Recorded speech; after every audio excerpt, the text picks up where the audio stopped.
Part 1. The Giant Raft. Chapter 1.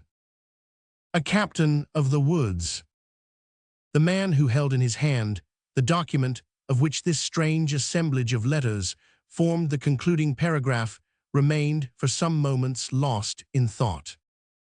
It contained about 100 of these lines, with the letters at even distances and undivided into words. It seemed to have been written many years before, and time had already laid his tawny finger on the sheet of good stout paper which was covered with the hieroglyphics. On what principle had these letters been arranged? He who held the paper was alone able to tell. With such cipher language it is as with the locks of some of our iron safes. In either case the protection is the same.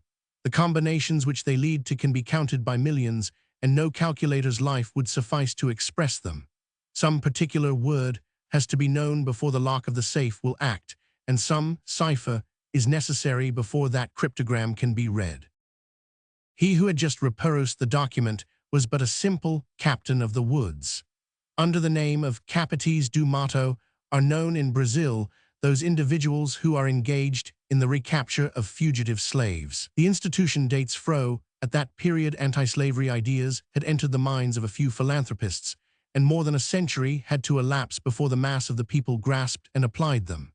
That freedom was a right, that the very first of the natural rights of man was to be free and to belong only to himself, would seem to be self-evident, and yet thousands of years had to pass before the glorious thought was generally accepted, and the nations of the earth had the courage to proclaim it. In 1852, the year in which our story opens, there were still slaves in Brazil, and as a natural consequence, captains of the woods to pursue them. For certain reasons of political economy, the hour of general emancipation had been delayed, but the black had at this date the right to ransom himself. The children which were born to him were born free. The day was not far distant when the magnificent country, into which could be put 3/4 of the continent of Europe, would no longer count a single slave among its 10 millions of inhabitants.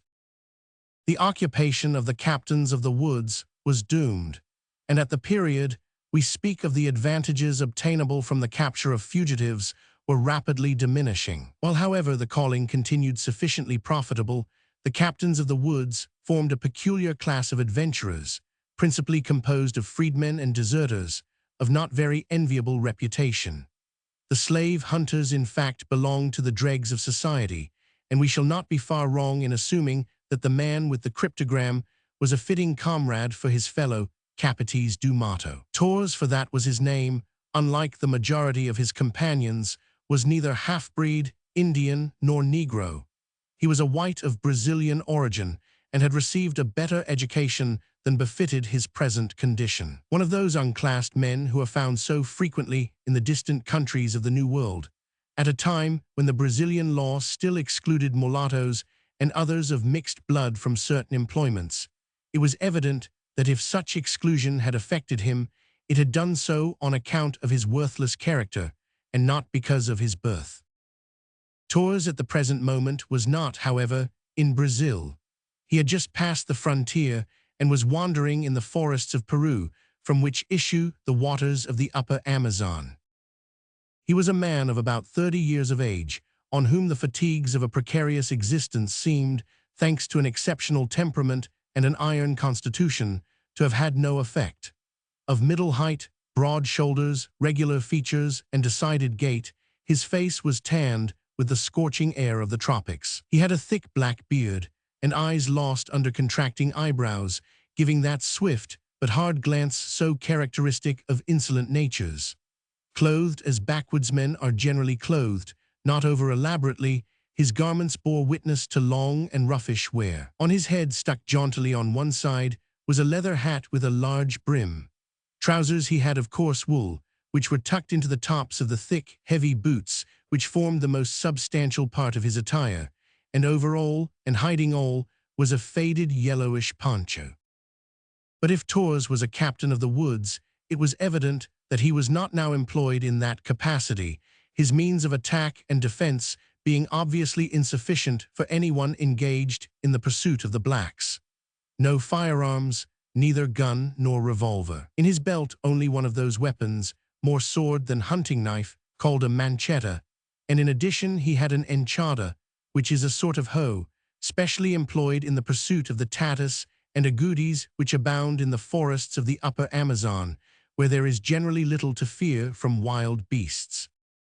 On the 4th of May, 1852, it happened then that our adventurer was deeply absorbed in the reading of the document on which his eyes were fixed, and accustomed as he was to live in the forests of South America, he was perfectly indifferent to their splendors. Nothing could distract his attention, neither the constant cry of the howling monkeys, which St. Hilaire has graphically compared to the axe of the woodman as he strikes the branches of the trees, nor the sharp jingle of the rings of the rattlesnake, not an aggressive reptile, it is true, but one of the most venomous, neither the bawling voice of the horned toad, the most hideous of its kind, nor even the solemn and sonorous croak of the bellowing frog, which, though it cannot equal the bull in size, can surpass him in noise. Torres heard nothing of all these sounds, which form, as it were, the complex voice of the forests of the New World. Reclining at the foot of a magnificent tree, he did not even admire the lofty boughs of that pau-ferro, or iron wood, with its somber bark, hard as the metal which it replaces in the weapon and utensil of the Indian savage. No. Lost in thought, the captain of the woods turned the curious paper again and again between his fingers. With the cipher, of which he had the secret, he assigned to each letter its true value. He read, he verified the sense of those lines, unintelligible to all but him, and then he smiled, and a most unpleasant smile it was. Then he murmured some phrases in an undertone which none in the solitude of the Peruvian forests could hear, and which no one, had he been anywhere else, would have heard. "Yes," said he at length, "here are 100 lines very neatly written, which, for someone that I know, have an importance that is undoubted. That somebody is rich. It is a question of life or death for him, and looked at in every way it will cost him something." And scrutinizing the paper with greedy eyes, "At a canto only for each word of this last sentence, it will amount to a considerable sum, and it is this sentence which fixes the price. It sums up the entire document. It gives their true names to true personages, but before trying to understand it I ought to begin by counting the number of words it contains, and even when this is done, its true meaning may be missed." In saying this, Torres began to count mentally. There are 58 words, and that makes 58 cantos. With nothing but that one could live in Brazil, in America, wherever one wished, and even live without doing anything. And what would it be, then, if all the words of this document were paid for at the same price? It would be necessary to count by hundreds of cantos. Ah, there is quite a fortune here for me to realize if I am not the greatest of duffers. It seemed as though the hands of Torres felt the enormous sum, and were already closing over the rolls of gold. Suddenly, his thoughts took another turn. At length, he cried, "I see land, and I do not regret the voyage which has led me from the coast of the Atlantic to the upper Amazon. But this man may quit America and go beyond the seas, and then how can I touch him? But no, he is there, and if I climb to the top of this tree, I can see the roof under which he lives with his family." Then seizing the paper and shaking it with terrible meaning, "Before tomorrow, I will be in his presence. Before tomorrow, he will know that his honor and his life are contained in these lines. And when he wishes to see the cipher which permits him to read them, he will pay for it. He will pay, if I wish it, with all his fortune, as he ought to pay with all his blood. Ah, my worthy comrade, who gave me this cipher, who told me where I could find his old colleague, and the name under which he has been hiding himself for so many years, hardly suspects that he has made my fortune."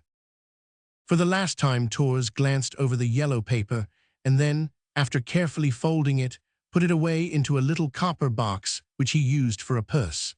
This box was about as big as a cigar case, and if what was in it was all Torres possessed, he would nowhere have been considered a wealthy man. He had a few of all the coins of the neighboring states, 10 double condors in gold of the United States of Colombia, worth about 100 francs, Brazilian reais, worth about as much, golden soles of Peru, worth, say, double, some Chilean escudos, worth 50 francs or more, and some smaller coins. But the lot would not amount to more than 500 francs, and Torres would have been somewhat embarrassed had he been asked how or where he had got them. One thing was certain, that for some months, after having suddenly abandoned the trade of the slave hunter, which he carried on in the province of Para. Torres had ascended the basin of the Amazon, crossed the Brazilian frontier, and come into Peruvian territory. To such a man, the necessaries of life were but few. Expenses he had none, nothing for his lodging, nothing for his clothes. The forest provided his food, which in the backwoods cost him naught. A few reis were enough for his tobacco, which he bought at the mission stations or in the villages, and for a trifle more he filled his flask with liquor. With little he could go far. When he had pushed the paper into the metal box, of which the lid shut tightly with a snap, Torres, instead of putting it into the pocket of his undervest, thought to be extra careful, and placed it near him in a hollow of a root of the tree beneath which he was sitting. This proceeding, as it turned out, might have cost him dear. It was very warm, the air was oppressive. If the church of the nearest village had possessed a clock, the clock would have struck 2, and coming with the wind, Torres would have heard it, for it was not more than a couple of miles off. But he cared not as to time. Accustomed to regulate his proceedings by the height of the sun, calculated with more or less accuracy, he could scarcely be supposed to conduct himself with military precision. He breakfasted or dined when he pleased or when he could. He slept when and where sleep overtook him. If his table was not always spread, his bed was always ready at the foot of some tree in the open forest. And in other respects Torres was not difficult to please. He had traveled during most of the morning, and having already eaten a little, he began to feel the want of a snooze. 2 or 3 hours' rest would, he thought, put him in a state to continue his road, and so he laid himself down on the grass as comfortably as he could and waited for sleep beneath the ironwood tree. Torres was not one of those people who drop off to sleep without certain preliminaries. He was in the habit of drinking a drop or 2 of strong liquor, and of then smoking a pipe. The spirits, he said, overexcited the brain, and the tobacco smoke agreeably mingled with the general haziness of his reverie. Torres commenced, then, by applying to his lips a flask which he carried at his side. It contained the liquor generally known under the name of chica in Peru, and more particularly under that of quesuma in the upper Amazon, to which fermented distillation of the root of the sweet manioc the captain had added a good dose of tafia or native rum. When Torres had drunk a little of this mixture, he shook the flask and discovered, not without regret, that it was nearly empty. "Must get some more," he said very quietly.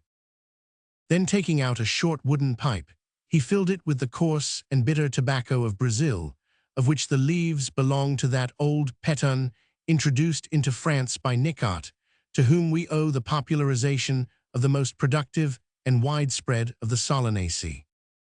This native tobacco had little in common with the fine qualities of our present manufacturers, but Torres was not more difficult to please in this matter than in others, and so, having filled his pipe, he struck a match and applied the flame to a piece of that stick substance which is the secretion of certain of the Hymenoptera and is known as ants' amadou. With the amadou he lighted up, and after about a dozen whiffs his eyes closed, his pipe escaped from his fingers, and he fell asleep. Chapter 2. Robber and Robbed. Torres slept for about half an hour, and then there was a noise among the trees, a sound of light footsteps, as though some visitor was walking with naked feet, and taking all the precaution he could lest he should be heard. To have put himself on guard against any suspicious approach would have been the first care of our adventurer had his eyes been open at the time. But he had not then awoke, and what advanced was able to arrive in his presence, at 10 paces from the tree, without being perceived. It was not a man at all, it was a guariba. Of all the prehensile-tailed monkeys which haunt the forests of the upper Amazon, graceful sahuis, horned sapajus, gray-coated manos, saguins which seem to wear a mask on their grimacing faces, the guariba is without doubt the most eccentric. Of sociable disposition, and not very savage, differing therein very greatly from the mucura, who is as ferocious as he is foul, he delights in company, and generally travels in troops. It was he whose presence had been signaled from afar by the monotonous concert of voices, so like the psalm-singing of some church choir. But if nature has not made him vicious, it is none the less necessary to attack him with caution, and under any circumstances, a sleeping traveler ought not to leave himself exposed, lest a Gariba should surprise him when he is not in a position to defend himself. This monkey, which is also known in Brazil as the barbado, was of large size. The suppleness and stoutness of his limbs proclaimed him a powerful creature, as fit to fight on the ground as to leap from branch to branch at the tops of the giants of the forest. He advanced then cautiously and with short steps. He glanced to the right and to the left and rapidly swung his tail.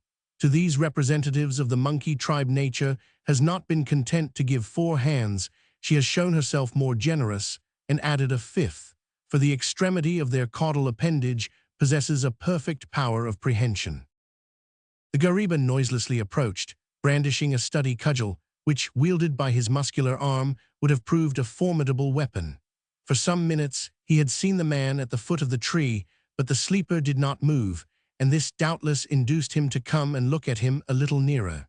He came forward then, not without hesitation, and stopped at last about 3 paces off.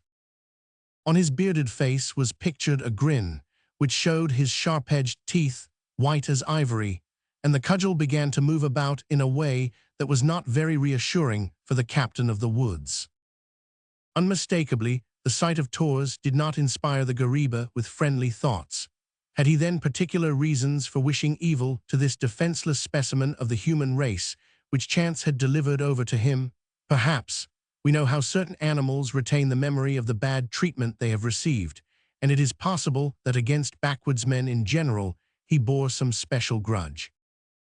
In fact, Indians especially make more fuss about the monkey than any other kind of game, and no matter to what species it belongs, follow its chase with the ardor of Nimrods, not only for the pleasure of hunting it, but for the pleasure of eating it.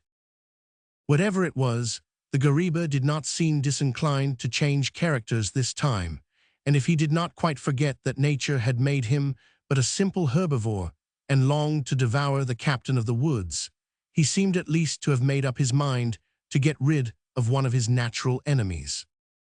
After looking at him for some minutes, the Gariba began to move round the tree.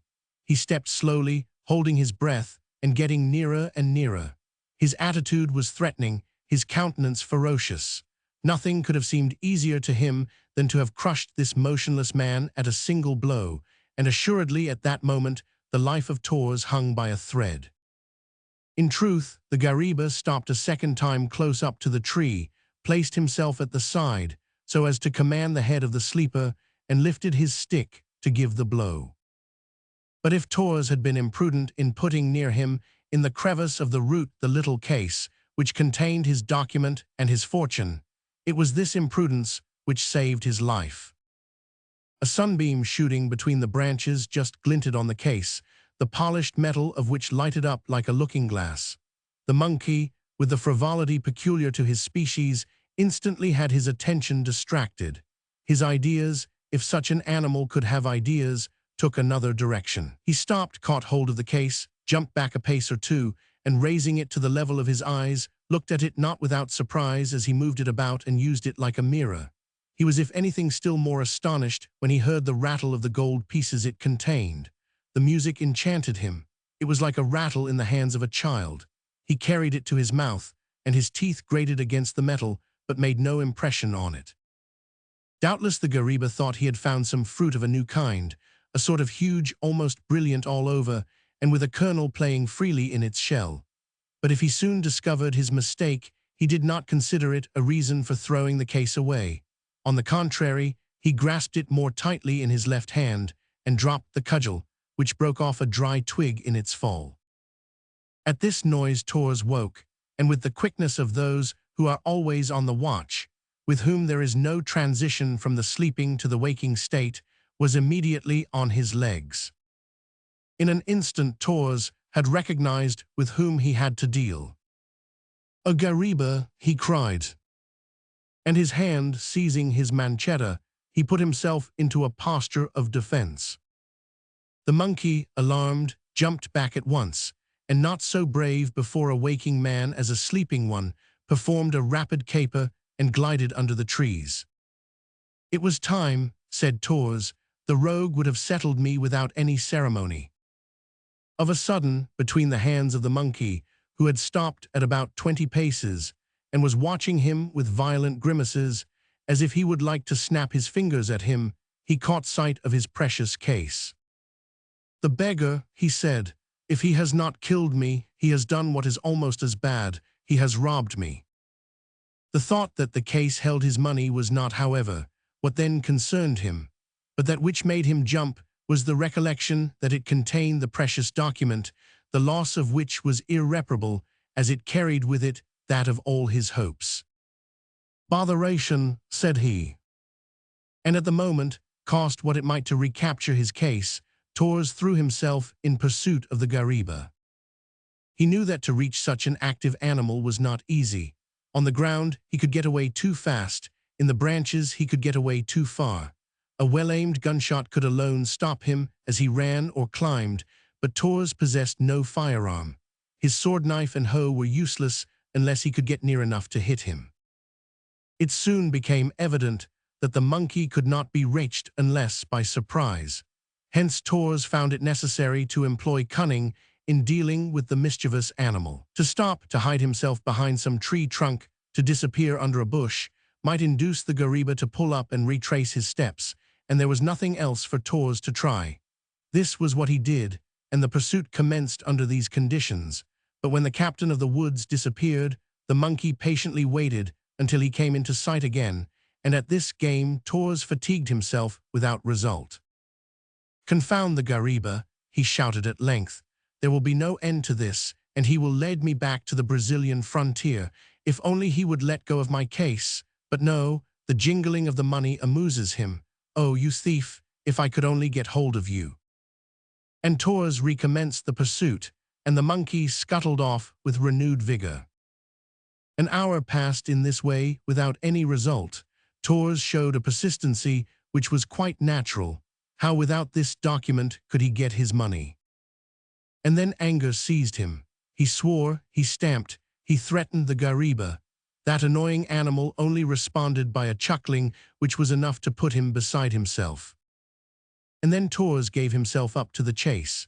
He ran at top speed, entangling himself in the high undergrowth, among those thick brambles and interlacing creepers, across which the gariba passed like a steeplechaser. Big roots hidden beneath the grass lay often in the way. He stumbled over them and again started in pursuit. At length, to his astonishment, he found himself shouting, come here, you robber," as if he could make him understand him. His strength gave out, breath failed him, and he was obliged to stop. "Confound it," said he, "when I am after runaway slaves across the jungle, they never give me such trouble as this. But I will have you, you wretched monkey. I will go, yes, I will go as far as my legs will carry me, and we shall see." The gariba had remained motionless when he saw that the adventurer had ceased to pursue him. He rested also, for he had nearly reached that degree of exhaustion which had forbidden all movement on the part of Torres. He remained like this during 10 minutes, nibbling away at 2 or 3 roots, which he picked off the ground, and from time to time he rattled the case at his ear. Torres, driven to distraction, picked up the stones within his reach and threw them at him, but did no harm at such a distance. But he hesitated to make a fresh start. On one hand, to keep on in chase of the monkey with so little chance of reaching him was madness. On the other, to accept as definite this accidental interruption to all his plans, to be not only conquered, but cheated and hoaxed by a dumb animal, was maddening. And in the meantime Torres had begun to think that when the night came, the robber would disappear without trouble, and he, the robbed one, would find a difficulty in retracing his way through the dense forest. In fact, the pursuit had taken him many miles from the bank of the river, and he would even now find it difficult to return to it. Torres hesitated. He tried to resume his thoughts with coolness, and finally, after giving vent to a last imprecation, he was about to abandon all idea of regaining possession of his case, when once more, in spite of himself, there flashed across him the thought of his document, the remembrance of all that scaffolding on which his future hopes depended, on which he had counted so much, and he resolved to make another effort. Then he got up. The gariba got up too. He made several steps in advance. The monkey made as many in the rear, but this time, instead of plunging more deeply into the forest, he stopped at the foot of an enormous ficus, the tree of which the different kinds are so numerous all over the upper Amazon basin. To seize the trunk with his 4 hands, to climb with the agility of a clown who is acting the monkey, to hook on with his prehensile tail to the first branches, which stretched away horizontally at 40 feet from the ground, and to hoist himself to the top of the tree, to the point where the higher branches just bent beneath its weight, was only sport to the active Gariba and the work of but a few seconds. Up there, installed at his ease, he resumed his interrupted repast and gathered the fruits which were within his reach. Torres, like him, was much in want of something to eat and drink, but it was impossible. His pouch was flat, his flask was empty. However, instead of retracing his steps, he directed them toward the tree, although the position taken up by the monkey was still more unfavorable for him. He could not dream for one instant of climbing the ficus, which the thief would have quickly abandoned for another. And all the time, the miserable case rattled at his ear. Then in his fury, in his folly, Torres apostrophized the Gariba. It would be impossible for us to tell the series of invectives in which he indulged. Not only did he call him a half-breed, which is the greatest of insults in the mouth of a Brazilian of white descent, but curiboca, that is to say, half-breed Negro and Indian, and of all the insults that one man can hurl at another in this equatorial latitude, curiboca is the cruelest. But the monkey, who was only a humble quadruman, was simply amused at what would have revolted a representative of humanity. Then Torres began to throw stones at him again, and bits of roots, and everything he could get hold of that would do for a missile. Had he the hope to seriously hurt the monkey? No, he no longer knew what he was about. To tell the truth, anger at his powerlessness had deprived him of his wits. Perhaps he hoped that, in one of the movements which the Gariba would make in passing from branch to branch, the case might escape him. Perhaps he thought that if he continued to worry the monkey, he might throw it at his head. But no, the monkey did not part with the case, and holding it with one hand, he had still 3 left with which to move. Torres, in despair, was just about to abandon the chase for good and to return toward the Amazon when he heard the sound of voices. Yes, the sound of human voices. Those were speaking at about 20 paces to the right of him. The first care of Torres was to hide himself in a dense thicket. Like a prudent man, he did not wish to show himself without at least knowing with whom he might have to deal.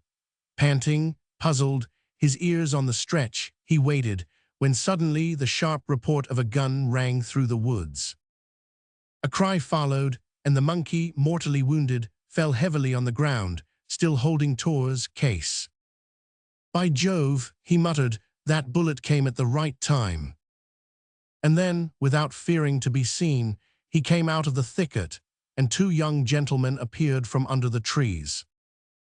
They were Brazilians clothed as hunters, with leather boots, light palm-leaf hats, waistcoats, or rather tunics, buckled in at the waist, and more convenient than the national poncho. By their features and their complexion, they were at once recognizable as of Portuguese descent. Each of them was armed with one of those long guns of Spanish make which slightly remind us of the arms of the Arabs, guns of long range and considerable precision, which the dwellers in the forest of the upper Amazon handle with success.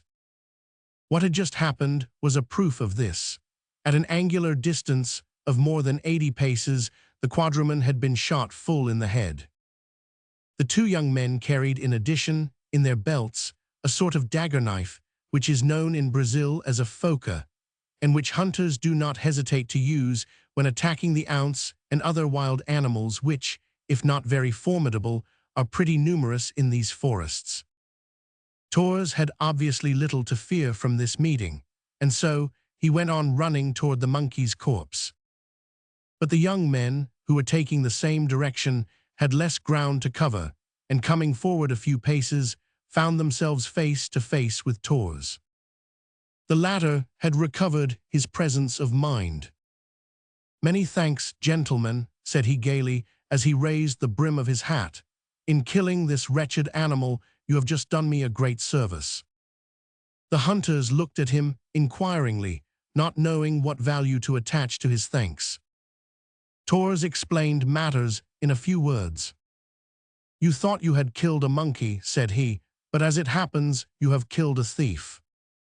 "If we have been of use to you," said the youngest of the two, "it was by accident, but we are none the less pleased to find that we have done some good." And taking several steps to the rear, he bent over the gariba, and not without an effort, withdrew the case from his stiffened hand. "Doubtless that, sir, is what belongs to you." "The very thing," said Tors briskly, catching hold of the case and failing to repress a huge sigh of relief. "Whom ought I to thank, gentlemen," said he, "for the service you have rendered me?" "My friend Manel, assistant surgeon, Brazilian army," replied the young man. "If it was I who shot the monkey, Benito," said Manel, "it was you that pointed him out to me."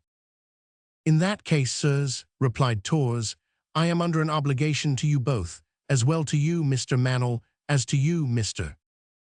Benito Garral," replied Manel. The captain of the woods required great command over himself to avoid giving a jump when he heard this name, and more especially when the young man obligingly continued. "My father, Jome Garral, has his farm about 3 miles from here, if you would like, Mr. Tors," replied the adventurer. "If you would like to accompany us there, Mr. Tors, you will be hospitably received." "I do not know that I can," said Tors, who, surprised by this unexpected meeting, hesitated to make a start. "I fear in truth that I am not able to accept your offer. The occurrence I have just related to you has caused me to lose time. It is necessary for me to return at once to the Amazon, as I purpose descending thence to Para." "Very well, Mr. Tors," replied Benito. "It is not unlikely that we shall see you again in our travels, for before a month has passed my father and all his family will have taken the same road as you." "Ah," said Tors sharply, "your father is thinking of recrossing the Brazilian frontier." "Yes, for a voyage of some months," replied Benito. "At least we hope to make him decide so, don't we, Manel?" Manel nodded affirmatively. "Well, gentlemen," replied Tors, "it is very probable that we shall meet again on the road, but I cannot, much to my regret, accept your offer now. I thank you nevertheless, and I consider myself as twice your debtor." And having said so, Tors saluted the young men, who in turn saluted him and set out on their way to the farm. As for Tors, he looked after them as they got further and further away, and when he had lost sight of them, "Ah, he is about to recross the frontier," said he with a deep voice. "Let him recross it, and he will be still more at my mercy. Pleasant journey to you, Jome Garral." And having uttered these words, the captain of the woods, making for the south so as to regain the left bank of the river by the shortest road, disappeared into the dense forest. Chapter 3. The Garral Family. The village of Iquitos is situated on the left bank of the Amazon, near the 74th meridian, on that portion of the great river which still bears the name of the Maranon, and of which the bed separates Peru from the Republic of Ecuador. It is about 55 leagues to the west of the Brazilian frontier. Iquitos, like every other collection of huts, hamlet, or village met within the basin of the upper Amazon, was founded by the missionaries. Up to the 17th year of the century, the Iquito Indians, who then formed the entire population, were settled in the interior of the province at some distance from the river. But one day the springs in their territory all dried up under the influence of a volcanic eruption, and they were obliged to come and take up their abode on the left of the Maranon. The race soon altered through the alliances which were entered into with the riverine Indians, Ticunas, or Amaguas, mixed descent with a few Spaniards, and today Iquitos has a population of 2 or 3 families of half-breeds. The village is most picturesquely grouped on a kind of esplanade and runs along at about 60 feet from the river. It consists of some 40 miserable huts, whose thatched roofs only just render them worthy of the name of cottages. A stairway made of crossed trunks of trees leads up to the village, which lies hidden from the traveler's eyes until the steps have been ascended. Once at the top, he finds himself before an enclosure admitting of slight defense, and consisting of many different shrubs and arborescent plants, attached to each other by festoons of lianas, which here and there have made their way above the summits of the graceful palms and banana trees. At the time we speak of, the Indians of Iquitos went about in almost a state of nudity. The Spaniards and half-breeds alone were clothed, and much as they scorned their indigenous fellow citizens, wore only a simple shirt, light cotton trousers, and a straw hat. All lived cheerlessly enough in the village, mixing little together, and if they did meet occasionally, it was only at such times as the bell of the mission called them to the dilapidated cottage which served them for a church. But if existence in the village of Iquitos, as in most of the hamlets of the upper Amazon, was almost in a rudimentary stage, it was only necessary to journey a league further down the river to find on the same bank a wealthy settlement, with all the elements of comfortable life. This was the farm of Joam Garral, toward which our two young friends returned after their meeting with the captain of the woods.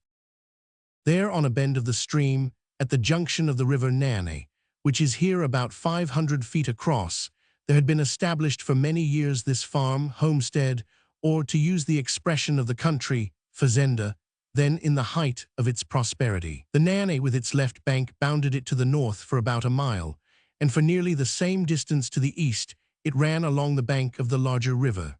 To the west, some small rivulets, tributaries of the Nane, and some lagoons of small extent, separated it from the savanna and the fields devoted to the pasturage of the cattle. It was here that Joam Garral, in 1826, 26 years before the date when our story opens, was received by the proprietor of the fazenda. This Portuguese, whose name was Magalhães, followed the trade of timber felling, and his settlement, then recently formed, extended for about half a mile along the bank of the river.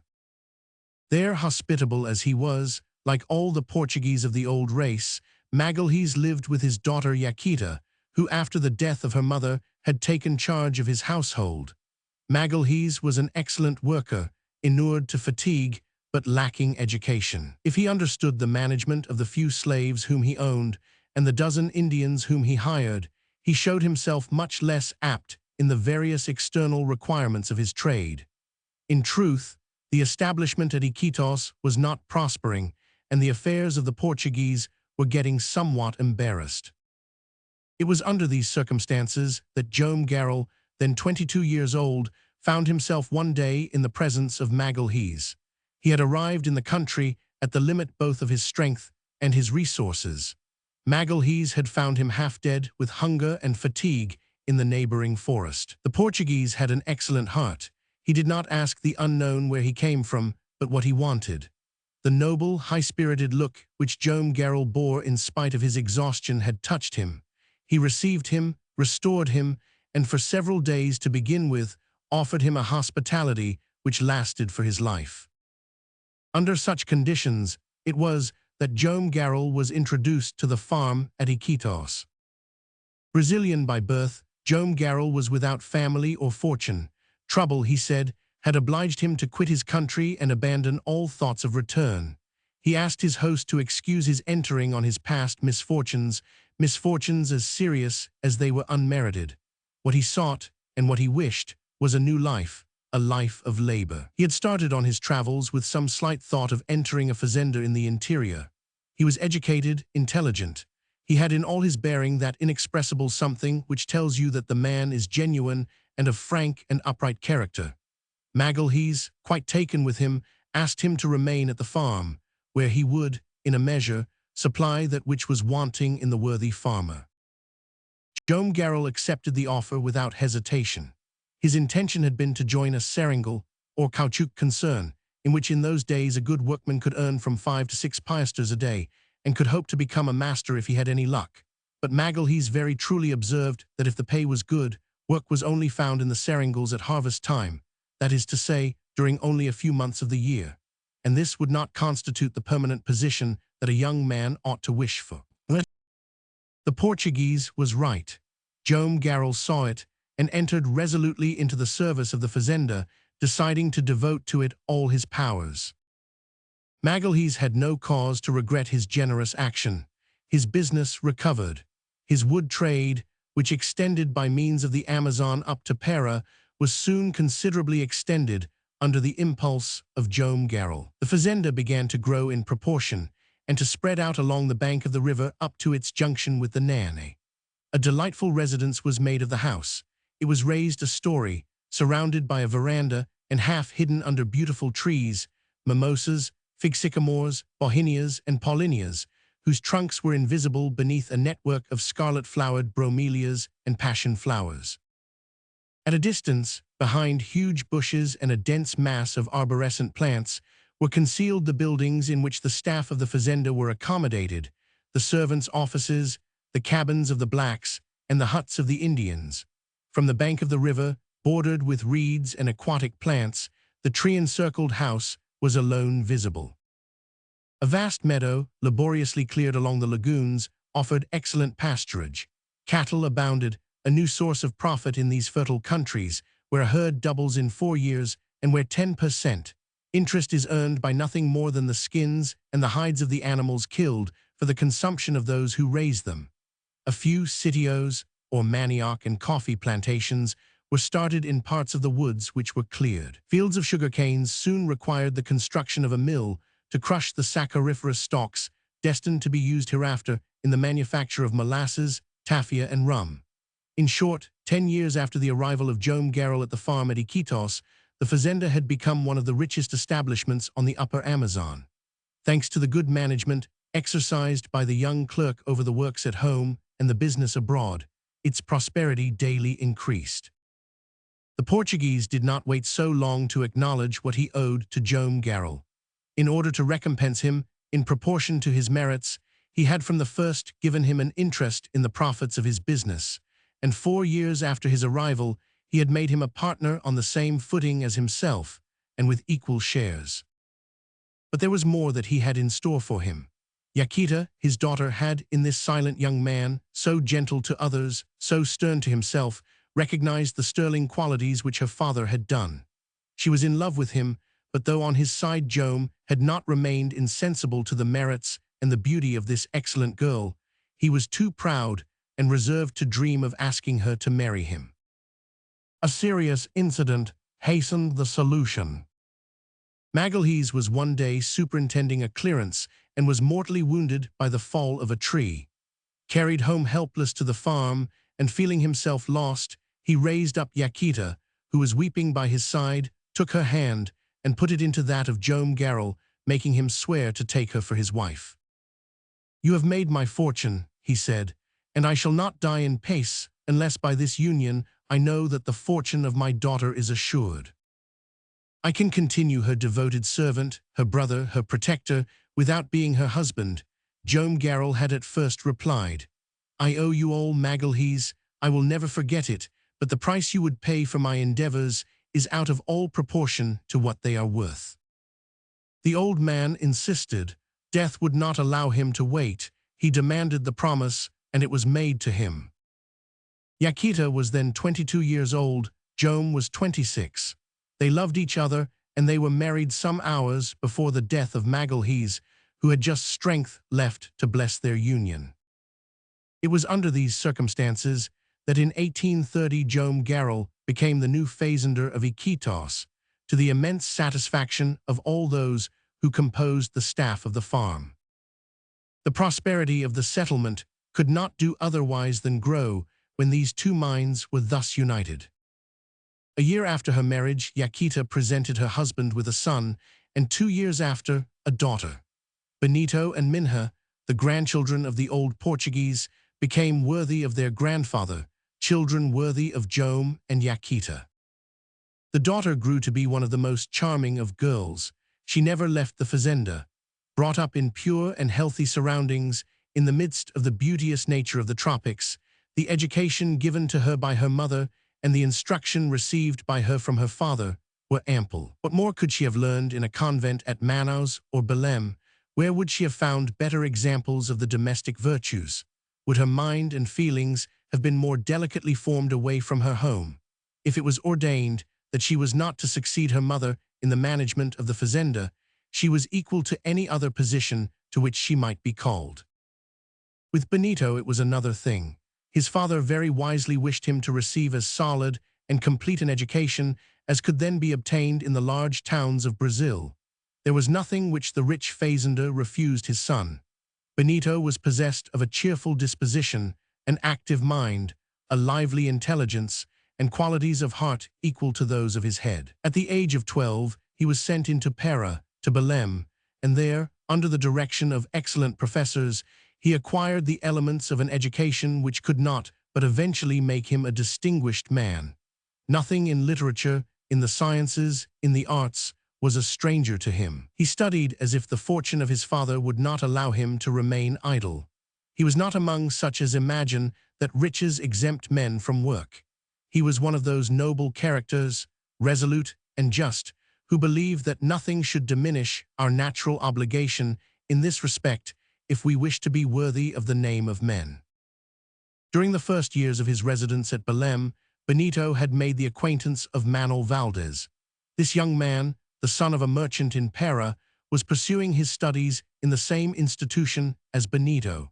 The conformity of their characters and their tastes proved no barrier to their uniting in the closest of friendships, and they became inseparable companions.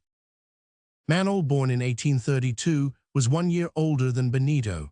He had only a mother, and she lived on the modest fortune which her husband had left her. When Manuel's preliminary studies were finished, he had taken up the subject of medicine.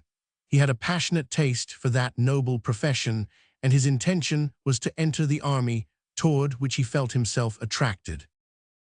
At the time that we saw him with his friend Benito, Manuel Valdez had already obtained his first step, and he had come away on leave for some months to the fazenda, where he was accustomed to pass his holidays. Well-built and of distinguished bearing, with a certain native pride which became him well, the young man was treated by Jome and Yaquita as another son. But if this quality of son made him the brother of Benito, the title was scarcely appreciated by him when Minha was concerned, for he soon became attached to the young girl by a bond more intimate than could exist between brother and sister. In the year 1852, of which 4 months had already passed before the commencement of this history, Jome Garral attained the age of 48 years. In that sultry climate, which wears men away so quickly, he had known how, by sobriety, self-denial, suitable living, and constant work, to remain untouched where others had prematurely succumbed. His hair, which he wore short, and his beard, which was full, had already grown grey, and gave him the look of a Puritan. The proverbial honesty of the Brazilian merchants and fazenders showed itself in his features, of which straightforwardness was the leading characteristic. His calm temperament seemed to indicate an interior fire, kept well under control. The fearlessness of his look denoted a deep-rooted strength, to which, when danger threatened, he could never appeal in vain. But notwithstanding, one could not help remarking about this quiet man of vigorous health, with whom all things had succeeded in life, a depth of sadness which even the tenderness of Yaquita had not been able to subdue. Respected by all, placed in all the conditions that would seem necessary to happiness, why was not this just man more cheerful and less reserved? Why did he seem to be happy for others and not for himself? Was this disposition attributable to some secret grief? Herein was a constant source of anxiety to his wife. Yaquita was now 44.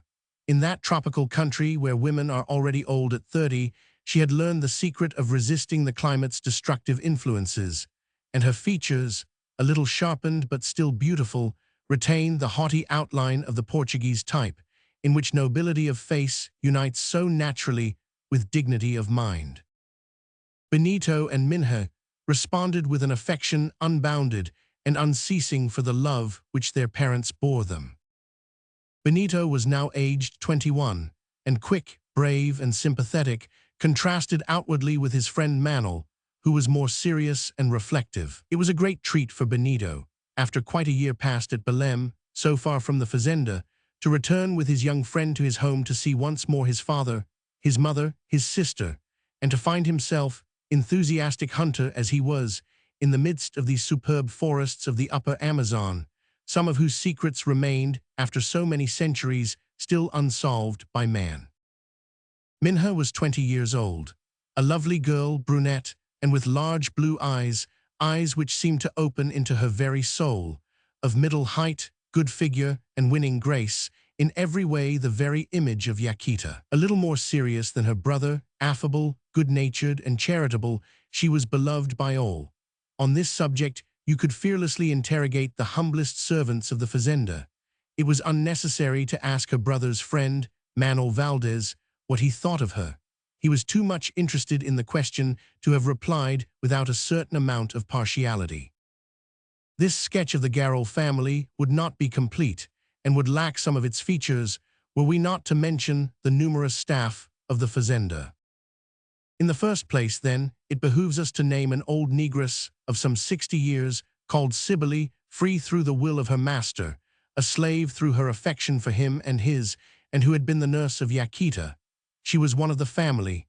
She thee ed, and thou ed, both daughter and mother. The whole of this good creature's life was passed in these fields, in the middle of these forests, on that bank of the river which bounded the horizon of the farm. Coming as a child to Iquitos in the slave-trading times, she had never quitted the village. She was married there, and early a widow, had lost her only son, and remained in the service of Magalhães. Of the Amazon, she knew no more than what flowed before her eyes.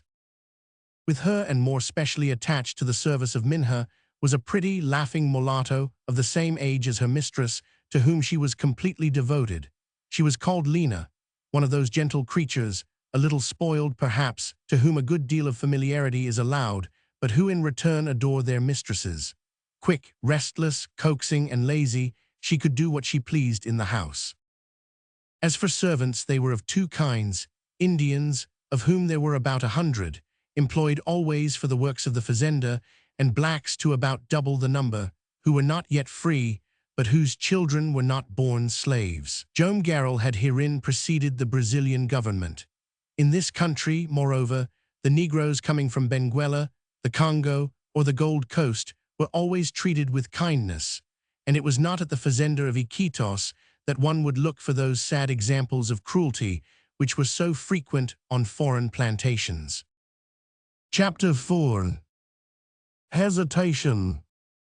Manuel was in love with the sister of his friend Benito, and she was in love with him. Each was sensible of the other's worth, and each was worthy of the other.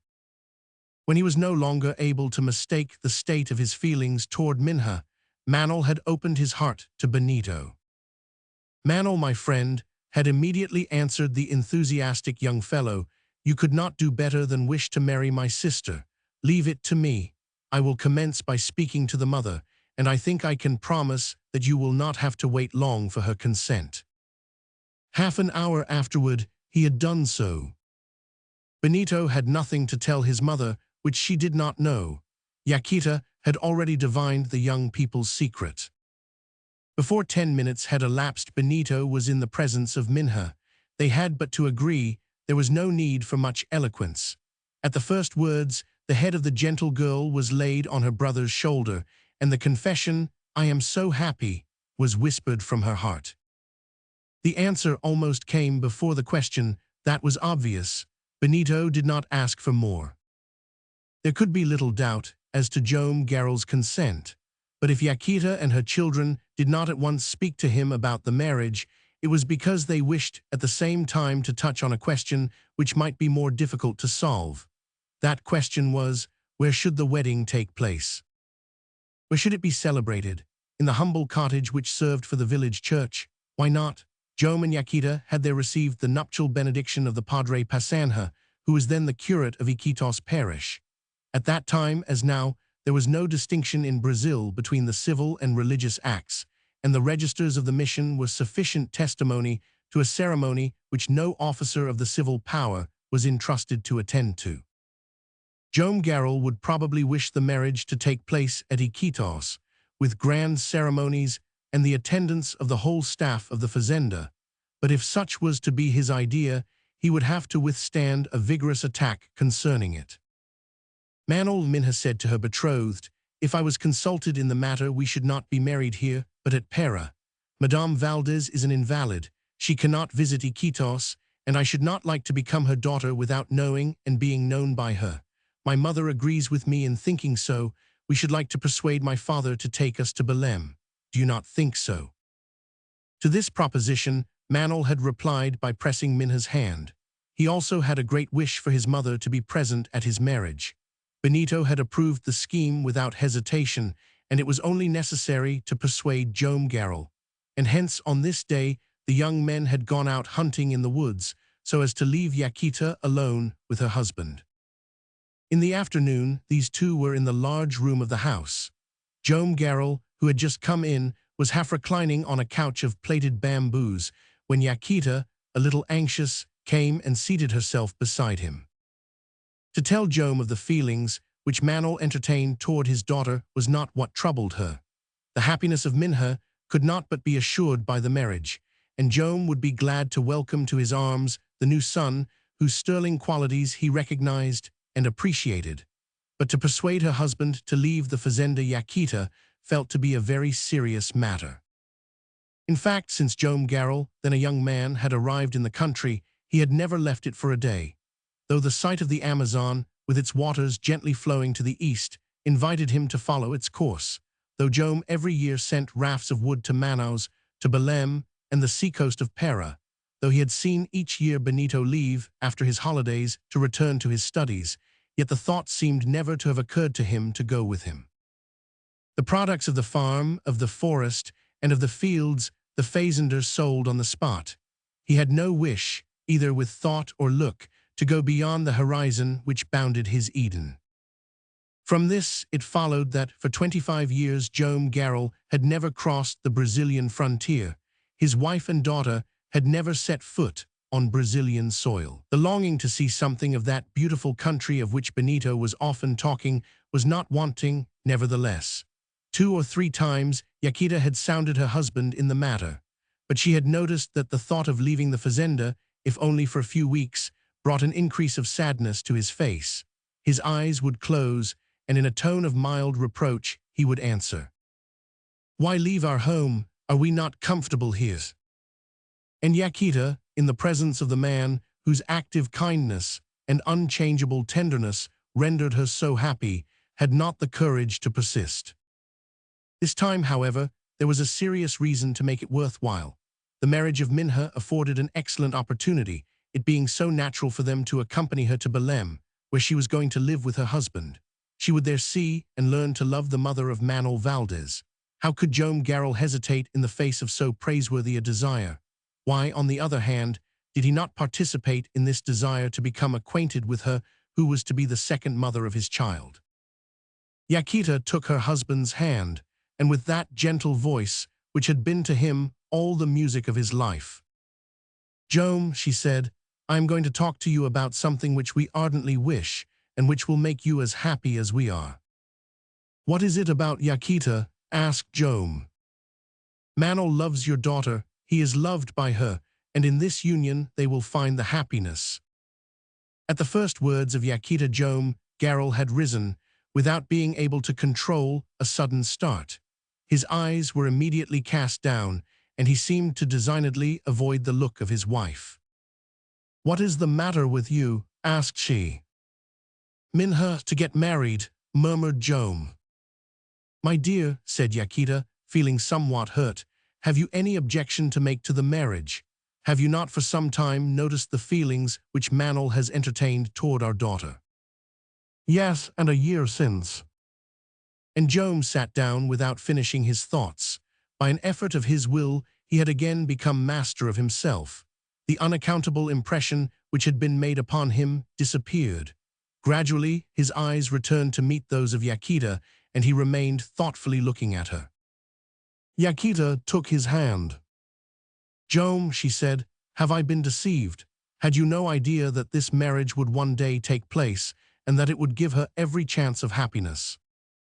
"Yes," answered Joam, "all certainly.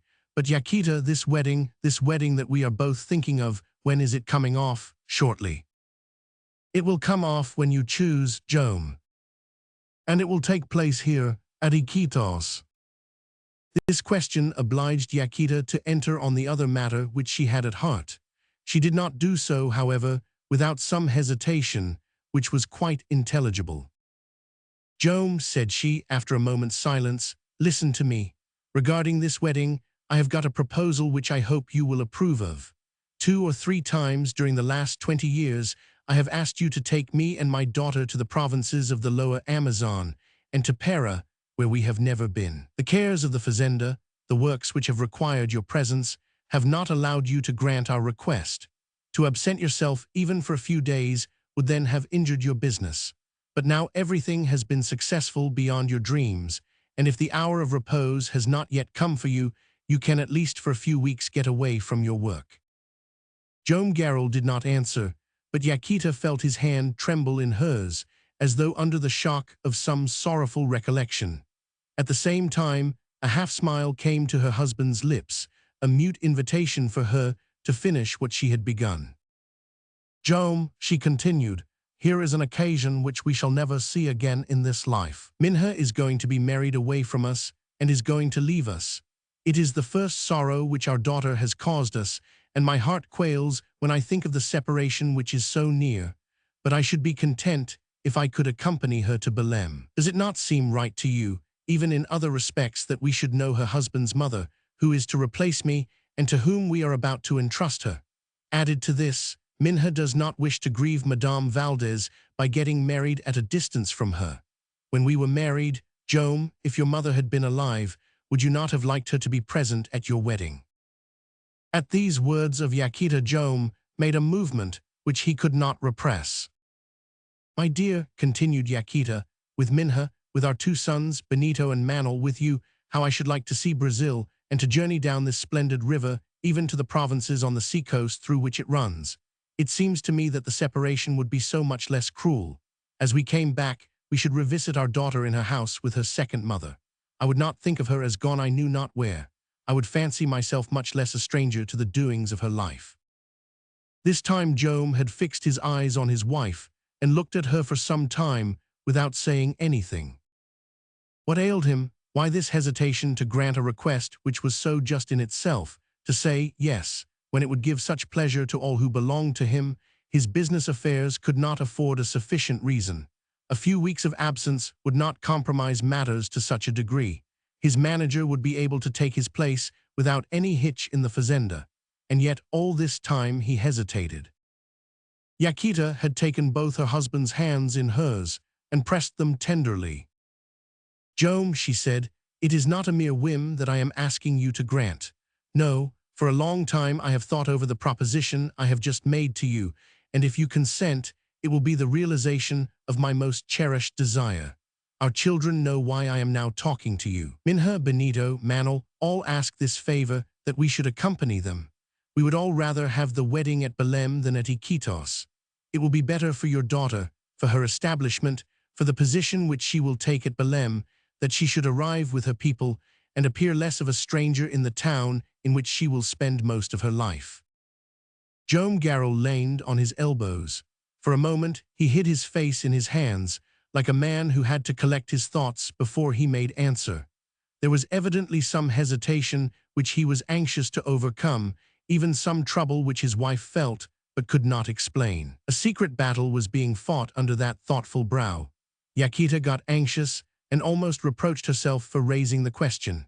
Anyhow, she was resigned to what Joam should decide. If the expedition would cost too much, she would silence her wishes. She would never more speak of leaving the fazenda and never ask the reason for the inexplicable refusal. Some minutes passed. Joam Garral rose. He went to the door and did not return. Then he seemed to give a last look on that glorious nature, on that corner of the world where for 20 years of his life he had met with all his happiness. Then with slow steps he returned to his wife. His face bore a new expression, that of a man who had taken a last decision and with whom irresolution had ceased. "You are right," he said in a firm voice. "The journey is necessary. When shall we start?"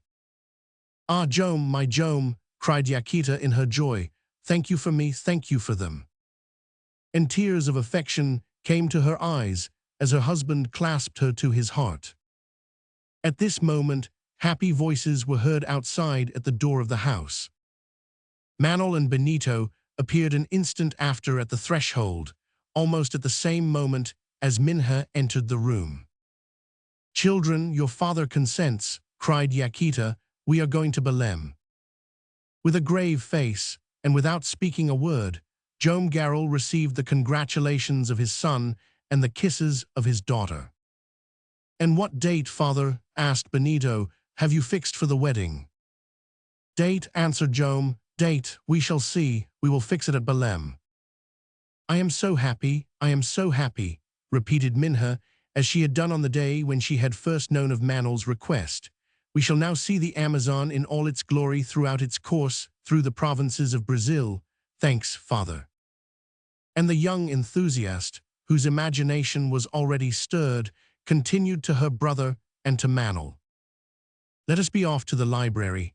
Let us get hold of every book and every map that we can find which will tell us anything about this magnificent river system. Don't let us travel like blind folks. I want to see everything and know everything about this king of the rivers of the earth." Chapter 5. The Amazon.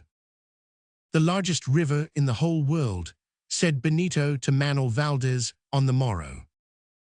They were sitting on the bank, which formed the southern boundary of the fazenda, and looking at the liquid molecules passing slowly by, which, coming from the enormous range of the Andes, were on their road to lose themselves in the Atlantic Ocean 800 leagues away.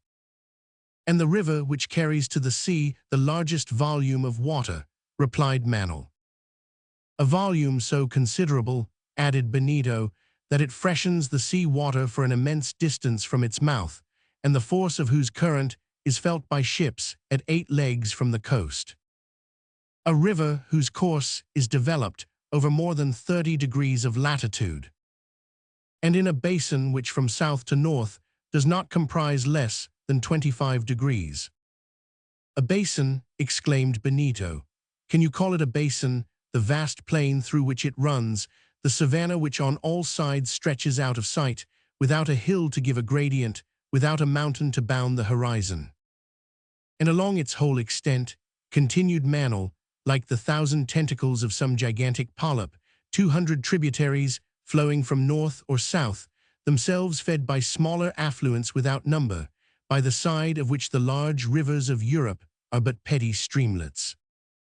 And in its course 560 islands, without counting islets, drifting or stationary, forming a kind of archipelago, and yielding of themselves the wealth of a kingdom. And along its flanks canals, lagoons, and lakes, such as cannot be met with even in Switzerland, Lombardy, Scotland, or Canada. A river which, fed by its myriad tributaries, discharges into the Atlantic over 250 millions of cubic meters of water every hour. A river whose course serves as the boundary of 2 republics and sweeps majestically across the largest empire of South America, as if it were, in very truth, the Pacific Ocean itself flowing out along its own canal into the Atlantic. And what a mouth, an arm of the sea in which one island, Marajo, has a circumference of more than 500 leagues, and whose waters the ocean does not pond back without raising in a strife which is phenomenal, a tide race or pororoca, to which the ebbs, the bores, and the eddies of other rivers are but tiny ripples fanned up by the breeze. A river which 3 names are scarcely enough to distinguish, and which ships of heavy tonnage, without any change in their cargoes, can ascend for more than 3,000 miles from its mouth. A river which by itself, its affluents and subsidiary streams, opens a navigable commercial route across the whole of the south of the continent, passing from the Magdalena to the Ordequaza, from the Ordequaza to the Caqueta, from the Caqueta to the Putumayo, from the Putumayo to the Amazon. 4,000 miles of waterway, which only require a few canals to make the network of navigation complete. In short, the biggest and most admirable river system which we have in the world." The 2 young men were speaking in a kind of frenzy of their incomparable river. They were themselves children of this great Amazon, whose affluents, well worthy of itself, from the highways which penetrate Bolivia, Peru, Ecuador, New Granada, Venezuela, and the 4 Guianas, English, French, Dutch, and Brazilian. What nations, what races, has it seen whose origin is lost in the far distant past? It is one of the largest rivers of the globe. Its true source still baffles our explorers. Numbers of states still claim the honor of giving it birth. The Amazon was not likely to escape the inevitable fate, and Peru, Ecuador, and Colombia have for years disputed as to the honor of its glorious paternity. Today, however, there seems to be little doubt but that the Amazon rises in Peru, in the district of Huaraco, in the department of Tarma, and that it starts from the lake of Loricacha, which is situated between the 11th and 12th degree of south latitude. Those who make the river rise in Bolivia and descend form the mountains of Titicaca have to prove that the true Amazon is the Ucayali, which is formed by the junction of the Paro and the Apurimac, an assertion which is now generally rejected. At its departure from Lake Loricacha, the youthful river starts toward the northeast for a distance of 560 miles and does not strike to the west until it has received an important tributary, the Panta. It is called the Maranon in its journey through Colombia and Peru up to the Brazilian frontier, or rather, the Maranhão, for Maranon is only the French rendering of the Portuguese name. From the frontier of Brazil to Manaus, where the superb Rio Negro joins it, it takes the name of the Solimese, or Solimones, from the name of the Indian tribe Solimão, of which survivors are still found in the neighboring provinces. And finally, from Manaus to the sea, it is the Amazonas, or River of the Amazons, a name given it by the old Spaniards, the descendants of the adventurous Orellana, whose vague but enthusiastic stories went to show that there existed a tribe of female warriors on the Rio Enjamunda, one of the middle-sized affluents of the great river. From its commencement, the Amazon is recognizable as destined to become a magnificent stream. There are neither rapids nor obstacles of any sort until it reaches a defile where its course is slightly narrowed between two picturesque and unequal precipices. No falls are met with until this point is reached, where it curves to the eastward and passes through the intermediary chain of the Andes. Hereabouts are a few waterfalls, were it not for which the river would be navigable from its mouth to its source. As it is, however, according to Humboldt, the Amazon is free for 5/6 of its length. And from its first starting, there is no lack of tributaries, which are themselves fed by subsidiary streams. There is the Chinchipa, coming from the northeast, on its left. On its right it is joined by the Chachapoyas, coming from the northeast. On the left we have the Marona and the Pastuca, and the Gualaga comes in from the right near the mission station of Laguna. On the left there comes the Chambira and the Tigray, flowing from the northeast. And on the right the Huallaga, which joins the main stream 2,800 miles from the Atlantic, and can be ascended by steamboats for over 200 miles into the very heart of Peru. To the right, again, near the mission of San Joaquim de Maguas, just where the upper basin terminates, and after flowing majestically across the pampas of Sacramento, it receives the magnificent Ucayali, the great artery which, fed by numerous affluents, descends from Lake Chucuito in the northeast of Arica. Such are the principal branches above the village of Iquitos. Down the stream, the tributaries become so considerable that the beds of most European rivers would fail to contain them. But the mouths of these auxiliary waters, Joam Garral and his people will pass as they journey down the Amazon. To the beauties of this unrivaled river, which waters the finest country in the world, and keeps along its whole course at a few degrees to the south of the equator, there is to be added another quality, possessed by neither the Nile, the Mississippi, nor the Livingstone, or, in other words, the old Congo-Zerlualaba, and that is, although some ill-informed travelers have stated to the contrary, that the Amazon crosses a most healthy part of South America. Its basin is constantly swept by westerly winds. It is not a narrow valley surrounded by high mountains which border its banks, but a huge plain, measuring 350 leagues from north to south, scarcely varied with a few knolls, whose whole extent the atmospheric currents can traverse unchecked. Professor Agassiz very properly protested against the pretended unhealthiness of the climate of a country which is destined to become one of the most active of the world's producers. According to him, a soft and gentle breeze is constantly observable, and produces an evaporation, thanks to which the temperature is kept down and the sun does not give out heat unchecked. The constancy of this refreshing breeze renders the climate of the river Amazon agreeable and even delightful. The Abbé Durand has likewise testified that if the temperature does not drop below 25 degrees centigrade, it never rises above 33 degrees, and this gives for the year a mean temperature of 4 degrees to 29 degrees, with a range of only 8 degrees. After such statements, we are safe in affirming that the basin of the Amazon has none of the burning heats of countries like Asia and Africa, which are crossed by the same parallels. The vast plain which serves for its valley is accessible over its whole extent to the generous breezes which come from off the Atlantic. And the provinces to which the river has given its name have acknowledged right to call themselves the healthiest of a country which is one of the finest on the earth. And how can we say that the hydrographical system of the Amazon is not known? In the 16th century, Orellana, the lieutenant of one of the brothers Pizarro, descended the Rio Negro, arrived on the main river in 1540, ventured without a guide across the unknown district, and after 18 months of a navigation of which his record is most marvelous, reached the mouth. In 1636, and the Portuguese Pedro Teixeira ascended the Amazon to Napo with a fleet of 47 pirogues.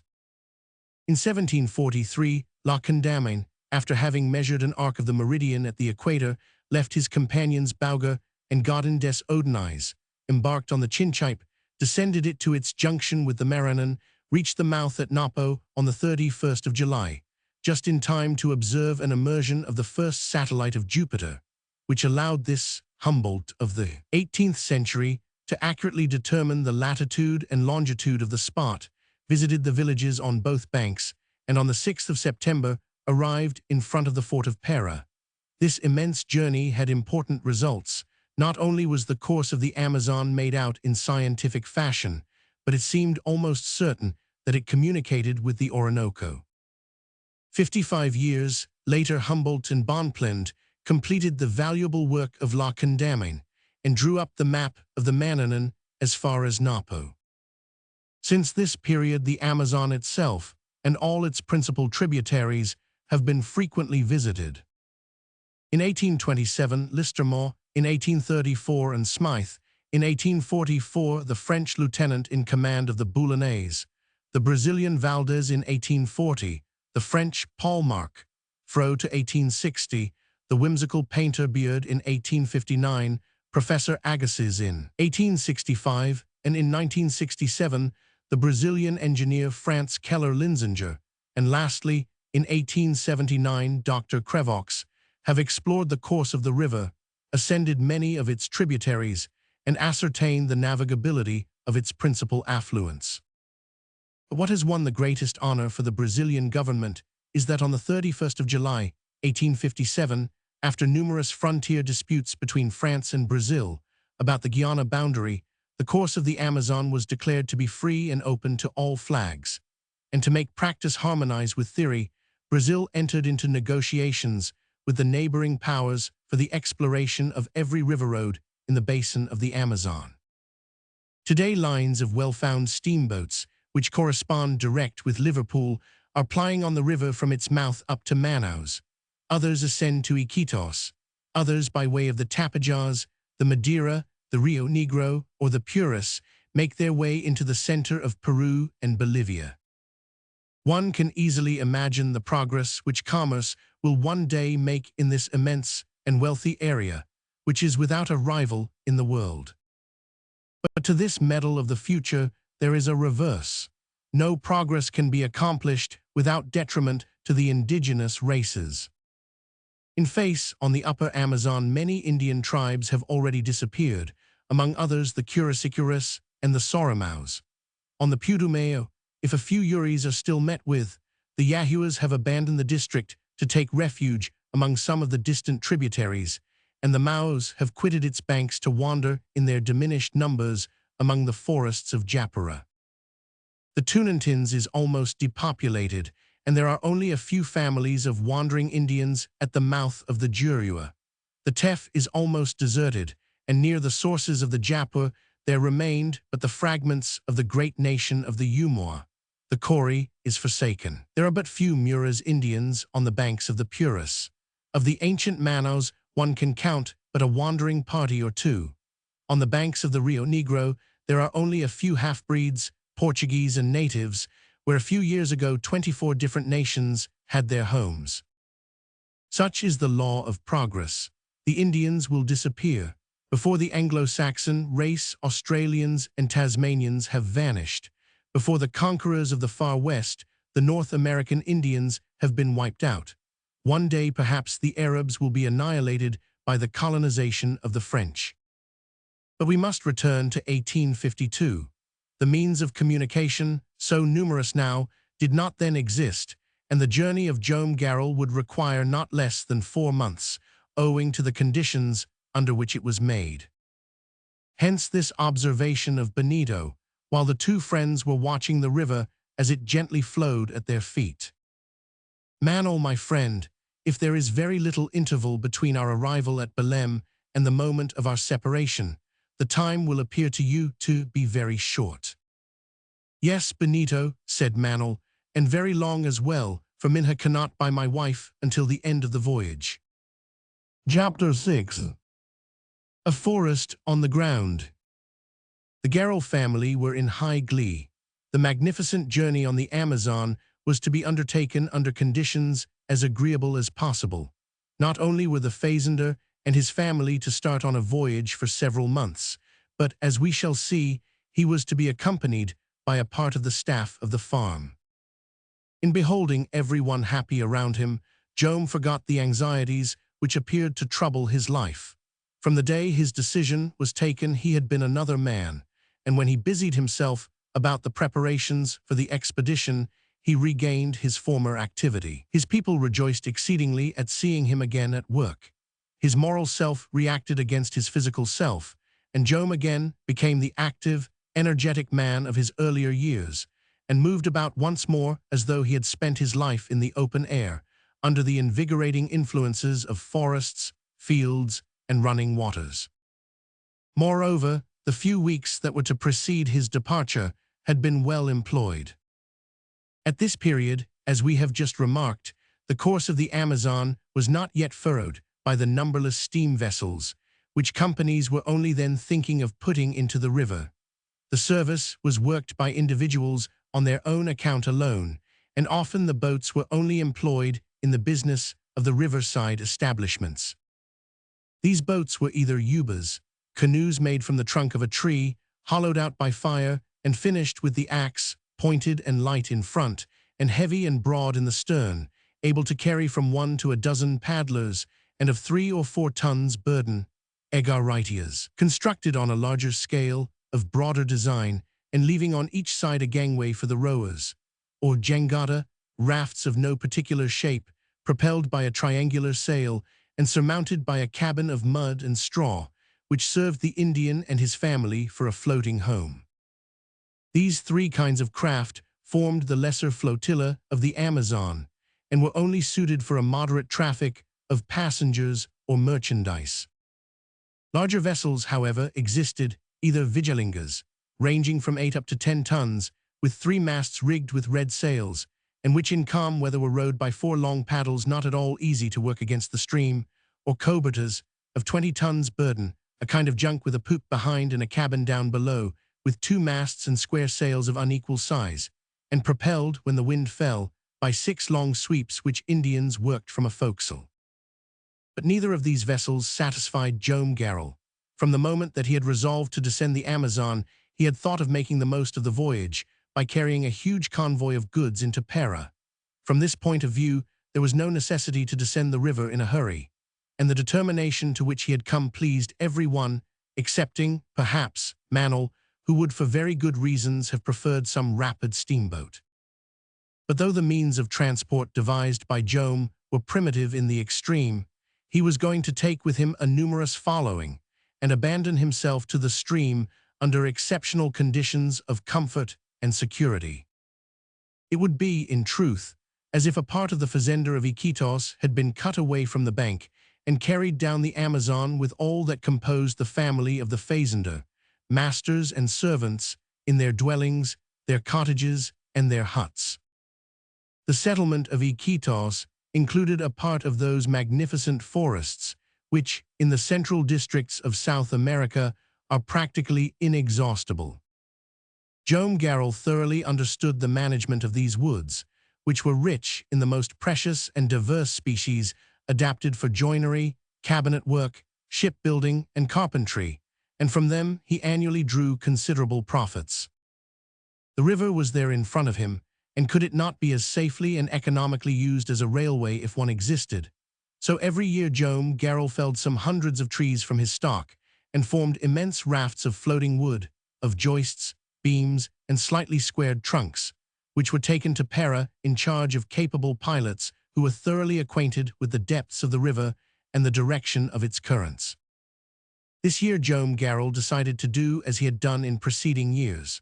Only, when the raft was made up, he was going to leave to Benito all the detail of the trading part of the business. But there was no time to lose. The beginning of June was the best season to start, for the waters, increased by the floods of the upper basin, would gradually subside until the month of October. The first steps had thus to be taken without delay, for the raft was to be of unusual proportions. It would be necessary to fell a half-mile square of the forest, which was situated at the junction of the Nane and the Amazon, that is to say, the whole river side of the fazenda, to form the enormous mass, for such were the jangadas, or river rafts, which attain the dimensions of a small island. It was in this jangada, safer than any other vessel of the country, larger than 100 egaritias or vigilingas coupled together, that Joam Garral proposed to embark with his family, his servants, and his merchandise. "Excellent idea," had cried Minha, clapping her hands, when she learned her father's scheme. "Yes," said Yaquita, "and in that way we shall reach Belém without danger or fatigue. And during the stoppages we can have some hunting in the forests which line the banks," added Benito. "Won't it take rather long?" observed Manuel. "Could we not hit upon some quicker way of descending the Amazon?" It would take some time, obviously, but the interested observation of the young doctor received no attention from anyone. Joam Garral then called in an Indian who was the principal manager of the fazenda. In a month, he said to him, the jangada must be built and ready to launch. "We'll set to work this very day, sir." It was a heavy task. There were about 100 Indians and blacks, and during the first fortnight in May, they did wonders. Some people unaccustomed to these great tree massacres would perhaps have groaned to see giants many hundred years old fall in a few hours beneath the axes of the woodmen. But there was such a quantity on the banks of the river, upstream and downstream, even to the most distant points of the horizon, that the felling of this half-mile of forest would scarcely leave an appreciable void. The superintendent of the men, after receiving the instructions of Joam Garral, had first cleared the ground of the creepers, brushwood, weeds, and arborescent plants which obstructed it. Before taking to the saw and the axe they had armed themselves with a felling sword, that indispensable tool of everyone who desires to penetrate the Amazonian forests, a large blade slightly curved, wide and flat, and 2 or 3 feet long, and strongly handled, which the natives wield with consummate address. In a few hours, with the help of the felling sword, they had cleared the ground, cut down the underwood, and opened large gaps into the densest portions of the wood. In this way the work progressed. The ground was cleared in front of the woodmen. The old trunks were divested of their clothing of creepers, cacti, ferns, mosses, and bromelias. They were stripped naked to the bark, until such time as the bark itself was stripped from off them. Then the whole of the workers, before whom fled an innumerable crowd of monkeys who were hardly their superiors in agility, slung themselves into the upper branches, sawing off the heavier boughs and cutting down the topmost limbs, which had to be cleared away on the spot. Very soon there remained only a doomed forest, with long bare stems, bereft of their crowns, through which the sun luxuriantly rayed on to the humid soil which perhaps its shots had never before caressed.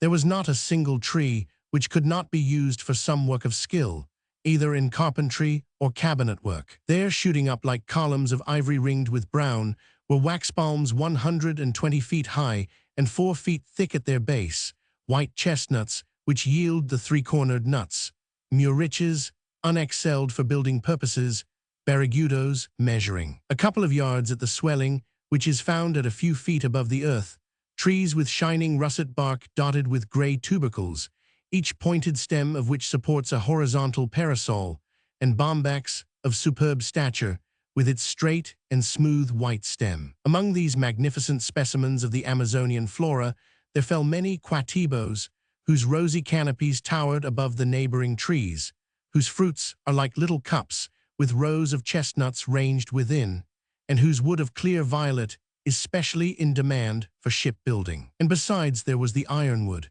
and more particularly the Iberaratia, nearly black in its skin, and so close-grained that of it the Indians make their battle axes, jacarandas, more precious than mahogany, sea hazelpinas, only now found in the depths of the old forests which have escaped the woodman's axe, sapucaeas, 150 feet high, buttressed by natural arches, which, starting from 3 yards from their base, rejoin the tree some 30 feet up the stem, twining themselves round the trunk like the filatures of a twisted column, whose head expands in a bouquet of vegetable fireworks made up of the yellow, purple, and snowy white of the parasitic plants. 3 weeks after the work was begun, not one was standing of all the trees which had covered the angle of the Amazon and the Nene. The clearance was complete. Joam Garral had not even had to bestir himself in the demolition of a forest which it would take 20 or 30 years to replace. Not a stick of young or old wood was left to mark the boundary of a future clearing, not even an angle to mark the limit of the denudation. It was indeed a clean sweep. The trees were cut to the level of the earth to wait the day when their roots would be got out, over which the coming spring would still spread its verdant cloak. This square space, washed on its sides by the waters of the river and its tributary, was destined to be cleared, plowed, planted, and sown, and the following year fields of manioc, coffee shrubs, sugar canes, arrowroot, maize, and peanuts would occupy the ground so recently covered by the trees. The last week of the month had not arrived when the trunks, classified according to their varieties and specific gravity, were symmetrically arranged on the bank of the Amazon, at the spot where the immense jangada was to be built, which, with the different habitations for the accommodation of the crew, would become a veritable floating village, to wait the time when the waters of the river, swollen by the floods, would raise it and carry it for hundreds of leagues to the Atlantic coast. The whole time the work was going on, Joam Garral had been engaged in superintending it. From the clearing to the bank of the fazenda, he had formed a large mound on which the portions of the raft were disposed, and to this matter he had attended entirely himself. Yaquita was occupied with Cybele with the preparations for the departure, though the old negress could not be made to understand why they wanted to go or what they hoped to see. "But you will see things that you never saw before," Yaquita kept saying to her. "Will they be better than what I see now?" was Cybele's invariable reply. Minha and her favorite, for their part, took care of what more particularly concerned them. They were not preparing for a simple voyage. For them it was a permanent departure, and there were 1,000 details to look after for settling in the other country in which the young mulatto was to live with the mistress to whom she was so devotedly attached. Minha was a trifle sorrowful, but the joyous Lina was quite unaffected at leaving Iquitos. Minha Valdez would be the same to her as Minha Garral, and to check her spirits she would have to be separated from her mistress, and that was never thought of. Benito had actively assisted his father in the work, which was on the point of completion. He commenced his apprenticeship to the trade of a fazender, which would probably one day become his own, as he was about to do that of a merchant on their descent of the river. As for Manuel, he divided his time between the house, where Yaquita and her daughter were as busy as possible, and the clearing, to which Benito fetched him rather oftener than he thought convenient, and on the whole the division was very unequal, as may well be imagined. Chapter 7. Following Elianas. It was a Sunday, the 26th of May, and the young people had made up their minds to take a holiday. The weather was splendid, the heat being tempered by the refreshing breezes which blew from off the Cordilleras, and everything invited them out for an excursion into the country. Benito and Manuel had offered to accompany Minha through the thick woods, which bordered the right bank of the Amazon opposite the fazenda. It was, in a manner, a farewell visit to the charming environs of Iquitos. The young men went equipped for the chase, but as sportsmen who had no intention of going far from their companions in pursuit of any game. Manuel could be trusted for that, and the girls, for Lena could not leave her mistress, went prepared for a walk, an excursion of 2 or 3 legs being not too long to frighten them. Neither Jome Garrel nor Yaquita had time to go with them. For one reason, the plan of the jangada was not yet complete, and it was necessary that its construction should not be interrupted for a day, and another was that Yaquita and Cybele, well seconded as they were by the domestics of the fazenda, had not an hour to lose. Minha had accepted the offer with much pleasure, and so, after breakfast on the day we speak of, at about 11 o'clock, the 2 young men and the 2 girls met on the bank at the angle where the 2 streams joined. One of the blacks went with them. They all embarked in one of the ubas used in the service of the farm, and after having passed between the islands of Iquitos and Parienta, they reached the right bank of the Amazon. They landed at a clump of superb tree ferns, which were crowned, at a height of some 30 feet, with a sort of halo made of the dainty branches of green velvet and the delicate lacework of the drooping fronds. "Well, Manuel," said Minha, "it is for me to do the honors of the forest. You are only a stranger in these regions of the upper Amazon. We are at home here, and you must allow me to do my duty as mistress of the house." "Dearest Minha," replied the young man, "you will be none the less mistress of your house in our town of Belém than at the fazenda of Iquitos, and there as here." "Now then," interrupted Benito, "you did not come here to exchange loving speeches, I imagine. Just forget for a few hours that you are engaged." "Not for an hour, not for an instant," said Manuel. "Perhaps you will, if Minha orders you." "Minha will not order me." "Who knows?" said Lena, laughing. "Lena is right," answered Minha, who held out her hand to Manuel. "Try to forget, forget, my brother requires it. All is broken off. As long as this walk lasts we are not engaged. I am no more than the sister of Benito, you are only my friend." "To be sure," said Benito. "Bravo, bravo, there are only strangers here," said the young mulatto, clapping her hands. "Strangers who see each other for the first time," added the girl, "who meet, bow to." "Mademoiselle," said Manuel, turning to Minha. "To whom have I the honor to speak, sir?"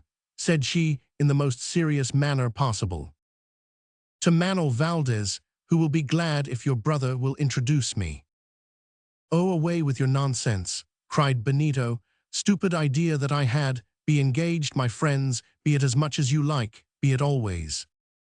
"Always," said Minha, from whom the word escaped so naturally that Lena's peals of laughter redoubled. A grateful glance from Manuel repaid Minha for the imprudence of her tongue. "Come along," said Benito, so as to get his sister out of her embarrassment. "If we walk on we shall not talk so much." "One moment, brother," she said. "You have seen how ready I am to obey you.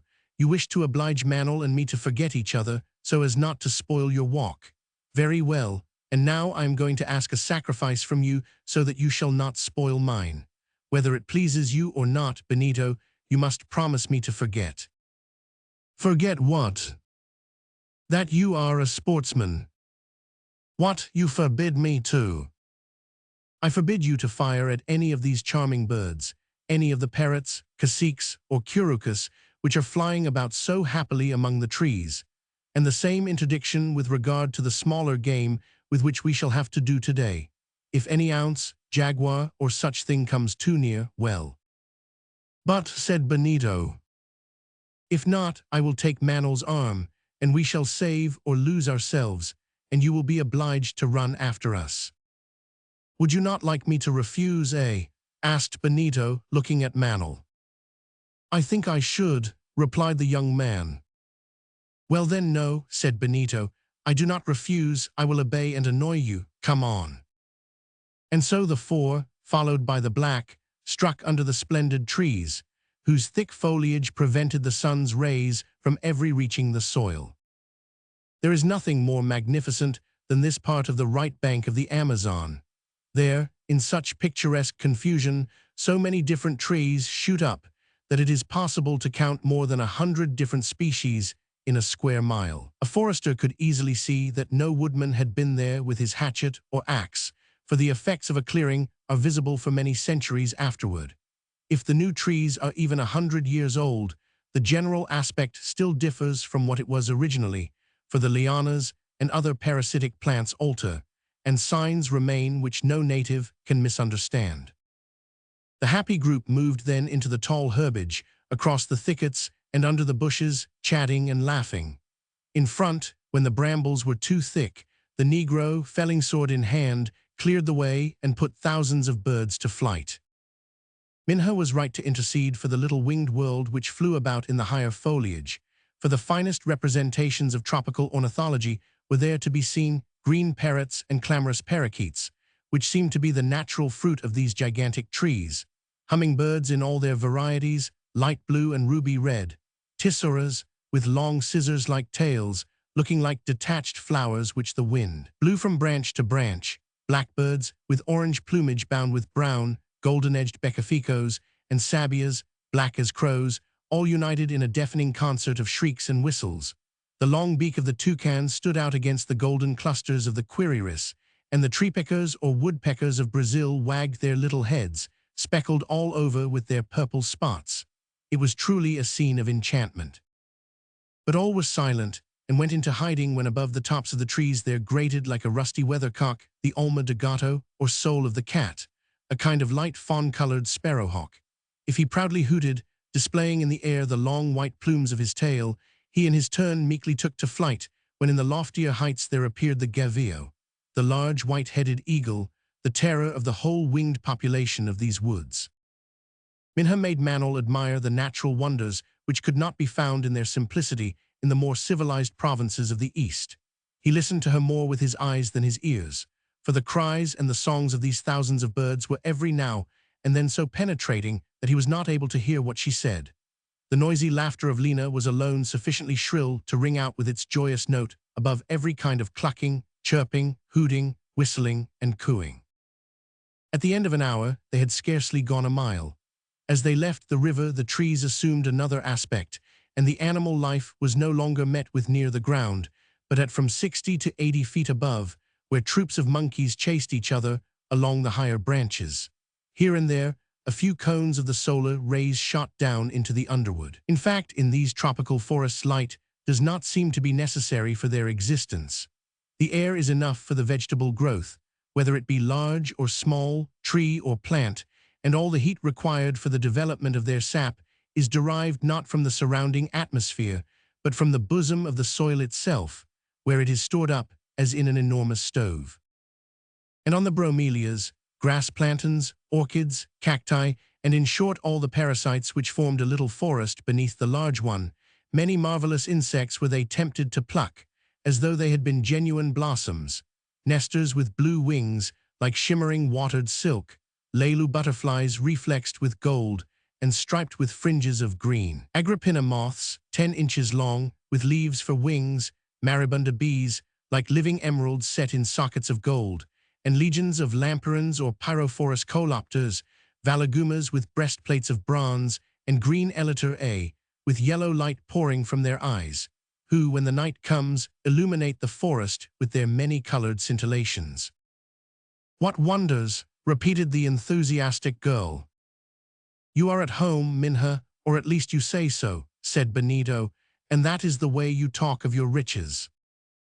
Sneer away, little brother, replied Minha. Such beautiful things are only lent to us. Is it not so, Manuel? They come from the hand of the Almighty and belong to the world. Let Benito laugh on, Minha, said Manuel. He hides it very well, but he is a poet himself when his time comes, and he admires as much as we do all these beauties of nature. Only when his gun is on his arm, goodbye to poetry. Then be a poet now, replied the girls. I am a poet, said Benito. Oh, nature enchanting, etc. We may confess, however, that in forbidding him to use his gun, Minha had imposed on him a genuine privation. There was no lack of game in the woods, and several magnificent opportunities he had declined with regret.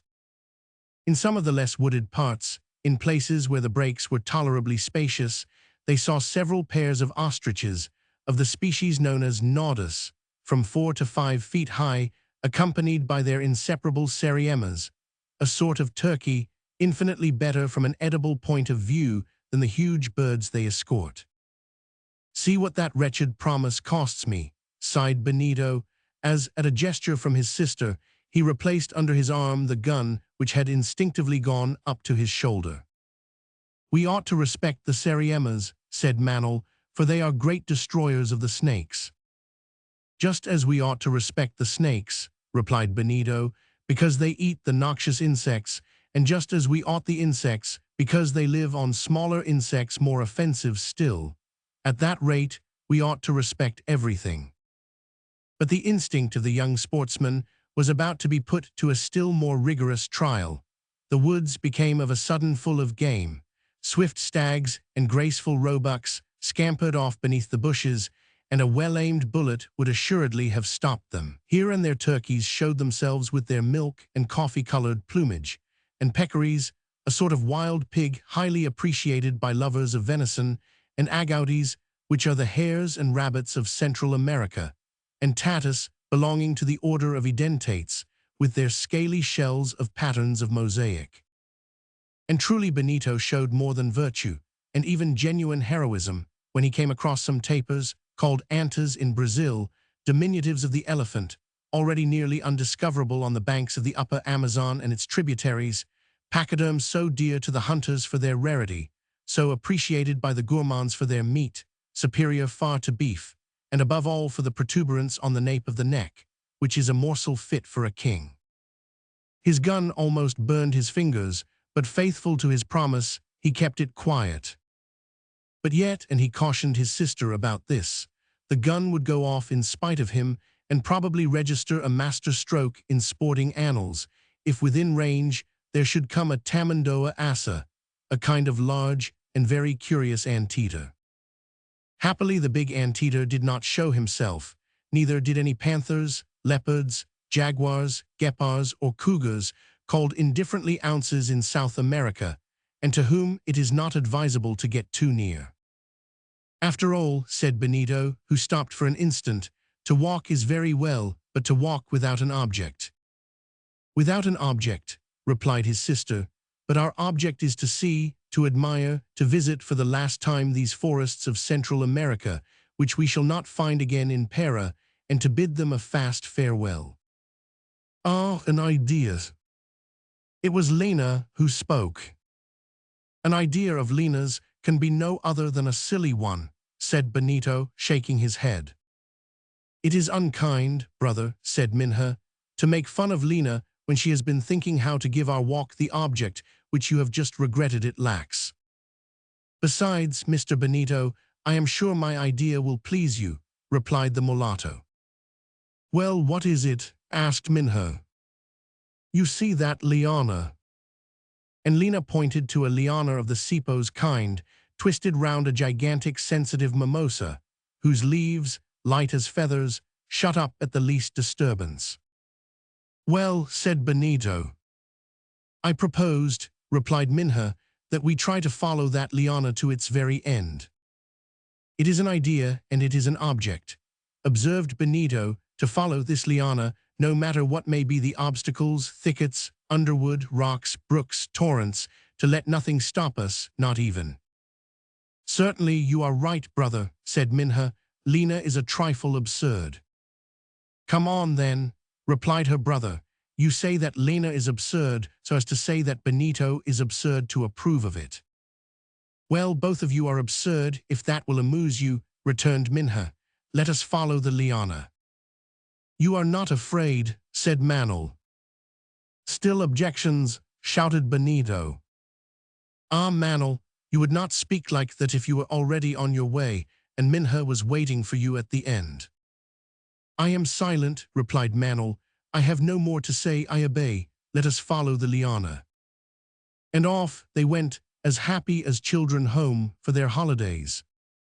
This vegetable might take them far if they determined to follow it to its extremity, like the thread of Ariadne, as far almost as that which the heiress of Minos used to lead her from the labyrinth, and perhaps entangle them more deeply. It was in fact a creeper of the salses family, one of the sipos known under the name of the red japicanga, whose length sometimes measures several miles, but after all, they could leave it when they liked. The sipo passed from one tree to another without breaking its continuity, sometimes twisting round the trunks, sometimes garlanding the branches, here jumping from a dragon tree to a rosewood, then from a gigantic chestnut, the Berthelicia excelsa, to some of the wine palms, bacabas, whose branches have been appropriately compared by agassiz to long sticks of coral flecked with green. Here round tucumas, or ficuses, capriciously twisted like centenarian olive trees, and of which Brazil had 54 varieties. Here round the kinds of euphorbias, which produce caoutchouc, gualtz, noble palm trees with slender, graceful, and glossy stems, and cacao trees, which shoot up of their own accord on the banks of the Amazon and its tributaries, having different melastomas, some with red flowers and others ornamented with panicles of whitish berries. But the halts, the shouts of cheating, when the happy company thought they had lost their guiding thread, for it was necessary to go back and disentangle it from the knot of parasitic plants. "There it is," said Lena, "I see it." "You are wrong," replied Minha. "That is not it, that is a liana of another kind." "No, Lena is right," said Benito. "No, Lena is wrong. Manel would naturally return." Hence highly serious, long-continued discussions in which no one would give in. Then the black on one side and Benito on the other would rush at the trees and clamber up to the branches encircled by the sipo so as to arrive at the true direction. Now nothing was assuredly less easy in that jumble of knots, among which twisted the liana in the middle of bromelias, caratas, armed with their sharp prickles, orchids with rosy flowers, and violet lips the size of gloves, and oncidiums more tangled than a skein of worsted between a kitten's paws. And then when the liana ran down again to the ground, the difficulty of picking it out under the mass of lycopods, large-leaved heliconias, rosy-tasseled calliandras, rhipsalas encircling it like the thread on an electric reel, between the knots of the large white ipomas, under the fleshy stems of the vanilla, and in the midst of the shoots and branchlets of the grenadilla and the vine. And when the sipo was found again, what shouts of joy, and how they resumed the walk, for an instant interrupted. For an hour the young people had already been advancing, and nothing had happened to warn them that they were approaching the end. They shook the liana with vigor, but it would not give, and the birds flew away in hundreds, and the monkeys fled from tree to tree so as to point out the way. If a thicket barred the road, the felling sword cut a deep gap, and the group passed in. If it was a high rock, carpeted with verdure, over which the liana twisted like a serpent, they climbed it and passed on. A large break now appeared. There in the more open air, which is as necessary to it as the light of the sun, the tree of the tropics, par excellence, which, according to Humboldt, accompanies man in the infancy of his civilization, the great provider of the inhabitant of the torrid zones, a banana tree, was standing alone. The long festoon of the liana curled round its higher branches, moving away to the other side of the clearing, and disappeared again into the forest. "Shall we stop soon?" asked Manel. "No, 1,000 times no," cried Benito, not without having reached the end of it. "Perhaps," observed Minha, "it will soon be time to think of returning." "Oh, dearest mistress, let us go on again," replied Lena. "On forever," added Benito. And they plunged more deeply into the forest, which, becoming clearer, allowed them to advance more easily. Besides, the sipo bore away to the north and toward the river. It became less inconvenient to follow, seeing that they approached the right bank, and it would be easy to get back afterward. A quarter of an hour later, they all stopped at the foot of a ravine in front of a small tributary of the Amazon. But a bridge of lianas, made of bejucos, twined together by their interlacing branches, crossed the stream. The sipo, dividing into two strings, served for a handrail and passed from one bank to the other. Benito, all the time in front, had already stepped on the swinging floor of this vegetable bridge. Manuel wished to keep his sister back. "Stay, Minha," he said. "Benito may go further if he likes, but let us remain here." "No, come on, dear mistress," said Lena. "Don't be afraid, the liana is getting thinner. We shall get the better of it and find out its end." And without hesitation, the young mulatto boldly ventured toward Benito. "What children they are," replied Minha. "Come along, Manuel, we must follow." And they all cleared the bridge, which swayed above the ravine like a swing, and plunged again beneath the mighty trees. But they had not proceeded for 10 minutes along the interminable sipo in the direction of the river when they stopped, and this time not without cause. "Have we got to the end of the liana?" asked Minha. "No," replied Benito, "but we had better advance with care. Look," and Benito pointed to the sipo which, lost in the branches of a high ficus, was agitated by violent shakings. "What causes that?" asked Manuel. "Perhaps some animal that we had better approach with a little circumspection." And Benito, cocking his gun, motioned them to let him go on a bit, and stepped about 10 paces to the front. Manuel, the two girls, and the black remained motionless where they were. Suddenly Benito raised a shout, and they saw him rush toward a tree. They all ran as well. Sight the most unforeseen, and little adapted to gratify the eyes. A man hanging by the neck struggled at the end of the liana, which, supple as a cord, had formed into a slipknot, and the shakings came from the jerks into which he still agitated it in the last convulsions of his agony. Benito threw himself on the unfortunate fellow, and with a cut of his hunting knife severed the sipo. The man slipped on to the ground. Manuel leaned over him to try and recall him to life if it was not too late. "Poor man," murmured Minha. Mr. Manuel," cried Lena. "He breathes again, his heart beats, you must save him." "True," said Manuel, "but I think it was about time that we came up." He was about 30 years old, a white, clothed badly enough, much emaciated, and he seemed to have suffered a good deal. At his feet were an empty flask, thrown on the ground, and a cup and bowl in palm wood, of which the bowl, made of the head of a tortoise, was tied on with a fiber. To hang himself," repeated Lena, and young still, what could have driven him to do such a thing? But the attempts of Manuel had not been long in bringing the luckless wight to life again, and he opened his eyes and gave an ahum, so vigorous and unexpected that Lena, frightened, replied to his cry with another. "Who are you, my friend?" Benito asked him. "An ex-hanger-on, as far as I see." "But your name?" "Wait a minute and I will recall myself," said he, passing his hand over his forehead. "I am known as Fragoso, at your service, and I am still able to curl and cut your hair, to shave you, and to make you comfortable according to all the rules of my art. I am a barber, so to speak more truly, the most desperate of Figaros." "And what made you think of—" "What would you have, my gallant sir?" replied Fragoso with a smile, a moment of despair, which I would have duly regretted had the regrets been in another world. But 800 leagues of country to traverse, and not a coin in my pouch, was not very comforting. I had lost courage, obviously.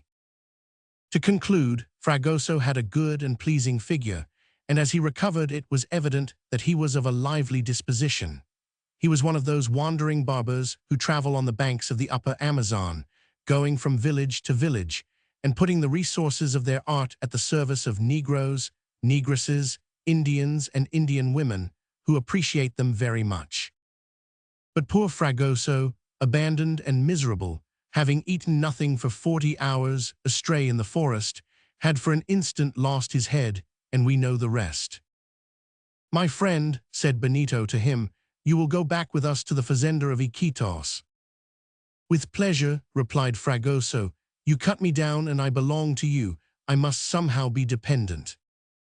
"Well, dear mistress, don't you think we did well to continue our walk?" asked Lena. "That I do," returned the girl. "Never mind," said Benito.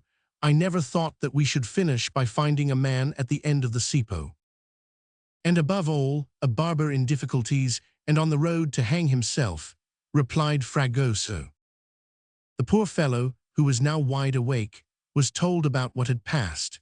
He warmly thanked Lena for the good idea she had had of following the liana, and they all started on the road to the fazenda, where Fragoso was received in a way that gave him neither wish nor want to try his wretched task again. Chapter 8. The Jangada. The half-mile square of forest was cleared. With the carpenters remained the task of arranging, in the form of a raft, the many venerable trees which were lying on the strand. And an easy task it was. Under the direction of Joam Garral, the Indians displayed their incomparable ingenuity.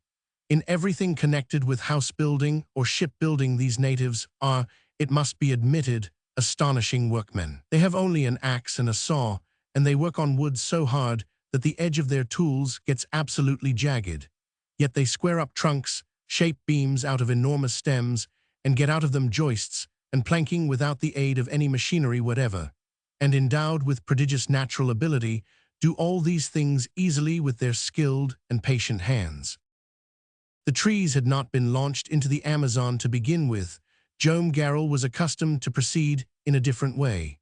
The whole mass of trunks was symmetrically arranged on a flat part of the bank, which he had already leveled up at the junction of the Nane with the great river. There it was that the jangada was to be built. Thence it was that the Amazon was to float it when the time came for it to start for its destination. And here an explanatory note is necessary in regard to the geography of this immense body of water, and more especially as relating to a singular phenomenon which the riverside inhabitants describe from personal observation. The two rivers which are perhaps more extensive than the great artery of Brazil, the Nile and the Missouri-Mississippi, flow one from south to north across the African continent, the other from north to south through North America. They cross districts of many different latitudes and consequently of many different climates. The Amazon, on the contrary, is entirely comprised, at least it is from the point where it turns to the east, on the frontiers of Ecuador and Peru, between the second and fourth parallels of south latitude. Hence, this immense river system is under the same climatic conditions during the whole of its course. In these parts there are two distinct seasons during which rain falls. In the north of Brazil, the rainy season is in September. In the south it occurs in March. Consequently, the right-hand tributaries and the left-hand tributaries bring down their floods at half-yearly intervals, and hence the level of the Amazon, after reaching its maximum in June, gradually falls until October. This Joam Garral knew by experience, and he intended to profit by the phenomenon to launch the jangada, after having built it in comfort on the river bank. In fact, between the mean and the higher level, the height of the Amazon could vary as much as 40 feet, and between the mean and the lower level, as much as 30 feet. A difference of 70 feet like this gave the fazender all he required. The building was commenced without delay. Along the huge bank, the trunks were got into place according to their sizes and floating power, which of course had to be taken into account, as among these thick and heavy woods there were many whose specific gravity was but little below that of water. The first layer was entirely composed of trunks laid side by side. A little interval had to be left between them, and they were bound together by transverse beams, which assured the solidity of the whole.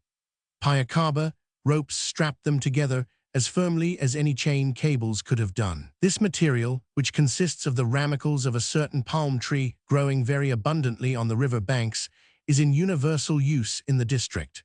Piacaba floats, resists immersion, and is cheaply made, very good reasons for causing it to be valuable, and making it even an article of commerce with the old world. Above this double row of trunks and beams were disposed the joists and planks which formed the floor of the jangada and rose about 30 inches above the load waterline. The bulk was enormous, as we must confess when it is considered that the raft measured 1,000 feet long and 60 broad, and thus had a superficies of 60,000 square feet. They were, in fact, about to commit a whole forest to the Amazon. The work of building was conducted under the immediate direction of Joam Garral, but when that part was finished, the question of arrangement was submitted to the discussion of all, including even the gallant Fragoso. Just a word as to what he was doing in his new situation at the fazenda. The barber had never been so happy as since the day when he had been received by the hospitable family.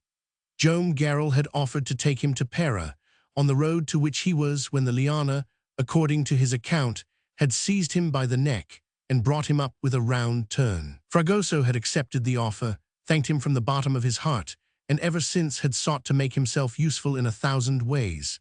He was a very intelligent fellow, what one might call a double right-hander, that is to say, he could do everything and could do everything well.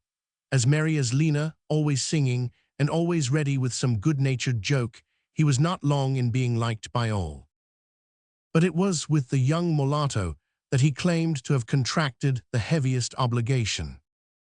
A famous idea that of yours, Miss Lena, he was constantly saying, to play at following the liana.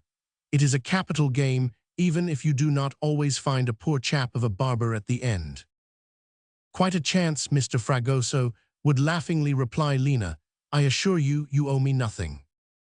What nothing? I owe you my life, and I want it prolonged for 100 years, and that my recollection of the fact may endure even longer.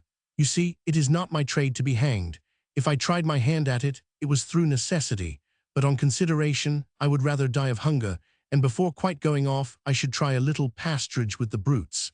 As for this liana, it is a lien between us, and so you will see. The conversation generally took a joking turn, but at the bottom Fragoso was very grateful to the mulatto for having taken the initiative in his rescue, and Lena was not insensible to the attentions of the brave fellow, who was as straightforward, frank, and good-looking as she was. Their friendship gave rise to many a pleasant on the part of Benito, old Cybele, and others. To return to the jangada. After some discussion it was decided, as the voyage was to be of some months' duration, to make it as complete and comfortable as possible. The Garral family, comprising the father, mother, daughter, Benito, Manuel, and the servants, Cybele and Lena, were to live in a separate house. In addition to these, there were to go 40 Indians, 40 blacks, Fragoso, and the pilot who was to take charge of the navigation of the raft. Though the crew was large, it was not more than sufficient for the service on board. To work the jangada along the windings of the river and between the hundreds of islands and islets which lay in its course required fully as many as were taken, for if the current furnished the motive power, it had nothing to do with the steering, and the 160 arms were no more than were necessary to work the long boat hooks by which the giant raft was to be kept in midstream. In the first place, then in the hinder part of the jangada, they built the master's house. It was arranged to contain several bedrooms and a large dining hall. One of the rooms was destined for Joam and his wife, another for Lena and Cybele near those of their mistresses, and a third room for Benito and Manuel. Minha had a room away from the others, which was not by any means the least comfortably designed. This, the principal house, was carefully made of weather boarding, saturated with boiling resin, and thus rendered watertight throughout. It was capitally lighted with windows on all sides. In front, the entrance door gave immediate access to the common room. A light veranda, resting on slender bamboos, protected the exterior from the direct action of the solar rays. The whole was painted a light ochre color, which reflected the heat instead of absorbing it, and kept down the temperature of the interior. But when the heavy work, so to speak, had been completed, Minha intervened with, "Father, now your care has enclosed and covered us, you must allow us to arrange our dwelling to please ourselves. The outside belongs to you, the inside to us. Mother and I would like it to be as though our house at the fazenda went with us on the journey, so as to make you fancy that we had never left Iquitos." "Do just as you like, Minha. replied Joam Garrel, smiling in the sad way he often did. That will be nice. I leave everything to your good taste. And that will do us honor, father. It ought to, for the sake of the splendid country we are going through, which is yours, by the way, and into which you are to enter after so many years' absence. Yes, Minha, yes, replied Joam. It is rather as if we were returning from exile, voluntary exile. Do your best. I approve beforehand of what you do. On Minha and Lina, to whom were added of their own free will Manel on the one side and Fragoso on the other, devolved the care of decorating the inside of the house. With some imagination and a little artistic feeling, the result was highly satisfactory. The best furniture of the fazenda naturally found its place within, as after arriving in Pera they could easily return it by one of the igaritios. Tables, bamboo easy chairs, cane sofas, carved wood shelves, everything that constituted the charming furniture of the tropics was disposed with taste about the floating home. No one is likely to imagine that the walls remained bare. The boards were hidden beneath hangings of most agreeable variety. These hangings were made of valuable bark, that of the treacherous, which is raised up in large folds like the brocades and damasks and softest and richest materials of our modern looms. On the floors of the rooms were jaguar skins with wonderful spots and thick monkey furs of exquisite fleeciness. Light curtains of the russet silk, produced by the sumoma, hung from the windows. The beds, enveloped in mosquito curtains, had their pillows, mattresses, and bolsters filled with that fresh and elastic substance which in the upper Amazon is yielded by the bombax. Throughout on the shelves and side tables were little odds and ends, brought from Rio Janeiro or Belém, those most precious to Minha being such as had come from Manel. What could be more pleasing in her eyes than the knickknacks given by a loving hand which spoke to her without saying anything? In a few days the interior was completed, and it looked just like the interior of the fazenda, a stationary house under a lovely clump of trees on the borders of some beautiful river. Until it descended between the banks of the larger stream, it would not be out of keeping with the picturesque landscape which stretched away on each side of it. We may add that the exterior of the house was no less charming than the interior. In fact, on the outside, the young fellows had given free scope to their taste and imagination. From the basement to the roof, it was literally covered with foliage, a confused mass of orchids, bromelias, and climbing plants, all in flower, rooted in boxes of excellent soil hidden beneath masses of verdure. The trunk of some ficus or mimosa was never covered by a more startlingly tropical attire. What whimsical climbers, ruby red and golden yellow, with variegated clusters and tangled twigs, turned over the brackets, under the ridges, on the rafters of the roof, and across the lintels of the doors. They had brought them wholesale from the woods in the neighborhood of the fazenda. A huge liana bound all the parasites together. Several times it made the round of the house, clinging on to every angle, encircling every projection, forking, uniting, it everywhere threw out its irregular branchlets, and allowed not a bit of the house to be seen beneath its enormous clusters of bloom. As a delicate piece of attention, the author of which can be easily recognized, the end of the cipo spread out before the very window of the young mulatto, as though a long arm was forever holding a bouquet of fresh flowers across the blind. To sum up, it was as charming as could be, and as Yaquita, her daughter, and Lina were content, we need say no more about it. It would not take much to make us plant trees on the jangada, said Benito. Oh, trees, ejaculated Minha. Why not, replied Manel. Transported on to this solid platform, with some good soil, I am sure they would do well, and we would have no change of climate to fear for them, as the Amazon flows all the time along the same parallel. Besides, said Benito, everyday islets of verdure, torn from the banks, go drifting down the river. Do they not pass along with their trees, bushes, thickets, rocks, and fields, to lose themselves in the Atlantic 800 leagues away? Why then should we not transform our raft into a floating garden? Would you like a forest, miss? Said Fragoso, who stopped at nothing. Yes, a forest, cried the young mulatto, "a forest with its birds and its monkeys." "Its snakes, its jaguars," continued Benito. "Its Indians, its nomadic tribes," added Manol, "and even its cannibals." "But where are you going to, Fragoso?" said Minha, seeing the active barber making a rush at the bank. "To look after the forest," replied Fragoso. "Useless, my friend," answered the smiling Minha. "Manol has given me a nosegay, and I am quite content.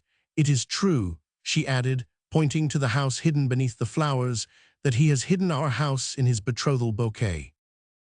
Chapter 9. The evening of the 5th of June. While the master's house was being constructed, Joam Garral was also busied in the arrangement of the outbuildings, comprising the kitchen and offices in which provisions of all kinds were intended to be stored. In the first place, there was an important stock of the roots of that little tree, some 6 or 10 feet in height, which yields the manioc, and which form the principal food of the inhabitants of these intertropical countries. The root, very much like a long black radish, grows in clumps like potatoes. If it is not poisonous in Africa, it is certain that in South America it contains a more noxious juice, which it is necessary to previously get rid of by pressure. When this result is obtained, the root is reduced to flour, and is then used in many ways, even in the form of tapioca, according to the fancy of the natives.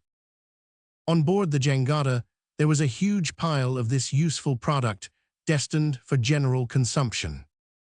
As for preserved meats, not forgetting a whole flock of sheep, kept in a special stable built in the front, they consisted principally of a quantity of the presunto hams of the district, which are of first-class quality, but the guns of the young fellows and of some of the Indians were reckoned on for additional supplies, excellent hunters as they were, to whom there was likely to be no lack of game on the islands and in the forests bordering on the stream. The river was expected to furnish its daily quota: prawns, which ought rather to be called crawfish; tambagus, the finest fish in the district, of a flavor superior to that of salmon, to which it is often compared; pirarucas, with red scales, as large as sturgeons, which when salted are used in great quantities throughout Brazil; kangaroos, awkward to capture, but good to eat; piranhas, or devilfish, striped with red bands, and 30 inches long; turtles large and small, which are counted by millions, and form so large a part of the food of the natives. Some of every one of these things it was hoped would figure in turn on the tables of the master and his men. And so each day shooting and fishing were to be regularly indulged in.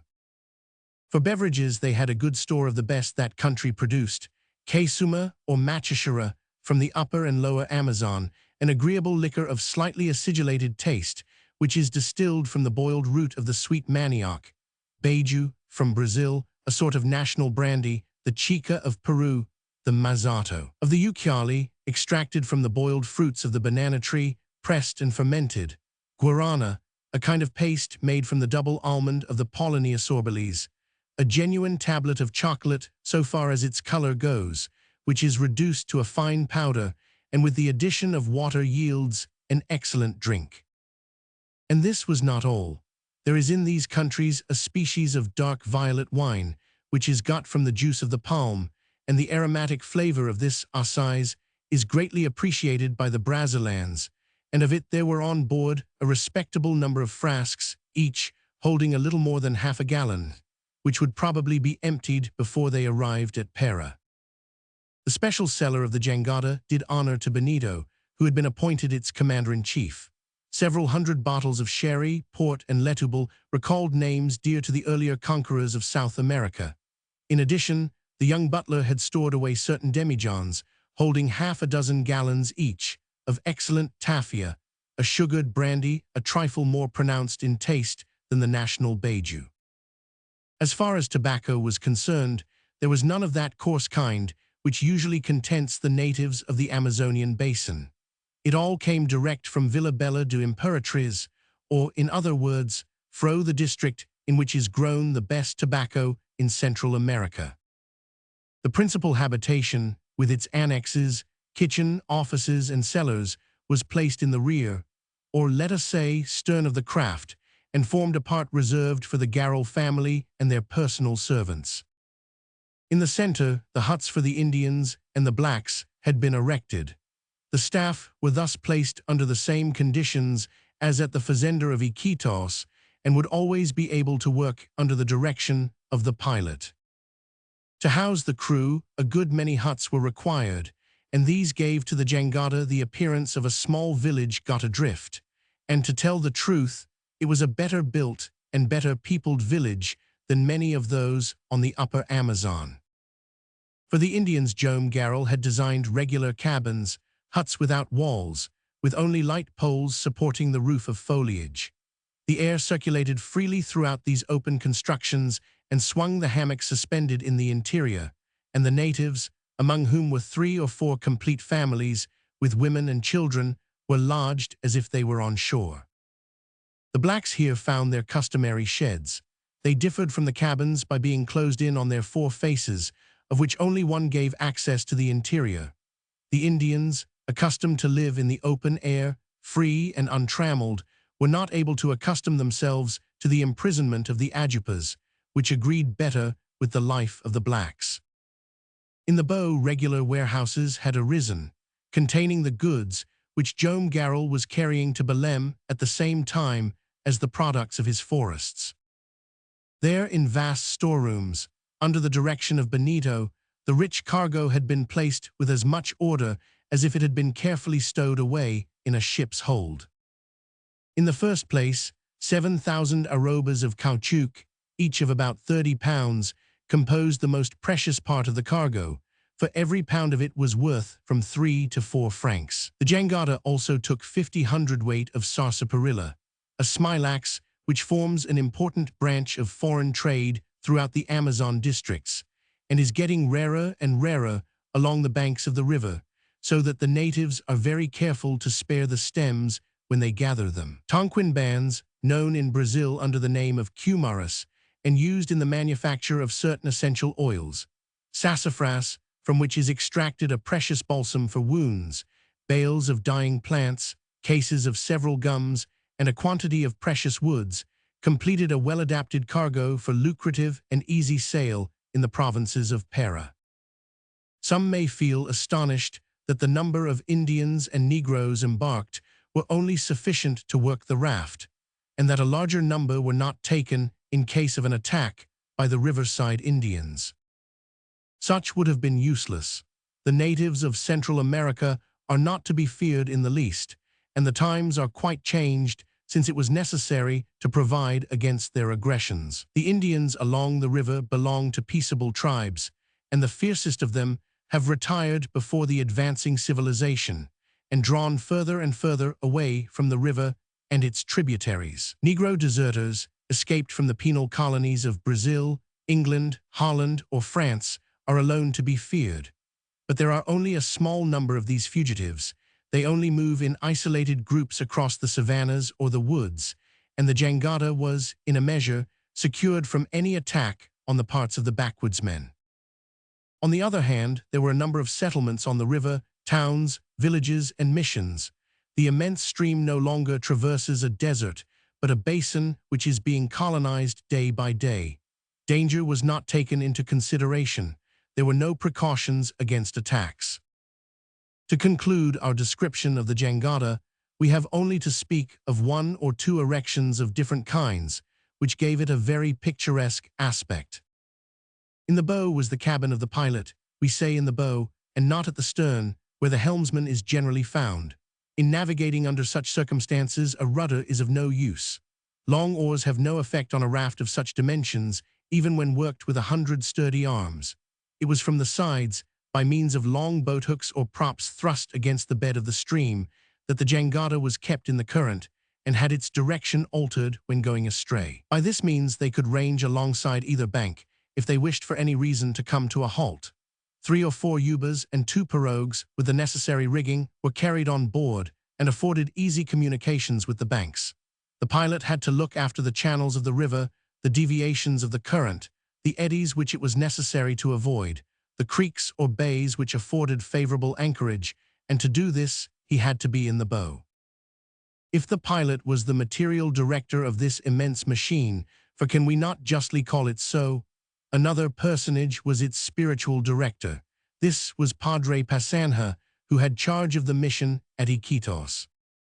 A religious family, like that of Joam Garral's, had availed themselves enthusiastically of this occasion of taking him with them. Padre Passanha, then aged 70, was a man of great worth, full of evangelical fervor, charitable and good, and in countries where the representatives of religion are not always examples of the virtues, he stood out as the accomplished type of those great missionaries who have done so much for civilization in the interior of the most savage regions of the world. For 50 years, Padre Passanha had lived at Iquitos, in the mission of which he was the chief. He was loved by all, and worthily so. The Garral family held him in great esteem. It was he who had married the daughter of Farmer Magalhaes to the clerk who had been received at the fazenda. He had known the children from birth. He had baptized them, educated them, and hoped to give each of them the nuptial blessing. The age of the padre did not allow of his exercising his important ministry any longer. The horn of retreat for him had sounded. He was about to be replaced at Iquitos by a younger missionary, and he was preparing to return to Pera, to end his days in one of those convents which are reserved for the old servants of God. What better occasion could offer than that of descending the river with the family which was as his own? They had proposed it to him, and he had accepted, and when arrived at Belém, he was to marry the young couple, Minha and Manuel. But if Padre Passanha, during the course of the voyage, was to take his meals with the family, Joam Garral desired to build for him a dwelling apart, and heaven knows what care Yaquita and her daughter took to make him comfortable. Assuredly, the good old priest had never been so lodged in his modest parsonage. The parsonage was not enough for Padre Passanha. He ought to have a chapel. The chapel, then, was built in the center of the jangada, and a little bell surmounted it. It was small enough, undoubtedly, and it could not hold the whole of the crew, but it was richly decorated, and if Joam Garral found his own house on the raft, Padre Passanha had no cause to regret the poverty-stricken church of Iquitos. Such was the wonderful structure which was going down the Amazon. It was then on the bank waiting till the flood came to carry it away. From the observation and calculation of the rising, it would seem as though there was not much longer to wait. All was ready to date, the 5th of June. The pilot arrived the evening before. He was a man about 50, well up in his profession, but rather fond of drink. Such as he was, Joam Garral in large matters at different times had employed him to take his rafts to Belém, and he had never had cause to repent it. It is as well to add that Araujo, that was his name, never saw better than when he had imbibed a few glasses of tafia, and he never did any work at all without a certain demijohn of that liquor, to which he paid frequent court. The rise of the flood had clearly manifested itself for several days. From minute to minute the level of the river rose, and during the 24 hours which preceded the maximum, the waters covered the bank on which the raft rested, but did not lift the raft. As soon as the movement was assured, and there could be no error as to the height to which the flood would rise, all those interested in the undertaking were seized with no little excitement. For if through some inexplicable cause the waters of the Amazon did not rise sufficiently to flood the jangada, it would all have to be built over again. But as the fall of the river would be very rapid, it would take long months before similar conditions recurred. On the 5th of June, toward the evening, the future passengers of the jangada were collected on a plateau which was about 100 feet above the bank, and waited for the hour with an anxiety quite intelligible. There were Yaquita, her daughter, Manuel Valdez, Padre Passanha, Benito, Lina, Fragoso, Cibele, and some of the servants, Indian or Negro, of the fazenda. Fragoso could not keep himself still. He went and he came. He ran down the bank and ran up the plateau. He noted the points of the river gauge and shouted hurrah as the water crept up. It will swim, he shouted. The raft which is to take us to Belém. It will float if all the cataracts of the sky have to open to flood the Amazon. Joam Garral was on the raft with the pilot and some of the crew.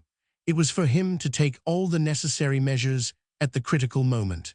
The jangada was moored to the bank with solid cables so that it could not be carried away by the current when it floated off. Quite a tribe from 150 to 200 Indians, without counting the population of the village, had come to assist at the interesting spectacle. They were all keenly on the watch, and silence reigned over the impressionable crowd.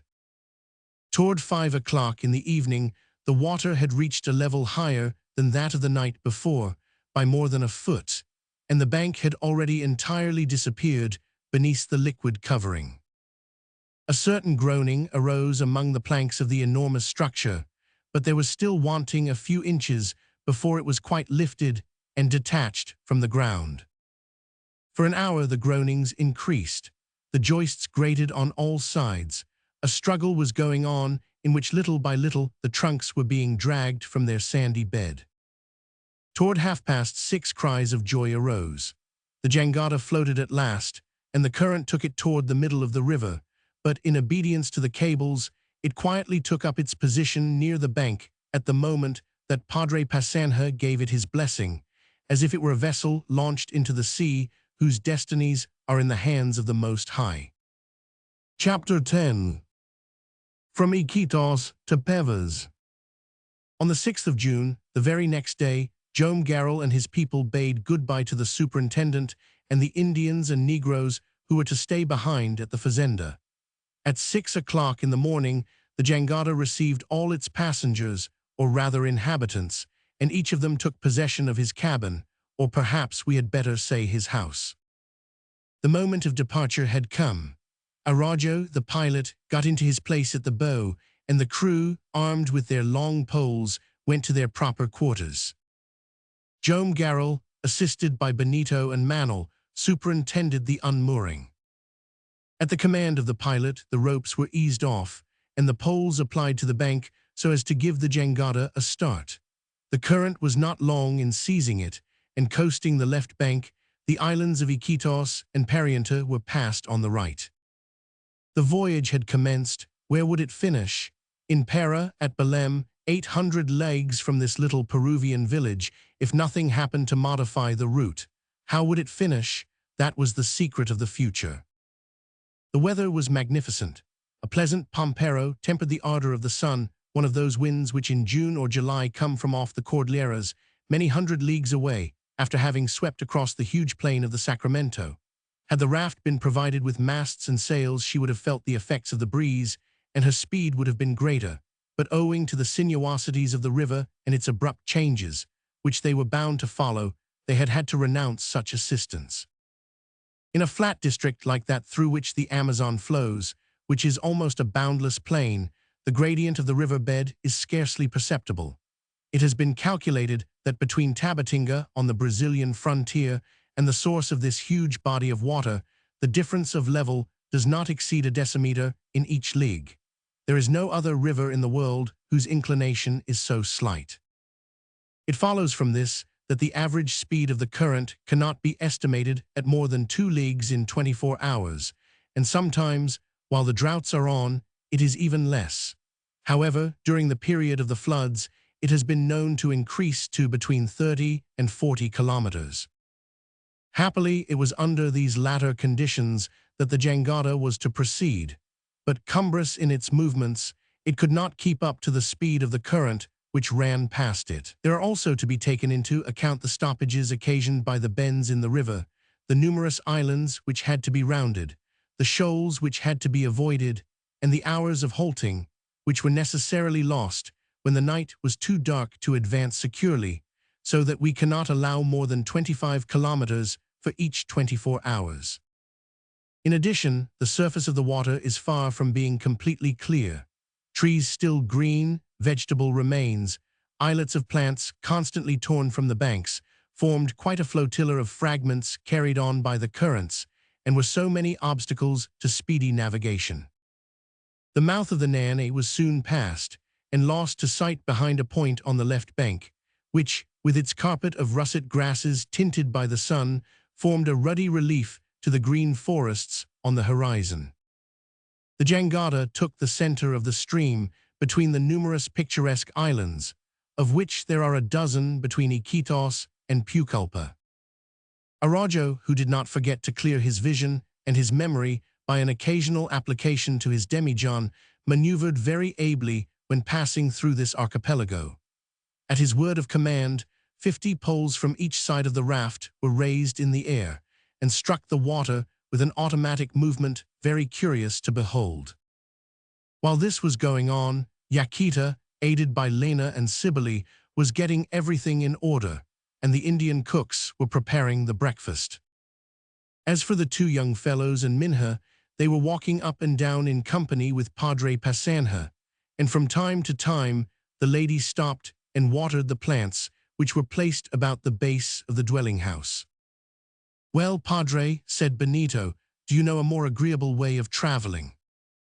"No, my dear boy," replied the Padre, "it is truly traveling with all one's belongings." "And without any fatigue," added Manel, "we might do hundreds of thousands of miles in this way." "And," said Minha, "you do not repent having taken passage with us. Does it not seem to you as if we were afloat on an island drifted quietly away from the bed of the river with its prairies and its trees? Only, repeated the Padre.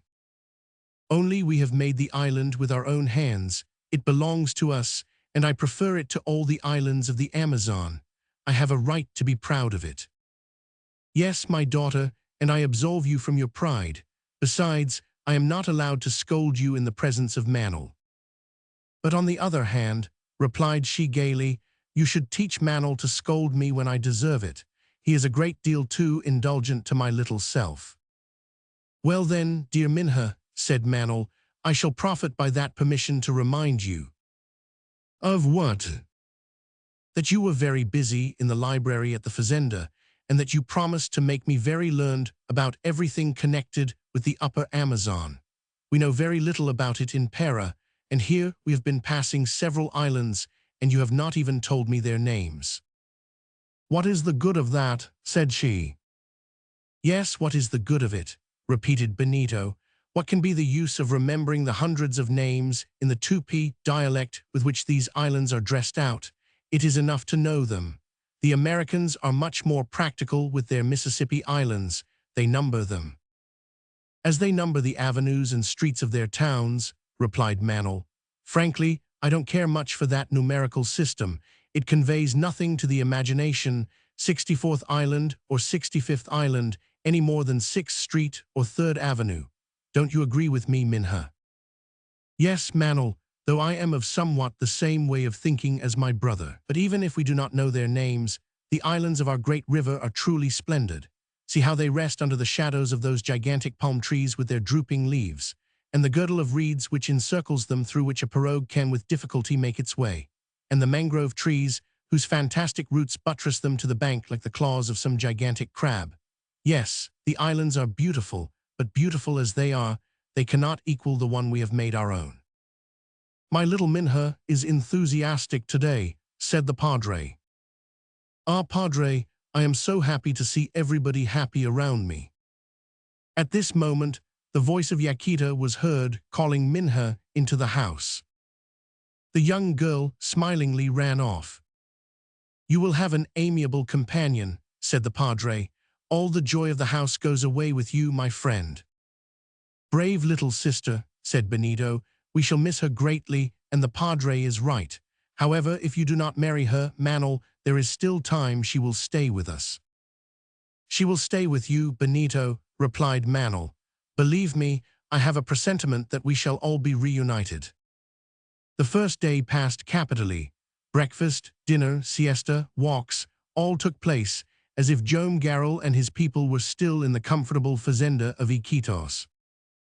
During these 24 hours, the mouths of the rivers Bacali, Chachio, Pucallpa on the left of the stream, and those of the rivers Itanicari, Manidi, Moyac, Tucuya, and the islands of this name on the right, were passed without accident. The night, lighted by the moon, allowed them to save a halt, and the giant raft glided peacefully on along the surface of the Amazon. On the morrow, the 7th of June, The jangada breasted the banks of the village of Pucallpa, named also New Iran. Old Iran, situated 15 leagues downstream on the same left bank of the river, is almost abandoned for the new settlement, whose population consists of Indians belonging to the Mayoruna and Orjun tribes. Nothing can be more picturesque than this village with its ruddy-colored banks, its unfinished church, its cottages, whose chimneys are hidden amid the palms, and its 2 or 3 yubas half-stranded on the shore. During the whole of the 7th of June, the jangada continued to follow the left bank of the river, passing several unknown tributaries of no importance. For a moment, there was a chance of her grounding on the easterly shore of the island of Sinecure, but the pilot, well served by the crew, warded off the danger and remained in the flow of the stream. In the evening, they arrived alongside a narrow island, called Napo Island, from the name of the river which here comes in from the northwest, and mingles its waters with those of the Amazon through a mouth about 800 yards across, after having watered the territories of the Kodo and Orjun Indians. It was on the morning of the 7th of June that the jangada was abreast the little island of Mango, which causes the Napo to split into 2 streams before falling into the Amazon. Several years later, a French traveler, Paul Marquis, went out to examine the color of the waters of this tributary, which has been graphically compared to the cloudy greenish opal of absinthe. At the same time, he corrected some of the measurements of La Condamine. But then the mouth of the Napo was sensibly increased by the floods, and it was with a good deal of rapidity that its current, coming from the eastern slopes of Cotopaxi, hurried fiercely to mingle itself with the tawny waters of the Amazon. A few Indians had wandered to the mouth of this river. They were robust in build, of tall stature, with shaggy hair, and had their noses pierced with a rod of palm, and the lobes of their ears lengthened to their shoulders by the weight of heavy rings of precious wood. Some women were with them. None of them showed any intention of coming on board. It is asserted that these natives are cannibals, but if that is true, and it is said of many of the riverine tribes, there must have been more evidence for the cannibalism than we get today. Some hours later, the village of Bella Vista, situated on a somewhat lower bank, appeared, with its cluster of magnificent trees, towering above a few huts roofed with straw, over which there drooped the large leaves of some medium-sized banana trees, like the waters overflowing from a tarza. Then the pilot, so as to follow a better current, which turned off from the bank, directed the raft toward the right side of the river, which he had not yet approached. The maneuver was not accomplished without certain difficulties, which were successfully overcome after a good many resorts to the demijohn. This allowed them to notice, in passing some of those numerous lagoons with black waters, which are distributed along the course of the Amazon, and which often have no communication with the river. One of these, bearing the name of the Lagoon of Iran, is of fair size and receives the water by a large strait.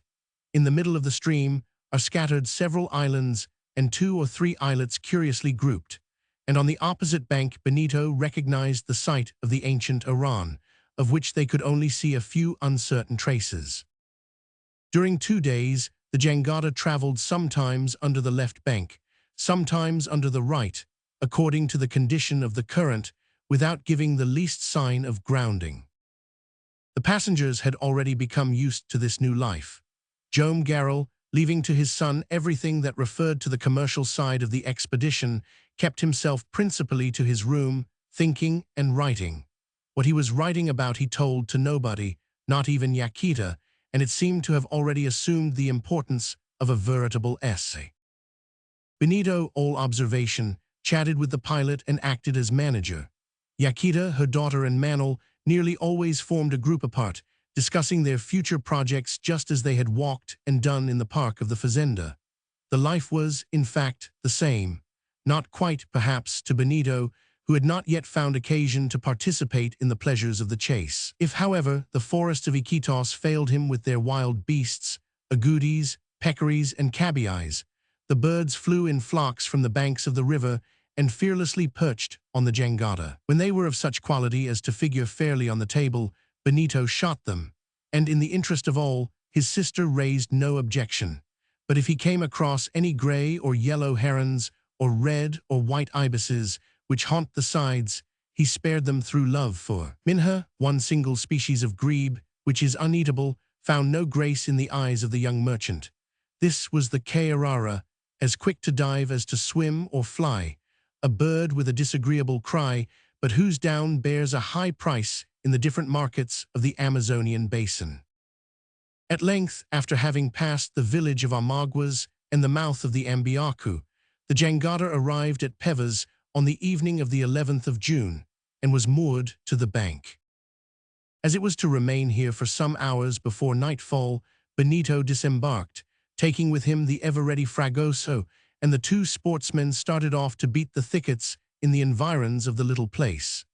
An agouti and a cabiai, not to mention a dozen partridges, enriched the larder after this fortunate excursion. At Pevas, where there is a population of 260 inhabitants, Benito would perhaps have done some trade with the lay brothers of the mission, who are at the same time wholesale merchants, but these had just sent away some bales of sarsaparilla and arrobas of caoutchouc toward the lower Amazon, and their stores were empty.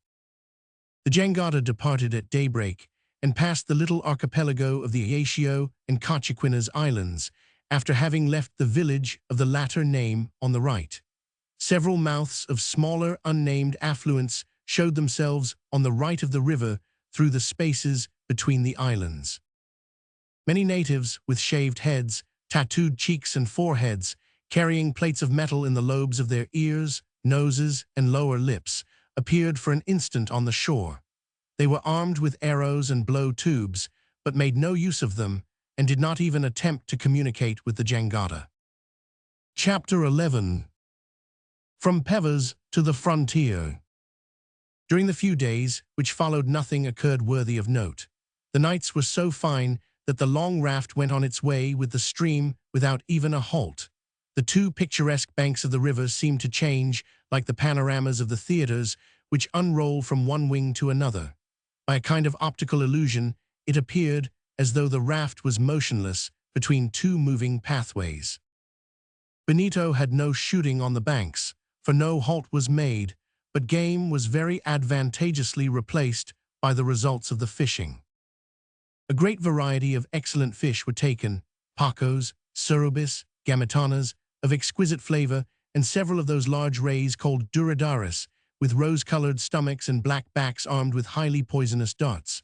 There were also collected by thousands those candaroos, a kind of small silurus, of which many are microscopic, and which so frequently make a pincushion of the calves of the bather when he imprudently ventures into their haunts. The rich waters of the Amazon were also frequented by many other aquatic animals, which escorted the jangada through its waves for whole hours together. There were the gigantic Priarucus, 10 and 12 feet long, cuirassed with large scales with scarlet borders, whose flesh was not much appreciated by the natives. Neither did they care to capture many of the graceful dolphins which played about in hundreds, striking with their tails the planks of the raft, gambolling at the bow and stern, and making the water alive with colored reflections and spurts of spray, which the refracted light converted into so many rainbows. On the 16th of June, the jangada, after fortunately clearing several shallows and approaching the banks, arrived near the large island of San Pablo, and the following evening she stopped at the village of Moromoros, which is situated on the left side of the Amazon. 24 hours afterward, passing the mouths of the Atacori or Cacha, or rather the Furo, or canal, which communicates with the lake of Cabelo Cacha on the right bank, she put in at the rising ground of the mission of Cacha. This was the country of the Marahua Indians, whose long floating hair and mouths opening in the middle of a kind of fan made of the spines of palm trees, 6 inches long, give them a cat-like look, their endeavor being, according to Paul Marquet, to resemble the tiger, whose boldness, strength, and cunning they admire above everything. Several women came with these Marahuas, smoking cigars, but holding the lighted ends in their teeth. All of them, like the king of the Amazonian forests, go about almost naked. The mission of Cacha was then in charge of a Franciscan monk, who was anxious to visit Padre Passanha. Joam Garral received him with a warm welcome and offered him a seat at the dinner table. On that day was given a dinner which did honor to the Indian cook. The traditional soup of fragrant herbs, cake, so often made to replace bread in Brazil, composed of the flour of the manioc thoroughly impregnated with the gravy of meat and tomato jelly, poultry with rice, swimming in a sharp sauce made of vinegar and malacta, a dish of spiced herbs, and cold cake sprinkled with cinnamon, formed enough to tempt a poor monk reduced to the ordinary meager fare of his parish. They tried all they could to detain him, and Yaquita and her daughter did their utmost in persuasion. But the Franciscan had to visit on that evening an Indian who was lying ill at Cacha, and he heartily thanked the hospitable family and departed, not without taking a few presents, which would be well received by the neophytes of the mission. For 2 days Araujo was very busy. The bed of the river gradually enlarged, but the islands became more numerous, and the current, embarrassed by these obstacles, increased in strength. Great care was necessary in passing between the islands of Cabo Cacha, Tarapote, and Cacao. Many stoppages had to be made, and occasionally they were obliged to pole off the jangada, which now and then threatened to run aground. Everyone assisted in the work, and it was under these difficult circumstances that, on the evening of the 20th of June, they found themselves at Nuestra Señora de Loreto. Loreto is the last Peruvian town situated on the left bank of the river before arriving at the Brazilian frontier. It is only a little village, composed of about 20 houses, grouped on a slightly undulating bank, formed of ochreous earth and clay. It was in 1770 that this mission was founded by the Jesuit missionaries. The Tucuma Indians, who inhabit the territories on the north of the river, are natives with ruddy skins, bushy hair, and striped designs on their faces, making them look like the lacquer on a Chinese table. Both men and women are simply clothed, with cotton bands bound round their thighs and stomachs. They are now not more than 200 in number, and on the banks of the Atacori are found the last traces of a nation which was formerly so powerful under its famous chiefs. At Loreto there also live a few Peruvian soldiers and 2 or 3 Portuguese merchants, trading in cotton stuffs, salt fish, and sarsaparilla. Benito went ashore to buy, if possible, a few bales of this smilax, which is always so much in demand in the markets of the Amazon. Joam Garral, occupied all the time in the work, which gave him not a moment's rest, did not stir. Yaquita, her daughter, and Manuel also remained on board. The mosquitoes of Loreto have a deserved reputation for driving away such visitors as do not care to leave much of their blood with the redoubtable diptera. Manuel had a few appropriate words to say about these insects, and they were not of a nature to encourage an inclination to brave their stings. They say that all the new species which infest the banks of the Amazon collect at the village of Loreto. I believe it, but do not wish to confirm it. There, Minha, you can take your choice between the gray mosquito, the hairy mosquito, the white-clawed mosquito, the dwarf mosquito, the trumpeter, the little fifer, the urtiquis, the harlequin, the big black, and the red of the woods. Or rather, they may take their choice of you for a little repast, and you will come back hardly recognizable. I fancy these bloodthirsty diptera guard the Brazilian frontier considerably better than the poverty-stricken soldiers we see on the bank. But if everything is of use in nature, asked Minha, what is the use of mosquitoes? They minister to the happiness of entomologists, replied Manuel, and I should be much embarrassed to find a better explanation. What Manuel had said of the Loreto mosquitoes was only too true. When Benito had finished his business and returned on board, his face and hands were tattooed with thousands of red points, without counting some chigos, which, in spite of the leather of his boots, had introduced themselves beneath his toes. Let us set off this very instant, said Benito, or these wretched insects will invade us, and the jangada will become uninhabitable. And we shall take them into Para, said Manuel, where there are already quite enough for its own needs. And so, in order not to pass even the night near the banks, the jangada pushed off into the stream. On leaving Loreto, the Amazon turns slightly toward the southwest, between the islands of Arava, Caiari, and Urucutia. The jangada then glided along the black waters of the Cajaru as they mingled with the white stream of the Amazon. After having passed this tributary on the left, it peacefully arrived during the evening of the 23rd of June alongside the large island of Jahuma. The setting of the sun on a clear horizon, free from all haze, announced one of those beautiful tropical nights which are unknown in the temperate zones. A light breeze freshened the air, the moon arose in the constellated depths of the sky, and for several hours took the place of the twilight which is absent from these latitudes. But even during this period the stars shone with unequaled purity. The immense plain seemed to stretch into the infinite like a sea, and at the extremity of the axis, which measures more than 200,000 millions of leagues, there appeared on the north the single diamond of the pole star, on the south the four brilliants of the Southern Cross. The trees on the left bank and on the island of Jahuma stood up in sharp black outline. They were recognizable in the undecided silhouettes, the trunks, or rather columns, of copahus, which spread out in umbrellas, groups of sandies, from which is extracted the thick and sugared milk, intoxicating as wine itself, and vignaticos 80 feet high, whose summits shake at the passage of the lightest currents of air. What a magnificent sermon are these forests of the Amazon, has been justly said. Yes, and we might add, what a magnificent hymn there is in the nights of the tropics. The birds were giving forth their last evening notes, bentivis, who hang their nests on the bankside reeds, niambus, a kind of partridge, whose song is composed of 4 notes in perfect accord, camiches, with their plaintive melody, kingfishers, whose call responds like a signal to the last cry of their congeners, cannons, with their sonorous trumpets, and red macaws, who fold their wings in the foliage of the jacuitibas, when night comes on to dim their glowing colors.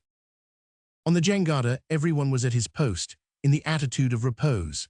The pilot alone, standing in the bow, showed his tall stature, scarcely defined in the earlier shadows. The watch, with his long pole on his shoulder, reminded one of an encampment of Tartar horsemen. The Brazilian flag hung from the top of the staff in the bow, and the breeze was scarcely strong enough to lift the bunting. At 8 o'clock, the 3 first tinklings of the Angelus escaped from the bell of the little chapel. The 3 tinklings of the second and third verses sounded in their turn, and the salutation was completed in the series of more rapid strokes of the little bell. However, the family after this July day remained sitting under the veranda to breathe the fresh air from the open. It had been so each evening, and while Joam Garral, always silent, was contented to listen, the young people gaily chatted away till bedtime. "Ah, our splendid river, our magnificent Amazon!" exclaimed the young girl, whose enthusiasm for the immense stream never failed. "Unequaled river, in very truth," said Manuel, "and I do not understand all its sublime beauties. We are going down it, however, like Orellana and La Condamine did so many centuries ago, and I am not at all surprised at their marvelous descriptions." "A little fabulous," replied Benito. "Now, brother," said Minha seriously, "say no evil of our Amazon." "To remind you that it has its legends, my sister, is to say no ill of it." "Yes, that is true, and it has some marvelous ones," replied Minha. "What legends?" asked Manuel. "I dare avow that they have not yet found their way into Para, or rather that, for my part, I am not acquainted with them." "What then do you learn in the Belém colleges?" laughingly asked Minha. "I begin to perceive that they teach us nothing," replied Manuel. "What, sir?" replied Minha, with a pleasant seriousness. "You do not know, among other fables, that an enormous reptile called the minhaco sometimes visits the Amazon, and that the waters of the river rise or fall according as this serpent plunges in or quits them, so gigantic is he." "But have you ever seen this phenomenal minhaco?" "Alas, no," replied Lina. "What a pity," Fragoso thought it proper to add. "And the Midaqua," continued the girl, "that proud and redoubtable woman whose look fascinates and drags beneath the waters of the river the imprudent ones who gaze at her." "Oh, as for the Midaqua, she exists," cried the naive Lina. "They say that she still walks on the banks, but disappears like a water sprite as soon as you approach her." "Very well, Lina," said Benito. "The first time you see her just let me know, so that she may seize you and take you to the bottom of the river." "Never, Mr. Benito." "She believes it," shouted Minha. "There are people who believe in the trunk of Manaus," said Fragoso, always ready to intervene on behalf of Lena. The trunk of Manos, asked Manel. What about the trunk of Manos? Mr. Manel, answered Fragoso with comic gravity, it appears that there is, or rather formerly was, a trunk of Tiruma, which every year at the same time descended the Rio Negro, stopping several days at Manos and going on into Para, halting at every port, where the natives ornamented it with little flags. Arrived at Belém, it came to a halt, turned back on its road, remounted the Amazon to the Rio Negro, and returned to the forest from which it had mysteriously started. One day somebody tried to drag it ashore, but the river rose in anger, and the attempt had to be given up. And on another occasion, the captain of a ship harpooned it and tried to tow it along. This time again the river, in anger, broke off the ropes, and the trunk mysteriously escaped. What became of it? Asked the mulatto. It appears that on its last voyage, Miss Lena, replied Fragoso, it mistook the way, and instead of going up the Negro, it continued in the Amazon, and it has never been seen again. Oh, if we could only meet it, said Lena. If we meet it, answered Benito, we will put you on it. It will take you back to the mysterious forest, and you will likewise pass into the state of a legendary mind. And why not? Asked the mulatto. So much for your legends, said Manel, and I think your river is worthy of them, but it has also its histories, which are worth something more. I know one, and if I were not afraid of grieving you, for it is a very sad one, I would relate it. Oh, tell it, by all means, Mr. Manel, exclaimed Lena. I like stories which make you cry. What do you cry, Lena? Said Benito. Yes, Mr. Benito, but I cry when laughing. Oh, well, let us save it, Manel. It is the history of a Frenchwoman whose sorrows rendered these banks memorable in the 18th century. We are listening, said Minha. Here goes, then, said Manel. In 1741, at the time of the expedition of the two Frenchmen, Bouguer and La Condamine, who were sent to measure a terrestrial degree on the equator, they were accompanied by a very distinguished astronomer, Gaudin des Odenys. Gaudin des Odenys set out then, but he did not set out alone for the New World. He took with him his young wife, his children, his father-in-law, and his brother-in-law. The travelers arrived at Quito in good health. There commenced a series of misfortunes for Madame Odenys. In a few months she lost some of her children. When Gaudin des Odenys had completed his work, toward the end of the year 1759, he left Quito and started for Cayenne. Once arrived in this town, he wanted his family to come to him, but war had been declared, and he was obliged to ask the Portuguese government for permission for a free passage for Madame Odenys and her people.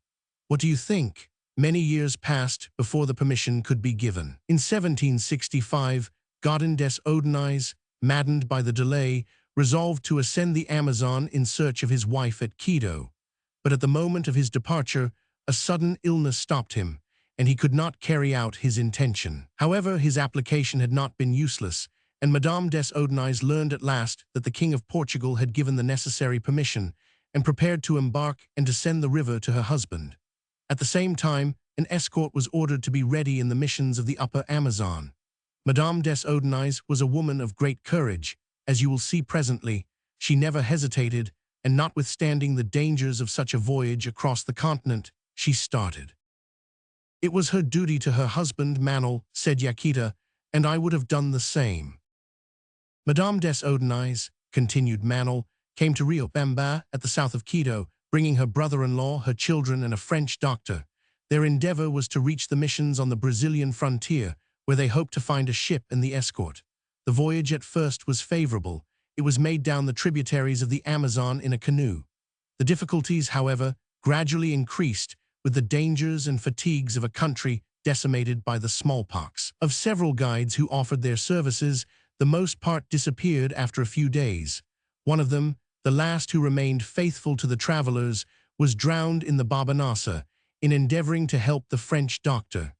At length, the canoe, damaged by rocks and floating trees, became useless. It was therefore necessary to get on shore, and there, at the edge of the impenetrable forest, they built a few huts of foliage. The doctor offered to go on in front with a Negro who had never wished to leave Madame des Odenys. The two went off. They waited for them several days, but in vain. They never returned. In the meantime, the victuals were getting exhausted. The forsaken ones in vain endeavored to descend the Babanasa on a raft. They had to again take to the forest and make their way on foot through the almost impenetrable undergrowth. The fatigues were too much for the poor folks. They died off one by one in spite of the cares of the noble Frenchwoman. At the end of a few days, children, relations, and servants were all dead. "What an unfortunate woman," said Lena. "Madame des Odenais alone remained," continued Manel. "There she was, at 1,000 leagues from the ocean which she was trying to reach. It was no longer a mother who continued her journey toward the river. The mother had lost her children. She had buried them with her own hands. It was a wife who wished to see her husband once again. She traveled night and day, and at length regained the Babanasa. She was there received by some kind-hearted Indians who took her to the missions where the escort was waiting. But she arrived alone, and behind her the stages of the route were marked with graves. Madame des Odenais reached Loreto, where we were a few days back. From this Peruvian village she descended the Amazon, as we are doing at this moment, and at length she rejoined her husband after a separation of 19 years. "Poor lady," said Minha. "Above all, poor mother," answered Yaquita. At this moment, Araujo, the pilot, came aft and said, "Jome Gerald, we are off the Ronde Island. We are passing the frontier." "The frontier," replied Jome. And rising, he went to the side of the jangada and looked long and earnestly at the Ronde Island, with the waves breaking up against it. Then his hand sought his forehead, as if to rid himself of some remembrance. "The frontier," murmured he, bowing his head by an involuntary movement. But an instant after his head was raised, and his expression was that of a man resolved to do his duty to the last. Chapter 12. Fragoso at work. Brasa, burning embers, is a word found in the Spanish language as far back as the 12th century. It has been used to make the word Brazil as descriptive of certain woods which yield a reddish dye. From this has come the name Brazil, given to that vast district of South America which is crossed by the equator, and in which these products are so frequently met with. In very early days, these woods were the object of considerable trade. Although correctly called Ibiraputunga, from the place of production, the name of Brazil stuck to them, and it has become that of the country, which seems like an immense heap of embers lighted by the rays of the tropical sun. Brazil was from the first occupied by the Portuguese. About the commencement of the 16th century, Alvarez Cabral, the pilot, took possession of it, and although France and Holland partially established themselves there, it has remained Portuguese, and possesses all the qualities which distinguish that gallant little nation. It is today the largest state of South America, and has at its head the intelligent artist King Dom Pedro. "What is your privilege in the tribe?" asked Montaigne of an Indian whom he met at Havre. "The privilege of marching first to battle," innocently answered the Indian. War, we know, was for a long time the surest and most rapid vehicle of civilization. The Brazilians did what this Indian did.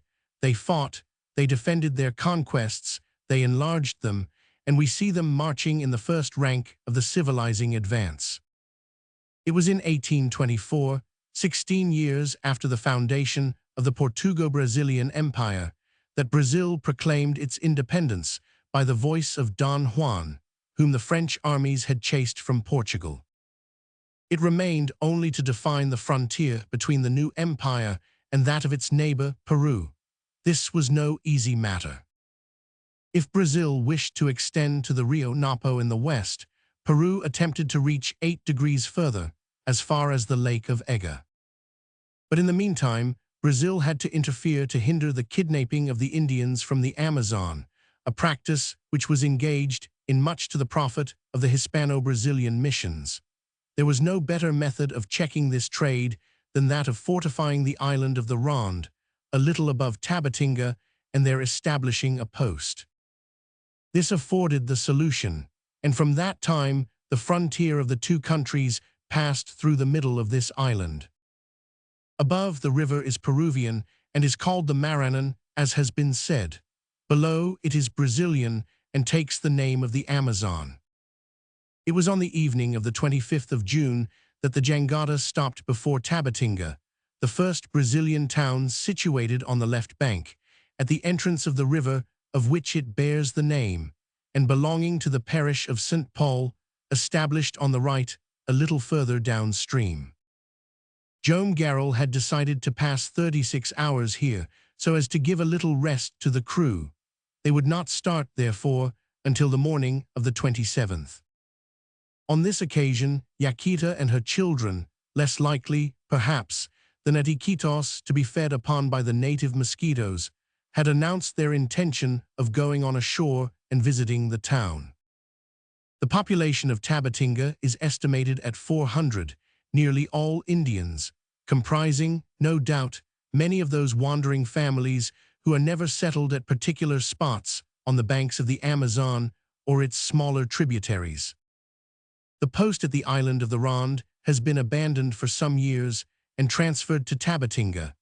It can thus be called a garrison town, but the garrison is only composed of 9 soldiers, nearly all Indians, and a sergeant, who is the actual commandant of the place.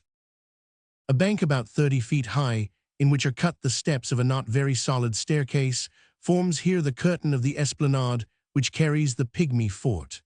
The house of the commandant consists of a couple of huts placed in a square, and the soldiers occupy an oblong building 100 feet away at the foot of a large tree. The collection of cabins exactly resembles all the villages and hamlets which are scattered along the banks of the river, although in them a flagstaff carrying the Brazilian colors does not rise above a sentry box, forever destitute of its sentinel, nor are 4 small mortars present to cannonade on an emergency any vessel which does not come in when ordered. As for the village properly so called, it is situated below at the base of the plateau. A road, which is but a ravine shaded by ficuses and miritis, leads to it in a few minutes. There, on a half-cracked hill of clay, stand a dozen houses, covered with the leaves of the boyasu palm placed round a central space. All this is not very curious, but the environs of Tabatinga are charming, particularly at the mouth of the Javari, which is of sufficient extent to contain the archipelago of the Aramasa Islands. Hereabouts are grouped many fine trees, and among them a large number of the palms, whose supple fibers are used in the fabrication of hammocks and fishing nets and are the cause of some trade. To conclude, the place is one of the most picturesque on the upper Amazon. Tabatinga is destined to become before long a station of some importance and will no doubt rapidly develop, for there will stop the Brazilian steamers which ascend the river and the Peruvian steamers which descend it. There they will transship passengers and cargoes. It does not require much for an English or American village to become in a few years the center of considerable commerce. The river is very beautiful along this part of its course. The influence of ordinary tides is not perceptible at Tabatinga, which is more than 600 leagues from the Atlantic, but it is not so with the pororoca, that species of eddy which for 3 days in the height of the syzygies raises the waters of the Amazon and turns them back at the rate of 17 kilometers per hour. They say that the effects of this bore are felt up to the Brazilian frontier. On the morrow, the 26th of June, the Garral family prepared to go off and visit the village. Though Joam, Benito, and Manuel had already set foot in a Brazilian town, it was otherwise with Yaquita and her daughter. For them it was, so to speak, a taking possession. It is conceivable, therefore, that Yaquita and Minha should attach some importance to the event.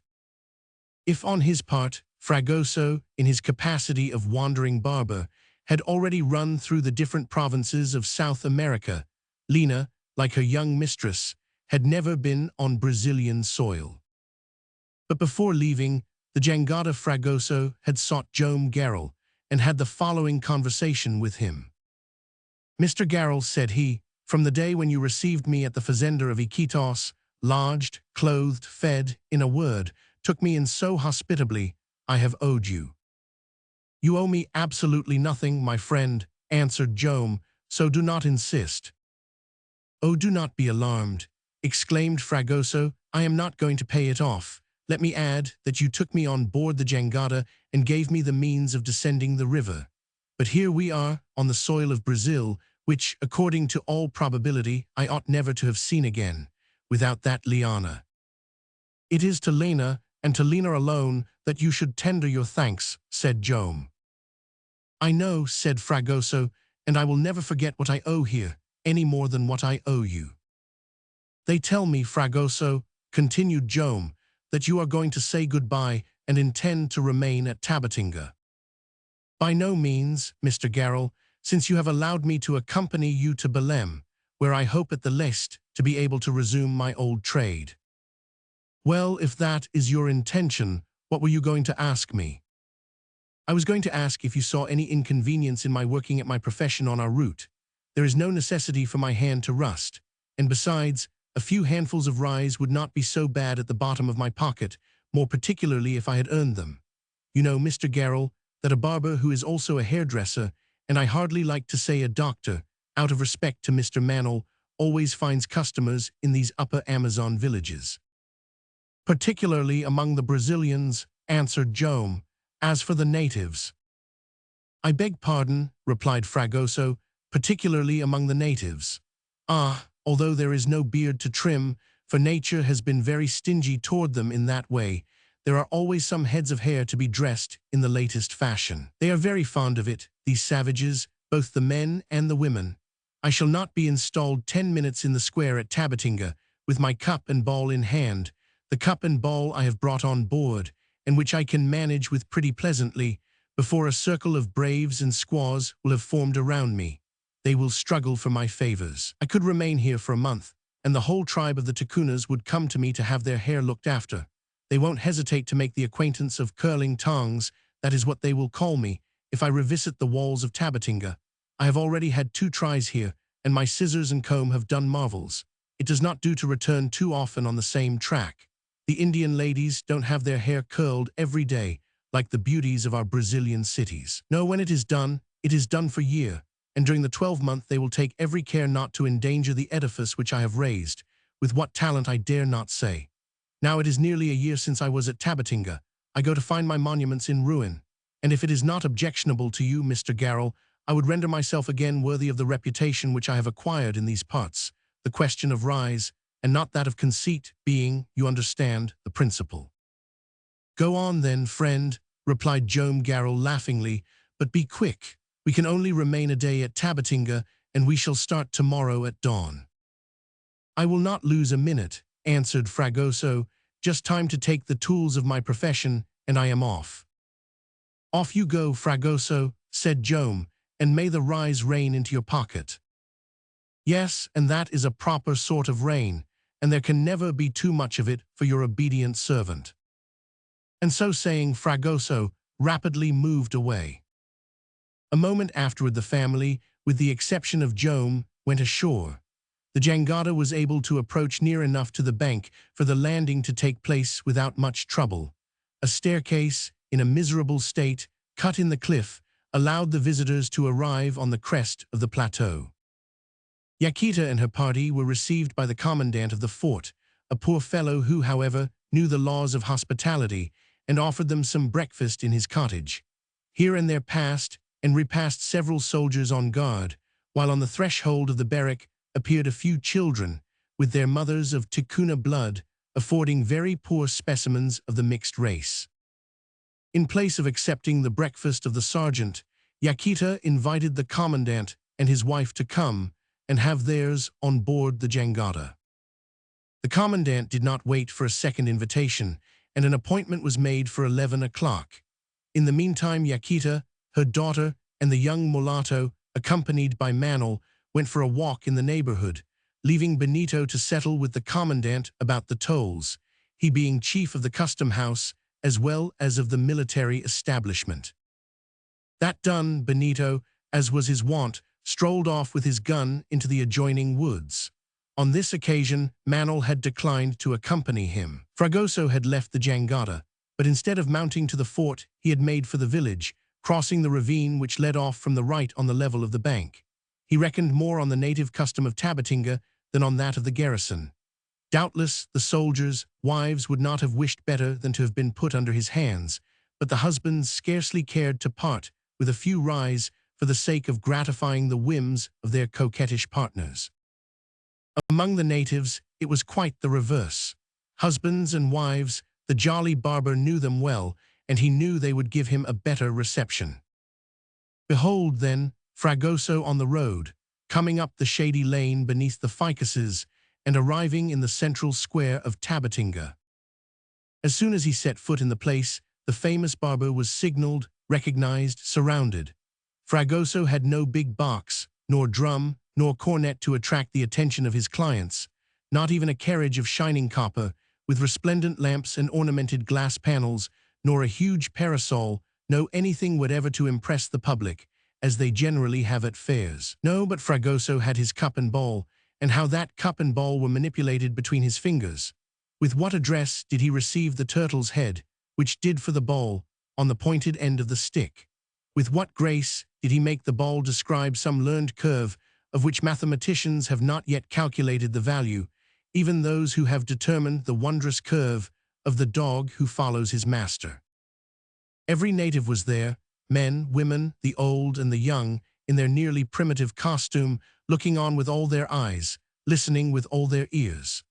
The smiling entertainer, half in Portuguese, half in Ticunian, favored them with his customary oration in a tone of the most rollicking good humor. What he said was what is said by all the charlatans who place their services at the public disposal, whether they be Spanish Figaros or French perruquiers.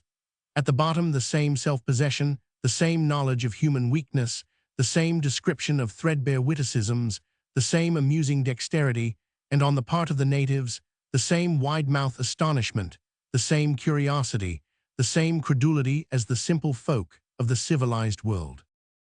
It followed, then, that 10 minutes later the public were completely won and crowded round Fragoso, who was installed in a loggia of the place, a sort of serving bar to the inn. The loggia belonged to a Brazilian settled at Tabatinga. There, for a few vatums, which are the souls of the country, and worth about 20 reis, or half a dozen centimes each, the natives could get drinks of the crudest, and particularly açaí, a liquor half solid, half liquid, made of the fruit of the palm tree, and drunk from a cuy or half calabash in general use in this district of the Amazon. And then men and women, with equal eagerness, took their places on the barber's stool. The scissors of Fragoso had little to do, for it was not a question of cutting these wealthy heads of hair, nearly all remarkable for their softness and their quality, but the use to which he could put his comb and the tongs, which were kept warming in the corner in a brazier. And then the encouragements of the artist to the crowd. Look here, said he. How will that do, my friends, if you don't sleep on the top of it? There you are for a 12-month, and these are the latest novelties from Belém and Rio de Janeiro. The Queen's maids of honor are not more cleverly decked out, and observe, I am not stingy with the pomade. No, he was not stingy with it. True, it was only a little grease, with which he had mixed some of the juices of a few flowers, but he plastered it on like cement. And as to the names of the capillary edifices, for the monuments reared by the hands of Fragoso were of every order of architecture, buckles, rings, clubs, tresses, crimpings, rolls, corkscrews, curls, everything found there a place. Nothing false, no towers, no chignons, no shams. These head were not enfeebled by cuttings nor thinned by fallings off, but were forests in all their native virginity. Fragoso, however, was not above adding a few natural flowers, 2 or 3 long fish bones, and some fine bone or copper ornaments, which were brought him by the dandies of the district. Assuredly, the exquisites of the Directory would have envied the arrangement of these high-art coiffures, 3 and 4 stories high, and the great Leonard himself would have bowed before his transatlantic rival. And then the vatums, the handfuls of reis, the only coins for which the natives of the Amazon exchanged their goods, which rained into the pocket of Fragoso, and which he collected with evident satisfaction. But assuredly night would come before he could satisfy the demands of the customers, who were so constantly renewed. It was not only the population of Tabatinga which crowded to the door of the loggia. The news of the arrival of Fragoso was not slow to get abroad. Natives came to him from all sides, Ticunas from the left bank of the river, Mayorunas from the right bank, as well as those who live on the Cajuru and those who come from the villages of the Javary. A long array of anxious ones formed itself in the square. The happy ones coming from the hands of Fragoso went proudly from one house to another, showed themselves off without daring to shake themselves, like the big children that they were. It thus happened that when noon came, the much-occupied barber had not had time to return on board, but had had to content himself with a little acai, some manioc flour, and turtle eggs, which he rapidly devoured between two applications of the curling tongs. But it was a great harvest for the innkeeper, as all the operations could not be conducted without a large absorption of liquors drawn from the cellars of the inn. In fact, it was an event for the town of Tabatinga, this visit of the celebrated Fragoso, barber in ordinary and extraordinary to the tribes of the Upper Amazon. Chapter 13. Tours. At 5 o'clock in the evening, Fragoso was still there, and was asking himself if he would have to pass the night on the spot to satisfy the expectant crowd, when a stranger arrived in the square, and seeing all this native gathering, advanced toward the inn. For some minutes, the stranger eyed Fragoso attentively with some circumspection. The examination was obviously satisfactory, for he entered the loggia. He was a man about 35 years of age. He was dressed in a somewhat elegant traveling costume, which added much to his personal appearance. But his strong black beard, which the scissors had not touched for some time, and his hair, a trifle long, imperiously required the good offices of a barber. "Good day, friend, good day," said he, lightly striking Fragoso on the shoulder. Fragoso turned round when he heard the words pronounced in pure Brazilian, and not in the mixed idiom of the natives. "A compatriot?" he asked, without stopping the twisting of the refractory mouth of a Maoma head. "Yes," answered the stranger, "a compatriot who has need of your services." "To be sure, in a minute," said Fragoso. "Wait till I have finished with this lady." And this was done in a couple of strokes with the curling tongs. Although he was the last comer and had no right to the vacant place, he sat down on the stool without causing any expostulation on the part of the natives, who lost a turn. Fragoso put down the irons for the scissors, and after the manner of his brethren said, "What can I do for you, sir?" "Cut my beard and my hair," answered the stranger. "All right," said Fragoso, inserting his comb into the mass of hair. "And then the scissors to do their work." "And you come from far?" asked Fragoso, who could not work without a good deal to say. "I have come from the neighborhood of Iquitos." "So have I," exclaimed Fragoso.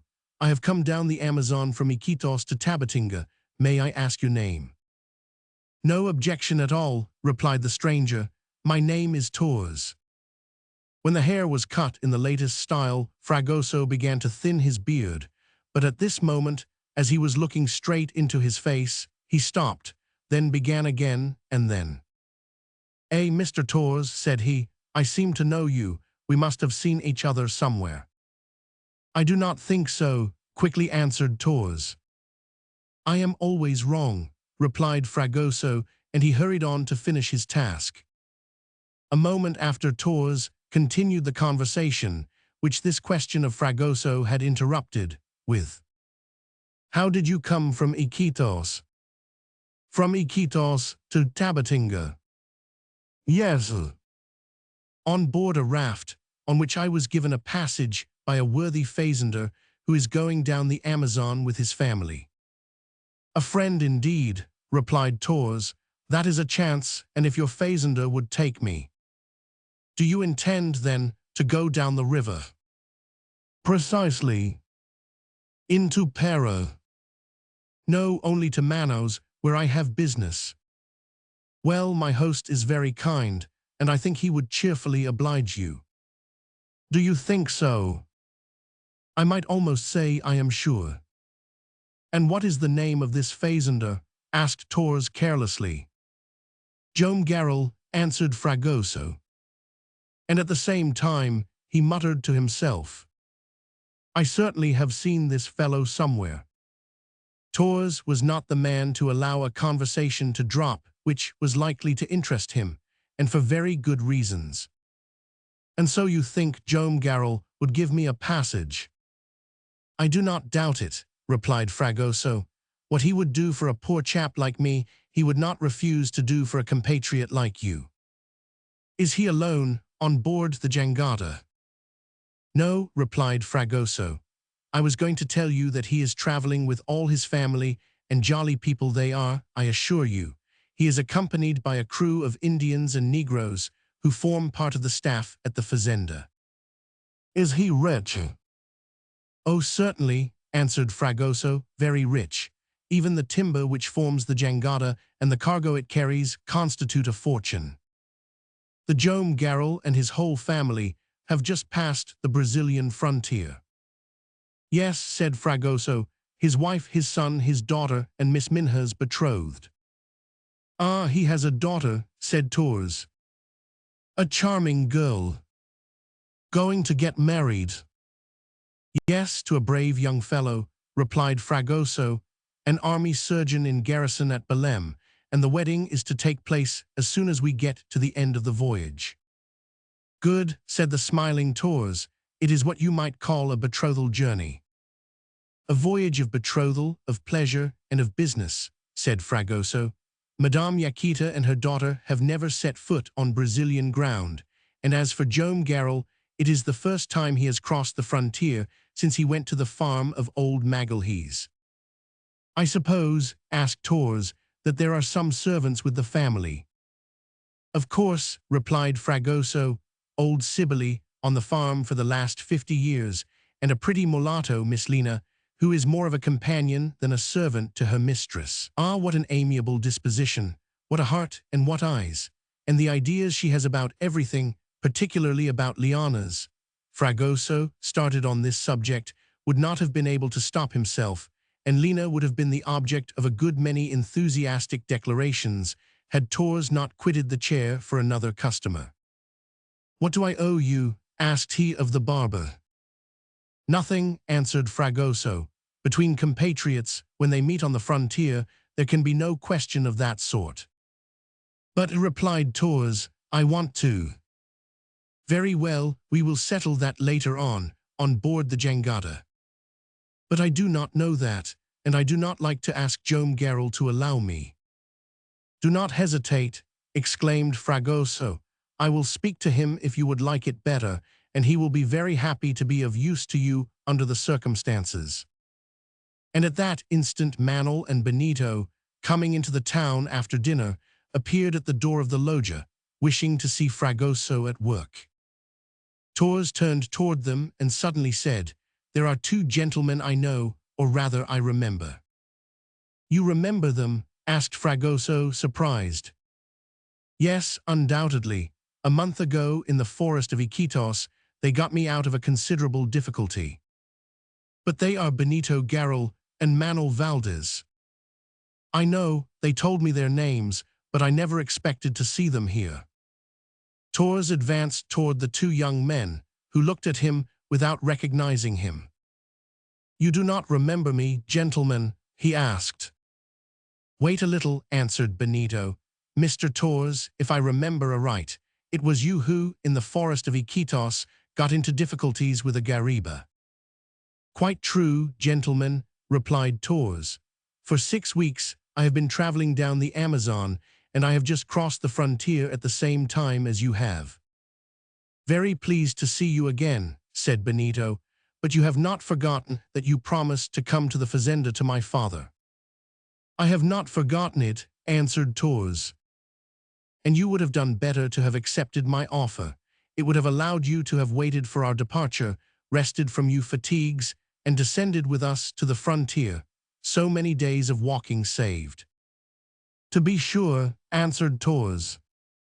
Our compatriot is not going to stop at the frontier, said Fragoso. He is going on to Manaus. Well then, replied Benito, if you will come on board the jangada, you will be well received, and I am sure my father will give you a passage. Willingly, said Torres, and you will allow me to thank you in advance. Manuel took no part in the conversation. He let Benito make the offer of his services and attentively watched Torres, whose face he scarcely remembered. There was an entire want of frankness in the eyes, whose look changed unceasingly, as if he was afraid to fix them anywhere. But Manuel kept this impression to himself, not wishing to injure a compatriot whom they were about to oblige. "Gentlemen," said Torres, "if you like, I am ready to follow you to the landing place." "Come then," answered Benito. A quarter of an hour afterward Torres was on board the jangada. Benito introduced him to Joam Garral, acquainting him with the circumstances under which they had previously met him, and asked him to give him a passage down to Manaus. "I am happy, sir, to be able to oblige you," replied Joam. "Thank you," said Torres, who at the moment of putting forth his hand kept it back in spite of himself. "We shall be off at daybreak tomorrow," added Joam Garral, "so you had better get your things on board." "Oh, that will not take me long," answered Torres. "There is only myself and nothing else." "Make yourself at home," said Joam Garral. That evening Torres took possession of a cabin near to that of the barber. It was not till 8 o'clock that the latter returned to the raft and gave the young mulatto an account of his exploits, and repeated, with no little vanity, that the renown of the illustrious Fragoso was increasing in the basin of the upper Amazon. Chapter 14. Still descending. At daybreak on the morrow, the 27th of June, the cables were cast off, and the raft continued its journey down the river. An extra passenger was on board. Whence came this Torres? No one exactly knew. Where was he going to? To Manaus, he said. Torres was careful to let no suspicion of his past life escape him, nor of the profession that he had followed till within the last 2 months, and no one would have thought that the jangada had given refuge to an old captain of the woods. Joam Garral did not wish to mar the service he was rendering by questions of too pressing a nature. In taking him on board, the fazender had obeyed a sentiment of humanity. In the midst of these vast Amazonian deserts, more especially at the time when the steamers had not begun to furrow the waters, it was very difficult to find means of safe and rapid transit. Boats did not ply regularly, and in most cases the traveler was obliged to walk across the forests. This is what Torres had done, and what he would continue to have done, and it was for him unexpected good luck to have got a passage on the raft. From the moment that Benito had explained under what conditions he had met Torres, the introduction was complete, and he was able to consider himself as a passenger on an Atlantic steamer, who is free to take part in the general life if he cares, or free to keep himself a little apart if of an unsociable disposition. It was noticed, at least during the first few days, that Torres did not try to become intimate with the Garral family. He maintained a good deal of reserve, answering if addressed, but never provoking a reply. If he appeared more open with anyone, it was with Fragoso. Did he not owe to this gay companion the idea of taking passage on board the raft? Many times he asked him about the position of the Garrals at Iquitos, the sentiments of the daughter from Manuel Valdez, and always discreetly.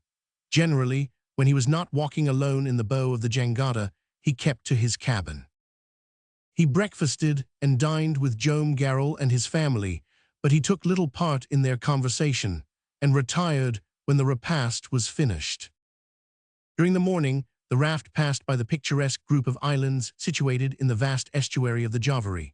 This important affluent of the Amazon comes from the southwest, and from source to mouth has not a single island, nor a single rapid, to check its course.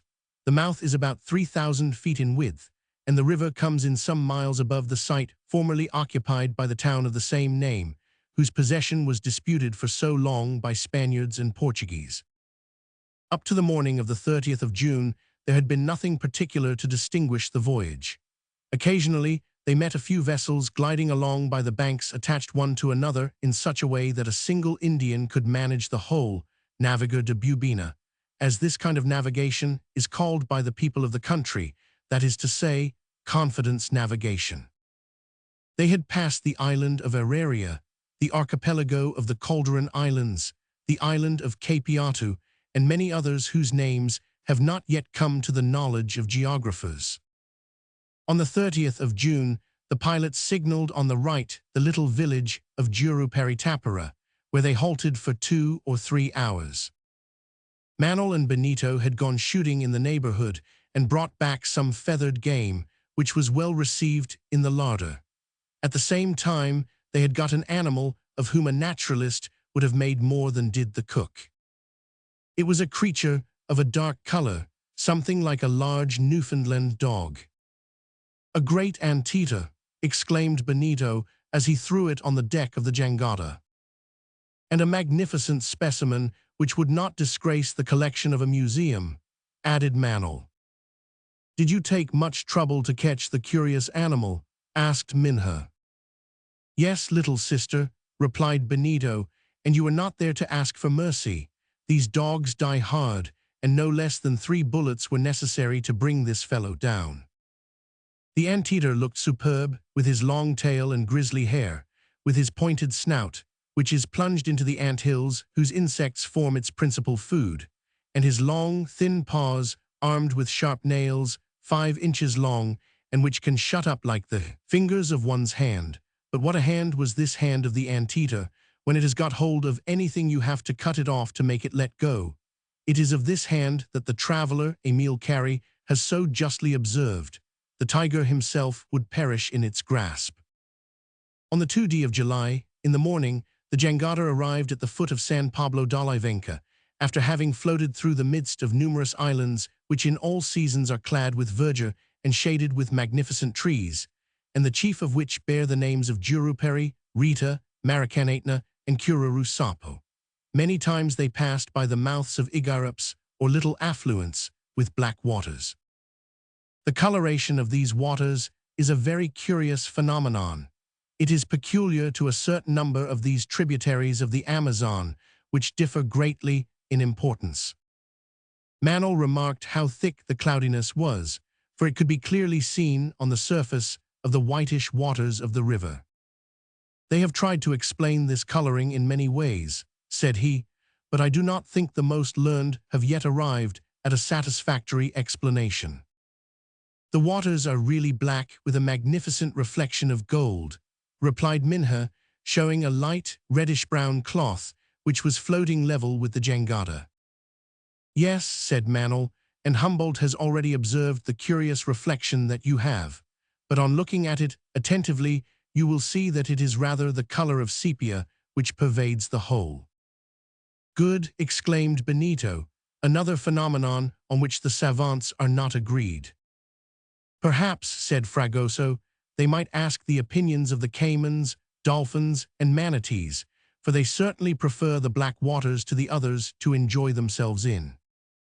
"They are particularly attractive to those animals," replied Manuel, "but why it is rather embarrassing to say. For instance, is the coloration due to the hydrocarbons which the waters hold in solution, or is it because they flow through districts of peat, coal, and anthracite?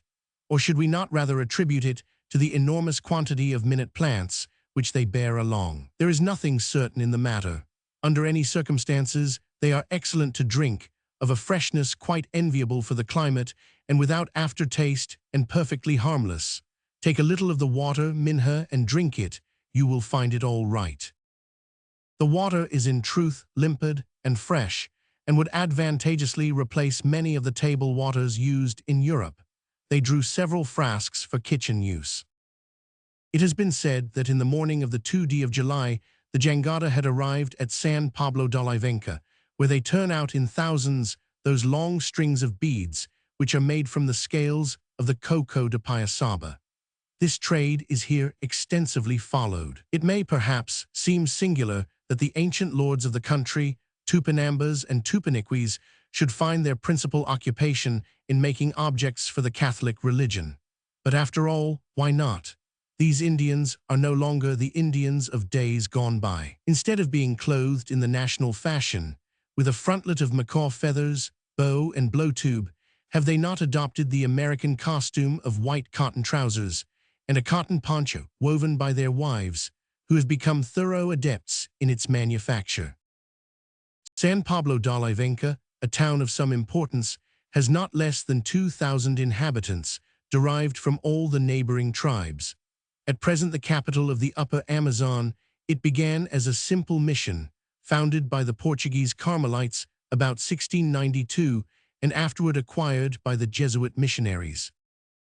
From the beginning, it has been the country of the Amaguas, whose name means flat heads, and is derived from the barbarous custom of the native mothers of squeezing the heads of their newborn children between two plates so as to give them an oblong skull, which was then the fashion.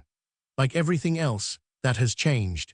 Heads have retaken their natural form, and there is not the slightest trace of the ancient deformity in the skulls of the chaplet makers. Everyone, with the exception of Joam Garral, went ashore.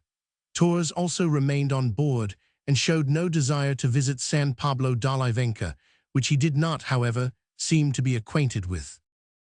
Assuredly, if the adventurer was taciturn, he was not inquisitive. Benito had no difficulty in doing a little bartering and adding slightly to the cargo of the jangada. He and the family received an excellent reception from the principal authorities of the town, the commandant of the place, and the chief of the custom house, whose functions did not in the least prevent them from engaging in trade. They even entrusted the young merchant with a few products of the country for him to dispose of on their account at Manaus and Belém. The town is composed of some 60 houses, arranged on the plain which hereabouts crowns the riverbank.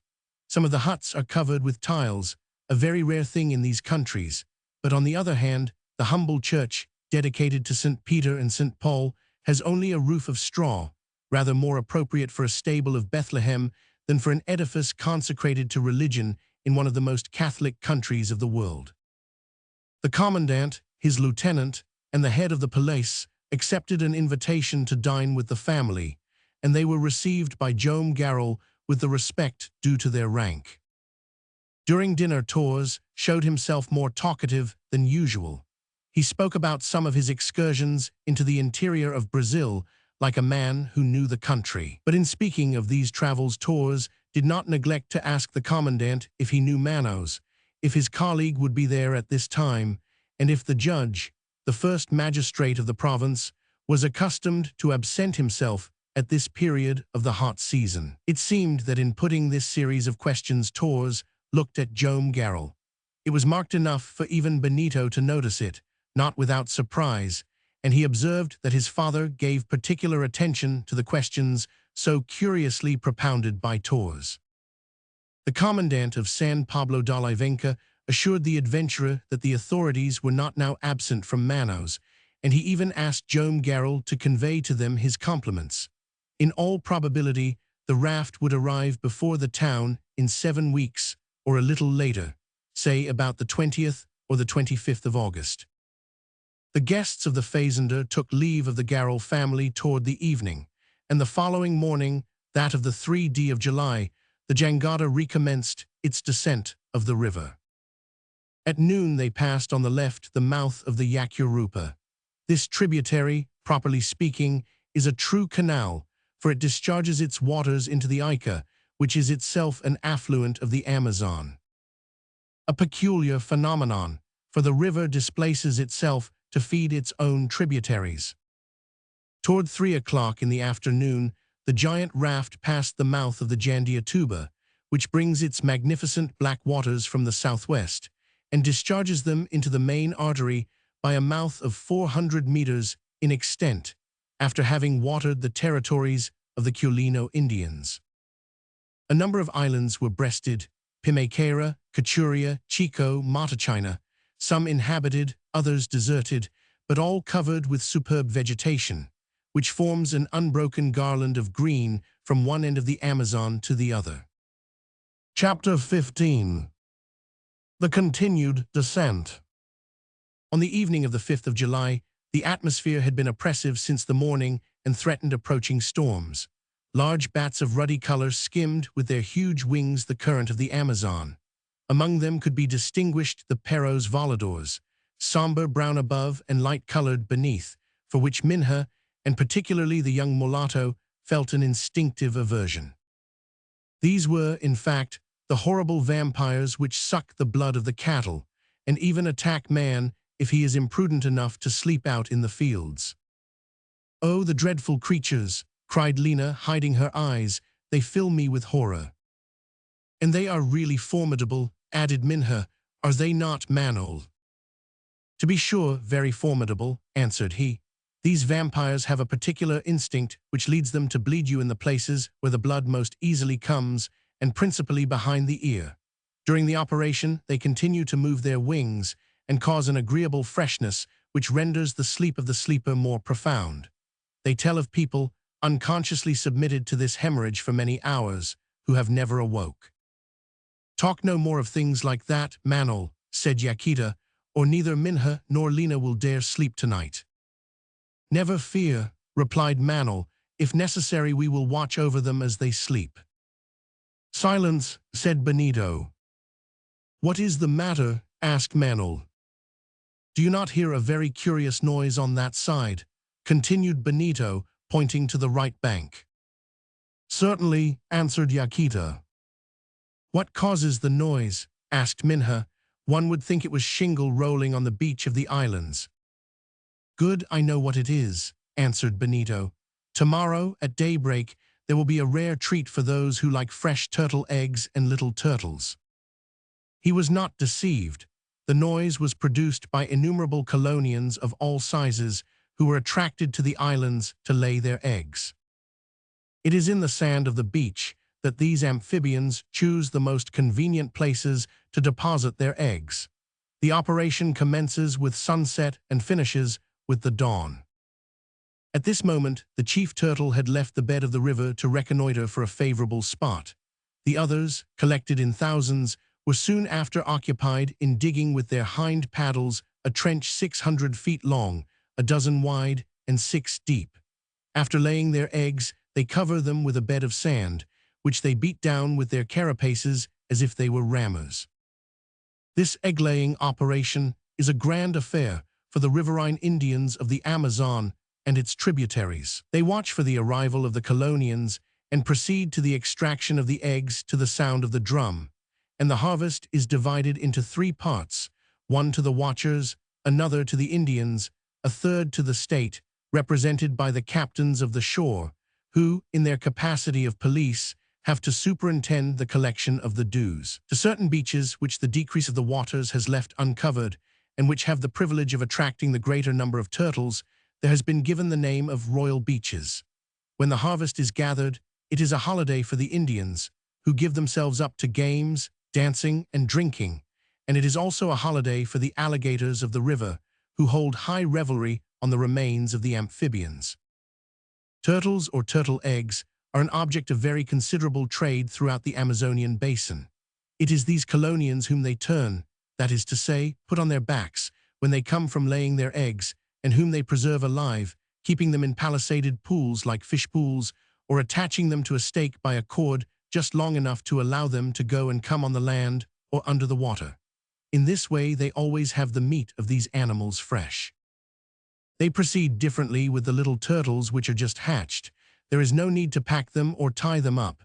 Their shell is still soft, their flesh extremely tender, and after they have cooked them, they eat them just like oysters. In this form, large quantities are consumed. However, this is not the most general use to which the colonian eggs are put in the provinces of Amazons and Para.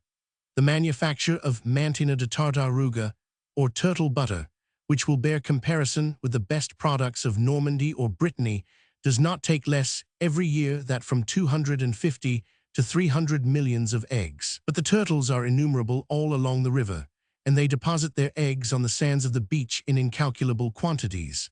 However, on account of the destruction caused not only by the natives, but by the waterfowl from the side, the urubus in the air, and the alligators in the river, their number has been so diminished that for every little turtle a Brazilian patak, or about a franc, has to be paid.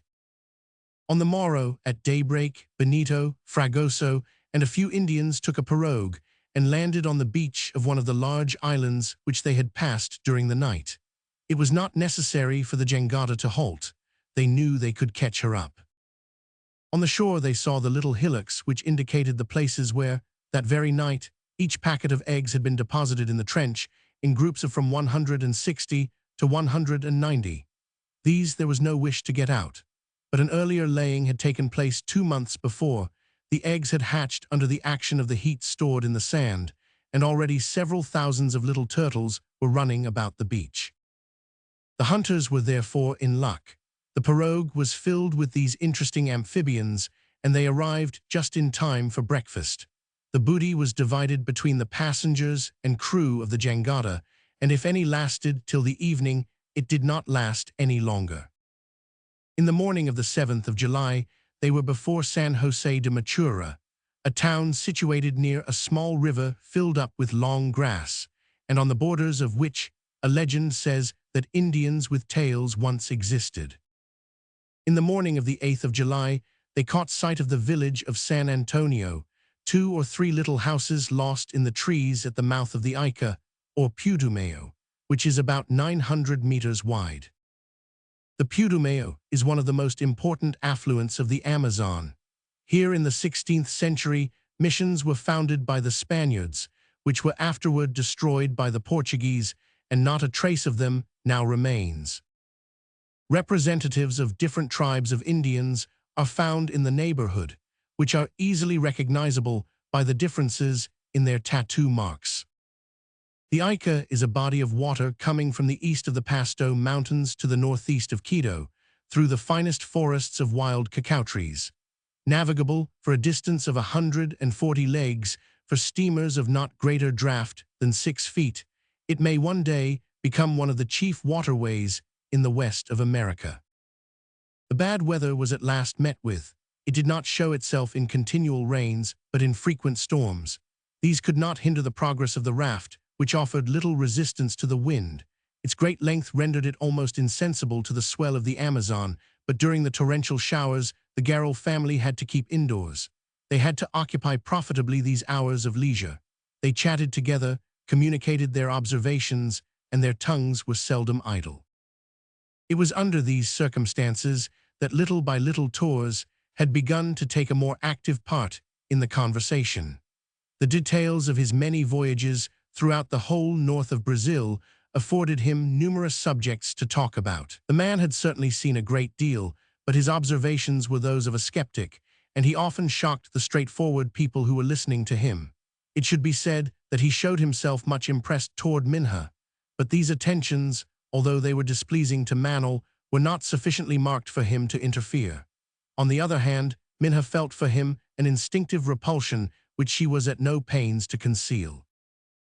On the 5th of July, the mouth of the Tunantins appeared on the left bank, forming an estuary of some 400 feet across, in which it pours its blackish waters, coming from the west-northwest, after having watered the territories of the Caisna Indians. At this spot, the Amazon appears under a truly grandiose aspect, but its course is more than ever encumbered with islands and islets. It required all the address of the pilot to steer through the archipelago, going from one bank to another, avoiding the shallows, shirking the eddies, and maintaining the advance. They might have taken the Ahueti Parana, a sort of natural canal, which goes off a little below the mouth of the Tunantins, and re-enters the principal stream 120 miles further on by the Rio Japara. But if the larger portion of this measures 150 feet across, the narrowest is only 60 feet, and the raft would there have met with a difficulty. On the 13th of July, after having touched at the island of Capuro, past the mouth of the Jutahi, which coming from the east-southeast brings in its black waters by a mouth 500 feet wide, and admired the legions of monkeys, sulphur-white in color, with cinnabar-red faces, who are insatiable lovers of the nuts produced by the palm trees from which the river derives its name, the travelers arrived on the 18th of July before the little village of Fonteboa. At this place, the jangada halted for 12 hours, so as to give a rest to the crew. Fonteboa, like most of the mission villages of the Amazon, has not escaped the capricious fate which, during a lengthened period, moves them about from one place to the other.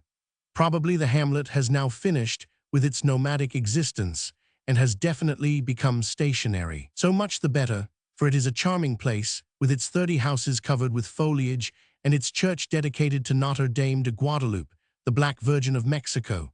Fonteboa has 1,000 inhabitants, drawn from the Indians on both banks, who rear numerous cattle in the fields in the neighborhood. These occupations do not end here, for they are intrepid hunters, or, if they prefer it, intrepid fishers for the manatee. On the morning of their arrival, the young fellows assisted at a very interesting expedition of this nature. 2 of these herbivorous cetaceans had just been signaled in the black waters of the Kairatu, which comes in at Fonteboa. 6 brown points were seen moving along the surface, and these were the 2 pointed snouts and 4 pinions of the lamantins. Inexperienced fishermen would at first have taken these moving points for floating wreckage, but the natives of Fonteboa were not to be so deceived. Besides, very soon loud blowings indicated that the spouting animals were vigorously ejecting the air, which had become useless for their breathing purposes. 2 ubas, each carrying 3 fishermen, set off from the bank and approached the manatees, who soon took flight. The black points at first traced a long furrow on the top of the water and then disappeared for a time. The fishermen continued their cautious advance. One of them, armed with a very primitive harpoon, a long nail at the end of a stick, kept himself in the bow of the boat, while the other 2 noiselessly paddled on. They waited till the necessity of breathing would bring the manatees up again. In 10 minutes or thereabouts, the animals would certainly appear in a circle more or less confined. In fact, this time had scarcely elapsed before the black points emerged at a little distance, and 2 jets of air mingled with vapor were noiselessly shot forth. The ubas approached. The harpoons were thrown at the same instant. One missed its mark, but the other struck one of the cetaceans near his tail. It was only necessary to stun the animal, who rarely defends himself when touched by the iron of the harpoon. In a few pulls, the cord brought him alongside the yuba, and he was towed to the beach at the foot of the village. It was not a manatee of any size, for it only measured about 3 feet long. These poor cetaceans have been so hunted that they have become very rare in the Amazon and its affluents, and so little time is left them to grow that the giants of the species do not now exceed 7 feet. What are these, after manatees 12 and 15 feet long, which still abound in the rivers and lakes of Africa? But it would be difficult to hinder their destruction. The flesh of the manatee is excellent, superior even to that of pork, and the oil furnished by its lard, which is 3 inches thick, is a product of great value. When the meat is smoke-dried, it keeps for a long time and is capital food.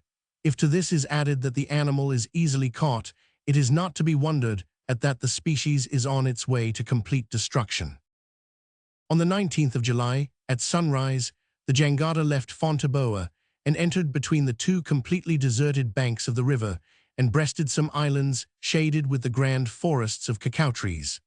The sky was heavily charged with electric cumuli, warning them of renewed storms. The Rio Jurua, coming from the southwest, soon joins the river on the left. A vessel can go up it into Peru without encountering insurmountable obstacles among its white waters, which are fed by a great number of petty affluents. It is perhaps in these parts, said Manuel, that we ought to look for those female warriors who so much astonished Orellana. But we ought to say that, like their predecessors, they do nor form separate tribes. They are simply the wives who accompany their husbands to the fight, and who, among the Juruas, have a great reputation for bravery. The jangada continued to descend, but what a labyrinth the Amazon now appeared. The Rio Japara, whose mouth was 48 miles on ahead, and which is one of its largest tributaries, runs almost parallel with the river.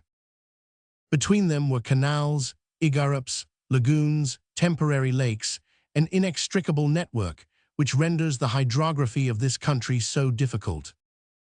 But if Araujo had no map to guide him, his experience served him more surely, and it was wonderful to see him unraveling the chaos without ever turning aside from the main river.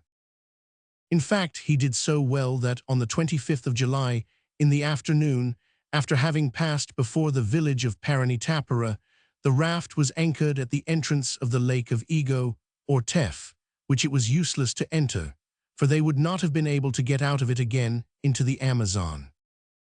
But the town of Ega is of some importance. It was worthy of a halt to visit it. It was arranged, therefore, that the jangada should remain on this spot till the 27th of July, and that on the morrow the large pirogue should take the whole family to Ega. This would give a rest, which was deservedly due to the hard-working crew of the Raft. The night passed at the moorings near a slightly rising shore, and nothing disturbed the quiet. A little sheet lightning was observable on the horizon, but it came from a distant storm which did not reach the entrance to the lake. Chapter 16. Ego. At 6 o'clock in the morning of the 20th of July, Yakita, Minha, Lena, and the two young men prepared to leave the jangada.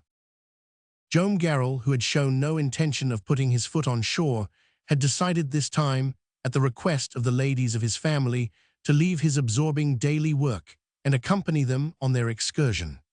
Torres had evinced no desire to visit Ega, to the great satisfaction of Manel, who had taken a great dislike to the man and only waited for an opportunity to declare it. As to Fragoso, he could not have the same reason for going to Ega as had taken him to Tabatinga, which is a place of little importance compared to this. Ega is a chief town with 1,500 inhabitants, and in it reside all those authorities which compose the administration of a considerable city, considerable for the country, that is to say, the military commandant, the chief of the police, the judges, the schoolmaster, and troops under the command of officers of all ranks. With so many functionaries living in a town, with their wives and children, it is easy to see that hairdressers would be in demand. Such was the case, and Fragoso would not have paid his expenses. Doubtless, however, the jolly fellow, who could do no business in Ega, had thought to be of the party if Lena went with her mistress, but just as they were leaving the Raft, he resolved to remain, at the request of Lena herself. "Mr. Fragoso," she said to him after taking him aside. "Miss Lena," answered Fragoso, "I do not think that your friend Torres intends to go with us to Ega." "Certainly not. He is going to stay on board, Miss Lena, but you would oblige me by not calling him my friend." "But you undertook to ask a passage for him before he had shown any intention of doing so." "Yes, and on that occasion, if you would like to know what I think, I made a fool of myself." "Quite so, and if you would like to know what I think, I do not like the man at all, Mr. Fragoso." "Neither do I, Miss Lena, and I have all the time an idea that I have seen him somewhere before, but the remembrance is too vague. The impression, however, is far from being a pleasant one." "Where and when could you have met him? Cannot you call it to mind? It might be useful to know who he is and what he has been." "No, I try all I can. How long was it ago? In what country? Under what circumstances? And I cannot hit upon it." "Mr. Fragoso." "Miss Lena." "Stay on board and keep watch on Torres during our absence." "What, not go with you to Ega and remain a whole day without seeing you?" "I ask you to do so." "Is it an order?" "It is an entreaty." "I will remain." "Mr. Fragoso." "Miss Lena." "I thank you." "Thank me then with a good shake of the hand," replied Fragoso. "That is worth something." Lena held out her hand, and Fragoso kept it for a few moments while he looked into her face. And that is the reason why he did not take his place in the pirogue and became, without appearing to be, the guard upon Torres. Did the latter notice the feelings of aversion with which he was regarded? Perhaps, but doubtless he had his reasons for taking no account of them. A distance of 4 leagues separated the mooring place from the town of Ega. 8 leagues, there and back, in a pirogue containing 6 persons, besides 2 Negroes as rowers, would take some hours, not to mention the fatigue caused by the high temperature, though the sky was veiled with clouds. Fortunately, a lovely breeze blew from the northwest, and if it held, would be favorable for crossing Lake Teff. They could go to Ega and return rapidly without having to tack. So the lateen sail was hoisted on the mast of the pirogue. Benito took the tiller, and off they went, after a last gesture from Lena to Fragoso to keep his eyes open. The southern shore of the lake had to be followed to get to Ega. After 2 hours, the pirogue arrived at the port of this ancient mission founded by the Carmelites, which became a town in 1759, and which General Gama placed forever under Brazilian rule. The passengers landed on a flat beach, on which were to be found not only boats from the interior, but a few of those little schooners which are used in the coasting trade on the Atlantic seaboard. When the two girls entered Ega, they were at first much astonished. "What a large town," said Minha. "What houses, what people," replied Lena, whose eyes seemed to have expanded so that she might see better. "Rather," said Benito laughingly, "more than 1,500 inhabitants, 200 houses at the very least, some of them with a first floor, and 2 or 3 streets, genuine streets." "My dear Manel," said Minha, "do protect us against my brother. He is making fun of us, and only because he had already been in the finest towns in Amazons and Para." "Quite so, and he is also poking fun at his mother," added Yaquita, "for I confess I never saw anything equal to this." "Then, mother and sister, you must take great care that you do not fall into a trance when you get to Manaus, and vanish altogether when you reach Belém." "Never fear," answered Manel. "The ladies will have been gently prepared for these grand wonders by visiting the principal cities of the Upper Amazon." "Now, Manel," said Minha, "you are talking just like my brother. Are you making fun of us too?" "No, Minha, I assure you."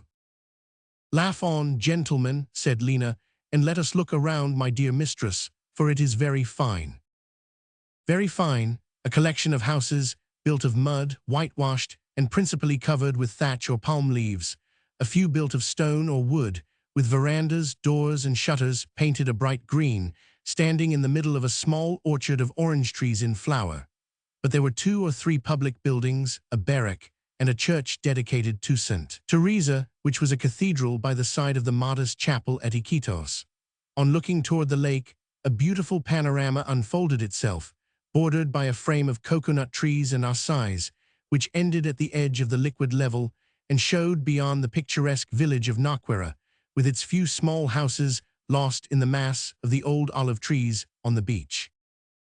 For the two girls, there was another cause of wonderment, quite feminine wonderment too, in the fashions of the fair Egans, not the primitive costume of the natives, converted amas or muas, but the dress of true Brazilian ladies. The wives and daughters of the principal functionaries and merchants of the town pretentiously showed off their Parisian toilettes, a little out of date perhaps, for Ega is 500 leagues away from Para, and this is itself many thousands of miles from Paris. "Just look at those fine ladies in their fine clothes."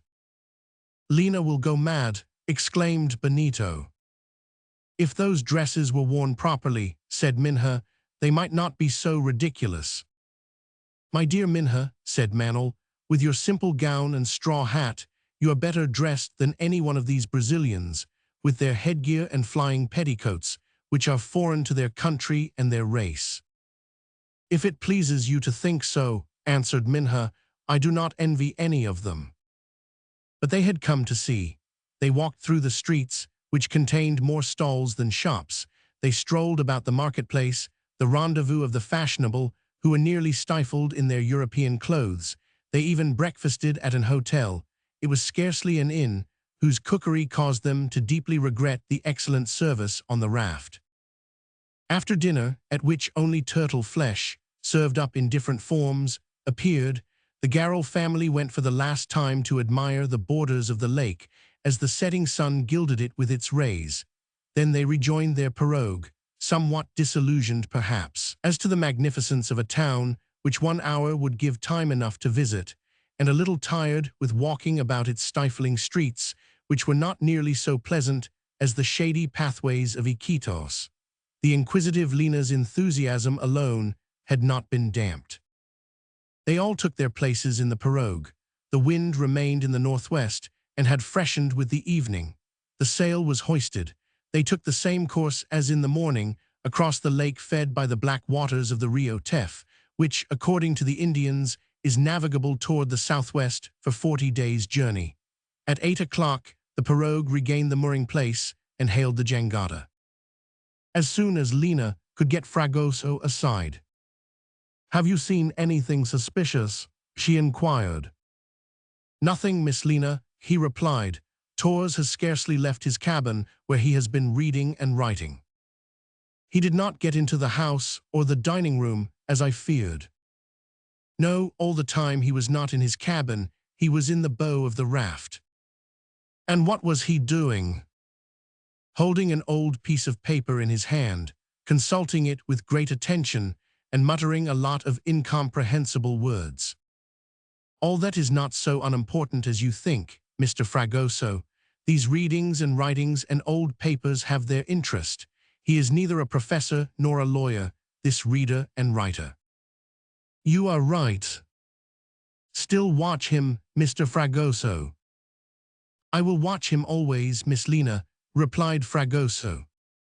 On the morrow, the 27th of July, at daybreak, Benito gave the pilot the signal to start. Away between the islands, in the Bay of Aranapo, the mouth of the Japara, 6,600 feet wide, was seen for an instant. This large tributary comes into the Amazon through 8 mouths, as if it were pouring into some gulf or ocean. But its waters come from afar, and it is the mountains of the Republic of Ecuador which start them on a course that there are no falls to break until 210 leagues from its junction with the main stream. All this day was spent in descending to the island of Yapara, after which the river, less interfered with, makes navigation much easier.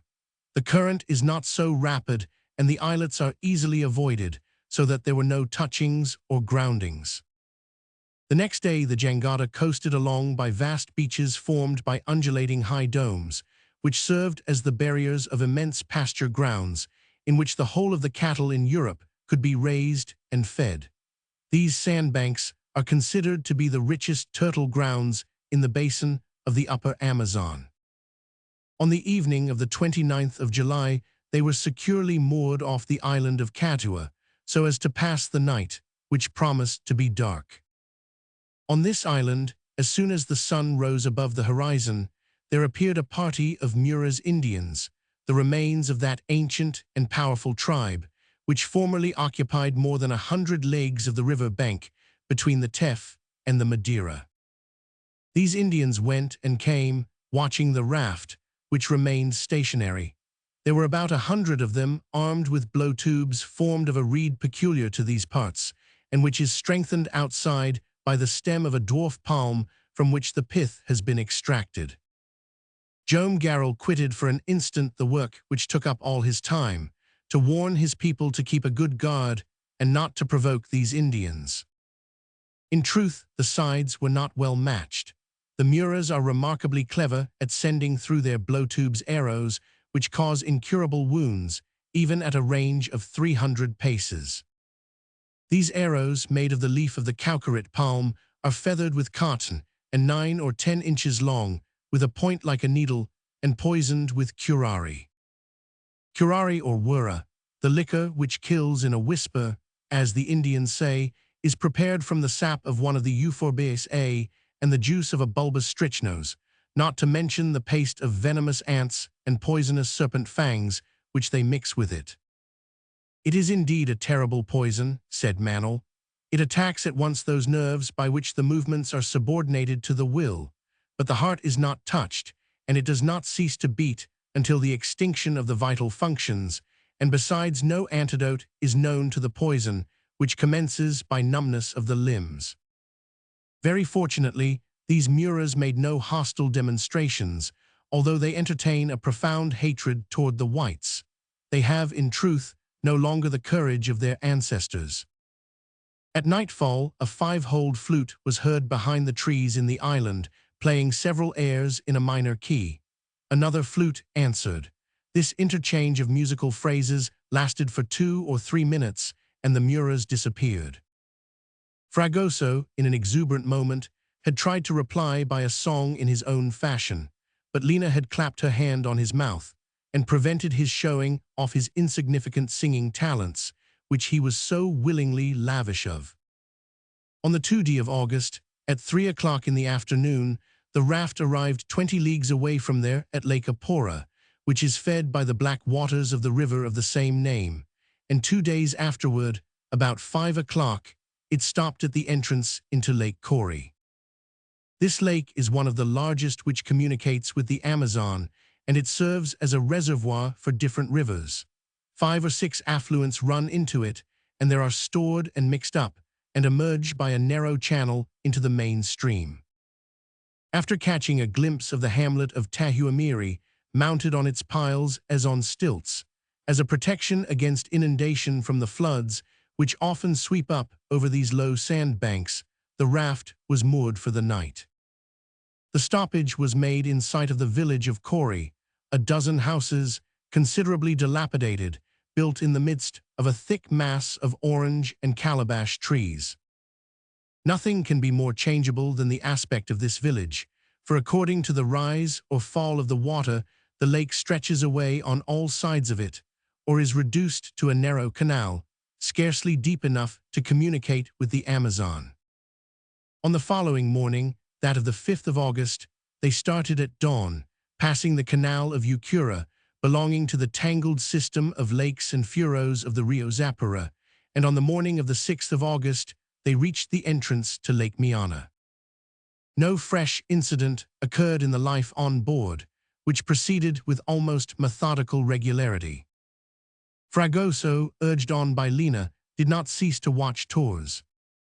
Many times he tried to get him to talk about his past life, but the adventurer eluded all conversation on the subject, and ended by maintaining a strict reserve toward the barber.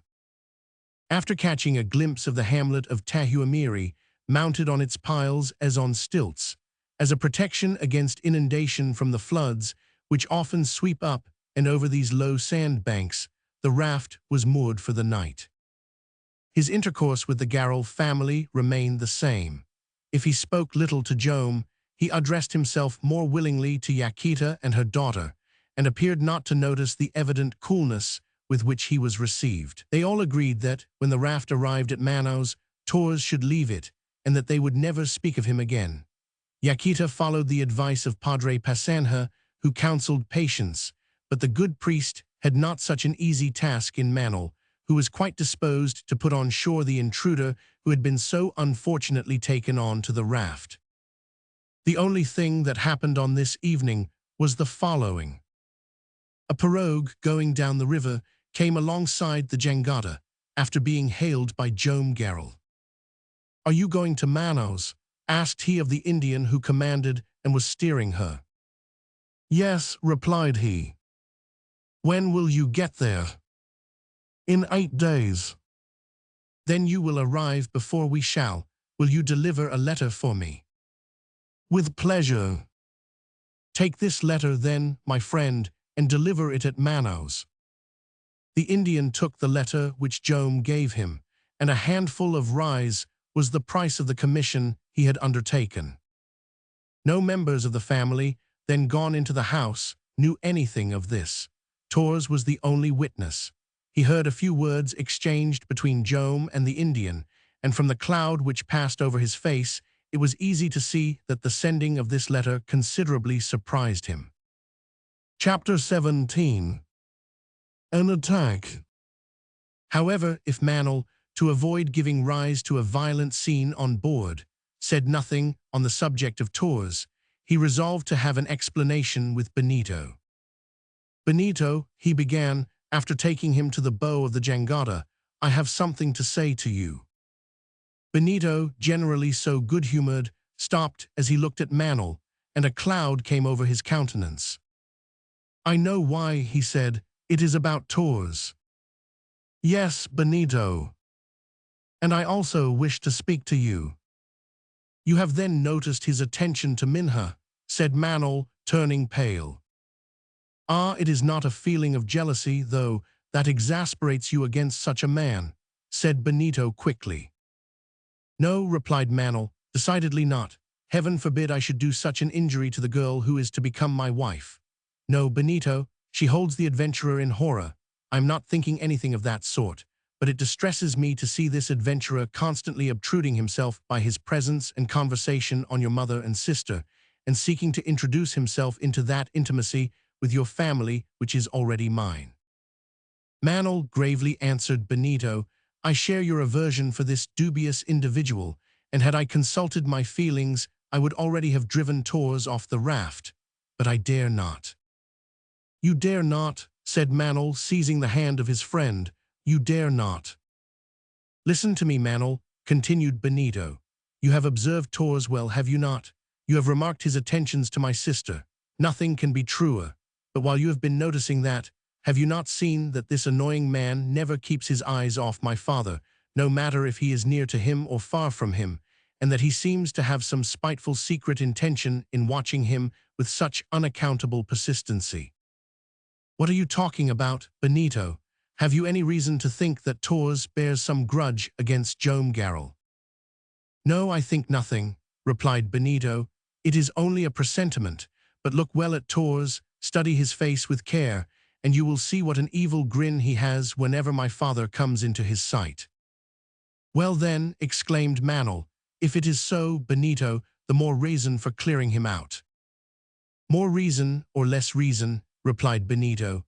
"Manel, I fear, what, I know not, but to force my father to get rid of Tors would perhaps be imprudent. I repeat it, I am afraid, though no positive fact enables me to explain my fear to myself." And Benito seemed to shudder with anger as he said these words. "Then," said Manel, "you think we had better wait?" "Yes, wait before doing anything, but above all things let us be on our guard." "After all," answered Manel, "in 20 days we shall be at Manos. There Tors must stop. There he will leave us, and we shall be relieved of his presence for good. Till then we must keep our eyes on him." "You understand me, Manel?" asked Benito. "I understand you, my friend, my brother," replied Manel, "although I do not share and cannot share your fears. What connection can possibly exist between your father and this adventurer? Evidently your father has never seen him." "I do not say that my father knows Tors," said Benito, "but assuredly it seems to me that Tors knows my father. What was the fellow doing in the neighborhood of the fazenda when we met him in the forest of Iquitos? Why did he then refuse the hospitality which we offered, so as to afterward manage to force himself on us as our traveling companion? We arrive at Tabatinga, and there he is as if he was waiting for us. The probability is that these meetings were in pursuance of a preconceived plan. When I see the shifty, dogged look of Tors, all this crowds on my mind. I do not know. I am losing myself in things that defy explanation. Oh, why did I ever think of offering to take him on board this raft?" "Be calm, Benito, I pray you." "Manel," continued Benito, who seemed to be powerless to contain himself, "think you that if it only concerned me, this man who inspires us all with such aversion and disgust, I should not hesitate to throw him overboard? But when it concerns my father, I fear lest in giving way to my impressions, I may be injuring my object. Something tells me that with this scheming fellow there may be danger in doing anything until he has given us the right and the duty to do it. In short, on the jangada, he is in our power, and if we both keep good watch over my father, we can spoil his game, no matter how sure it may be, and force him to unmask and betray himself. Then wait a little longer." The arrival of Tors in the bow of the raft broke off the conversation. Tors looked slyly at the two young men, but said not a word. Benito was not deceived when he said that the adventurer's eyes were never off Jomgarel as long as he fancied he was unobserved. No, he was not deceived when he said that Tors' face grew evil when he looked at his father. By what mysterious bond could these two men, one nobleness itself, that was self-evident, be connected with each other? Such being the state of affairs, it was certainly difficult for Tors, constantly watched as he was by the two young men, by Fragoso and Lina, to make a single movement without having instantly to repress it. Perhaps he understood the position. If he did not show it, for his manner changed not in the least. Satisfied with their mutual explanation, Manel and Benito promised to keep him in sight without doing anything to awaken his suspicions. During the following days, the jangada passed on the right the mouths of the rivers Camara, Aru, and Uruperi, whose waters, instead of flowing into the Amazon, run off to the south to feed the Rio des Puros and return by it into the main river. At 5 o'clock, on the evening of the 10th of August, they put into the island of Cocos. They there passed a seringal. This name is applied to a caoutchouc plantation, the caoutchouc being extracted from the seringueira tree, whose scientific name is Siphonia elastica. It is said that, by negligence or bad management, the number of these trees is decreasing in the basin of the Amazon, but the forests of seringueira trees are still very considerable on the banks of the Madeira, Purus, and other tributaries. There were here some 20 Indians collecting and working the caoutchouc, an operation which principally takes place during the months of May, June, and July. After having ascertained that the trees, well prepared by the river floods, which have bathed their stems to a height of about 4 feet, are in good condition for the harvest, the Indians are set to work. Incisions are made into the alburnum of the seringueiras. Below the wound, small pots are attached, which 24 hours suffice to fill with a milky sap. It can also be collected by means of a hollow bamboo and a receptacle placed on the ground at the foot of the tree. The sap being obtained, the Indians, to prevent the separation of its peculiar resins, fumigated over a fire of the nuts of the acai palm. By spreading out the sap on a wooden scoop and shaking it in the smoke, its coagulation is almost immediately obtained. It assumes a grayish-yellow tinge and solidifies. The layers formed in succession are detached from the scoop, exposed to the sun, hardened, and assume the brownish color with which we are familiar. The manufacture is then complete. Benito, finding a capital opportunity, bought from the Indians all the caoutchouc stored in their cabins, which, by the way, are mostly built on piles. The price he gave them was sufficiently remunerative, and they were highly satisfied. 4 days later, on the 14th of August, the jangada passed the mouths of the Purus. This is another of the large affluents of the Amazon, and seems to possess a navigable course, even for large ships, of over 500 leagues. It rises in the southwest and measures nearly 5,000 feet across at its junction with the main river. After winding beneath the shade of ficuses, tahuaris, nipa palms, and cecropias, it enters the Amazon by 5 mouths. Hereabouts Araujo the pilot managed with great ease. The course of the river was but slightly obstructed with islands, and besides, from one bank to another its width is about 2 leagues. The current, too, took along the jangada more steadily, and on the 18th of August it stopped at the village of Pasquero to pass the night. The sun was already low on the horizon, and with the rapidity peculiar to these low latitudes, was about to set vertically, like an enormous meteor. Joam Garral and his wife, Lena, and old Cybele, were in front of the house. Torres, after having for an instant turned toward Joam as if he would speak to him, and prevented perhaps by the arrival of Padre Passanha, who had come to bid the family good night, had gone back to his cabin. The Indians and the Negroes were at their quarters along the sides. Araujo, seated at the bow, was watching the current which extended straight away in front of him. Manuel and Benito, with their eyes open, but chatting and smoking with apparent indifference, walked about the central part of the craft, awaiting the hour of repose. All at once, Manuel stopped Benito with his hand and said, "What a queer smell, am I wrong, do you not notice it?" "One would say that it was the odor of burning musk," replied Benito. "There ought to be some alligators asleep on the neighboring beach." "Well, nature has done wisely in allowing them so to betray themselves." "Yes," said Benito, "it is fortunate, for they are sufficiently formidable creatures." Often at the close of the day, these saurians love to stretch themselves on the shore and install themselves comfortably there to pass the night. Crouched at the opening of a hole, into which they have crept back, they sleep with the mouth open, the upper jaw perpendicularly erect, so as to lie in wait for their prey. To these amphibians, it is but sport to launch themselves in its pursuit, either by swimming through the waters propelled by their tails or running along the bank with a speed no man can equal. It is on these huge beaches that the caimans are born, live, and die, not without affording extraordinary examples of longevity.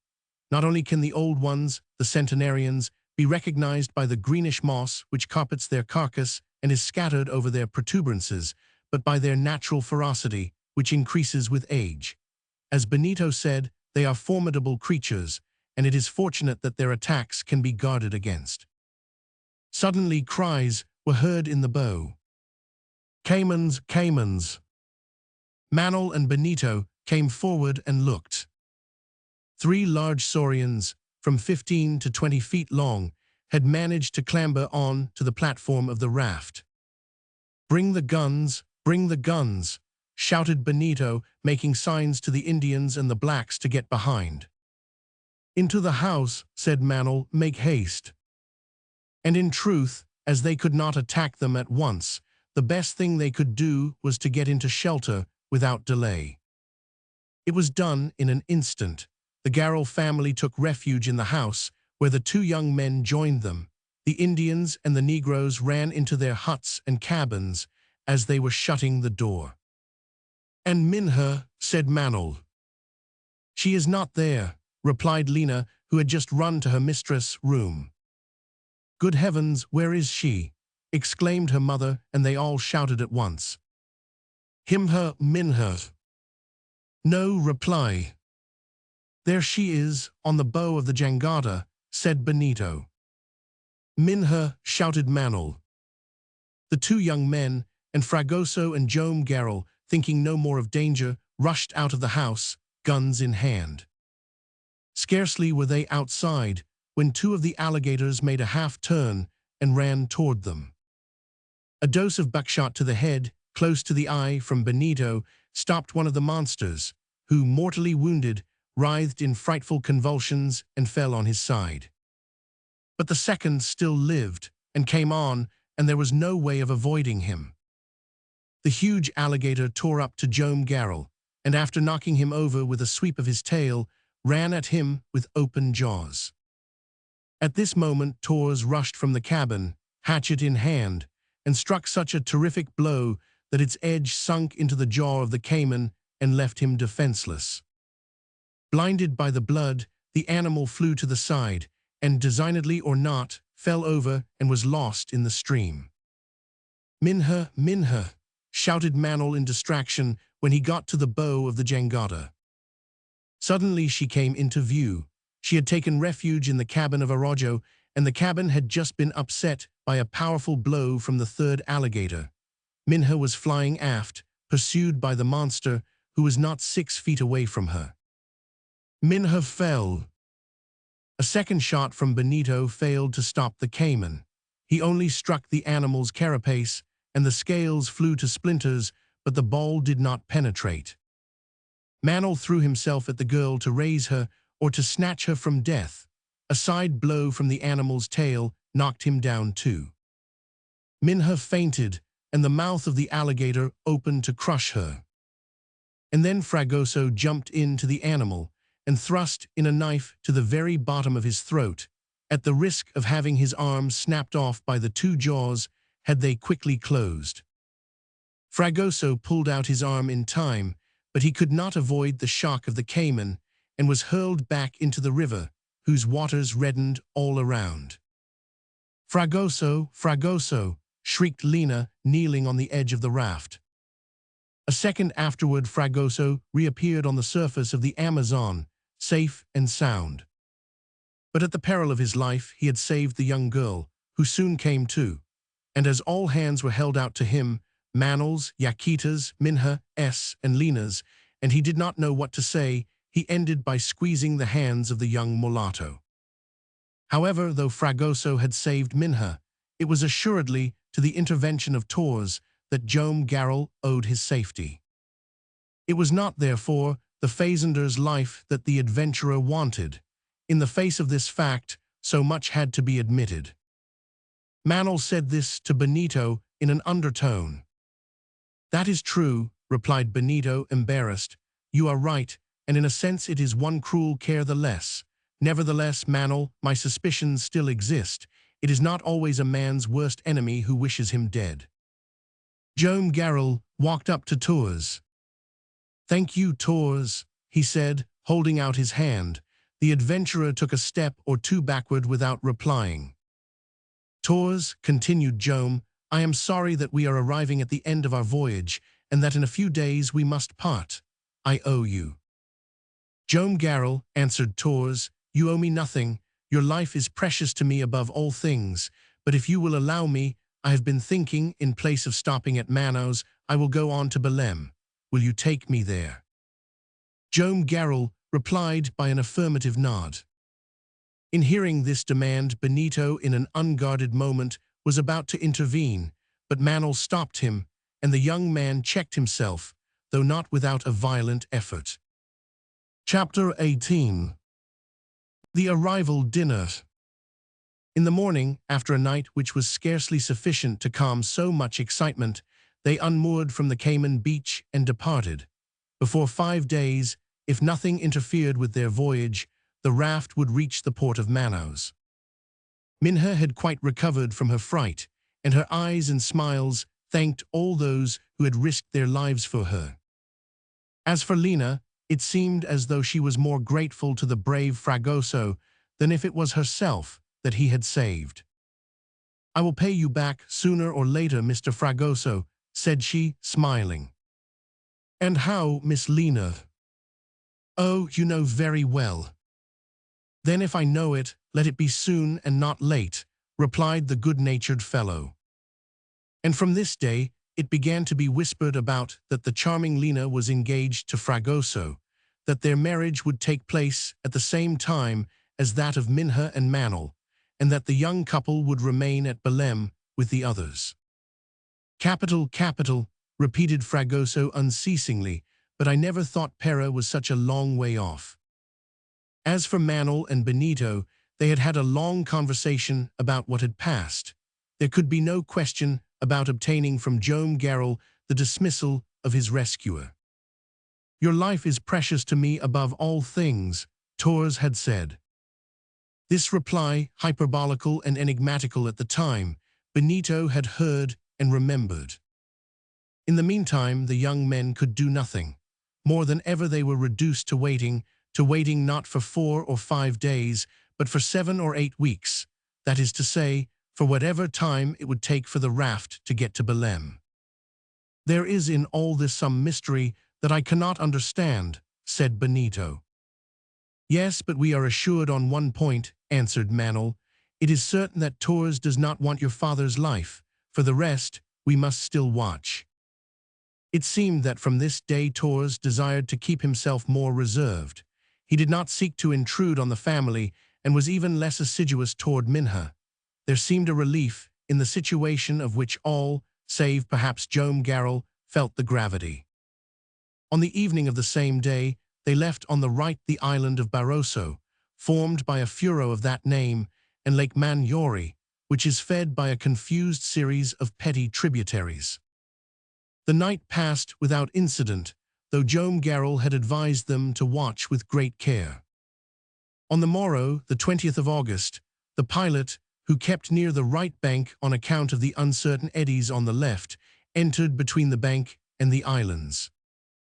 Beyond this bank, the country was dotted with large and small lakes, much as those of Calderon, Huarandina, and other black-watered lagoons.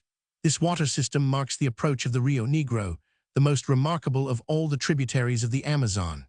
In reality, the main river still bore the name of the Solomons, and it is only after the junction of the Rio Negro that it takes the name which has made it celebrated among the rivers of the globe. During this day, the raft had to be worked under curious conditions.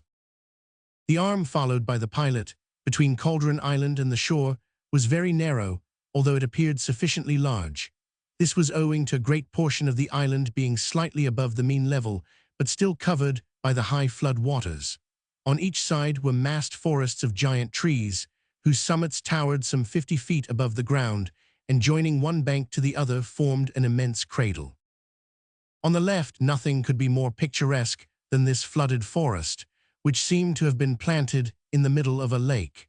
The stems of the trees arose from the clear, still water, in which every interlacement of their boughs was reflected with unequaled purity. They were arranged on an immense sheet of glass, like the trees in miniature on some table apern, and their reflection could not be more perfect. The difference between the image and the reality could scarcely be described.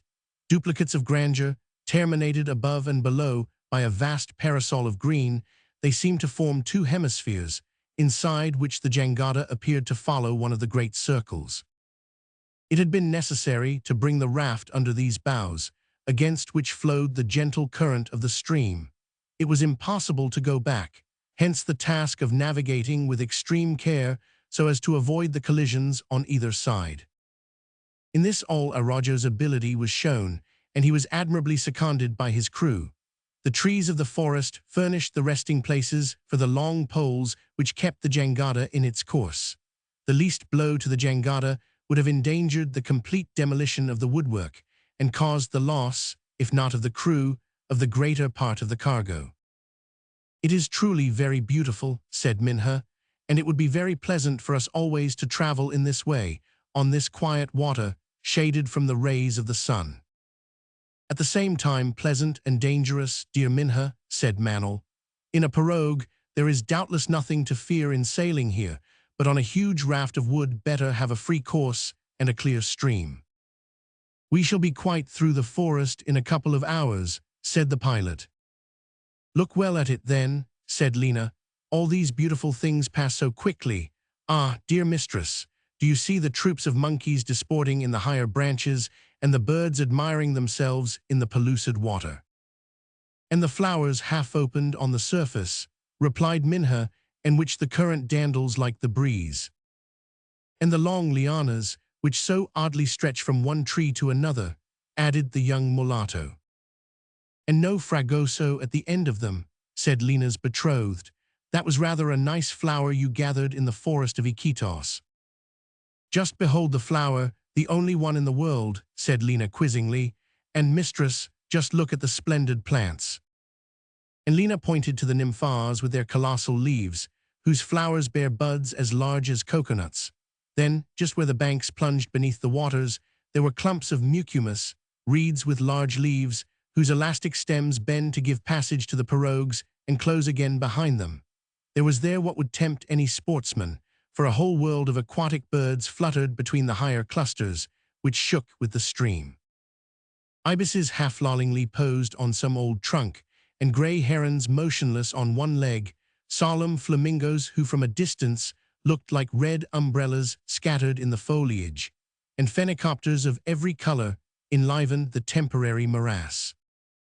And along the top of the water glided long and swiftly swimming snakes, among them the formidable gymnotus, whose electric discharges successively repeated paralyze the most robust of men or animals, and end by dealing death. Precautions had to be taken against the succurigous serpents, which coiled round the trunk of some tree, unroll themselves, hang down, seize their prey, and draw it into their rings, which are powerful enough to crush a bullock.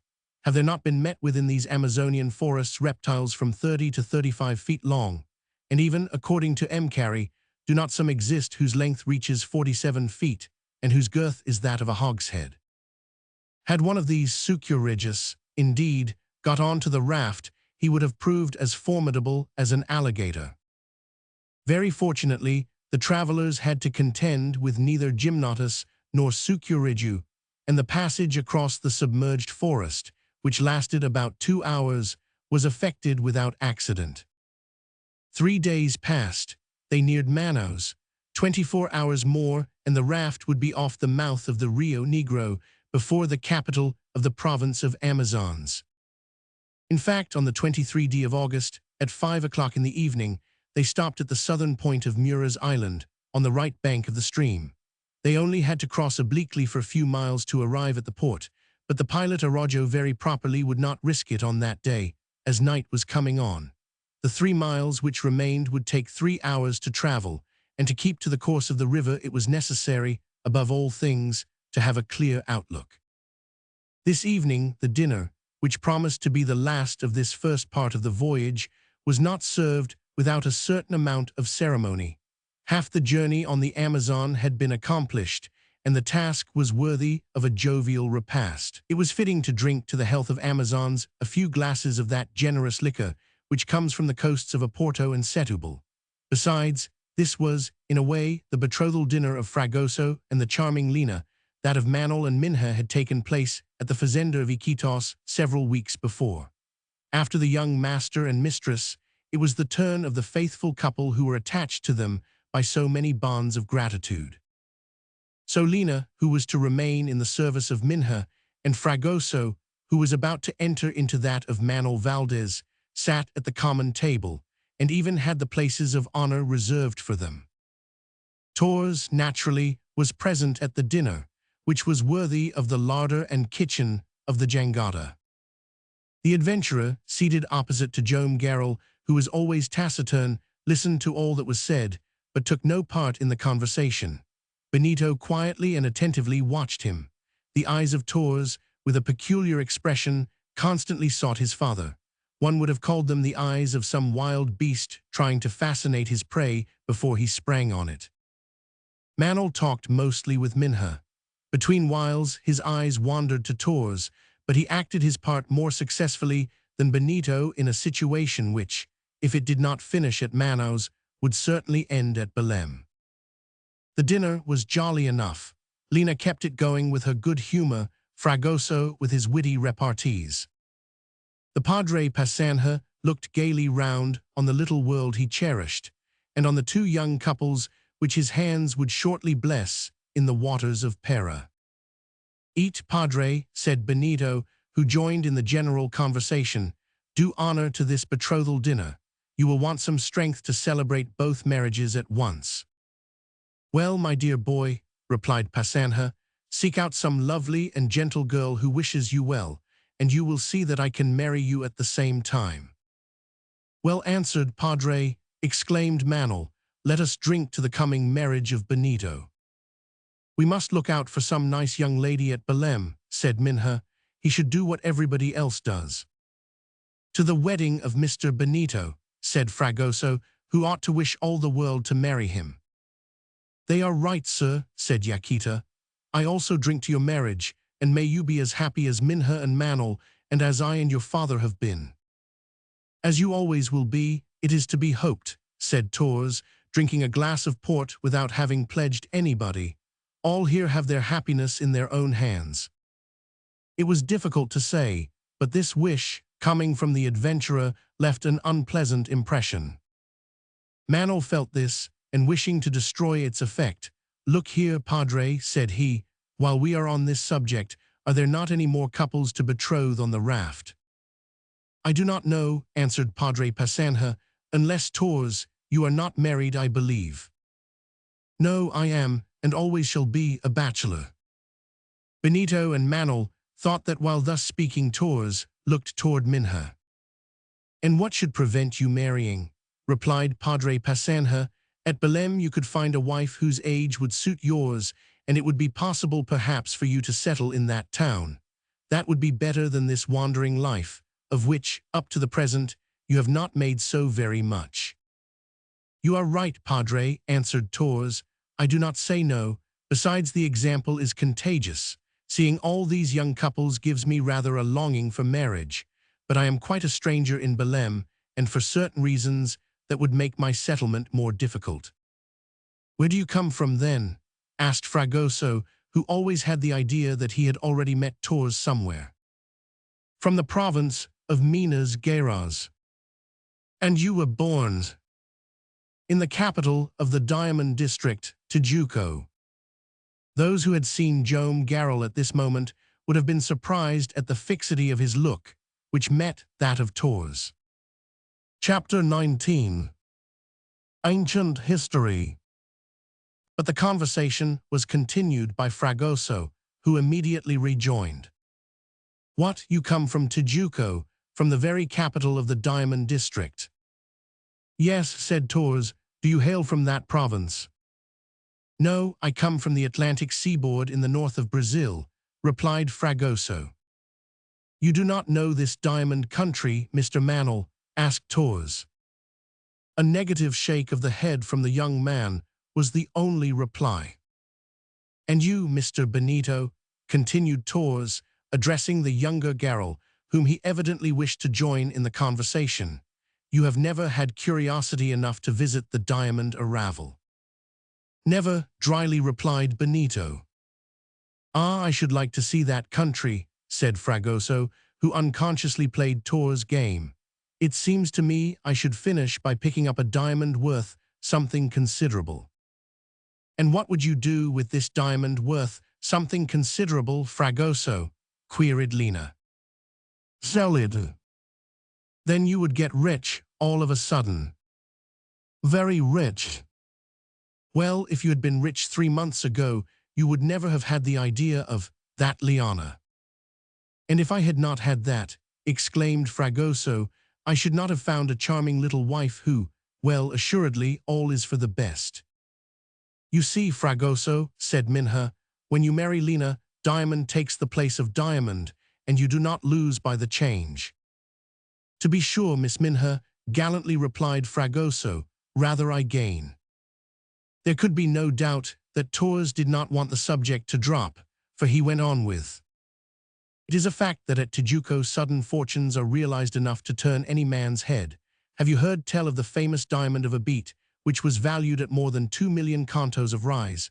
Well, this stone, which weighed an ounce, came from the Brazilian mines, and they were 3 convicts, yes, 3 men sentenced to transportation for life, who found it by chance in the river Abete, at 90 leagues from Terro de Frio. At a stroke their fortune was made, asked Fragoso.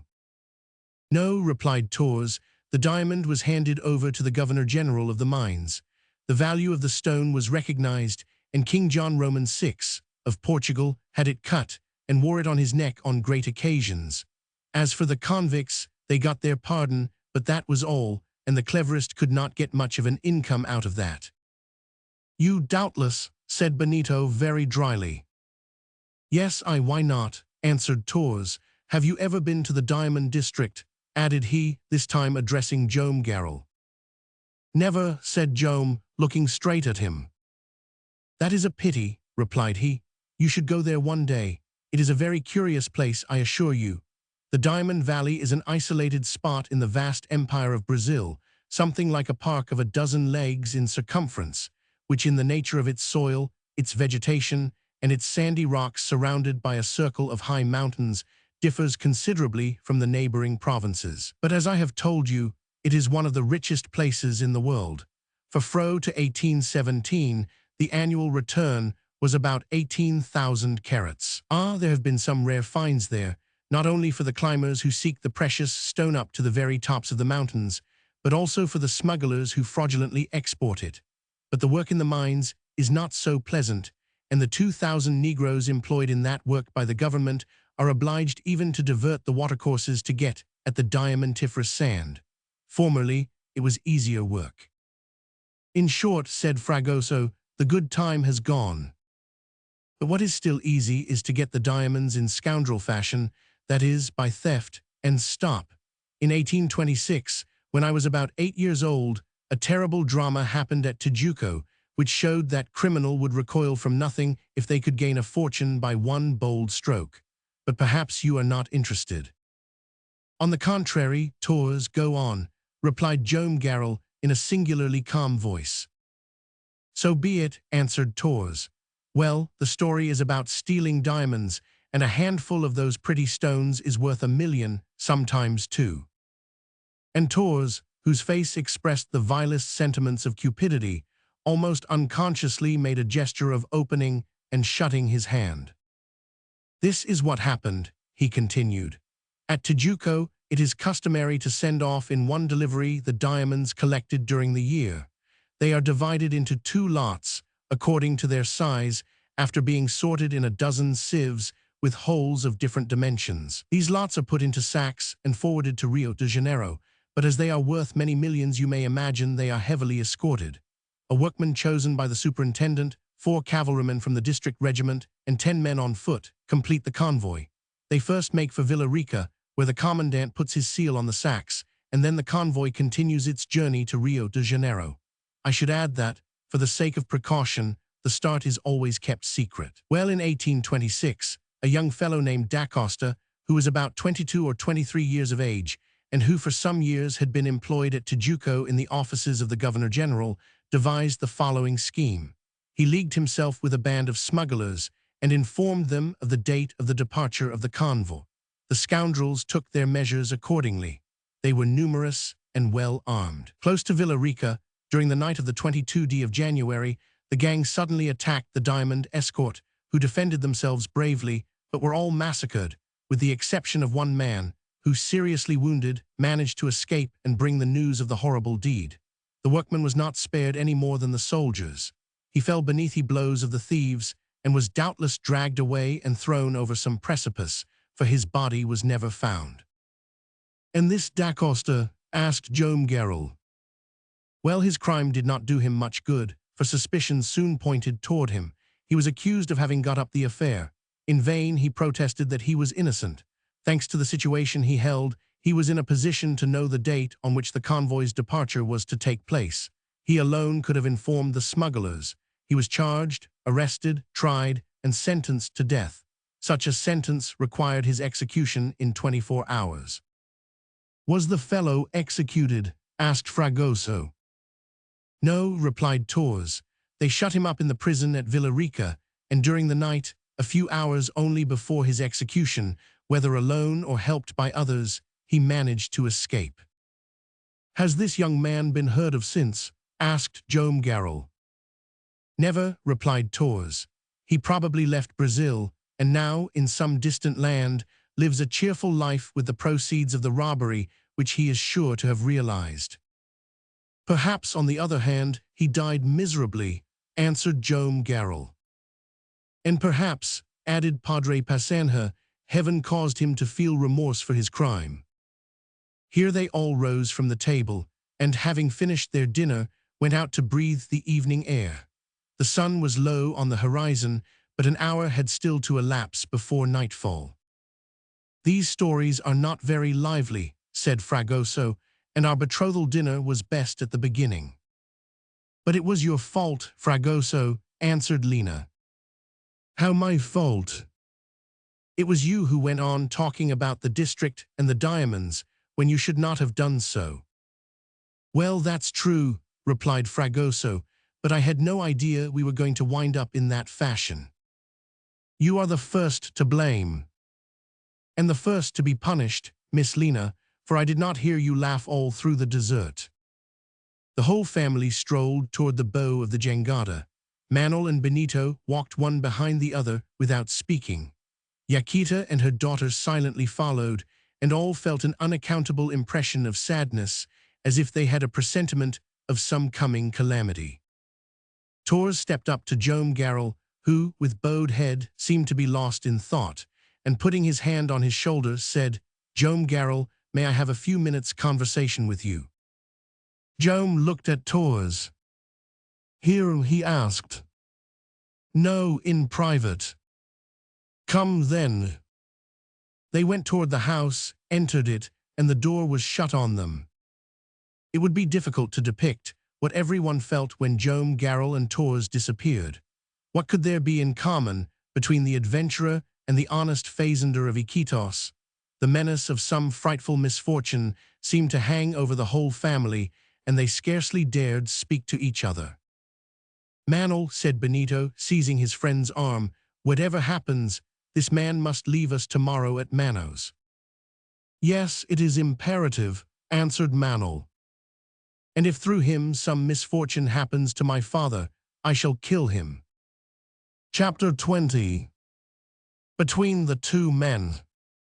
For a moment, alone in the room, where none could see or hear them, Joam Garral and Torres looked at each other without uttering a word. Did the adventurer hesitate to speak?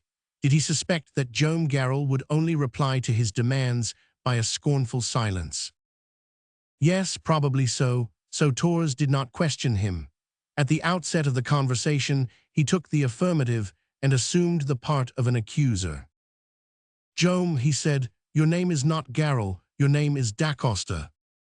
At the guilty name which Torres thus gave him, Joam Garral could not repress a slight shudder. "You are Joam Dacosta," continued Torres, "who 25 years ago were a clerk in the Governor-General's office at Tijuco, and you are the man who was sentenced to death in this affair of the robbery and murder." No response from Joam Garral, whose strange tranquility surprised the adventurer. Had he made a mistake in accusing his host? No, for Joam Garral made no start at the terrible accusations. Doubtless he wanted to know to what Torres was coming. Joam Dacosta, I repeat, it was you whom they sought for this diamond affair, whom they convicted of crime and sentenced to death, and it was you who escaped from the prison at Villarica a few hours before you should have been executed. Do you not answer? Rather a long silence followed this direct question which Torres asked. Joam Garral, still calm, took a seat. His elbow rested on a small table, and he looked fixedly at his accuser without bending his head. "Will you reply?" repeated Torres. "What reply do you want from me?" said Joam quietly. "A reply," slowly answered Torres, "that will keep me from finding out the chief of the police at Manaus and saying to him, 'A man is there whose identity can easily be established, who can be recognized even after 25 years' absence, and this man was the instigator of the diamond robbery at Tijuco. He was the accomplice of the murderers of the soldiers of the escort. He is the man who escaped from execution. He is Joam Garral, whose true name is Joam Dacosta.'" "And so, Torres," said Joam Garral, "I shall have nothing to fear from you if I give the answer you require." "Nothing, for neither you nor I will have any interest in talking about the matter." "Neither you nor I?" asked Joam Garral. "It is not with money, then, that your silence is to be bought?"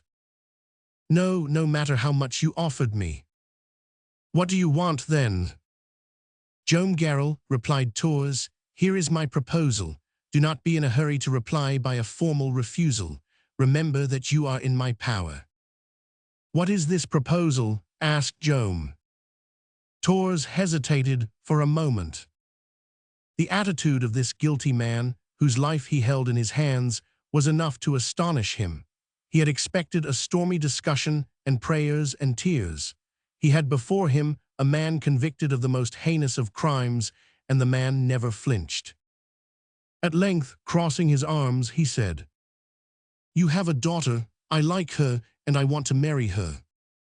Apparently Joam Garral expected anything from such a man, and was as quiet as before. "And so," he said, "the worthy Torres is anxious to enter the family of a murderer and a thief." "I am the sole judge of what it suits me to do," said Torres. "I wish to be the son-in-law of Joam Garral, and I will." "You ignore, then, that my daughter is going to marry Manuel Valdez." "You will break it off with Manuel Valdez." "And if my daughter declines?" "If you tell her all, I have no doubt she would consent," was the impudent answer. "All if necessary. Between her own feelings and the honor of her family and the life of her father, she would not hesitate." "You are a consummate scoundrel, Torres," quietly said Joam, whose coolness never forsook him. A scoundrel and a murderer were made to understand each other. At these words Joam Garral rose, advanced to the adventurer, and looking him straight in the face, "Torres," he said, "if you wish to become one of the family of Joam Dacosta, you ought to know that Joam Dacosta was innocent of the crime for which he was condemned." "Really?" "And I add," replied Joam, "that you hold the proof of his innocence, and are keeping it back to proclaim it on the day when you marry his daughter." "Fair play, Joam Garral," answered Torres, lowering his voice, "and when you have heard me out, you will see if you dare refuse me your daughter." "I am listening, Torres." "Well," said the adventurer, half keeping back his words, as if he was sorry to let them escape from his lips, "I know you are innocent. I know it, for I know the true culprit, and I am in a position to prove your innocence." "And the unhappy man who committed the crime is dead." "Dead?" exclaimed Joam Garral, and the word made him turn pale in spite of himself, as if it had deprived him of all power of reinstatement. "Dead," repeated Torres, "but this man, whom I knew a long time after his crime, and without knowing that he was a convict, had written out at length, in his own hand, the story of this affair of the diamonds, even to the smallest details. Feeling his end approaching, he was seized with remorse. He knew where Joam Dacosta had taken refuge, and under what name the innocent man had again begun a new life. He knew that he was rich in the bosom of a happy family, but he knew also that there was no happiness for him, and this happiness he desired to add to the reputation to which he was entitled. But death came, he entrusted to me, his companion, to do what he could no longer do. He gave me the proofs of Da Costa's innocence for me to transmit them to him, and he died. "The man's name," exclaimed Joam Garral in a tone he could not control. "You will know it when I am one of your family." "And the writing?" Joam Garral was ready to throw himself on Torres, to search him, to snatch from him the proofs of his innocence. "The writing is in a safe place," replied Torres, "and you will not have it until your daughter has become my wife. Now will you still refuse me?" "Yes," replied Joam, "but in return for that paper the half of my fortune is yours." "The half of your fortune," exclaimed Torres. "Agreed, on condition that Minha brings it to me at her marriage." "And it is thus that you respect the wishes of a dying man, of a criminal tortured by remorse, and who has charged you to repair as much as he could the evil which he had done." "It is thus." "Once more, Torres," said Joam Garral, "you are a consummate scoundrel." "Be it so." "And as I am not a criminal, we were not made to understand one another." "And your refuse?" "I refuse." "It will be your ruin then, Joam Garral. Everything accuses you in the proceedings that have already taken place. You are condemned to death, and you know, in sentences for crimes of that nature, the government is forbidden the right of commuting the penalty. Denounced, you are taken, you are executed, and I will denounce you." Master as he was of himself, Joam could stand it no longer. He was about to rush on Torres. A gesture from the rascal cooled his anger. "Take care," said Torres. "Your wife knows not that she is the wife of Joam da Costa. Your children do not know they are the children of Joam da Costa, and you are not going to give them the information." Joam Garral stopped himself. He regained his usual command over himself, and his features recovered their habitual calm.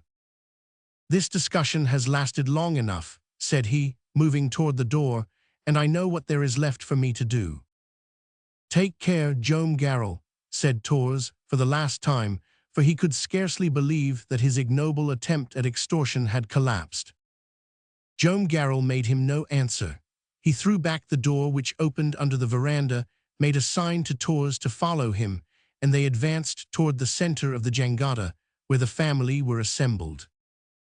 Benito, Manuel, and all of them, under a feeling of deep anxiety, had risen. They could see that the bearing of Torres was still menacing, and that the fire of anger still shone in his eyes. In extraordinary contrast, Joam Garral was master of himself, and almost smiling. Both of them stopped before Yaquita and her people. Not one dared to say a word to them. It was Torres who, in a hollow voice, and with his customary impudence, broke the painful silence. "For the last time, Joam Garral," he said, "I ask you for a last reply." "And here is my reply." And addressing his wife, "Yaquita," he said, "peculiar circumstances oblige me to alter what we have formerly decided as to the marriage of Minha and Manuel." "At last," exclaimed Torres. Joam Garral, without answering him, shot at the adventurer a glance of the deepest scorn. But at the words, Manuel had felt his heart beat as if it would break. The girl arose, ashy pale, as if she would seek shelter by the side of her mother. Yaquita opened her arms to protect, to defend her. "Father," said Benito, who had placed himself between Joam Garral and Torres, "what were you going to say?" "I was going to say," answered Joam Garral, raising his voice, "that to wait for our arrival in Pera for the wedding of Minha and Manuel is to wait too long. The marriage will take place here, not later than tomorrow, on the jangada, with the aid of Padre Passanha, if after a conversation I am about to have with Manuel, he agrees with me to defer it no longer." "Ah, father, father," exclaimed the young man. "Wait a little before you call me so, Manuel," replied Joam, in a tone of unspeakable suffering. Here Torres, with crossed arms, gave the whole family a look of inconceivable insolence. "So that is your last word," said he, extending his hand toward Joam Garral. No, that is not my last word. What is it then? This Tors, I am master here. You will be off, if you please, and even if you do not please, and leave the jangada at this very instant. Yes, this instant, exclaimed Benito, or I will throw you overboard. Tors shrugged his shoulders. No threats, he said, they are of no use. It suits me also to land and without delay, but you will remember me, Joam Garral, we shall not be long before we meet. If it only depends on me, answered Joam Garral, we shall soon meet, and rather sooner perhaps than you will like. Tomorrow I shall be with Judge Ribeiro, the first magistrate of the province, whom I have advised of my arrival at Manos. If you dare, meet me there. At Judge Ribeiro's, said Tors, evidently disconcerted. At Judge Ribeiro's, answered Joam Garral. And then, showing the pirogue to Tors, with a gesture of supreme contempt, Joam Garral ordered 4 of his people to land him without delay on the nearest point of the island. The scoundrel at last disappeared. The family, who was still appalled, respected the silence of its chief, but Fragoso, comprehending scarce half the gravity of the situation and carried away by his customary vivacity, came up to Joam Garral. If the wedding of Miss Minha and Mr. Manel is to take place tomorrow on the raft, yours shall take place at the same time, kindly answered Joam Garral. And making a sign to Manel, he retired to his room with him.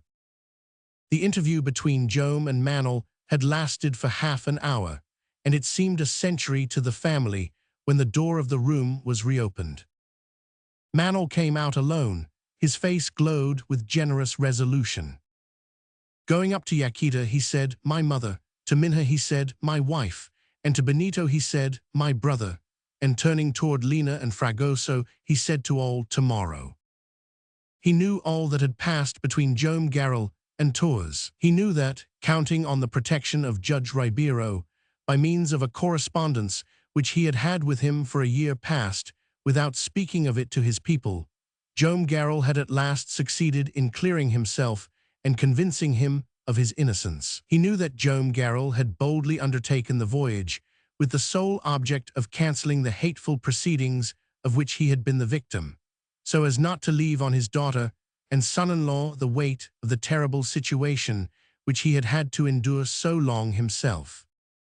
Yes, Manel knew all this, and further, he knew that Joam Garral, or rather Joam da Costa, was innocent, and his misfortunes made him even dearer and more devoted to him. What he did not know was that the material proof of the innocence of the fazender existed, and that this proof was in the hands of Tors. Joam Garral wished to reserve for the judge himself the use of this proof, which, if the adventurer had spoken truly, would demonstrate his innocence. Manel confined himself, then, to announcing that he was going to Padre Passanha to ask him to get things ready for the 2 weddings. Next day, the 24th of August, scarcely an hour before the ceremony was to take place, a large pirogue came off from the left bank of the river and hailed the jangada. A dozen paddlers had swiftly brought it from Manaus, and with a few men it carried the chief of the police, who made himself known and came on board. At the moment, Joam Garral and his family, attired for the ceremony, were coming out of the house. Joam Garral asked the chief of the police. I am here, replied Joam. Joam Garral, continued the chief of the police, you have also been Joam da Costa. Both names have been borne by the same man. I arrest you. At these words, Yaquita and Minha, struck with stupor, stopped without any power to move. My father a murderer, exclaimed Benito, rushing toward Joam Garral. By a gesture, his father silenced him. I will only ask you one question, said Joam with firm voice, addressing the chief of police. Has the warrant in virtue of which you arrest me been issued against me by the justice at Manaus, by Judge Ribeiro? No, answered the chief of the police. It was given to me, with an order for its immediate execution, by his substitute. Judge Ribeiro was struck with apoplexy yesterday evening and died during the night at 2 o'clock, without having recovered his consciousness. "Dead," exclaimed Joam Garral, crushed for a moment by the news. "Dead, dead." But soon raising his head, he said to his wife and children, "Judge Ribeiro alone knew that I was innocent, my dear ones. The death of the judge may be fatal to me, but that is no reason for me to despair." And turning toward Manuel, "Heaven help us," he said to him, "we shall see if truth will come down to the earth from above." The chief of the police made a sign to his men, who advanced to secure Joam Garral. "But speak, father," shouted Benito, mad with despair. "Say one word, and we shall contest even by force this horrible mistake of which you are the victim." "There is no mistake here, my son," replied Joam Garral. "Joam Dacosta and Joam Garral are one. I am in truth Joam Dacosta. I am the honest man whom a legal error unjustly doomed to death 25 years ago in the place of the true culprit. That I am quite innocent I swear before heaven, once for all, on your heads, my children, and on the head of your mother. All communication between you and yours is now forbidden," said the chief of the police. "You are my prisoner, Joam Garral, and I will rigorously execute my warrant." Joam restrained by a gesture his dismayed children and servants. "Let the justice of man be done, while we wait for the justice of God." And with his head unbent, he stepped into the pirogue. It seemed, indeed, as though of all present Joam Garral was the only one whom this fearful thunderbolt, which had fallen so unexpectedly on his head, had failed to overwhelm. Part 2. The Cryptogram. Chapter 1. Manaus. The town of Manaus is in 3 degrees 8' south latitude and degrees 27' west longitude, reckoning from the Paris meridian. It is some 420 leagues from Belém and about 10 miles from the embouchure of the Rio Negro. Manaus is not built on the Amazon. It is on the left bank of the Rio Negro, the most important and remarkable of all the tributaries of the great artery of Brazil, that the capital of the province, with its picturesque group of private houses and public buildings, towers above the surrounding plain. The Rio Negro, which was discovered by the Spaniard Favela in 1645, rises in the very heart of the province of Papian, on the flanks of the mountains which separate Brazil from New Granada, and it communicates with the Orinoco by 2 of its affluents, the Pimichin and the Cassiquari. After a noble course of some 1,700 miles, it mingles its cloudy waters with those of the Amazon through a mouth 1,100 feet wide. But such is its vigorous influx that many a mile has to be completed before those waters lose their distinctive character. Hereabouts the ends of both its banks trend off and form a huge bay 15 leagues across, extending to the islands of Anavilhanas, and in one of its indentations, the port of Manaus is situated. Vessels of all kinds are there collected in great numbers, some moored in the stream awaiting a favorable wind, others under repair up the numerous igarapes or canals, which so capriciously intersect the town and give it its slightly Dutch appearance. With the introduction of steam vessels, which is now rapidly taking place, the trade of Manaus is destined to increase enormously. Woods used in building and furniture work, cocoa, caoutchouc, coffee, sarsaparilla, sugar canes, indigo, muscado nuts, salt fish, turtle butter, and other commodities are brought here from all parts, down the innumerable streams into the Rio Negro from the west and north, into the Madeira from the west and south, and then into the Amazon, and by it away eastward to the coast of the Atlantic. Manaus was formerly called Mura, or Barra de Rio Negro. To 1804, it was only part of the captaincy which bears the name of the great river at whose mouth it is placed, but since 1826, it has been the capital of the large province of Amazons, borrowing its latest name from an Indian tribe which formerly existed in these parts of equatorial America. Careless travelers have frequently confounded it with the famous Manoa, a city of romance, built, it was reported, near the legendary lake of Parima, which would seem to be merely the upper Branco, a tributary of the Rio Negro. Here was the empire of El Dorado, whose monarch, if we are to believe the fables of the district, was every morning covered with powder of gold, there being so much of the precious metal abounding in this privileged locality that it was swept up with the very dust of the streets. This assertion, however, when put to the test, was disproved, and with extreme regret, for the auriferous deposits which had deceived the greedy scrutiny of the gold-seekers turned out to be only worthless flakes of mica. In short, Manaus has none of the fabulous splendors of the mythical capital of El Dorado. It is an ordinary town of about 5,000 inhabitants, and of these at least 3,000 are in government employ. This fact is to be attributed to the number of its public buildings, which consist of the legislative chamber, the government house, the treasury, the post office, and the custom house, and in addition, a college founded in 1848 and a hospital erected in 1851. When with these is also mentioned a cemetery on the south side of a hill, on which, in 1669, a fortress, which has since been demolished, was thrown up against the pirates of the Amazon, some idea can be gained as to the importance of the official establishments of the city. Of religious buildings, it would be difficult to find more than two: the small church of the Conception and the chapel of Notre Dame des Remèdes, built on a knoll which overlooks the town. These are very few for a town of Spanish origin, though to them should perhaps be added the Carmelite convent, burned down in 1850, of which only the ruins remain. The population of Manaus does not exceed the number above given, and after reckoning the public officials and soldiers, is principally made of Portuguese and Indian merchants belonging to the different tribes of the Rio Negro. Three principal thoroughfares of considerable irregularity run through the town, and they bear names highly characteristic of the tone of thought prevalent in these parts: God the Father Street, God the Son Street, and God the Holy Ghost Street. In the west of the town is a magnificent avenue of centenarian orange trees, which were carefully respected by the architects who out of the old city made the new.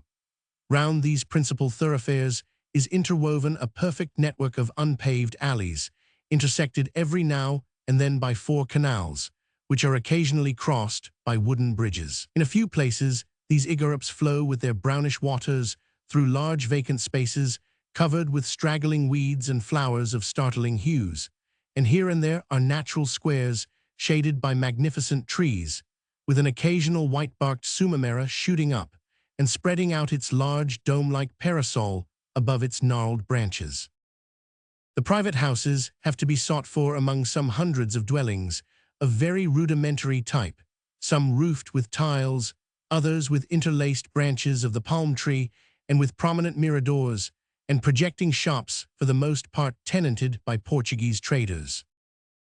And what manner of people are they who stroll on to the fashionable promenade from the public buildings and private residences? Men of good appearance, with black cloth coats, chimney-pot hats, patent leather boots, highly colored gloves, and diamond pins in their necktie bows, and women in loud, imposing toilets, with flounced dress and headgear of the latest style, and Indians, also on the road to Europeanization in a way which bids fair to destroy every bit of local color in this central portion of the district of the Amazon.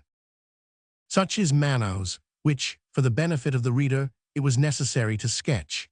Here the voyage of the giant Raft, so tragically interrupted, had just come to a pause in the midst of its long journey, and here will be unfolded the further vicissitudes of the mysterious history of the fazender of Iquitos.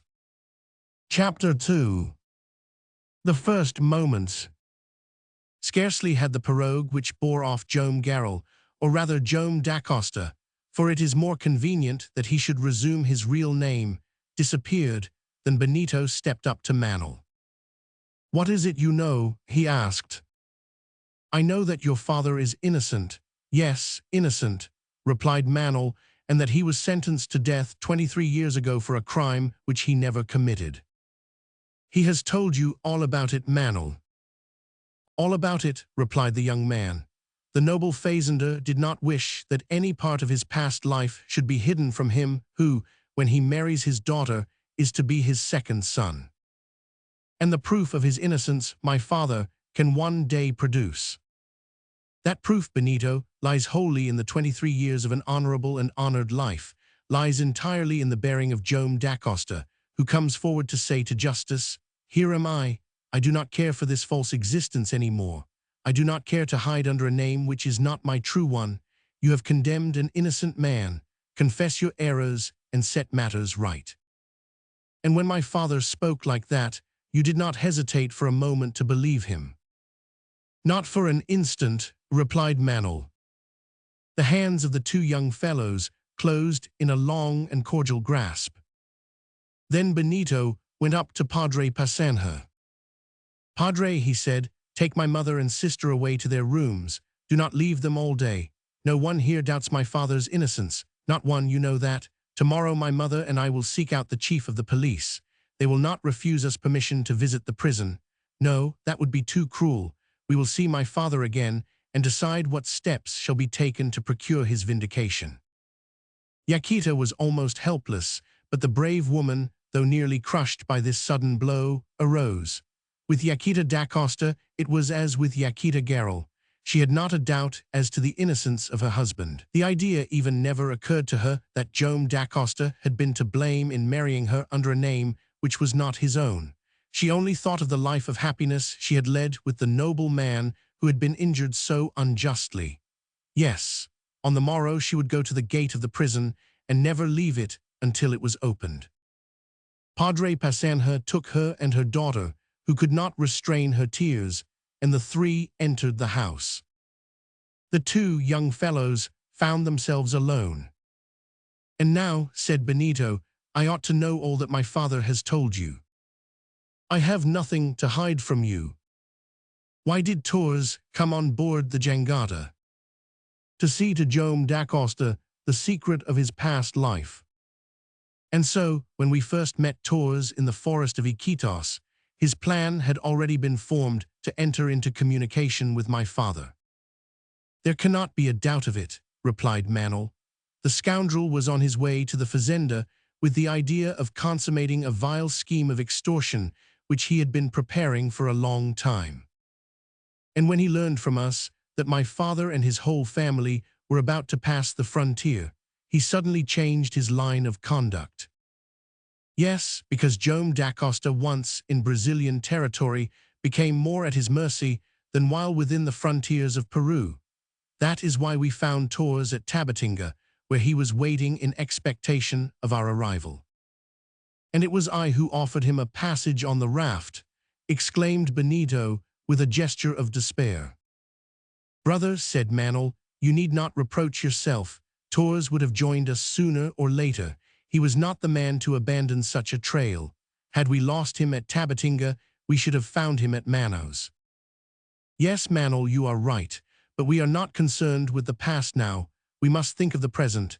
An end to useless recriminations. Let us see." And while speaking, Benito, passing his hand across his forehead, endeavored to grasp the details of the strange affair. "How," he asked, "did Torres ascertain that my father had been sentenced 23 years back for this abominable crime at Tijuco?" "I do not know," answered Manol, "and everything leads me to think that your father did not know that.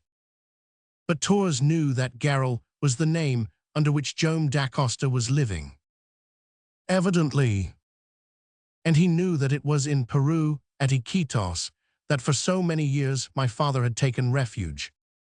"He knew it," said Manol, "but how he came to know it I do not understand." "One more question," continued Benito.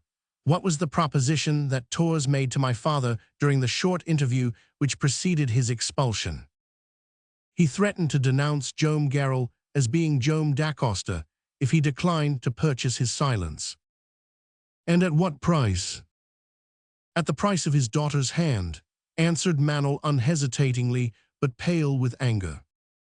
"The scoundrel dared to do that," exclaimed Benito. "To this infamous request, Benito, you saw the reply that your father gave." "Yes, Manol, yes, the indignant reply of an honest man. He kicked Torres off the raft, but it is not enough to have kicked him out. No, that will not do for me. It was on Torres' information that they came here and arrested my father. Is not that so?" "Yes, on his denunciation."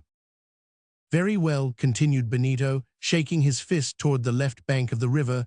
"I must find out Torres. I must know how he became master of the secret. He must tell me if he knows the real author of this crime. He shall speak out, and if he does not speak out, I know what I shall have to do." "What you will have to do is for me to do as well," added Manel more coolly, but not less resolutely. "No, Manel, no, to me alone." "We are brothers, Benito," replied Manel. "The right of demanding an explanation belongs to us both." Benito made no reply. Evidently, on that subject, his decision was irrevocable. At this moment, the pilot Araujo, who had been observing the state of the river, came up to them.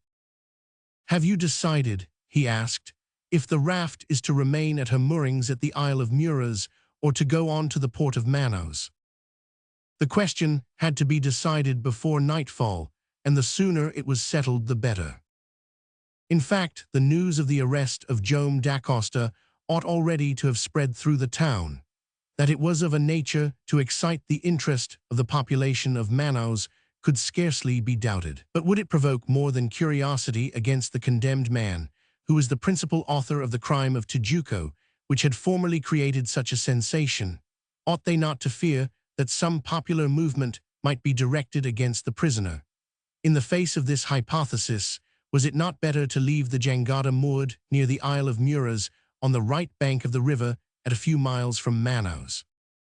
The pros and cons of the question were well weighed.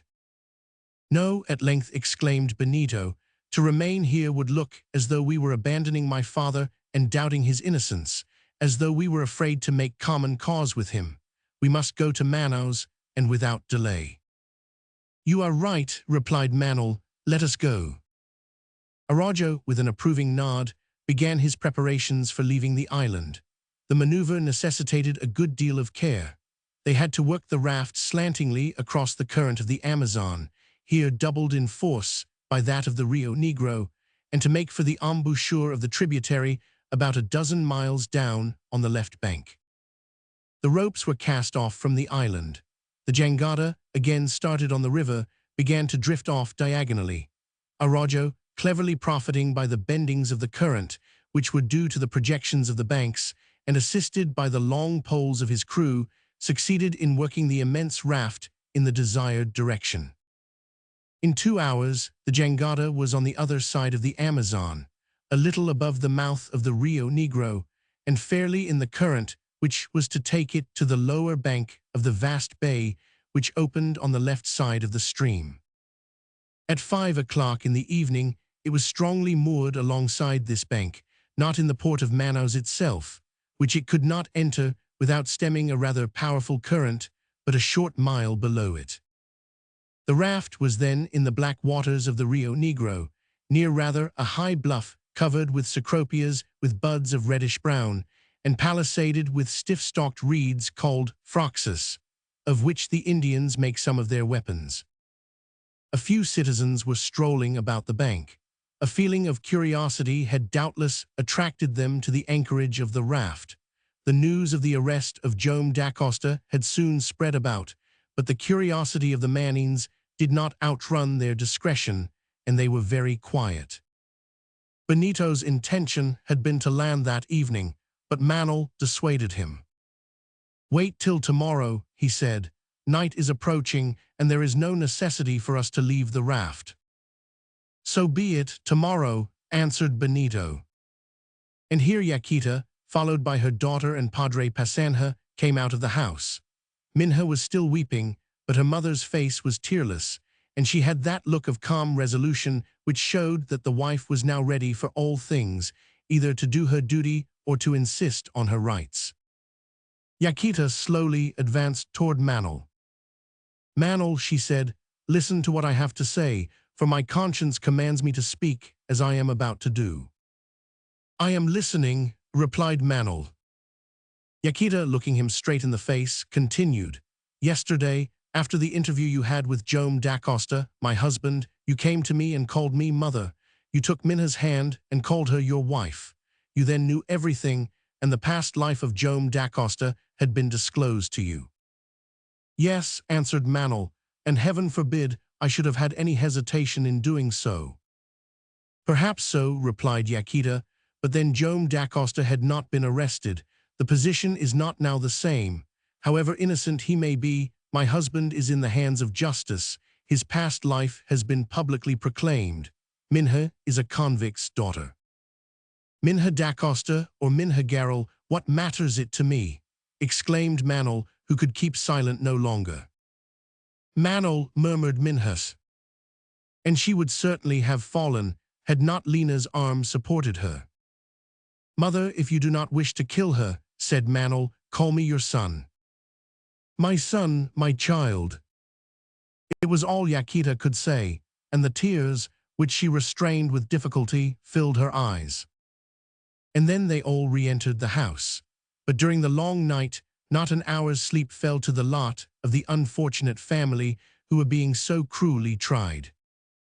Chapter 3. Retrospective. Joam Dacosta had relied entirely on Judge Albero, and his death was most unfortunate. Before he was judge at Manaus and chief magistrate in the province, Ribeiro had known the young clerk at the time he was being prosecuted for the murder in the diamond arrayal. He was then an advocate at Villarica, and he it was who defended the prisoner at the trial. He took the cause to heart and made it his own, and from an examination of the papers and detailed information, and not from the simple fact of his position in the matter, he came to the conclusion that his client was wrongfully accused, and that he had taken not the slightest part in the murder of the escort or the theft of the diamonds. In a word, that Joam Dacosta was innocent. But notwithstanding this conviction, notwithstanding his talent and zeal, Ribeiro was unable to persuade the jury to take the same view of the matter. How could he remove so strong a presumption if it was not Joam Dacosta who had every facility for informing the scoundrels of the convoy's departure? Who was it? The official who accompanied the escort had perished with the greater part of the soldiers, and suspicion could not point against him. Everything agreed in distinguishing Dacosta as the true and only author of the crime. Ribeiro defended him with great warmth and with all his powers, but he could not succeed in saving him. The verdict of the jury was affirmative on all the questions. Joam Dacosta, convicted of aggravated and premeditated murder, did not even obtain the benefit of extenuating circumstances and heard himself condemned to death. There was no hope left for the accused. No commutation of the sentence was possible, for the crime was committed in the diamond arrayal. The condemned man was lost, but during the night which preceded his execution, and when the gallows was already erected, Joam Dacosta managed to escape from the prison at Villarica. We know the rest. 20 years later, Ribeiro, the advocate, became the Chief Justice of Manaus. In the depths of his retreat, the fazender of Iquitos heard of the change, and in it saw a favorable opportunity for bringing forward the revision of the former proceedings against him with some chance of success. He knew that the old convictions of the advocate would be still unshaken in the mind of the judge. He therefore resolved to try and rehabilitate himself. Had it not been for Ribeiro's nomination to the Chief Justiceship in the province of Amazones, he might perhaps have hesitated, for he had no new material proof of his innocence to bring forward. Although the honest man suffered acutely, he might still have remained hidden in exile at Iquitos, and still have asked for time to smother the remembrances of the horrible occurrence, but something was urging him to act in the matter without delay. In fact, before Yaquita had spoken to him, Joam Dacosta had noticed that Manol was in love with his daughter. The union of the young army doctor and his daughter was in every respect a suitable one. It was evident to Joam that some day or other he would be asked for her hand in marriage, and he did not wish to be obliged to refuse. But then the thought that his daughter would have to marry under a name which did not belong to her, that Manol Valdez, thinking he was entering the family of Garrel, would enter that of Dacosta, the head of which was under sentence of death, was intolerable to him. No, the wedding should not take place unless under proper conditions. Never. Let us recall what had happened up to this time. 4 years after the young clerk, who eventually became the partner of Magalhães, had arrived at Iquitos, the old Portuguese had been taken back to the farm mortally injured. A few days only were left for him to live.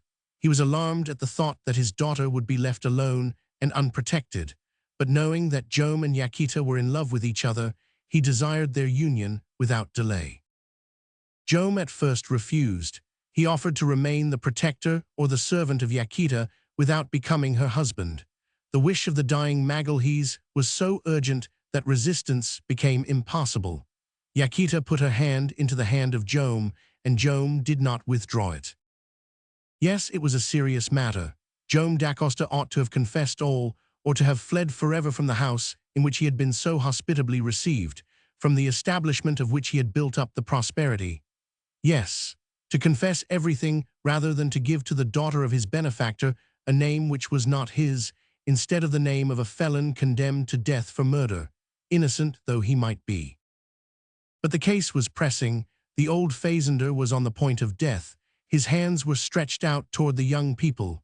Jome was silent, the marriage took place, and the remainder of his life was devoted to the happiness of the girl he had made his wife. "The day when I confess everything," Jome repeated, "Yaquita will pardon everything. She will not doubt me for an instant. But if I ought not to have deceived her, I certainly will not deceive the honest fellow who wishes to enter our family by marrying Mina. No, I would rather give myself up and have done with this life." Many times had Jome thought of telling his wife about his past life. Yes, the avowal was on his lips whenever she asked him to take her into Brazil and with her and her daughter descend the beautiful Amazon River. He knew sufficient of Yaquita to be sure that her affection for him would not thereby be diminished in the least, but courage failed him. And this is easily intelligible in the face of the happiness of the family, which increased on every side. This happiness was his work, and it might be destroyed forever by his return. Such had been his life for those long years. Such had been the continuous source of his sufferings, of which he had kept the secret so well. Such had been the existence of this man, who had no action to be ashamed of, and whom a great injustice compelled to hide away from himself. But at length the day arrived when there could no longer remain a doubt as to the affection which Manuel bore to Minha, when he could see that a year would not go by before he was asked to give his consent to her marriage, and after a short delay he no longer hesitated to proceed in the matter. A letter from him, addressed to Judge Ribeiro, acquainted the Chief Justice with the secret of the existence of Jome Dacosta, with the name under which he was concealed, with the place where he lived with his family, and at the same time with his formal intention of delivering himself up to justice, and taking steps to procure the revision of the proceedings, which would either result in his rehabilitation or in the execution of the iniquitous judgment delivered at Villarica. What were the feelings which agitated the heart of the worthy magistrate? We can easily divine them. It was no longer to the advocate that the accused applied. It was to the Chief Justice of the province that the convict appealed. Jome Dacosta gave himself over to him entirely and did not even ask him to keep the secret. Judge Ribeiro was at first troubled about this unexpected revelation, but he soon recovered himself and scrupulously considered the duties which the position imposed on him. It was his place to pursue criminals, and here was one who delivered himself into his hands. This criminal, it was true, he had defended. He had never doubted but that he had been unjustly condemned. His joy had been extreme when he saw him escape by flight from the last penalty. He had even instigated and facilitated his flight. But what the advocate had done in the past, could the magistrate do in the present?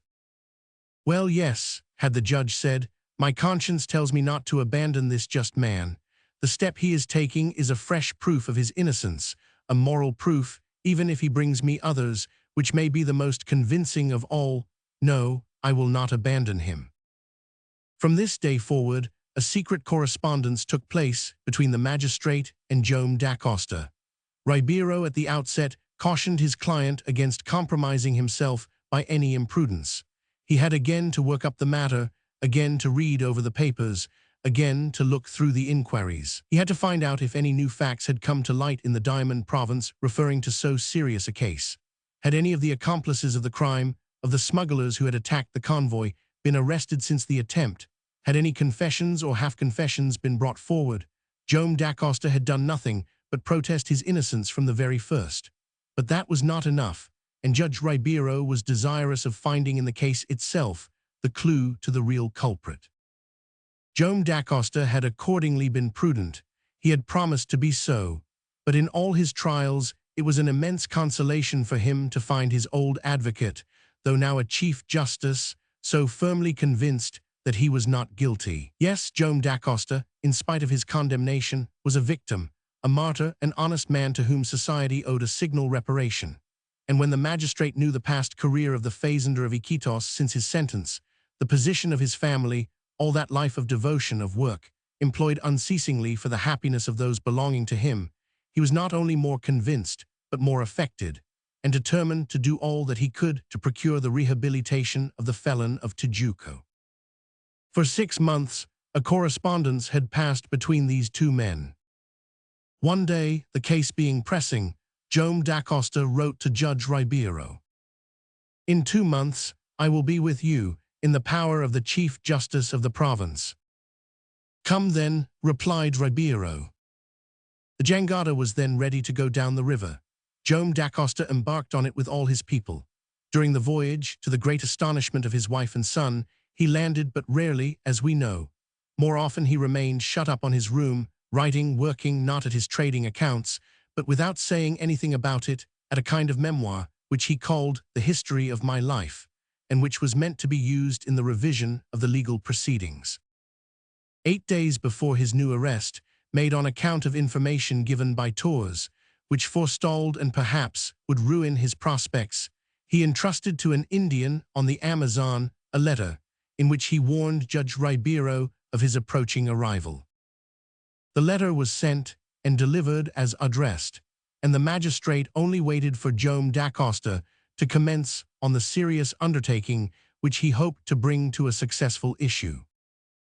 During the night before the arrival of the raft at Manaus, Judge Ribeiro was seized with an attack of apoplexy, but the denunciation of Torres, whose scheme of extortion had collapsed in face of the noble anger of his victim, had produced its effect.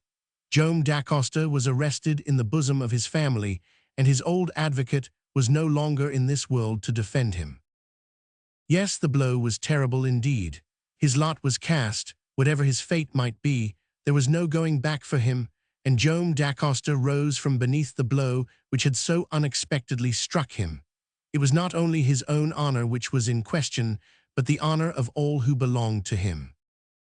Chapter 4. Moral Proofs. The warrant against Joam da Costa, alias Joam Garral, had been issued by the assistant of Judge Ribeiro, who filled the position of the magistrate in the province of Amazons, until the nomination of the successor of the late justice. This assistant bore the name of Vicente Jeriquez. He was a surly little fellow, whom 40 years' practice in criminal procedure had not rendered particularly friendly toward those who came before him. He had had so many cases of this sort, and tried and sentenced so many rascals, that a prisoner's innocence seemed to him a priori inadmissible. To be sure, he did not come to a decision unconscientiously, but his conscience was strongly fortified, and was not easily affected by the circumstances of the examination or the arguments for the defense. Like a good many judges, he thought but little of the indulgence of the jury, and when a prisoner was brought before him, after having passed through the sieve of inquest, inquiry, and examination, there was every presumption in his eyes that the man was quite 10 times guilty. Jeriquez, however, was not a bad man. Nervous, fidgety, talkative, keen, crafty, he had a curious look about him, with his big head on his little body, his ruffled hair, which would not have disgraced the judge's wig of the past, his piercing gimlet-like eyes, with their expression of surprising acuteness, his prominent nose, with which he would assuredly have gesticulated had it been movable, his ears wide open, so as to better catch all that was said, even when it was out of range of ordinary auditory apparatus, his fingers unceasingly tapping the table in front of him, like those of a pianist practicing on the mute, and his body so long and his legs so short, and his feet perpetually crossing and recrossing, as he sat in state in his magistrate's chair. In private life, Jeriquez, who was a confirmed old bachelor, never left his law books but for the table which he did not despise, for chess, of which he was a past master, and above all things for Chinese puzzles, enigmas, charades, rebuses, anagrams, riddles, and such things, with which, like more than one European justice, thorough sphinxes by taste as well as by profession, he principally passed his leisure. It will be seen that he was an original, and it will be seen also how much Joam da Costa had lost by the death of Judge Ribeiro, inasmuch as his case would come before this not very agreeable judge. Moreover, the task of Jariquez was in a way very simple. He had either to inquire nor to rule.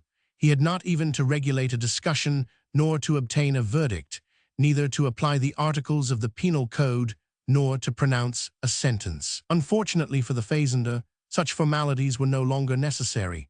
Joam da Costa had been arrested, convicted, and sentenced 23 years ago for the crime at Tijuco. No limitation had yet affected his sentence. No demand in commutation of the penalty could be introduced, and no appeal for mercy could be received. It was only necessary then to establish his identity, and as soon as the order arrived from Rio Janeiro, justice would have to take its course. But in the nature of things, Joam da Costa would protest his innocence. He would say he had been unjustly condemned. The magistrate's duty, notwithstanding the opinions he held, would be to listen to him. The question would be, what proofs could the convict offer to make good his assertions? And if he was not able to produce them when he appeared before his first judges, was he able to do so now? Herein consisted all the interest of the examination. There would have to be admitted the fact of a defaulter, prosperous and safe in a foreign country, leaving his refuge of his own free will to face the justice which his past life should have taught him to dread. And herein would be one of those rare and curious cases which ought to interest even a magistrate hardened with all the surroundings of forensic strife. Was it impudent folly on the part of the doomed man of Tijuco who was tired of his life, or was it the impulse of a conscience which would at all risks have wrong set right? The problem was a strange one, it must be acknowledged. On the morrow of Joam da Costa's arrest, Judge Jariquez made his way to the prison in God the Sun Street, where the convict had been placed. The prison was an old missionary convent, situated on the bank of one of the principal igarapes of the town. To the voluntary prisoners of former times there had succeeded in this building, which was but little adapted for the purpose, the compulsory prisoners of today. The room occupied by Joam da Costa was nothing like one of those sad little cells which form part of our modern penitentiary system, but an old monk's room, with a barred window without shutters, opening onto an uncultivated space, a bench in one corner, and a kind of pallet in the other. It was from this apartment that Joam da Costa, on this 25th of August, about 11 o'clock in the morning, was taken and brought into the judge's room, which was the old common hall of the convent. Judge Jariquez was there in front of his desk, perched on his high chair, his back turned toward the window, so that his face was in shadow while that of the accused remained in full daylight. His clerk, with the indifference which characterizes these legal folks, had taken his seat at the end of the table, his pen behind his ear, ready to record the questions and answers. Joam da Costa was introduced into the room, and at a sign from the judge, the guards who had brought him withdrew. Judge Jariquez looked at the accused for some time. The latter, leaning slightly forward and maintaining a becoming attitude, neither careless nor humble, waited with dignity for the questions to which he was expected to reply. "Your name," said Judge Jariquez. "Joam da Costa." "Your age?" 52. "Where do you live?" "In Peru, at the village of Iquitos." "Under what name?" "Under that of Garel, which is that of my mother." "And why do you bear that name?" "Because for 23 years I wished to hide myself from the pursuit of Brazilian justice." The answers were so exact, and seemed to show that Joam da Costa had made up his mind to confess everything concerning his past and present life, that Judge Jariquez, little accustomed to such a course, cocked up his nose more than was usual to him. "And why," he continued, "should Brazilian justice pursue you?" "Because I was sentenced to death in 1826 in the diamond affair at Tijuco." "You confess, then, that you are Joam da Costa?" I am Joam d'Acosta. All this was said with great calmness and as simply as possible. The little eyes of Judge Jariquez, hidden by their lids, seemed to say, "Never came across anything like this before." He had put the invariable question, which had hitherto brought the invariable reply from culprits of every category protesting their innocence. The fingers of the judge began to beat a gentle tattoo on the table. "Joam d'Acosta," he asked, "what were you doing at Iquitos?" "I was a fazender and engaged in managing a farming establishment of considerable size. It was prospering, greatly prospering." "How long ago did you leave your fazenda?" "About 9 weeks. Why?" "As to that, sir," answered d'Acosta, "I invented a pretext, but in reality I had a motive." "What was the pretext?" "The responsibility of taking into Para a large raft and a cargo of different products of the Amazon." "Ah, and what was the real motive of your departure?" And in asking this question, Jariquez said to himself, "Now we shall get into denials and falsehoods." "The real motive," replied Joam d'Acosta in a firm voice, "was the resolution I had taken to give myself up to the justice of my country." "You give yourself up?" exclaimed the judge, rising from his stool. "You give yourself up of your own free will?" "Of my own free will." "And why?" "Because I had had enough of this lying life, this obligation to live under a false name, of this impossibility to be able to restore to my wife and children that which belongs to them. In short, sir, because I was innocent." "That is what I was waiting for," said Judge Jariquez. And while his fingers tattooed a slightly more audible march, he made a sign with his head to d'Acosta, which signified as clearly as possible, "Go on, tell me your history, I know it, but I do not wish to interrupt you in telling it in your own way." Joam d'Acosta, who did not disregard the magistrate's far from encouraging attitude, could not but see this, and he told the history of his whole life. He spoke quietly, without departing from the calm he had imposed upon himself, without omitting any circumstances which had preceded or succeeded his condemnation. In the same tone, he insisted on the honored and honorable life he had led since his escape, on his duties as head of his family, as husband and father, which he had so worthily fulfilled. He laid stress only on one circumstance, that which had brought him to Manaus to urge on the revision of the proceedings against him to procure his rehabilitation, and that he was compelled to do. Judge Jariquez, who was naturally prepossessed against all criminals, did not interrupt him. He contented himself with opening and shutting his eyes like a man who heard the story told for the 100th time, and when Joam d'Acosta laid on the table the memoir which he had drawn up, he made no movement to take it. "You have finished," he said. "Yes, sir." "And you persist in asserting that you only left Iquitos to procure the revision of the judgment against you?" "I had no other intention." "What is there to prove that?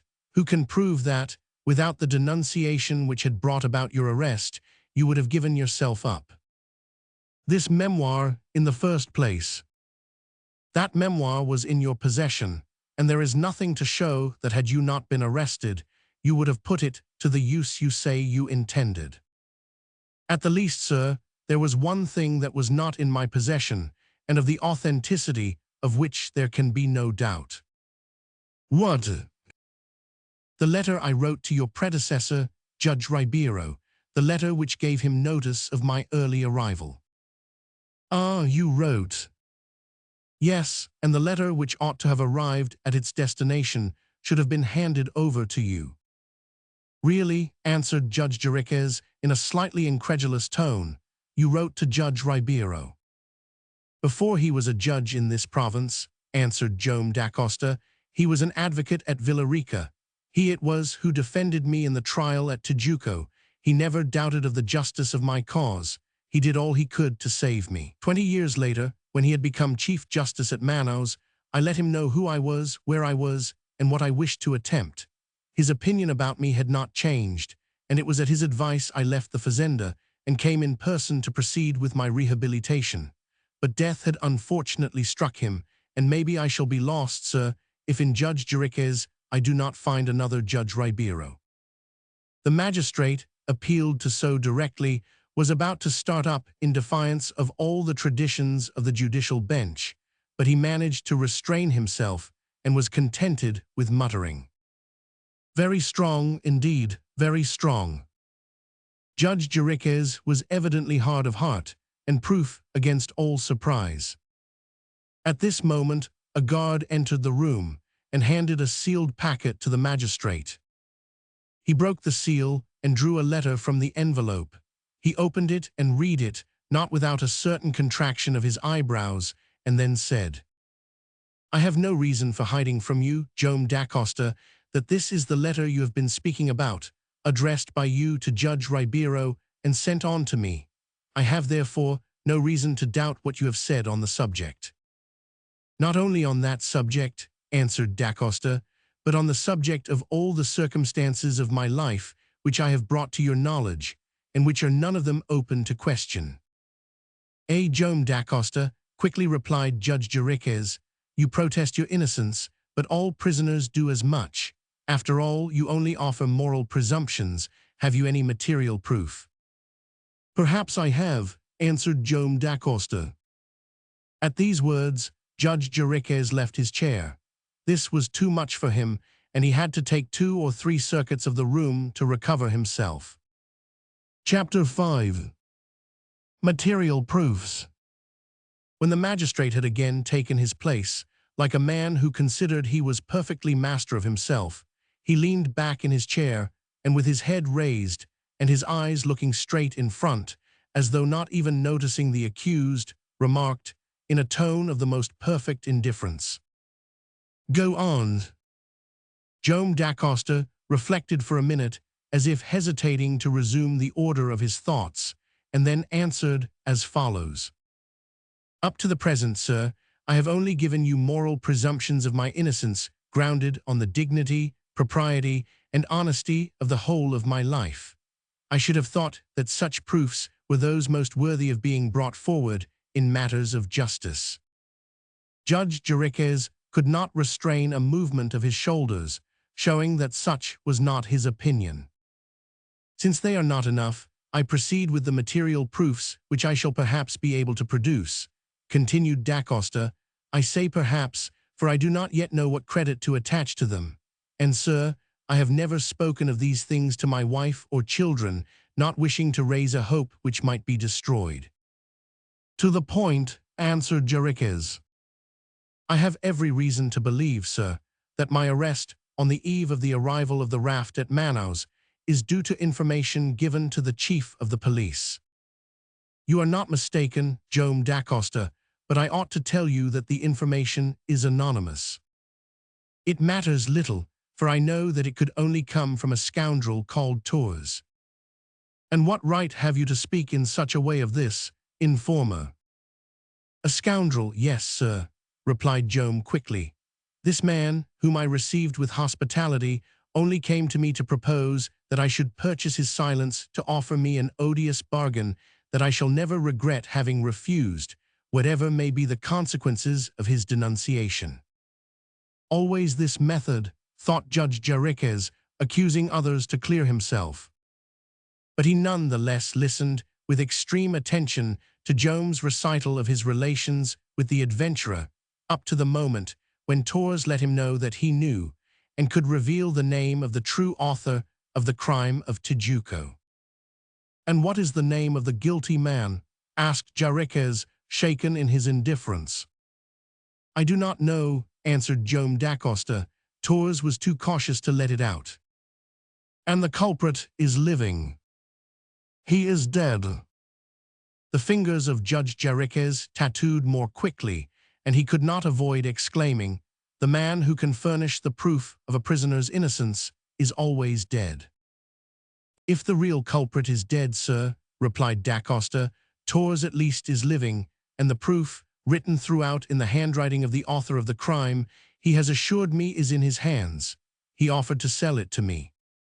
"Jome d'Acosta," answered Judge Jeriquez, "that would not have been dear at the cost of the whole of your fortune. If Torres had only asked my fortune, I would have given it to him, and not one of my people would have demurred. Yes, you are right, sir. A man cannot pay too dearly for the redemption of his honor. But this scoundrel, knowing that I was at his mercy, required more than my fortune." "How so?" "My daughter's hand was to be the cost of the bargain. I refused. He denounced me, and that is why I am now before you." "And if Torres had not informed against you," asked Judge Jeriquez, "if Torres had not met with you on your voyage, what would you have done on learning on your arrival of the death of Judge Ribeiro? Would you then have delivered yourself into the hands of justice?" "Without the slightest hesitation," replied Jome in a firm voice, "for I repeat it, I had no other object in leaving Iquitos to come to Manos."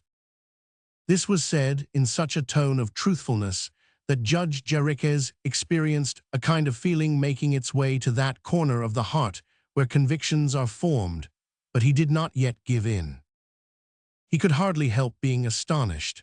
A judge engaged merely in this examination, he knew nothing of what is known by those who have followed this history and who cannot doubt but that Torres held in his hands the material proof of Jome d'Acosta's innocence. They know that the document existed, that it contained this evidence, and perhaps they may be led to think that Judge Jeriquez was pitilessly incredulous. But they should remember that Judge Jeriquez was not in their position, that he was accustomed to the invariable protestations of the culprits who came before him.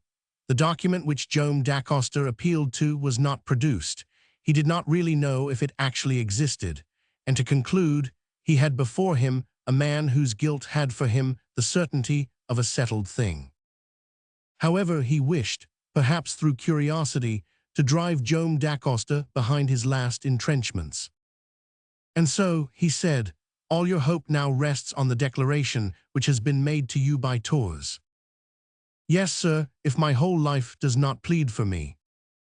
"Where do you think Torres really is?" "I think in Manos."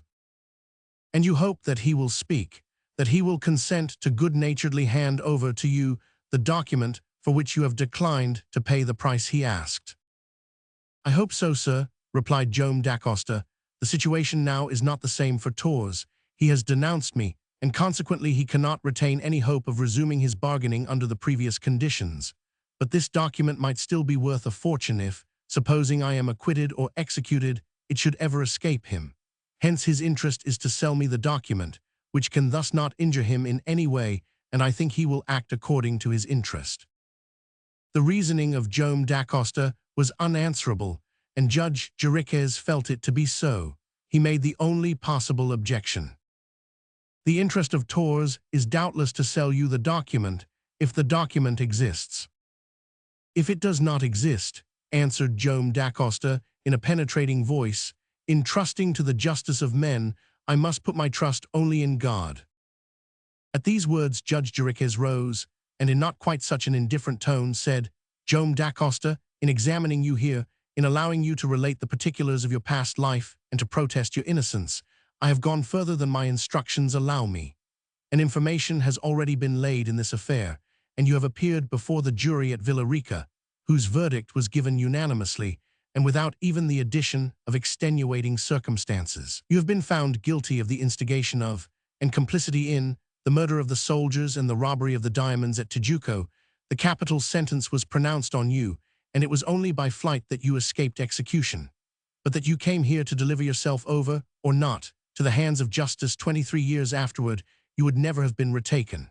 For the last time, you admit that you are Jome d'Acosta, the condemned man of the diamond arrayal." "I am Jome d'Acosta." "You are ready to sign this declaration?" "I am ready." And with a hand without a tremble Jome d'Acosta put his name to the foot of the declaration, and the report which Judge Jeriquez had made his clerk draw up. "The report, addressed to the Minister of Justice, is to be sent off to Rio Janeiro," said the magistrate. Many days will elapse before we receive orders to carry out your sentence. If then, as you say, Tours possesses the proof of your innocence, do all you can yourself, do all you can through your friends, do everything so that that proof can be produced in time. Once the order arrives, no delay will be possible, and justice must take its course. Joam Dacosta bowed slightly. Shall I be allowed in the meantime to see my wife and children? He asked. After today, if you wish, answered Judge Jeriquez. You are no longer in close confinement, and they can be brought to you as soon as they apply. The magistrate then rang the bell. The guards entered the room and took away Joam Dacosta. Judge Jeriquez watched him as he went out, and shook his head and muttered, "Well, well, this is a much stranger affair than I ever thought it would be." Chapter 6. The Last Blow. While Joam Dacosta was undergoing this examination, Yaquita, from an inquiry made by Manuel, ascertained that she and her children would be permitted to see the prisoner that very day about 4 o'clock in the afternoon. Yaquita had not left her room since the evening before. Minha and Lena kept near her, waiting for the time when she would be admitted to see her husband. Yaquita Garral, or Yaquita Dacosta, he would still find her the devoted wife and brave companion he had ever known her to be. About 11 o'clock in the morning, Benito joined Manuel and Fragoso, who were talking in the bow of the jangada. "Manuel," said he, "I have a favor to ask you." "What is it?" "And you too, Fragoso." "I am at your service, Mr. Benito," answered the barber. "What is the matter?" asked Manuel, looking at his friend, whose expression was that of a man who had come to some unalterable resolution. "You never doubt my father's innocence, is that so?" said Benito. "Ah," exclaimed Fragoso, "rather I think it was I who committed the crime." "Well, we must now commence on the project I thought of yesterday." "To find out Tours?" asked Manuel. "Yes and no, from him how he found out my father's retreat. There is something inexplicable about it. Did he know it before? I cannot understand it, for my father never left Iquitos for more than 20 years, and this scoundrel is hardly 30. But the day will not close before I know it, or woe to Tours." Benito's resolution admitted of no discussion, and besides, neither Manuel nor Fragoso had the slightest thought of dissuading him. "I will ask then," continued Benito, "for both of you to accompany me. We shall start in a minute or two. It will not do to wait till Tours has left Manaus. He has no longer got his silence to sell, and the idea might occur to him. Let us be off." And so all three of them landed on the bank of the Rio Negro and started for the town. Manaus was not so considerable that it could not be searched in a few hours. They had made up their minds to go from house to house, if necessary, to look for Tours, but their better plan seemed to be to apply, in the first instance, to the keepers of the taverns and lodges where the adventurer was most likely to put up. There could hardly be a doubt that the ex-captain of the woods would not have given his name. He might have personal reasons for avoiding all communication with the police. Nevertheless, unless he had left Manaus, it was almost impossible for him to escape the young fellow's search. In any case, there would be no use in applying to the police, for it was very probable, in fact, we know that it actually was so, that the information given to them had been anonymous. For an hour Benito, Manuel, and Fragoso walked along the principal streets of the town, inquiring of the tradesmen in their shops, the tavern keepers in their cabarets, and even the bystanders, without anyone being able to recognize the individual whose description they so accurately gave. Had Tours left Manaus, would they have to give up all hope of coming across him? In vain Manuel tried to calm Benito, whose head seemed on fire. Cost what it might, he must get at Tours. Chance at last favored them, and it was Fragoso who put them on the right track. In a tavern in Holy Ghost Street, from the description which the people received of the adventurer, they replied that the individual in question had put up at the loggia the evening before. "Did he sleep here?" asked Fragoso. "Yes," answered the tavern keeper. Is he here now? No, he has gone out. But has he settled his bill, as a man would who has gone for good?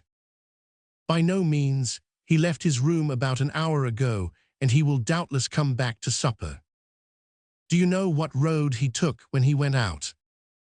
We saw him turning toward the Amazon, going through the lower town, and you will probably meet him on that side. Fragoso did not want any more. A few seconds afterward, he rejoined the young fellows and said, I am on the track. He is there, exclaimed Benito. No, he has just gone out, and they have seen him walking across to the bank of the Amazon.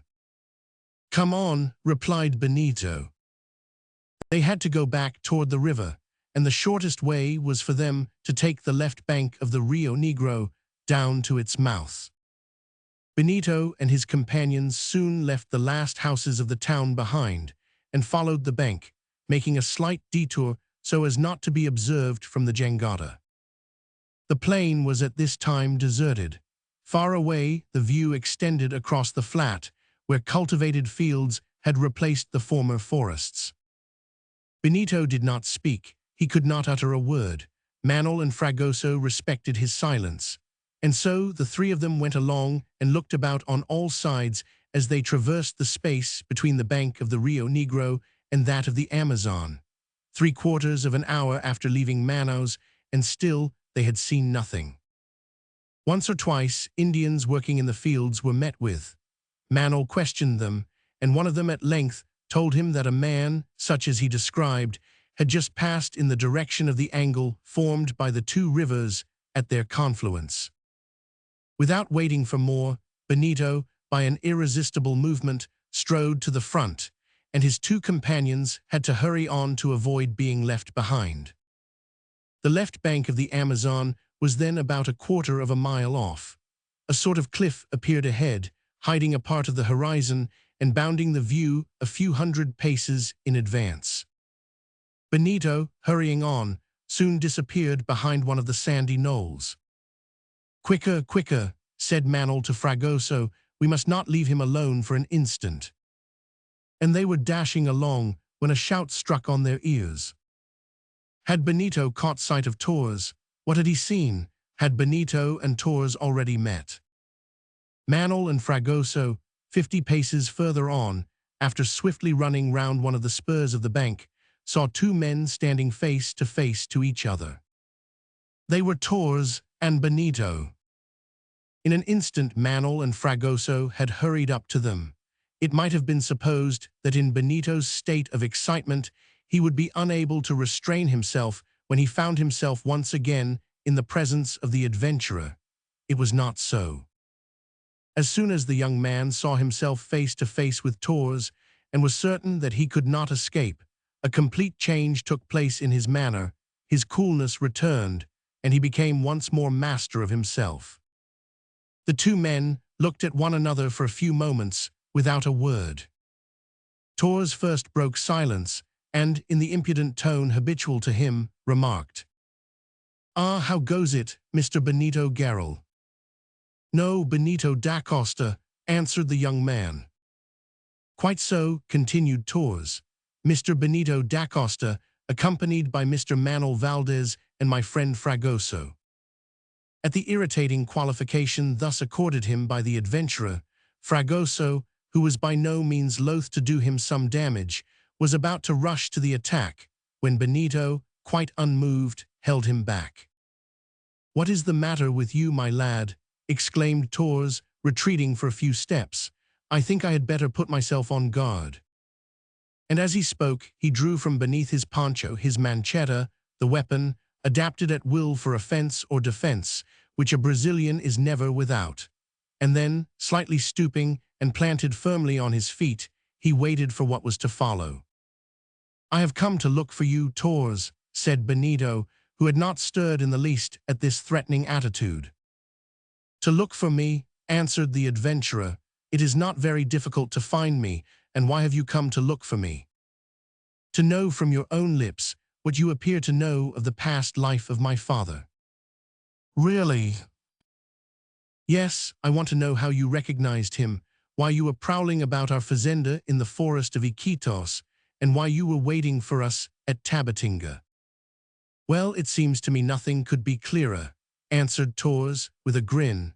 "I was waiting to get a passage on the jangada, and I went on board with the intention of making him a very simple proposition, which possibly he was wrong in rejecting." At these words Manuel could stand it no longer. With pale face and eye of fire, he strode up to Torres. Benito, wishing to exhaust every means of conciliation, thrust himself between them. "Calm yourself, Manuel," he said. "I am calm, even I." And then, continuing, "Quite so, Torres. I know the reason of your coming on board the raft. Possessed of a secret which was doubtless given to you, you wanted to make it a means of extortion. But that is not what I want to know at present."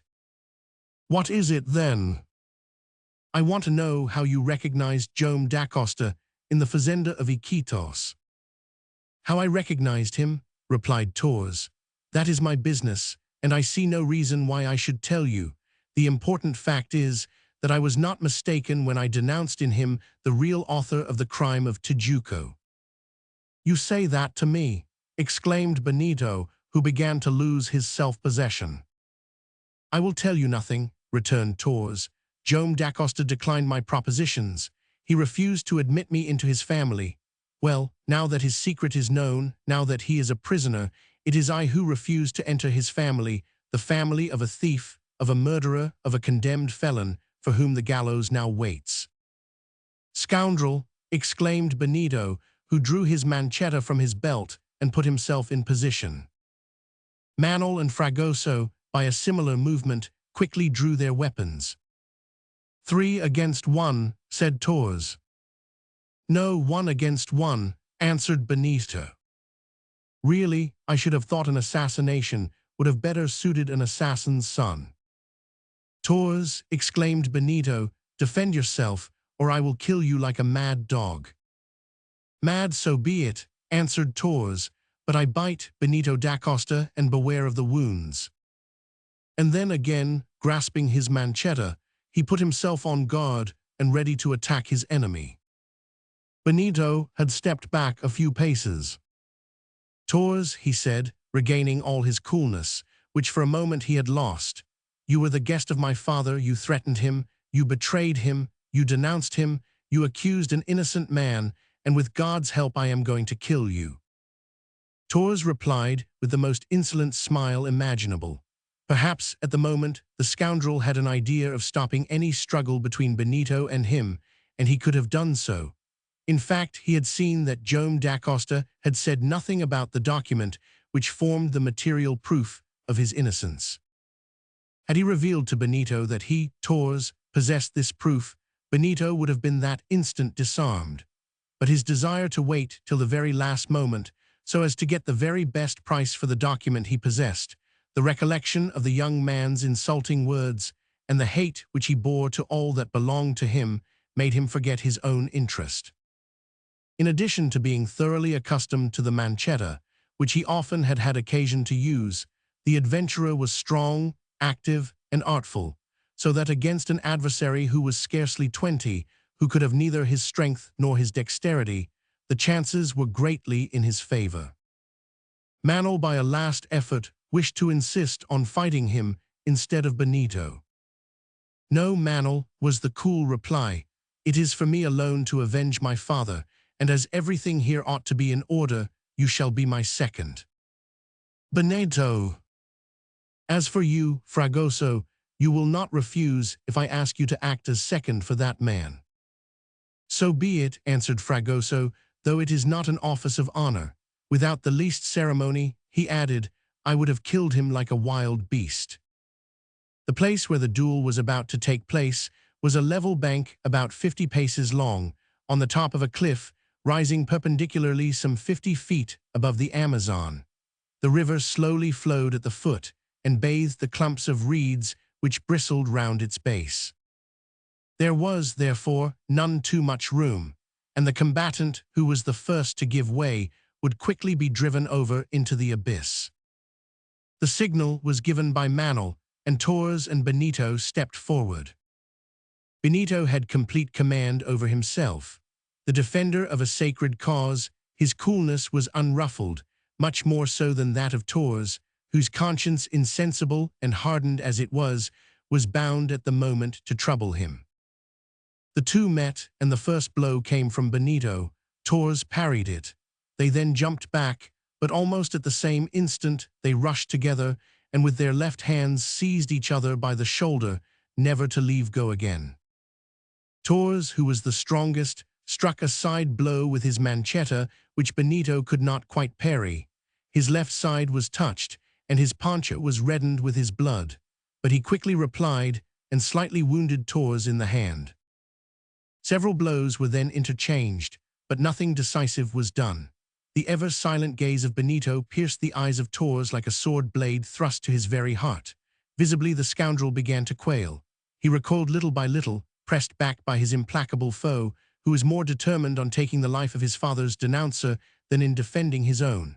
To strike was all that Benito longed for. To parry was all that the other now attempted to do. Soon Torres saw himself thrust to the very edge of the bank, at a spot where, slightly scooped away, it overhung the river. He perceived the danger. He tried to retake the offensive and regain the lost ground. His agitation increased. His looks grew livid. At length, he was obliged to stoop beneath the arm which threatened him.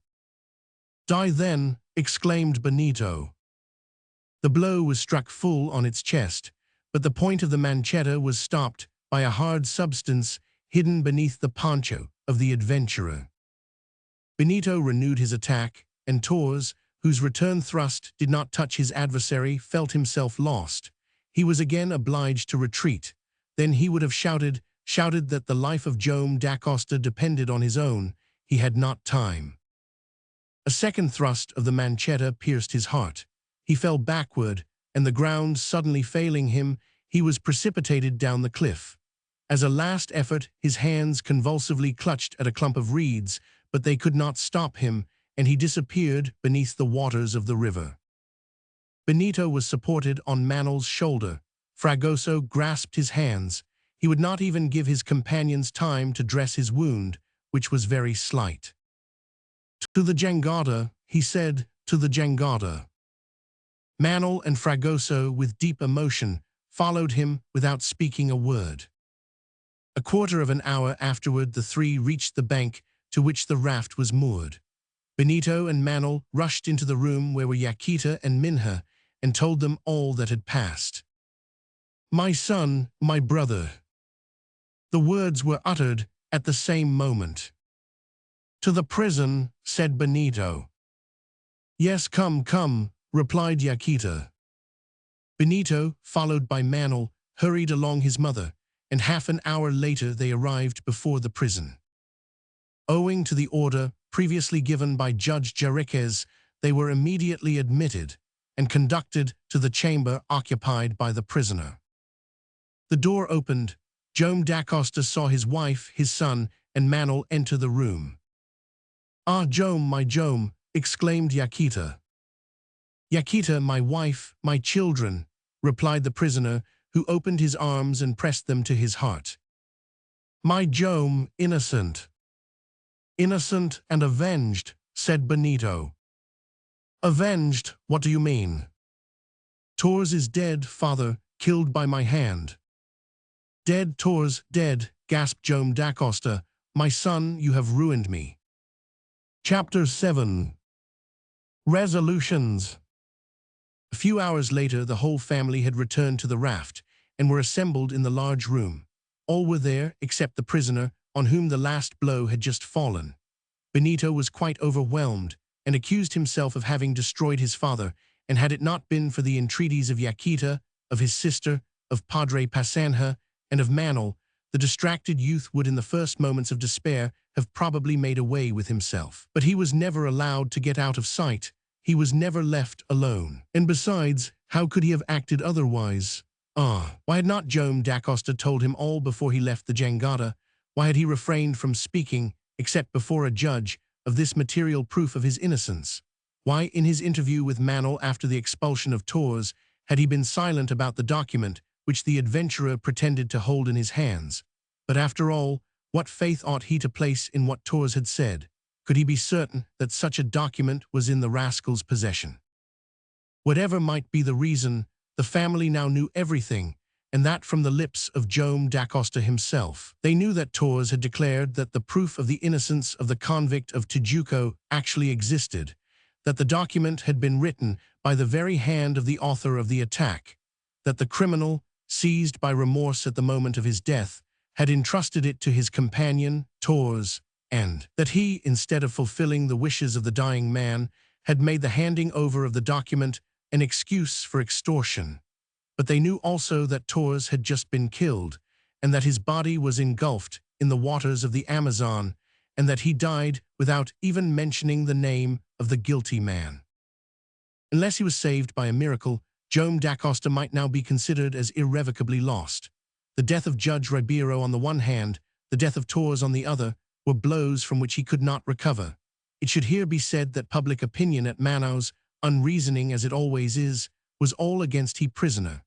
The unexpected arrest of Joam da Costa had revived the memory of the terrible crime of Tijuco, which had lain forgotten for 23 years. The trial of the young clerk at the mines of the Diamond Arrayal, his capital sentence, his escape a few hours before his intended execution, all were remembered, analyzed, and commented on. An article which had just appeared in the O Diario do Grande Pera, the most widely circulated journal in these parts, after giving a history of the circumstances of the crime, showed itself decidedly hostile to the prisoner. Why should these people believe in Joam da Costa's innocence, when they were ignorant of all that his friends knew, of what they alone knew? And so the people of Manaus became excited. A mob of Indians and Negroes hurried, in their blind folly, to surround the prison and roar forth tumultuous shouts of death.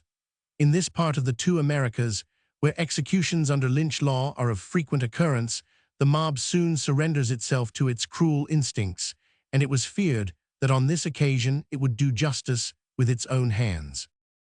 What a night it was for the passengers from the fazenda. Masters and servants had been affected by the blow.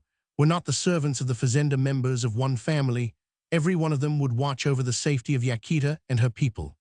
On the bank of the Rio Negro, there was a constant coming and going of the natives, evidently excited by the arrest of Joam da Costa, and who could say to what excesses these half-barbarous men might be led.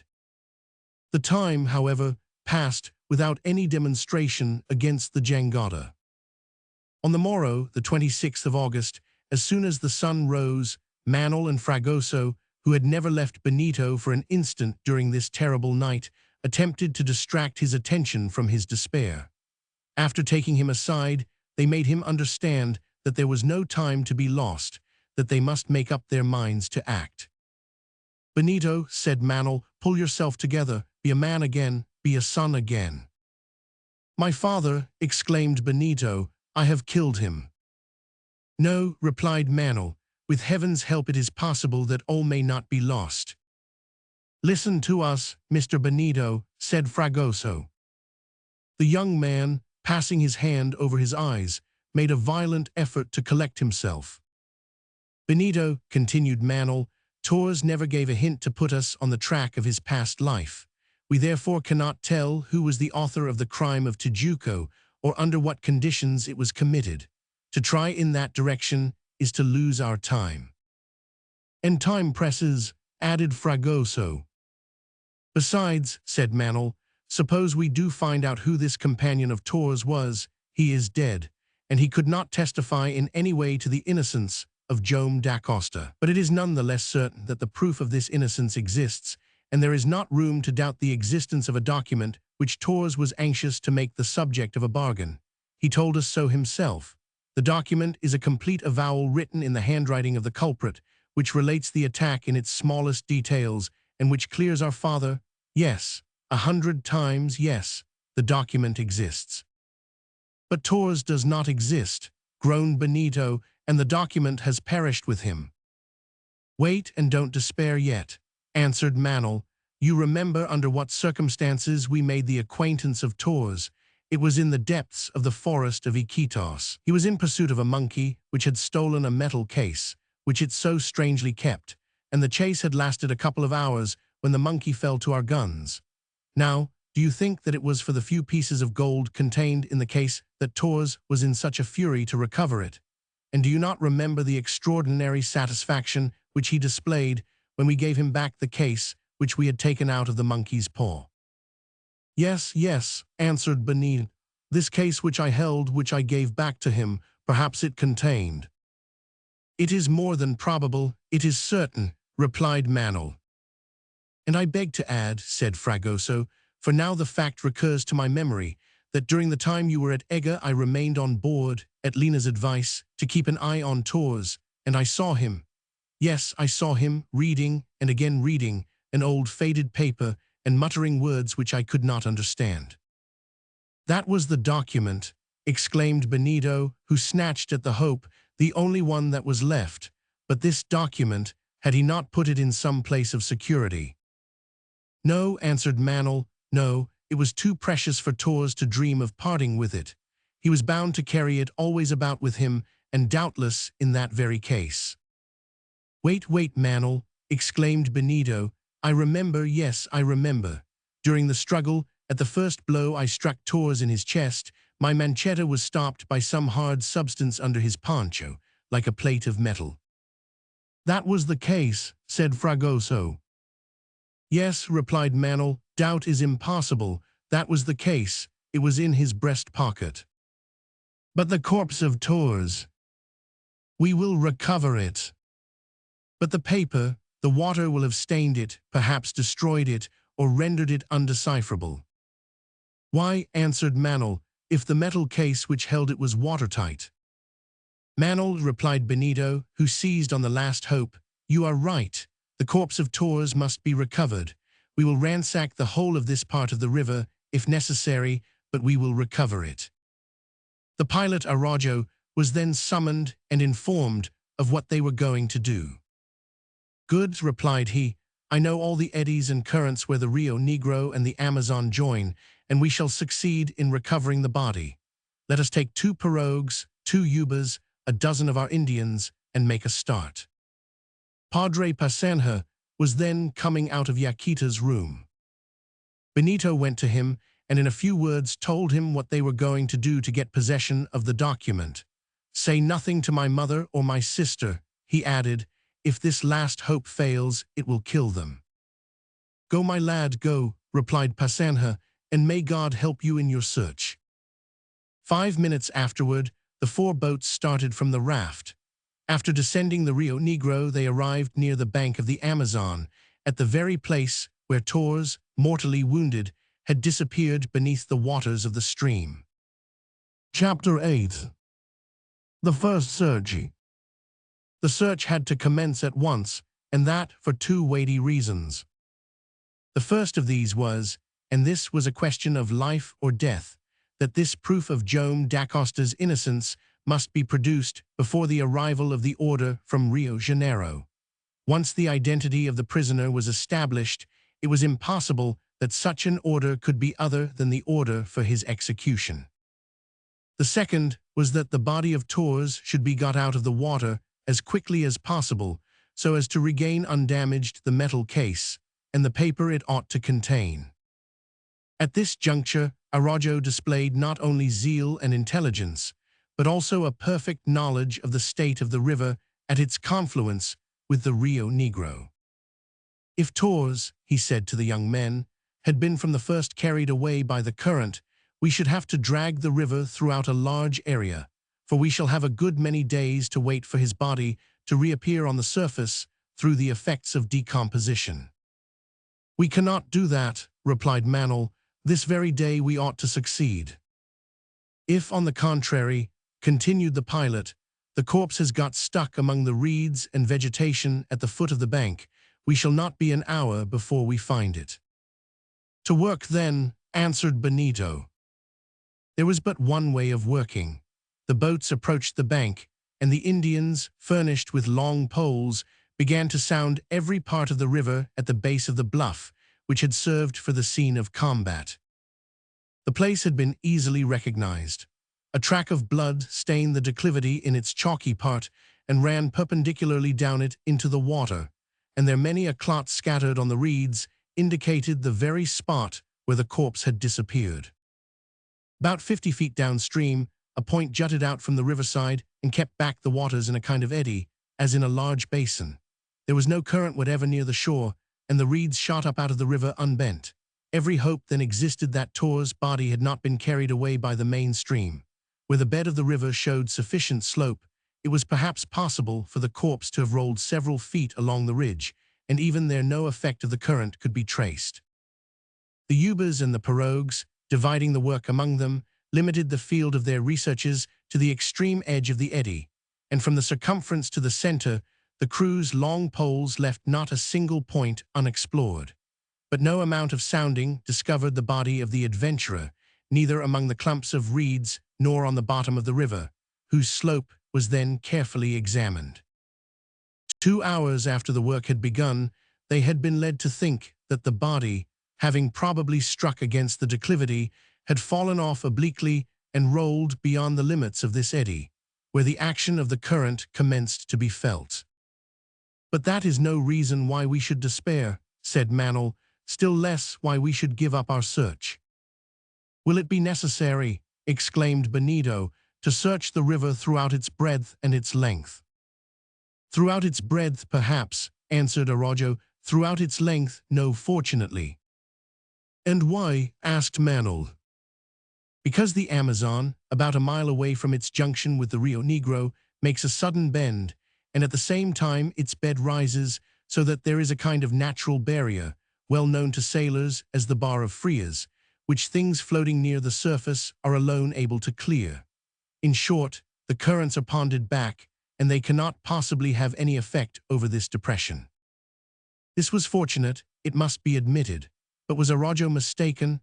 The old pilot of the Amazon could be relied on. For the 30 years that he had followed his profession, the crossing of the bar of Frias, where the current was increased in force by its decrease in depth, had often given him trouble. The narrowness of the channel and the elevation of the bed made the passage exceedingly difficult, and many a raft had there come to grief. And so Araujo was right in declaring that if the corpse of Torres was still retained by its weight on the sandy bed of the river, it could not have been dragged over the bar. It is true that later on, when on account of the expansion of the gases, it would again rise to the surface, the current would bear it away, and it would then be irrevocably lost down the stream, a long way beyond the obstruction.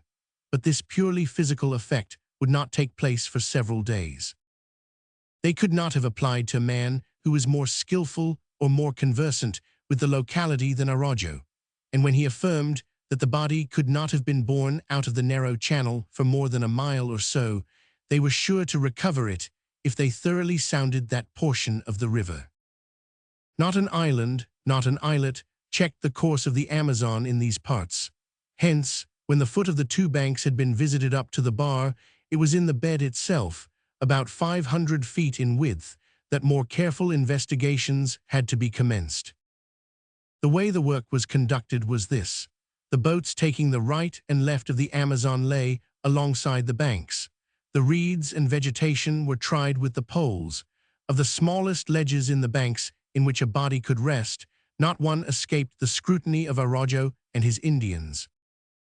But all this labor produced no result, and half the day had elapsed without the body being brought to the surface of the stream.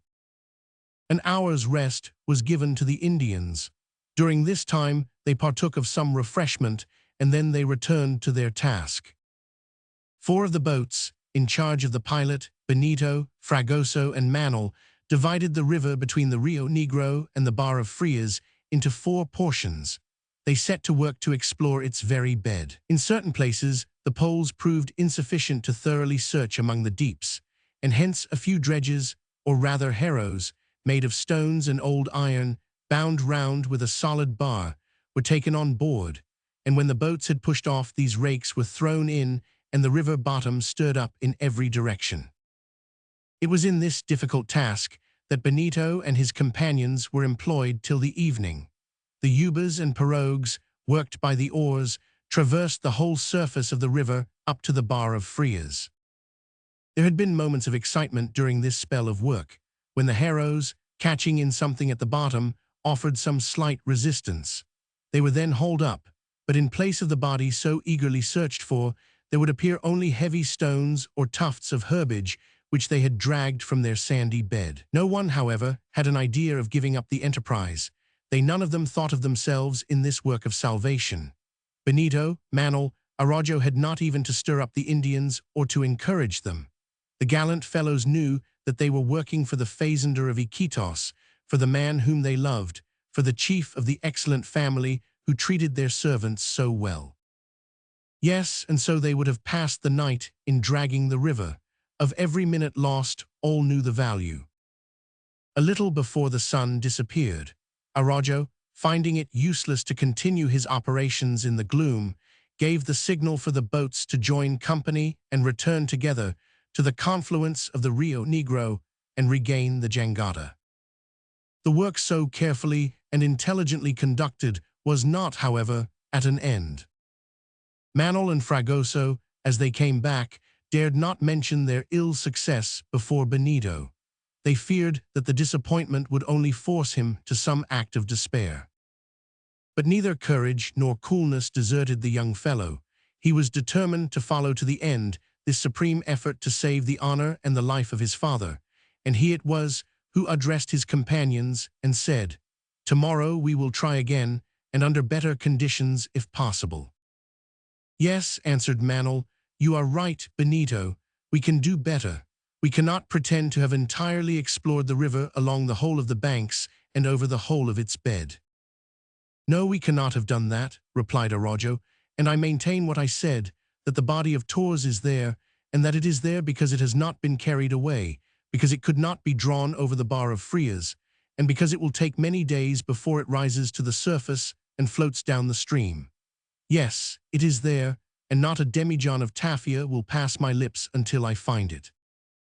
This affirmation from the pilot was worth a good deal, and was of a hope-inspiring nature.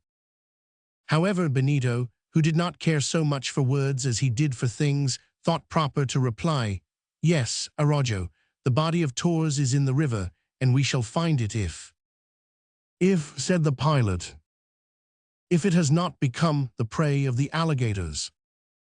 Manol and Fragoso waited anxiously for Araujo's reply.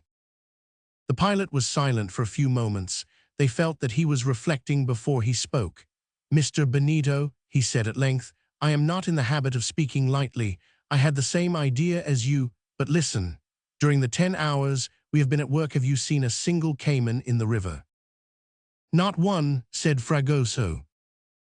"If you have not seen one," continued the pilot, "it was because there were none to see, for these animals have nothing to keep them in the white waters when, a quarter of a mile off, there are large stretches of the black waters, which they so greatly prefer. When the raft was attacked by some of these creatures, it was in a part where there was no place for them to flee to.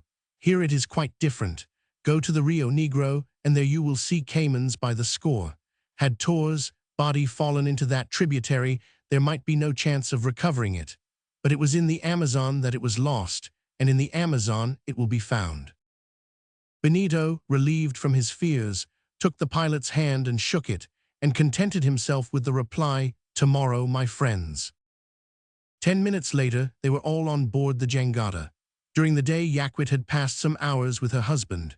But before she started, and when she saw neither the pilot, nor Manol, nor Benito, nor the boats, she had guessed the search on which they had gone, but she said nothing to Joam Dacosta, as she hoped that in the morning she would be able to inform him of their success. But when Benito set foot on the raft, she perceived that their search had been fruitless. However, she advanced toward him. "Nothing?" she asked. "Nothing," replied Benito, "but the morrow is left to us." The members of the family retired to their rooms, and nothing more was said as to what had passed. Manol tried to make Benito lie down, so as to take a few hours' rest. "What is the good of that?" asked Benito. "Do you think I could sleep?" Chapter 9. The Second Attempt. On the morrow, the 27th of August, Benito took Manol apart, before the sun had risen, and said to him, "Our yesterday's search was vain. If we begin again under the same conditions, we may be just as unlucky." "We must do so, however," replied Manol. Yes, continued Benito, but suppose we do not find the body, can you tell me how long it will be before it rises to the surface? If Torres, answered Manel, had fallen into the water living, and not mortally wounded, it would take 5 or 6 days. But as he only disappeared after being so wounded, perhaps 2 or 3 days would be enough to bring him up again. This answer of Manel, which was quite correct, requires some explanation. Every human body which falls into the water will float if equilibrium is established between its density and that of its liquid bed. This is well known to be the fact, even when a person does not know how to swim. Under such circumstances, if you are entirely submerged and only keep your mouth and nose away from the water, you are sure to float. But this is not generally done. The first movement of a drowning man is to try and hold as much as he can of himself above the water. He holds up his head and lifts up his arms, and these parts of his body, being no longer supported by the liquid, do not lose that amount of weight which they would do if completely immersed. Hence an excess of weight, and eventually entire submersion, for the water makes its way to the lungs through the mouth, takes the place of the air which fills them, and the body sinks to the bottom. On the other hand, when the man who falls into the water is already dead, the conditions are different and more favorable for his floating, for then the movements of which we have spoken are checked, and the liquid does not make its way to the lungs so copiously, as there is no attempt to respire, and he is consequently more likely to promptly reappear.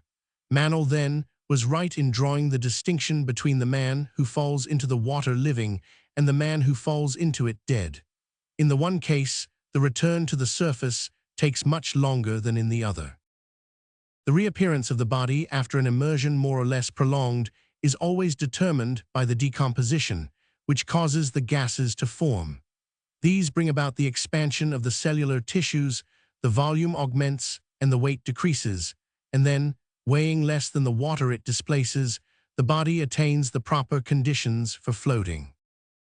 And thus, continued Manel, supposing the conditions continue favorable, and Torres did not live after he fell into the water, if the decomposition is not modified by circumstances which we cannot foresee, he will not reappear before 3 days. We have not got 3 days, answered Benito. We cannot wait, you know, we must try again, and in some new way. What can you do? Answered Manel. Plunge down myself beneath the waters, replied Benito, and search with my eyes with my hands. Plunge in 100 times, 1,000 times, exclaimed Manel. So be it. I think like you that we ought to go straight at what we want, and not struggle on with poles and drags like a blind man who only works by touch. I also think that we cannot wait 3 days, but to jump in, come up again, and go down again will give only a short period for the exploration. No, it will never do, and we shall only risk a second failure. Have you no other plan to propose, Manel? Asked Benito, looking earnestly at his friend. Well, listen, there is what would seem to be a providential circumstance that may be of use to us. What is that? Yesterday, as we hurried through Manaus, I noticed that they were repairing one of the quays on the bank of the Rio Negro. The submarine works were being carried on with the aid of a diving dress. Let us borrow, or hire, or buy, at any price, this apparatus, and then we may resume our researches under more favorable conditions. Tell Araujo, Fragoso, and our men, and let us be off, was the instant reply of Benito. The pilot and the barber were informed of the decision with regard to Manel's project. Both were ordered to go with the 4 boats and the Indians to the basin of Frias, and there to wait for the 2 young men. Manel and Benito started off without losing a moment and reached the quay at Manaus. There they offered the contractor such a price that he put the apparatus at their service for the whole day. Will you not have one of my men, he asked, to help you? Give us your foreman and one of his mates to work the air pump, replied Manel. But who is going to wear the diving dress? I am, answered Benito. You, exclaimed Manel. I intend to do so. It was useless to resist. An hour afterward, the raft and all the instruments necessary for the enterprise had drifted down to the bank where the boats were waiting. The diving dress is well known. By its means, men can descend beneath the waters and remain there a certain time without the action of the lungs being in any way injured. The diver is clothed in a waterproof suit of India rubber, and his feet are attached to leaden shoes, which allow him to retain his upright position beneath the surface. At the collar of the dress, and about the height of the neck, there is fitted a collar of copper, on which is screwed a metal globe with a glass front. In this globe the diver places his head, which he can move about at his ease. To the globe are attached two pipes, one used for carrying off the air ejected from the lungs, and which is unfit for respiration, and the other in communication with a pump worked on the raft, and bringing in the fresh air. When the diver is at work, the raft remains immovable above him. When the diver moves about on the bottom of the river, the raft follows his movements, or he follows those of the raft, according to his convenience. These diving dresses are now much improved, and are less dangerous than formerly. The man beneath the liquid mass can easily bear the additional pressure, and if anything was to be feared below the waters, it was rather some cayman who might there be met with. But as had been observed by Araujo, not one of these amphibians had been seen, and they are well known to prefer the black waters of the tributaries of the Amazon. Besides, in case of danger, the diver has always his check string fastened to the raft, and at the least warning can be quickly hauled to the surface. Benito, invariably very cool once his resolution was taken, commenced to put his idea into execution and got into the diving dress. His head disappeared in the metal globe. His hand grasped a sort of iron spear with which to stir up the vegetation and detritus accumulated in the river bed, and on his giving the signal he was lowered into the stream. The men on the raft immediately commenced to work the air pump, while 4 Indians from the jangada, under the orders of Araujo, gently propelled it with their long poles in the desired direction. The 2 pirogues, commanded one by Fragoso, the other by Manuel, escorted the raft and held themselves ready to start in any direction, should Benito find the corpse of Torres and again bring it to the surface of the Amazon. Chapter 10. A cannon shot. Benito then had disappeared beneath the vast sheet which still covered the corpse of the adventurer. If he had had the power to divert the waters of the river, to turn them into vapor or to drain them off, if he could have made the Frias basin dry downstream, from the bar up to the influx of the Rio Negro, the case hidden in Torres' clothes would already have been in his hand. His father's innocence would have been recognized. Joam da Costa, restored to liberty, would have again started on the descent of the river, and what terrible trials would have been avoided. Benito had reached the bottom. His heavy shoes made the gravel on the bed crunch beneath him. He was in some 10 or 15 feet of water at the base of the cliff, which was here very steep and at the very spot where Torres had disappeared. Near him was a tangled mass of reeds and twigs and aquatic plants, all laced together, which assuredly during the researches of the previous day no pole could have penetrated. It was consequently possible that the body was entangled among the submarine shrubs and still in the place where it had originally fallen. Hereabouts, thanks to the eddy produced by the prolongation of one of the spurs running out into the stream, the current was absolutely nil. Benito guided his movements by those of the raft, which the long poles of the Indians kept just over his head. The light penetrated deep through the clear waters, and the magnificent sun, shining in a cloudless sky, shot its rays down into them unchecked. Under ordinary conditions, at a depth of some 20 feet in water, the view becomes exceedingly blurred, but here the waters seemed to be impregnated with a luminous fluid, and Benito was able to descend still lower without the darkness concealing the river bed. The young man slowly made his way along the bank. With his iron-shod spear, he probed the plants and rubbish accumulated along its foot. Flocks of fish, if we can use such an expression, escaped on all sides from the dense thickets like flocks of birds. It seemed as though the 1,000 pieces of a broken mirror glimmered through the waters. At the same time, scores of crustaceans scampered over the sand, like huge ants hurrying from their hills. Notwithstanding that Benito did not leave a single point of the river unexplored, he never caught sight of the object of his search. He noticed, however, that the slope of the river bed was very abrupt, and he concluded that Torres had rolled beyond the eddy toward the center of the stream. If so, he would probably still recover the body, for the current could hardly touch it at the depth, which was already great and seemed sensibly to increase. Benito then resolved to pursue his investigations on the side where he had begun to probe the vegetation. This was why he continued to advance in that direction, and the raft had to follow him during a quarter of an hour, as had been previously arranged. The quarter of an hour had elapsed, and Benito had found nothing. He felt the need of ascending to the surface so as to once more experience those physiological conditions in which he could recoup his strength. In certain spots, where the depth of the river necessitated it, he had had to descend about 30 feet. He had thus to support a pressure almost equal to an atmosphere, with the result of the physical fatigue and mental agitation which attack those who are not used to this kind of work. Benito then pulled the communication cord, and the men on the raft commenced to haul him in, but they worked slowly, taking a minute to draw him up 2 or 3 feet so as not to produce in his internal organs the dreadful effects of decompression. As soon as the young man had set foot on the raft, the metallic sphere of the diving dress was raised, and he took a long breath and sat down to rest. The pirogues immediately rowed alongside. Manel, Fragoso, and Araujo came close to him, waiting for him to speak. "Well," asked Manel. "Still nothing, nothing. Have you not seen a trace?" "Not one. Shall I go down now?" "No, Manel," answered Benito. "I have begun. I know where to go. Let me do it." Benito then explained to the pilot that his intention was to visit the lower part of the bank up to the bar of friars, for there the slope had perhaps stopped the corpse, if, floating between the two streams, it had in the least degree been affected by the current. But first he wanted to skirt the bank and carefully explore a sort of hole formed in the slope of the bed, to the bottom of which the poles had evidently not been able to penetrate.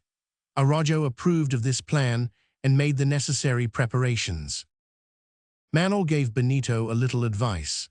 "As you want to pursue your search on that side," he said, "the raft will have to go over there obliquely, but mind what you are doing, Benito. That is much deeper than where you have been yet. It may be 50 or 60 feet, and you will have to support a pressure of quite 2 atmospheres. Only venture with extreme caution, or you may lose your presence of mind, or no longer know where you are or what to do. If your head feels as if in a vice, and your ears tingle, do not hesitate to give us the signal, and we will at once haul you up. You can then begin again if you like, as you will have got accustomed to move about in the deeper parts of the river." Benito promised to attend to these hints, of which he recognized the importance. He was particularly struck with the fact that his presence of mind might abandon him at the very moment he wanted it most. Benito shook hands with Manel. The sphere of the diving dress was again screwed to his neck, the pump began to work, and the diver once more disappeared beneath the stream. The raft was then taken about 40 feet along the left bank, but as it moved toward the center of the river, the current increased in strength, the ubas were moored, and the rowers kept it from drifting, so as only to allow it to advance with extreme slowness. Benito descended very gently, and again found himself on the firm sand. When his heels touched the ground, it could be seen, by the length of the haulage cord, that he was at a depth of some 65 or 70 feet. He was therefore in a considerable hole, excavated far below the ordinary level. The liquid medium was more obscure, but the limpidity of these transparent waters still allowed the light to penetrate sufficiently for Benito to distinguish the objects scattered on the bed of the river, and to approach them with some safety. Besides, the sand, sprinkled with mica flakes, seemed to form a sort of reflector, and the very grains could be counted glittering like luminous dust. Benito moved on, examining and sounding the smallest cavities with his spear. He continued to advance very slowly. The communication cord was paid out, and as the pipes which served for the inlet and outlet of the air were never tightened, the pump was worked under the proper conditions. Benito turned off so as to reach the middle of the bed of the Amazon, where there was the greatest depression. Sometimes profound obscurity thickened around him, and then he could see nothing, so feeble was the light. But this was a purely passing phenomenon, and due to the raft, which, floating above his head, intercepted the solar rays and made the night replace the day. An instant afterward, the huge shadow would be dissipated, and the reflection of the sands appear again in full force. All the time Benito was going deeper. He felt the increase of the pressure with which his body was wrapped by the liquid mass. His respiration became less easy, the retractability of his organs no longer worked with as much ease as in the midst of an atmosphere more conveniently adapted for them. And so he found himself under the action of physiological effects to which he was unaccustomed. The rumbling grew louder in his ears, but as his thought was always lucid, as he felt that the action of his brain was quite clear, even a little more so than usual, he delayed giving the signal for return and continued to go down deeper still. Suddenly, in the subdued light which surrounded him, his attention was attracted by a confused mass. It seemed to take the form of a corpse, entangled beneath a clump of aquatic plants. Intense excitement seized him. He stepped toward the mass. With his spear, he felt it. It was the carcass of a huge caiman, already reduced to a skeleton, and which the current of the Rio Negro had swept into the bed of the Amazon. Benito recoiled, and, in spite of the assertions of the pilot, the thought recurred to him that some living caiman might even then be met with in the deeps near the Bar of Frias. But he repelled the idea and continued his progress so as to reach the bottom of the depression. And now he had arrived at a depth of from 80 to 100 feet, and consequently was experiencing a pressure of 3 atmospheres. If then this cavity was also drawn blank, he would have to suspend his researches. Experience has shown that the extreme limit for such submarine explorations lies between 120 and 130 feet, and that below this there is great danger, the human organism not only being hindered from performing his functions under such a pressure, but the apparatus failing to keep up a sufficient supply of air with the desirable regularity. But Benito was resolved to go as far as his mental powers and physical energies would let him. By some strange presentiment he was drawn toward this abyss. It seemed to him as though the corpse was very likely to have rolled to the bottom of the hole, and that Torres, if he had any heavy things about him, such as a belt containing either money or arms, would have sunk to the very lowest point. Of a sudden, in a deep hollow, he saw a body through the gloom.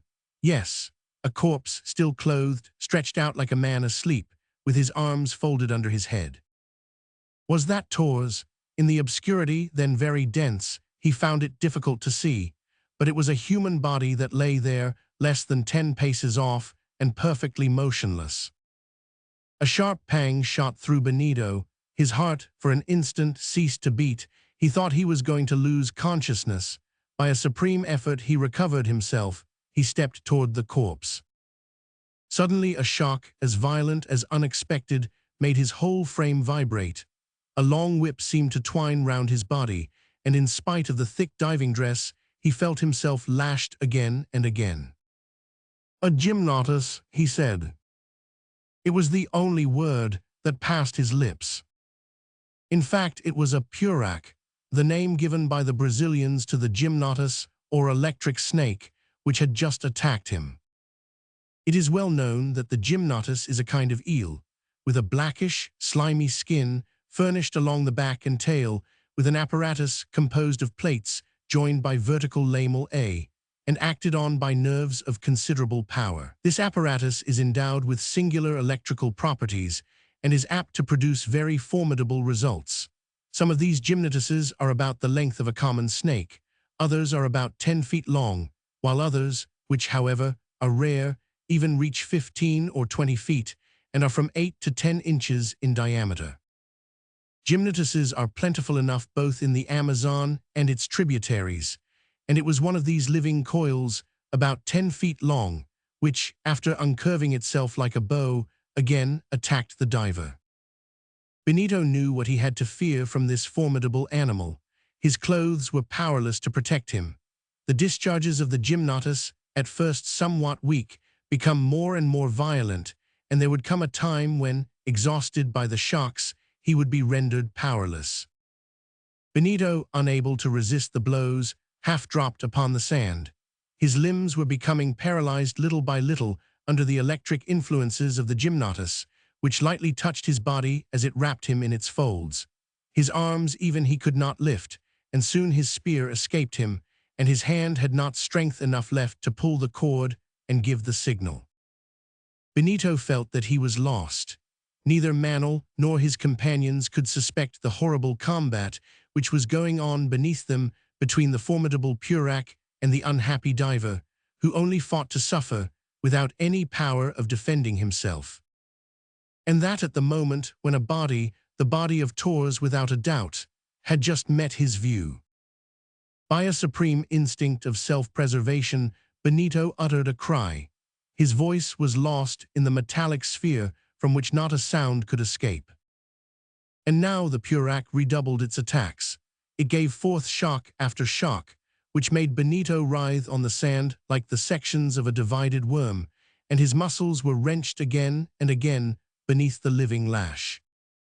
Benito thought that all was over. His eyes grew dim, his limbs began to stiffen. But before he quite lost his power of sight and reason, he became the witness of a phenomenon, unexpected, inexplicable, and marvelous in the extreme. A deadened roar resounded through the liquid depths.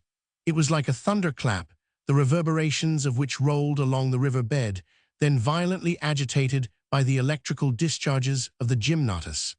Benito felt himself bathed, as it were, in the dreadful booming which found an echo in the very deepest of the river depths.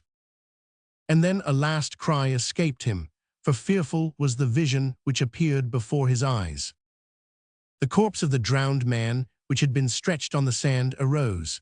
The undulations of the water lifted up the arms, and they swayed about as if with some peculiar animation.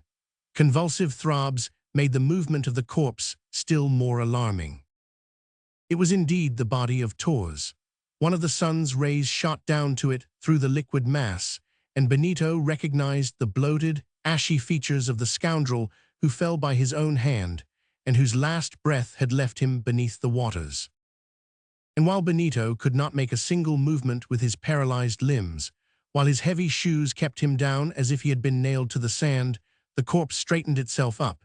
The head swayed to and fro, and disentangling itself from the hole in which it had been kept by a mass of aquatic weeds, it slowly ascended to the surface of the Amazon.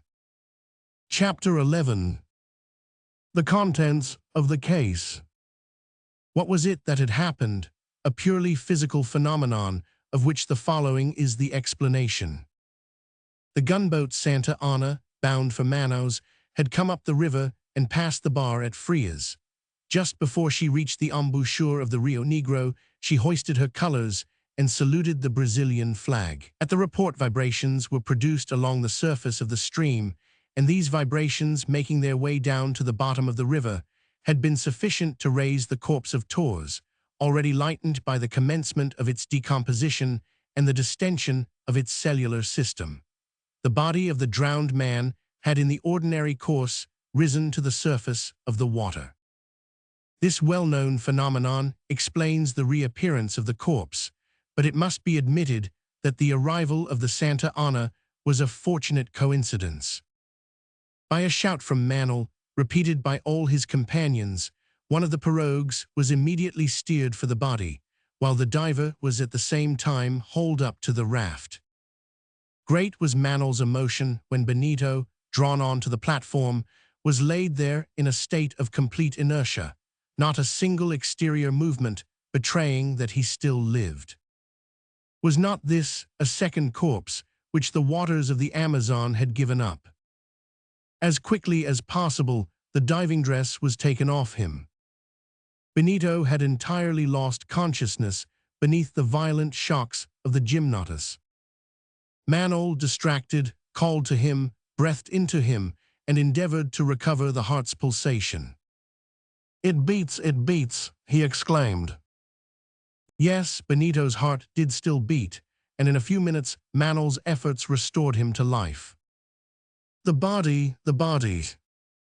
Such were the first words, the only ones which escaped from Benito's lips. There it is, answered Fragoso, pointing to a pirogue, then coming up to the raft with the corpse. "But what has been the matter, Benito?" asked Manel. "Has it been the want of air?" "No," said Benito, "a purac attacked me, but the noise, the detonation." "A cannon shot," replied Manel. "It was the cannon shot which brought the corpse to the surface."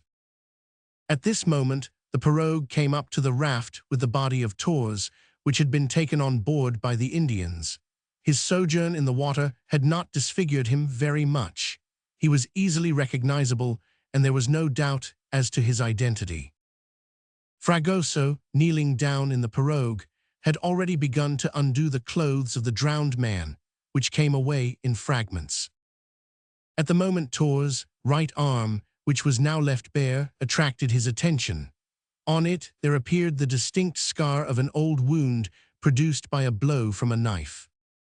"That scar," exclaimed Fragoso, "but that is good, I remember now." "What?" demanded Manel. "A quarrel, yes, a quarrel I witnessed in the province of Madeira 3 years ago. How could I have forgotten it? This Torres was then a captain of the woods. Ah, I know now where I had seen him, the scoundrel." "That does not matter to us now," cried Benito. The case, has he still got that?" And Benito was about to tear away the last coverings of the corpse to get at it. Manel stopped him. "One moment, Benito," he said, and then, turning to the men on the raft who did not belong to the jangada, and whose evidence could not be suspected at any future time. "Just take note, my friends," he said, "of what we are doing here, so that you can relate before the magistrate what has passed." The men came up to the pirogue. Fragoso undid the belt, which encircled the body of Torres underneath the torn poncho, and feeling his breast pocket, exclaimed, "The case!" A cry of joy escaped from Benito. He stretched forward to seize the case, to make sure that it contained. "No," again interrupted Manel, whose coolness did not forsake him. "It is necessary that not the slightest possible doubt should exist in the mind of the magistrate. It is better that disinterested witnesses should affirm that this case was really found on the corpse of Torres." "You are right," replied Benito. "My friend," said Manel to the foreman of the raft, "just feel in the pocket of the waistcoat." The foreman obeyed. He drew forth a metal case, with the cover screwed on, and which seemed to have suffered in no way from its sojourn in the water. "The paper, is the paper still inside?" exclaimed Benito, who could not contain himself. "It is for the magistrate to open this case," answered Manel. "To him alone belongs the duty of verifying that the document was found within it." Yes, again you are right, Manel," said Benito. "To Manos, my friends, to Manos."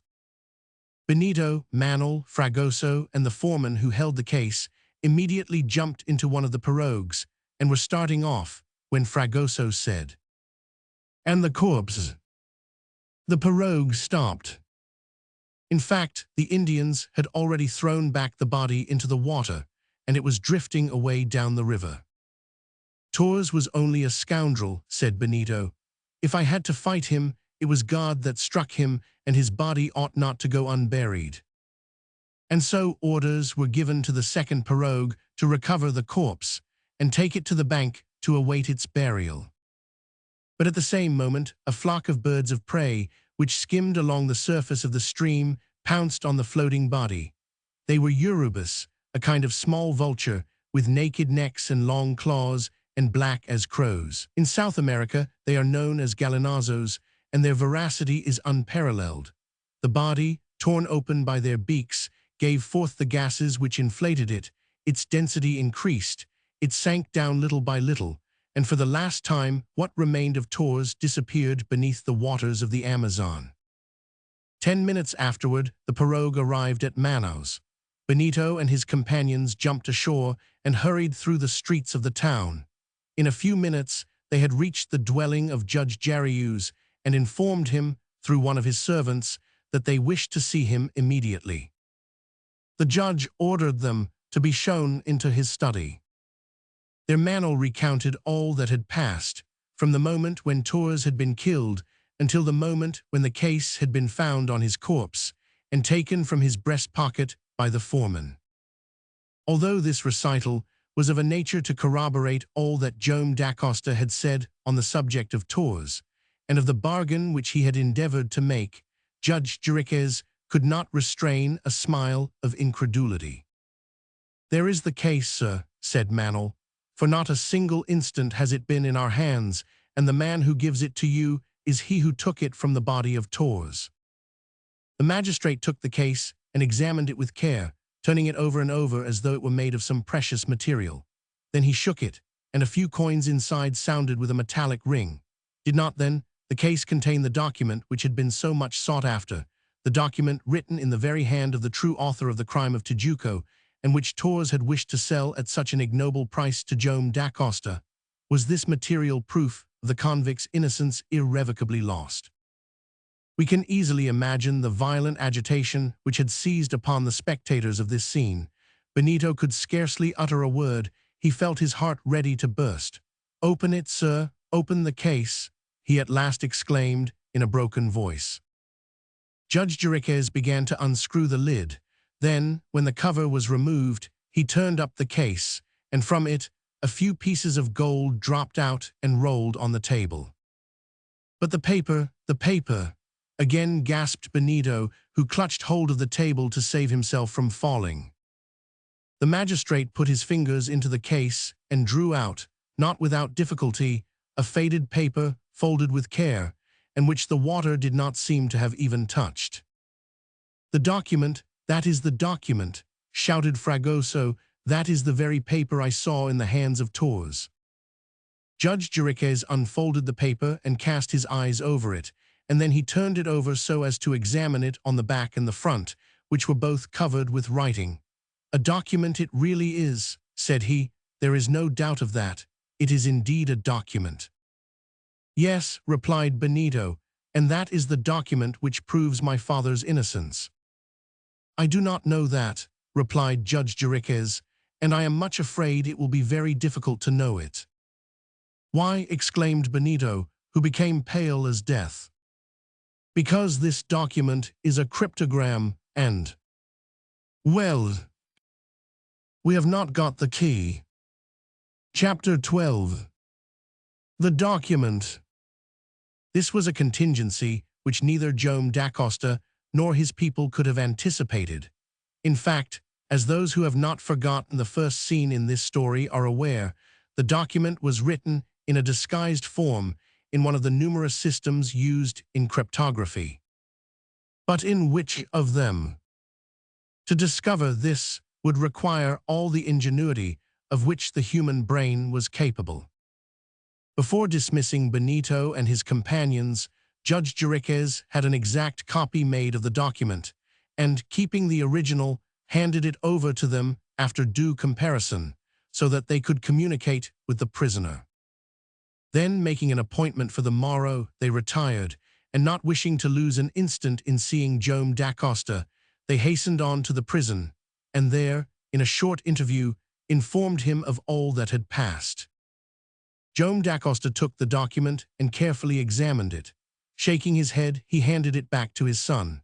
"Perhaps," he said, "there is therein written the proof I shall never be able to produce, but if that proof escapes me, if the whole tenor of my life does not plead for me, I have nothing more to expect from the justice of men, and my fate is in the hands of God." And all felt it to be so. If the document remained indecipherable, the position of the convict was a desperate one. "We shall find it, father," exclaimed Benito. "There never was a document of this sort yet which could stand examination. Have confidence, yes, confidence.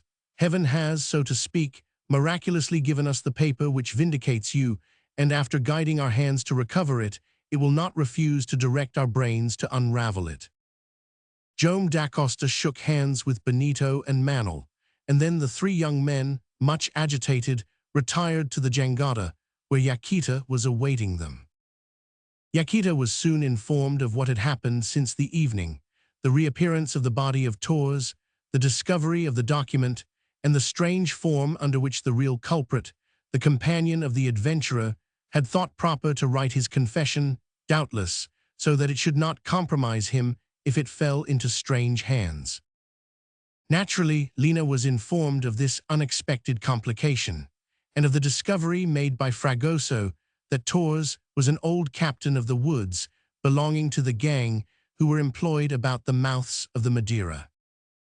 "But under what circumstances did you meet him?"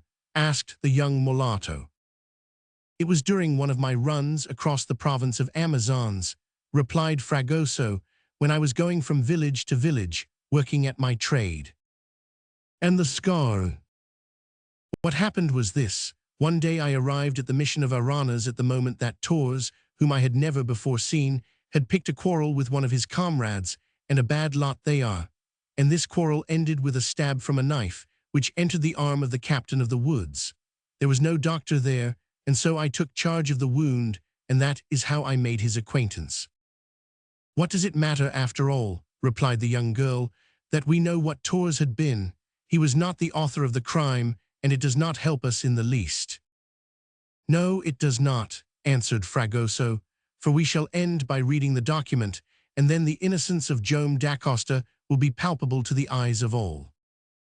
This was likewise the hope of Yaquita, of Benito, of Manuel, and of Minha, and shut up in the house, they passed long hours in endeavoring to decipher the writing. But if it was their hope, and there is no need to insist on that point, it was none the less that of Judge Jariquez. After having drawn up his report at the end of his examination, establishing the identity of Joam da Costa, the magistrate had sent it off to headquarters, and therewith he thought he had finished with the affair so far as he was concerned. It could not well be otherwise. On the discovery of the document, Jariquez suddenly found himself face to face with the study of which he was a master. He, the seeker after numerical combinations, the solver of amusing problems, the answerer of charades, rebuses, logogryphs, and such things, was at last in his true element. At the thought that the document might perhaps contain the justification of Joam da Costa, he felt all the instinct of the analyst aroused.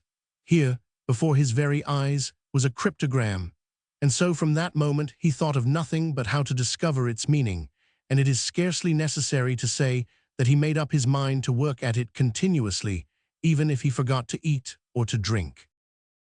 After the departure of the young people, Judge Jariquez installed himself in his study. His door, barred against everyone, assured him of several hours of perfect solitude. His spectacles were on his nose, his snuff-box on the table. He took a good pinch so as to develop the finesse and sagacity of his mind. He picked up the document and became absorbed in meditation, which soon became materialized in the shape of a monologue. The worthy justice was one of those unreserved men who think more easily aloud than to himself. "Let us proceed with method," he said. "No method, no logic, no success." Then, taking the document, he ran through it from beginning to end, without understanding it in the least.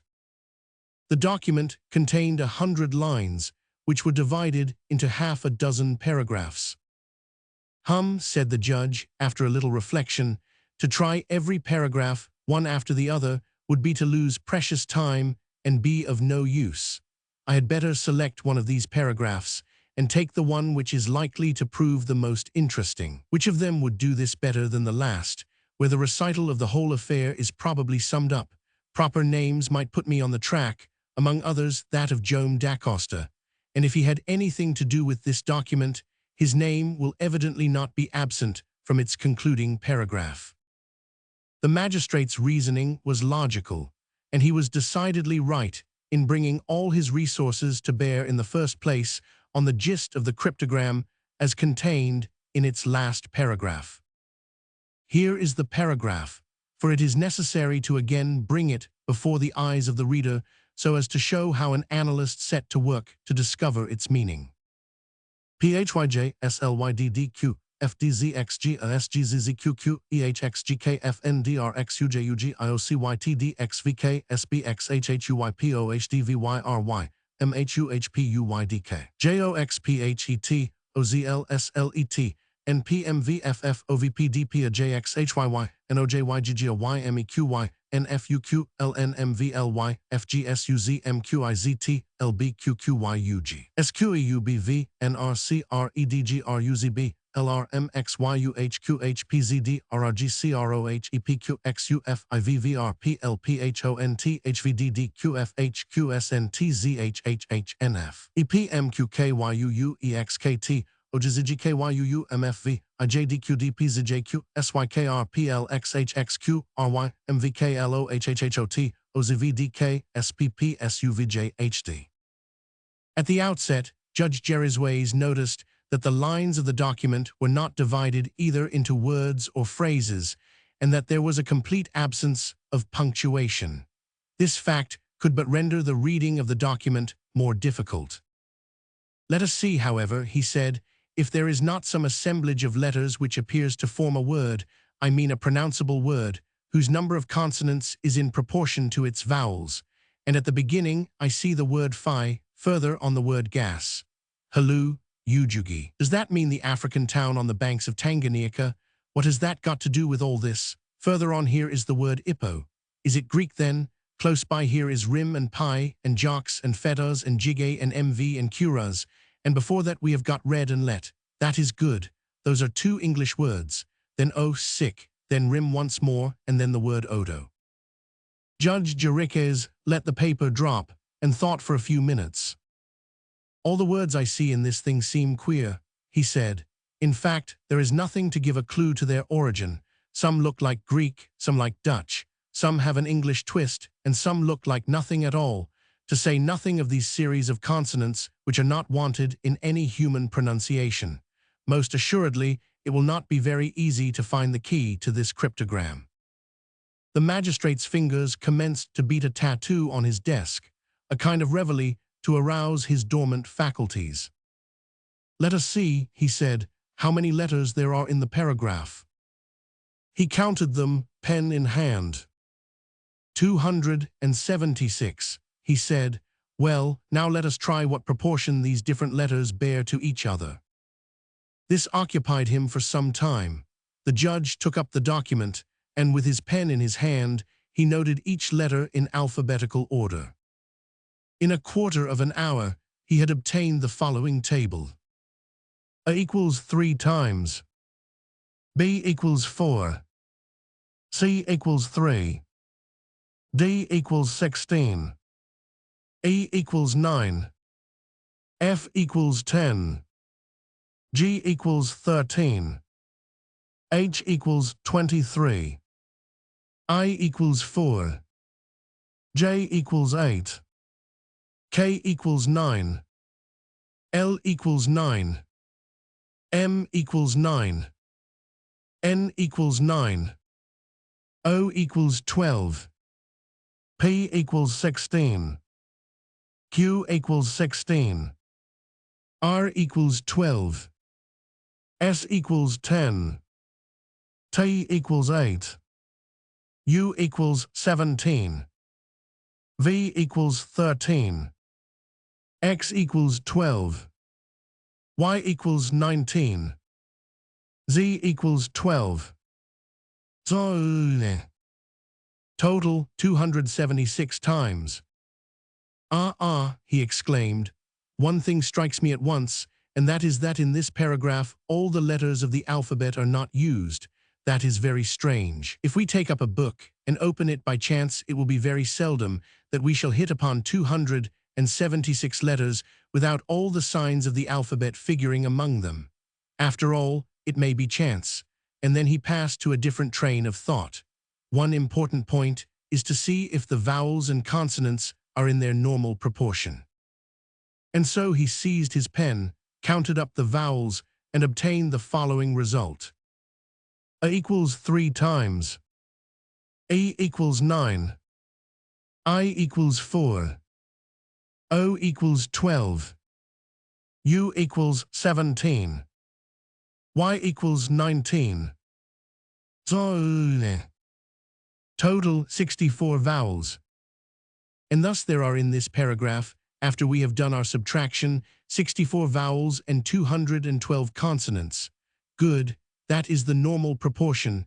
That is about a fifth, as in the alphabet, where there are 6 vowels among 26 letters. It is possible, therefore, that the document is written in the language of our country, and that only the signification of each letter is changed. If it has been modified in regular order, and a B is always represented by an L, and O by a V, a G by a K, and U by an R, etc., I will give up my judgeship if I do not read it. What can I do better than follow the method of that great analytical genius, Edgar Allan Poe? Judge Jeriquez herein alluded to a story by the great American romancer, which is a masterpiece. Who has not read The Gold Bug? In this novel, a cryptogram composed of ciphers, letters, algebraic signs, asterisks, full stops, and commas is submitted to a truly mathematical analysis and is deciphered under extraordinary conditions, which the admirers of that strange genius can never forget. On the reading of the American document depended only a treasure, while on that of this one depended a man's life. Its solution was consequently all the more interesting. The magistrate, who had often read and reread his Gold Bug, was perfectly acquainted with the steps in the analysis so minutely described by Edgar Poe, and he resolved to proceed in the same way on this occasion. In doing so, he was certain, as he had said, that if the value or signification of each letter remained constant, he would, sooner or later, arrive at the solution of the document. What did Edgar Poe do? He repeated. First of all, he began by finding out the sign. Here there are only letters. Let us say the letter which was reproduced the oftenest. I see that that is H, for it is met with 23 times. This enormous proportion shows, to begin with, that H does not stand for H, but on the contrary, that it represents the letter which recurs most frequently in our language, for I suppose the document is written in Portuguese. In English or French, it would certainly be E, in Italian it would be I or A, in Portuguese it will be O or O. Now, let us say that it signifies O or O. After this was done, the judge found out the letter which recurred most frequently after H, and so on, and he formed the following table. H equals 23 times. Y equals 19. U equals 17. DPQ equals 16. GV equals 13. ORXZ equals 12. FS equals 10. EKLM N 9. JT 8. BI equals 8. A C equals 8. Now the letter A only occurs thrice, exclaimed the judge, and it ought to occur the oftenest. Ah, that clearly proves that the meaning had been changed. And now, after O, what are the letters which figure oftenest in our language? Let us see. And Judge Jeriquez, with truly remarkable sagacity, which denoted a very observant mind, started on this new quest. In this he was only imitating the American romancer, who, great analyst as he was, had by simple induction been able to construct an alphabet corresponding to the signs of the cryptogram, and by means of it to eventually read the pirate's parchment note with ease. The magistrate set to work in the same way, and we may affirm that he was no whit inferior to his illustrious master. Thanks to his previous work at logogryphs and squares, rectangular arrangements, and other enigmas, which depend only on an arbitrary disposition of the letters, he was already pretty strong in such mental pastimes. On this occasion he sought to establish the order in which the letters were reproduced, vowels first, consonants afterward. 3 hours had elapsed since he began. He had before his eyes an alphabet which, if his procedure were right, would give him the right meaning of the letters in the document. He had only to successively apply the letters of his alphabet to those of his paragraph. But before making this application, some slight emotion seized upon the judge. He fully experienced the intellectual gratification, much greater than perhaps would be thought, of the man who, after hours of obstinate endeavor, saw the impatiently sought-for sense of the logogryph coming into view. "Now let us try," he said, "and I shall be very much surprised if I have not got the solution of the enigma." Judge Jeriquez took off his spectacles and wiped the glasses, then he put them back again and bent over the table. His special alphabet was in one hand, the cryptogram in the other. He commenced to write under the first line of the paragraph the true letters, which, according to him, ought to correspond exactly with each of the cryptographic letters. As with the first line, so did he with the second, and the third, and the fourth, until he reached the end of the paragraph. Oddity as he was, he did not stop to see as he wrote if the assemblage of letters made intelligible words. No, during the first stage, his mind refused all verification of that sort. What he desired was to give himself the ecstasy of reading it all straight off at once. And now he had done. "Let us read," he exclaimed. And he read, good heavens, what cacophony! The lines he had formed with the letters of his alphabet had no more sense in them than those of the document. It was another series of letters, and that was all. They formed no word, they had no value. In short, they were just as hieroglyphic. "Confound the thing!" exclaimed Judge Jeriquez. Chapter 13. Is it a matter of figures? It was 7 o'clock in the evening. Judge Jeriquez had all the time been absorbed in working at the puzzle, and was no further advanced, and had forgotten the time of repast and the time of repose, when there came a knock at his study door. It was time. An hour later, and all the cerebral substance of the vexed magistrate would certainly have evaporated under the intense heat into which he had worked his head. At the order to enter, which was given in an impatient tone, the door opened and Manol presented himself. The young doctor had left his friends on board the jangada at work on the indecipherable document and had come to see Judge Jeriquez. He was anxious to know if he had been fortunate in his researches. He had come to ask if he had at length discovered the system on which the cryptogram had been written. The magistrate was not sorry to see Manol come in. He was in that state of excitement that solitude was exasperating to him. He wanted someone to speak to, someone as anxious to penetrate the mystery as he was. Manol was just the man. "Sir," said Manol as he entered, "one question. Have you succeeded better than we have?" "Sit down first," exclaimed Judge Jeriquez, who got up and began to pace the room. "Sit down. If we are both of us standing, you will walk one way and I shall walk the other, and the room will be too narrow to hold us." Manol sat down and repeated his question. "No, I have not had any success," replied the magistrate. "I do not think I am any better off. I have got nothing to tell you, but I have found out a certainty." "What is that, sir?" "That the document is not based on conventional signs, but on what is known in cryptology as a cipher, that is to say, on a number." "Well, sir," answered Manol, "cannot a document of that kind always be read?"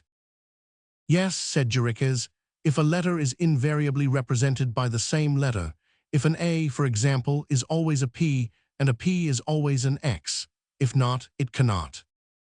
"And in this document?" "In this document, the value of the letter changes with the arbitrarily selected cipher which necessitates it. So a B will in one place be represented by a K will later on become a Z, later on an U or an N or an F or any other letter." "And then?" "And then, I am sorry to say, the cryptogram is indecipherable." "Indecipherable?" exclaimed Manol. "No, sir, we shall end by finding the key of the document on which the man's life depends." Manol had risen, a prey to the excitement he could not control. The reply he had received was too hopeless, and he refused to accept it for good. At a gesture from the judge, however, he sat down again, and in a calmer voice asked, "And in the first place, sir, what makes you think that the basis of this document is a number, or, as you call it, a cipher?" "Listen to me, young man," replied the judge, "and you will be forced to give in to the evidence." The magistrate took the document and put it before the eyes of Manol and showed him what he had done. "I began," he said, "by treating this document in the proper way, that is to say, logically, leaving nothing to chance. I applied to it an alphabet based on the proportion the letters bear to one another which is usual in our language, and I sought to obtain the meaning by following the precepts of our immortal analyst, Edgar Poe. Well, what succeeded with him collapsed with me." "Collapsed!" exclaimed Manol. "Yes, my dear young man, and I at once saw that success sought in that fashion was impossible. In truth, a stronger man than I might have been deceived. But I should like to understand, said Manel, and I do not. Take the document, continued Judge Jeriquez, first look at the disposition of the letters and read it through. Manel obeyed. Do you not see that the combination of several of the letters is very strange? Asked the magistrate. I do not see anything, said Manel, after having for perhaps the 100th time read through the document. Well, study the last paragraph. There you understand the sense of the whole is bound to be summed up. Do you see anything abnormal? Nothing. There is, however, one thing which absolutely proves that the language is subject to the laws of number. And that is that you see three H's coming together in two different places. What Jeriquez said was correct, and it was of a nature to attract attention. The 204th, 205th, and 206th letters of the paragraph, and the 258th, 259th, and 260th letters of the paragraph were consecutive H's. At first, this peculiarity had not struck the magistrate. And that proves, asked Manel, without divining the deduction that could be drawn from the combination. That simply proves that the basis of the document is a number. It shows a priori that each letter is modified in virtue of the ciphers of the number and according to the place which it occupies. And why? Because in no language will you find words with three consecutive repetitions of the letter H. Manel was struck with the argument. He thought about it, and in short, had no reply to make. And had I made the observation sooner, continued the magistrate, I might have spared myself a good deal of trouble and a headache which extends from my occiput to my sinciput. But, sir, asked Manel, who felt the little hope vanishing on which he had hitherto rested, what do you mean by a cipher? Tell me a number. Any number you like. Give me an example, and you will understand the explanation better. Judge Jeriquez sat down at the table, took up a sheet of paper and a pencil, and said, Now, Mr. Manel, let us choose a sentence by chance, the first that comes, for instance. Judge Jeriquez has an ingenious mind. I write this phrase so as to space the letters different, and I get. Judge Jeriquez has an ingenious mind. That done, said the magistrate, to whom the phrase seemed to contain a proposition beyond dispute, looking Manel straight in the face, suppose I take a number by chance, so as to give a cryptographic form to this natural succession of words. Suppose now this word is composed of three ciphers, and let these ciphers be 2, 3, and now on the line below I put the number 234, and repeat it as many times as are necessary to get to the end of the phrase, and so that every cipher comes underneath a letter. This is what we get. JUDGEJRRIQUEZHASNN IN34234234234234234234234234. And now, Mr. Manel, replacing each letter by the letter in advance of it in alphabetical order, according to the value of the cipher, we get J plus 2 equal L. U plus 3 equal X. D plus 4 equal H. G plus 2 equal I. A plus 3 equal H. J plus 4 equal N. A plus 2 equal C. R plus 3 equal U. R plus 4 equal V. I plus 2 equal K. Q plus 3 equal T. U plus 4 equal Y. A plus 2 equal G. A plus 3 equal C. H plus 4 equal T. A plus 2 equal C. S plus 3 equal V. A plus 4 equal E. N plus 2 equal P. I plus 3 equal L. N plus 4 equal R. G plus 2 equal I. A plus 3 equal H. N plus 4 equal R. I plus 2 equal K. O plus 3 equal R. U plus 4 equal Y. S plus 2 equal U. And so on. If, on account of the value of the ciphers which compose the number, I come to the end of the alphabet without having enough complementary letters to deduct, I begin again at the beginning. That is what happens at the end of my name when the Z is replaced by the 3. As after Z the alphabet has no more letters, I commence to count from A, and so get the C. That done, when I get to the end of this cryptographic system made up of the 234, which was arbitrarily selected, do not forget. The phrase which you recognize above is replaced by Alex Hinkov Tigkulvapuriha Kriapmui. And now, young man, just look at it, and do you not think it is very much like what is in the document? Well, what is the consequence? Why, that the signification of the letters depends on a cipher which chance puts beneath them, and the cryptographic letter which answers to a true one is not always the same. So in this phrase, the first J is represented by an L, the second by an N, the first E by an H, the second B a G, the third by an H. The first D is represented by an H, the last by a G, the first U by an X, the last by a Y, the first and second A's by a C, the last by an E, and in my own name one R is represented by a U, the other by a V, and so on. Now do you see that, if you do not know the cipher 234, you will never be able to read the lines, and consequently, if we do not know the number of the document, it remains undecipherable. On hearing the magistrate reason with such careful logic, Manel was at first overwhelmed, but raising his head, he exclaimed, "No, sir, I will not renounce the hope of finding the number." "We might have done so," answered Judge Jeriquez, "if the lines of the document had been divided into words." "And why?" "For this reason, young man. I think we can assume that in the last paragraph, all that is written in these earlier paragraphs is summed up.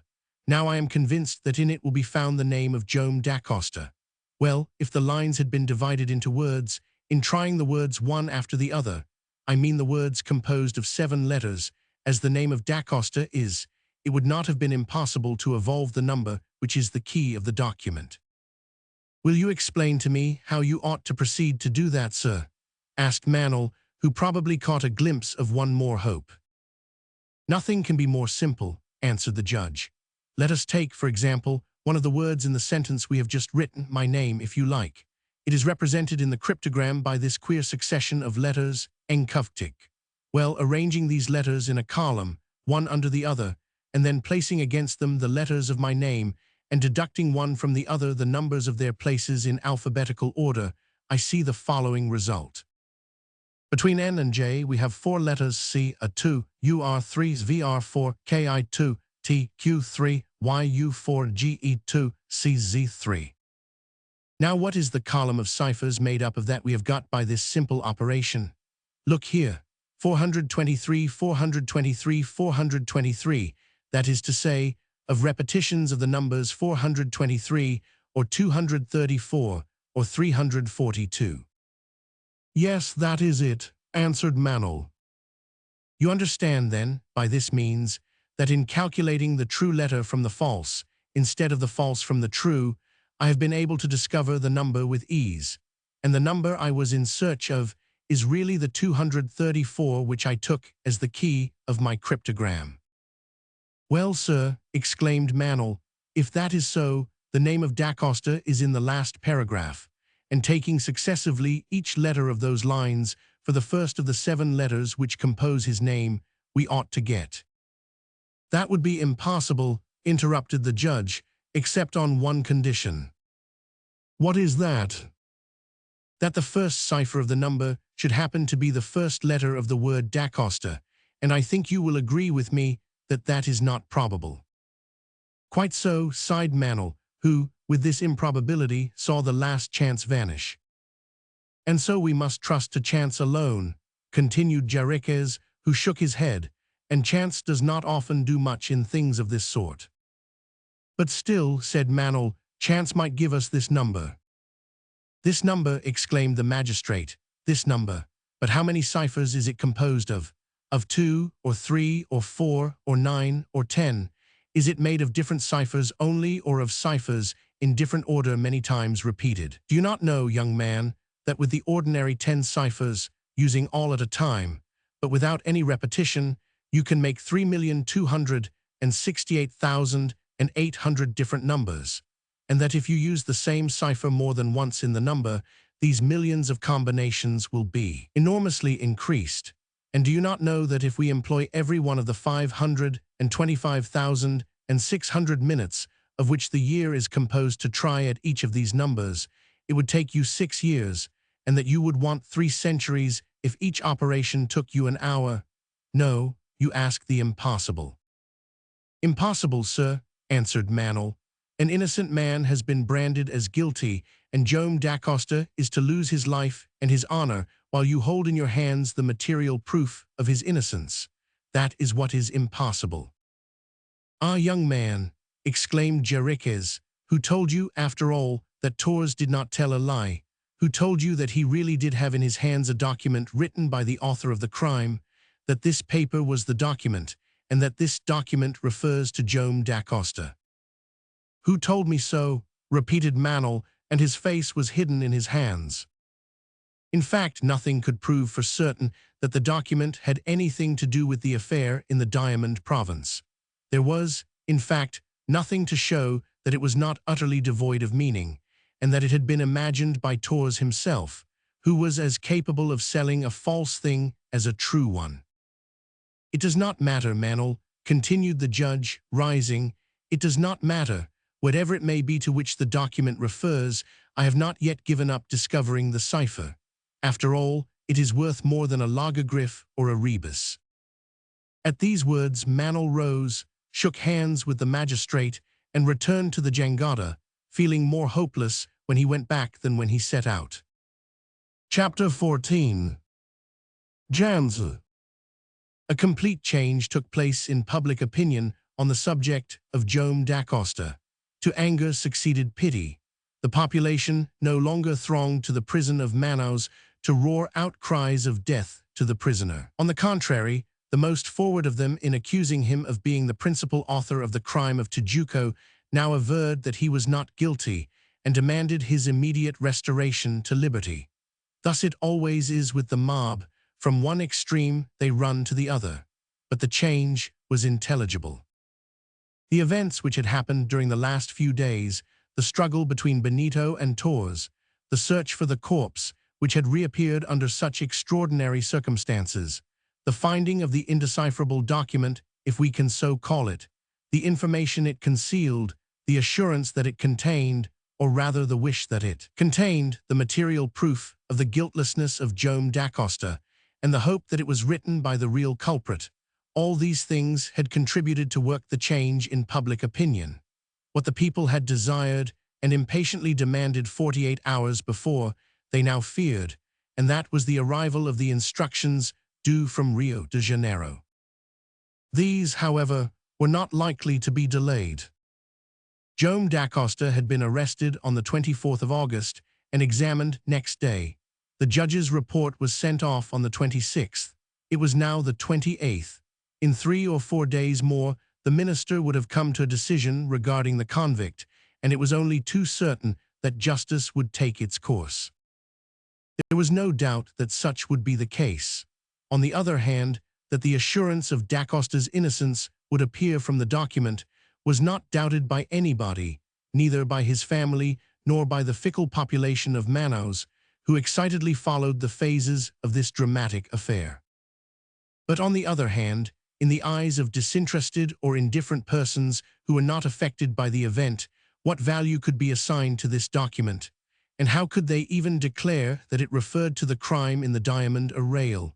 It existed, that was undeniable.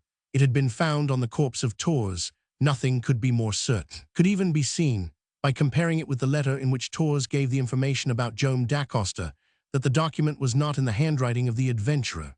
But as had been suggested by Judge Jeriquez, why should not the scoundrel have invented it for the sake of his bargain? and this was less unlikely to be the case, considering that Torres had declined to part with it until after his marriage with DaCosta's daughter, that is to say, when it would have been impossible to undo an accomplished fact. All these views were held by some people in some form, and we can quite understand what interest the affair created. In any case, the situation of Joam da Costa was most hazardous. If the document were not deciphered, it would be just the same as if it did not exist.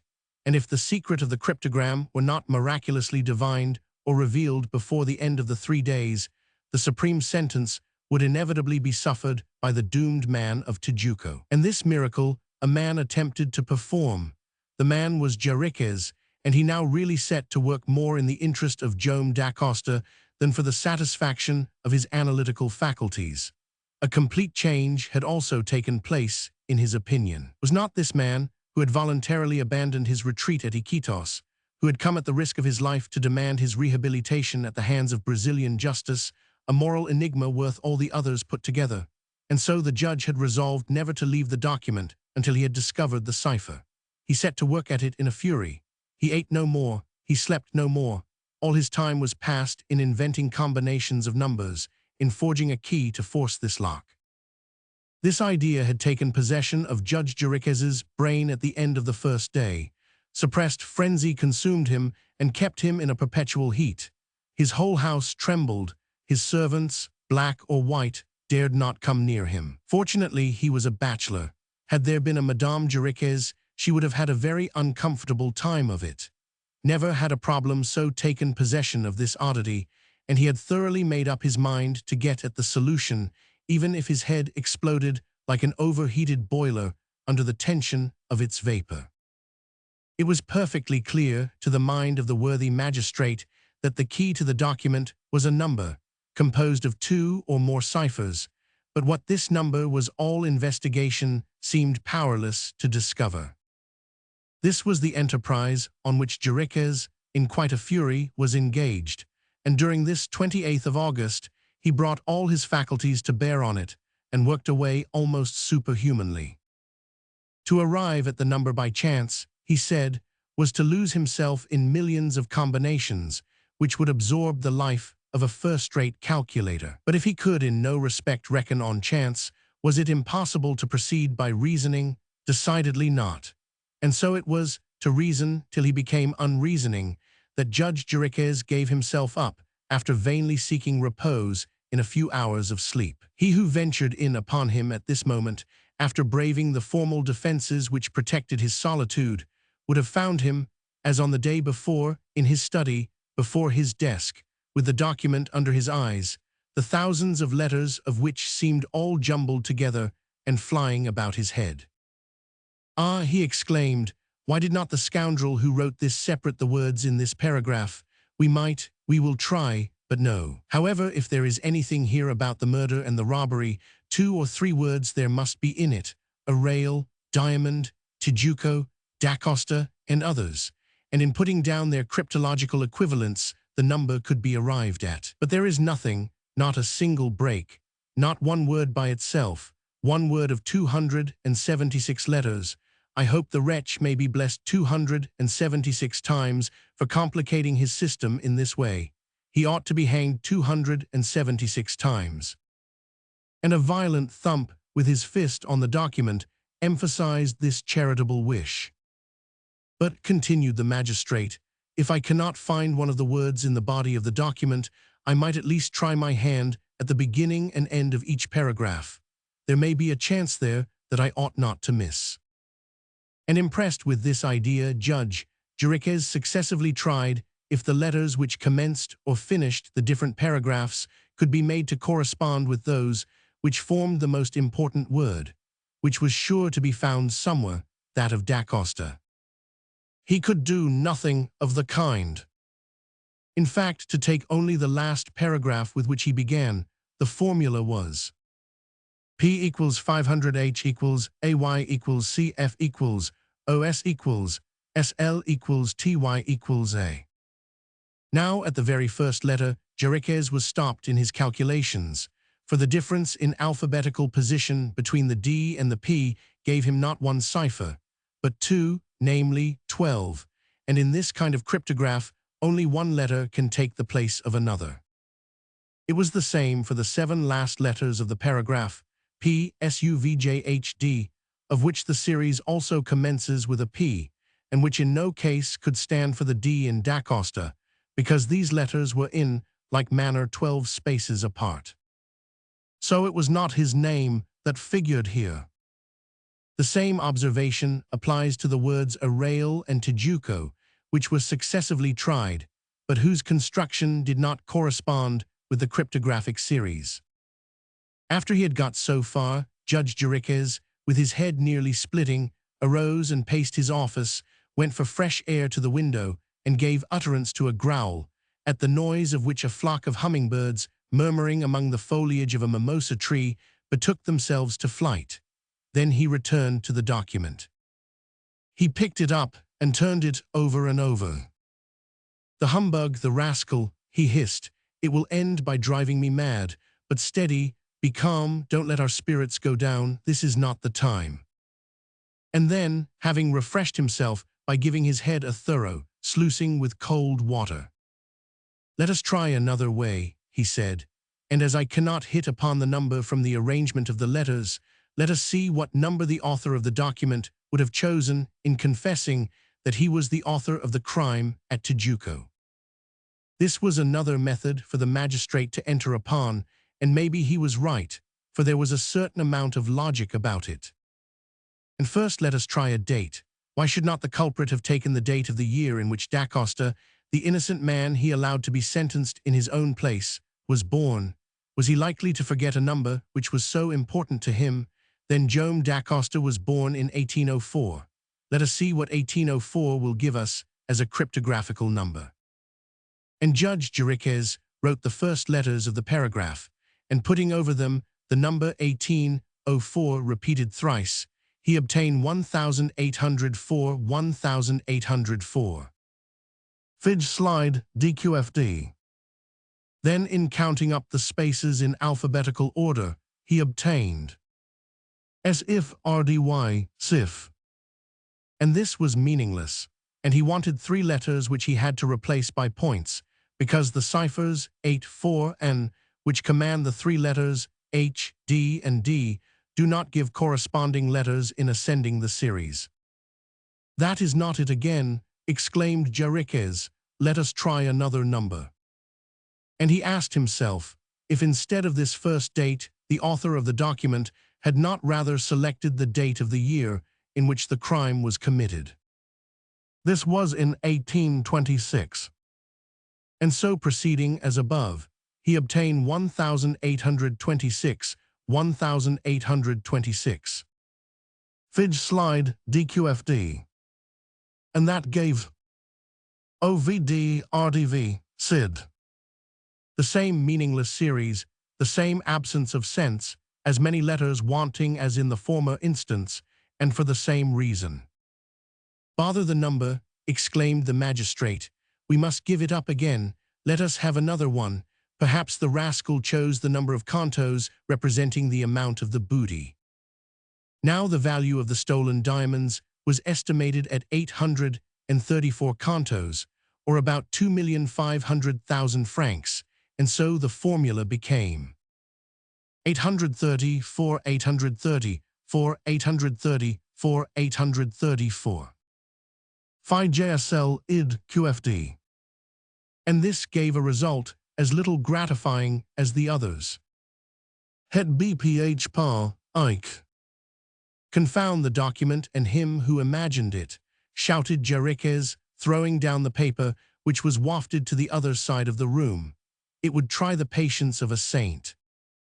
But the short burst of anger passed away, and the magistrate, who had no idea of being beaten, picked up the paper. What he had done with the first letters of the different paragraphs, he did with the last, and to no purpose. Then he tried everything his excited imagination could suggest. He tried in succession the numbers which represented Da Costa's age, which would have been known to the author of the crime, the date of his arrest, the date of the sentence at the Villa Rica Assizes, the date fixed for the execution, etc., etc., even the number of victims at the affray at Tijuco. Nothing, all the time, nothing. Judge Jeriquez had worked himself into such a state of exasperation that there really was some fear that his mental faculties would lose their balance. He jumped about, and twisted about, and wrestled about as if he really had got hold of his enemy's body. Then suddenly he cried, "Now for chance! Heaven help me now, logic is powerless." His hand seized a bell pull hanging near his table. The bell rang furiously, and the magistrate strode up to the door, which he opened. "Bobo," he shouted. A moment or two elapsed. Bobo was a freed Negro who was the privileged servant of Jeriquez. He did not appear. It was evident that Bobo was afraid to come into his master's room. Another ring at the bell, another call to Bobo, who, for his own safety, pretended to be deaf on this occasion. And now a third ring at the bell, which unhitched the crank and broke the cord. This time Bobo came up. "What is it, sir?" asked Bobo, prudently waiting on the threshold. "Advance without uttering a single word," replied the judge, whose flaming eyes made the Negro quake again. Bobo advanced. "Bobo," said Jeriquez, "attend to what I say and answer immediately. Do not even take time to think, or I." Bobo, with fixed eyes and open mouth, brought his feet together like a soldier and stood at attention. "Are you ready?" asked his master. "I am." "Now then, tell me, without a moment's thought, you understand, the first number then comes into your head." 76,223, answered Bobo, all in a breath. Bobo thought he would please his master by giving him a pretty large one. Judge Jeriquez had run to the table and, pencil in hand, had made out a formula with the number given by Bobo, and which Bobo had in this way only given him at a venture. It is obvious that it was most unlikely that a number such as 76,223 was the key of the document, and it produced no other result than to bring to the lips of Jeriquez such a vigorous ejaculation that Bobo disappeared like a shot. Chapter 15. The Last Efforts. The magistrate, however, was not the only one who passed his time unprofitably. Benito, Manol, and Minha tried all they could together to extract the secret from the document on which depended their father's life and honor. On his part, Fragoso, aided by Lina, could not remain quiet, but all their ingenuity had failed, and the number still escaped them. "Why don't you find it, Fragoso?" asked the young mulatto. "I will find it," answered Fragoso. And he did not find it. Here we should say that Fragoso had an idea of a project of which he had not even spoken to Lina, but which had taken full possession of his mind. This was to go in search of the gang to which the ex-captain of the woods had belonged, and to find out who was the probable author of this cipher document, which was supposed to be the confession of the culprit of Tijuco. The part of the Amazon where these people were employed, the very place where Fragoso had met Torres a few years before, was not very far from Manos. He would only have to descend the river for about 50 miles to the mouth of the Madeira, a tributary coming in on the right, and there he was almost sure to meet the head of these Capitis do Mato, to which Torres belonged. In 2 days, or 3 days at the outside, Fragoso could get into communication with the old comrades of the adventurer. "Yes, I could do that," he repeated to himself, "but what would be the good of it, supposing I succeeded? If we are sure that one of Torres' companions has recently died, would that prove him to be the author of this crime? Would that show that he gave Torres a document in which he announced himself the author of this crime and exonerated Jome da Costa? Would that give us the key of the document? No, 2 men only knew the cipher, the culprit and Torres, and these 2 men are no more." So reasoned Fragoso. It was evident that his enterprise would do no good, but the thought of it was too much for him. An irresistible influence impelled him to set out, although he was not even sure of finding the band on the Madeira. In fact, it might be engaged in some other part of the province, and to come up with it might require more time than Fragoso had at his disposal. And what would be the result? It is none the less true, however, that on the 29th of August, before sunrise, Fragoso, without saying anything to anybody, secretly left the jangada, arrived at Manos, and embarked in one of the egaritias which daily descend the Amazon. And great was the astonishment when he was not seen on board, and did not appear during the day. No one, not even Lena, could explain the absence of so devoted a servant at such a crisis. Some of them even asked, and not without reason, if the poor fellow, rendered desperate at having, when he met him on the frontier, personally contributed to bringing Torres on board the raft, had not made away with himself. But if Fragoso could so reproach himself, how about Benito? In the first place, at Iquitos, he had invited Torres to visit the fazenda. In the second place, he had brought him on board the jangada to become a passenger on it.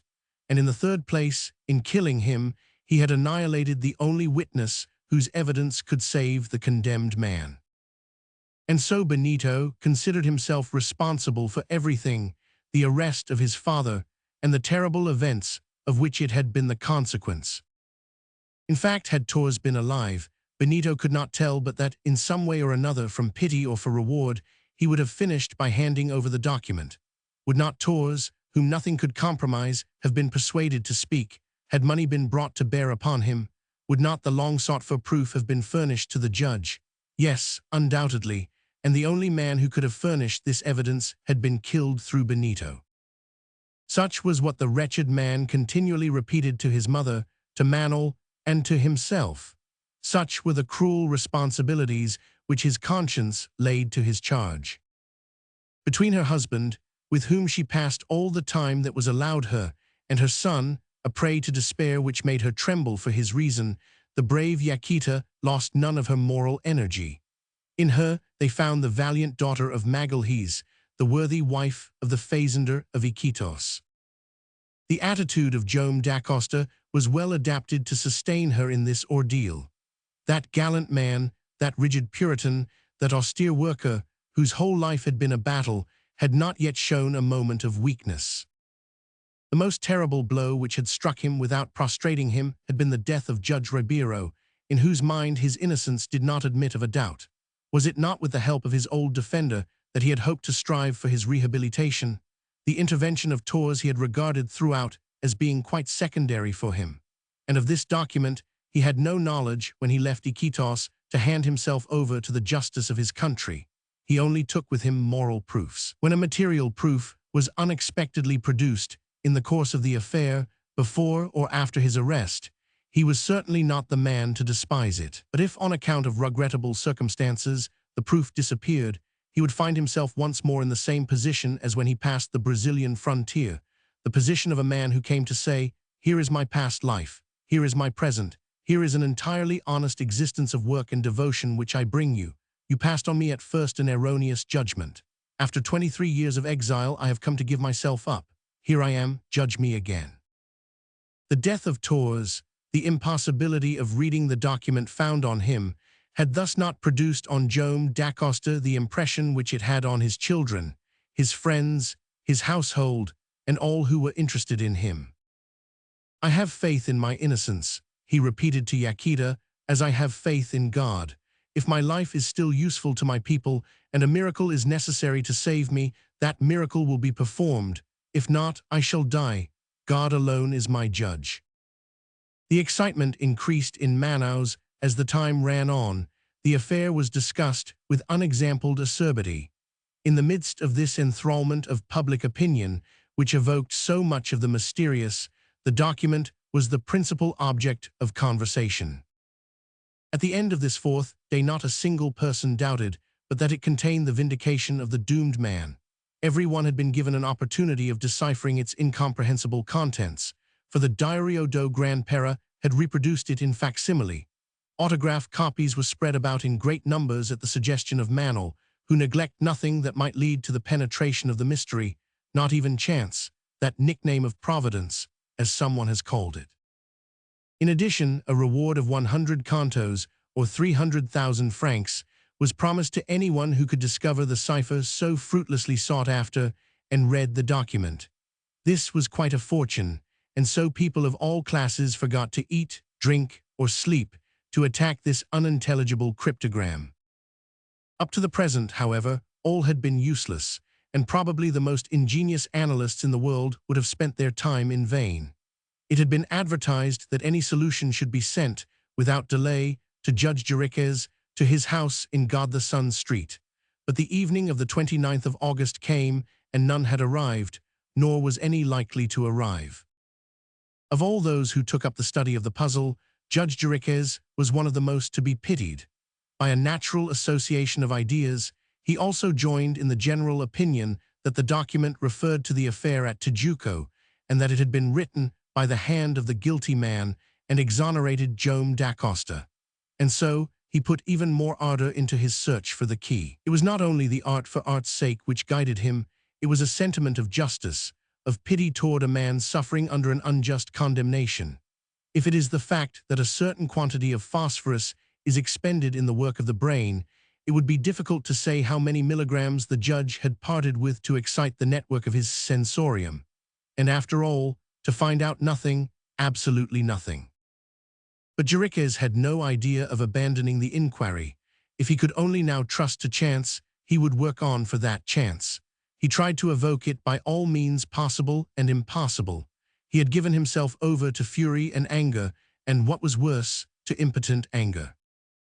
During the latter part of this day, he had been trying different numbers selected arbitrarily, and how many of them can scarcely be imagined. Had he had the time, he would not have shrunk from plunging into the millions of combinations of which the 10 symbols of numeration are capable.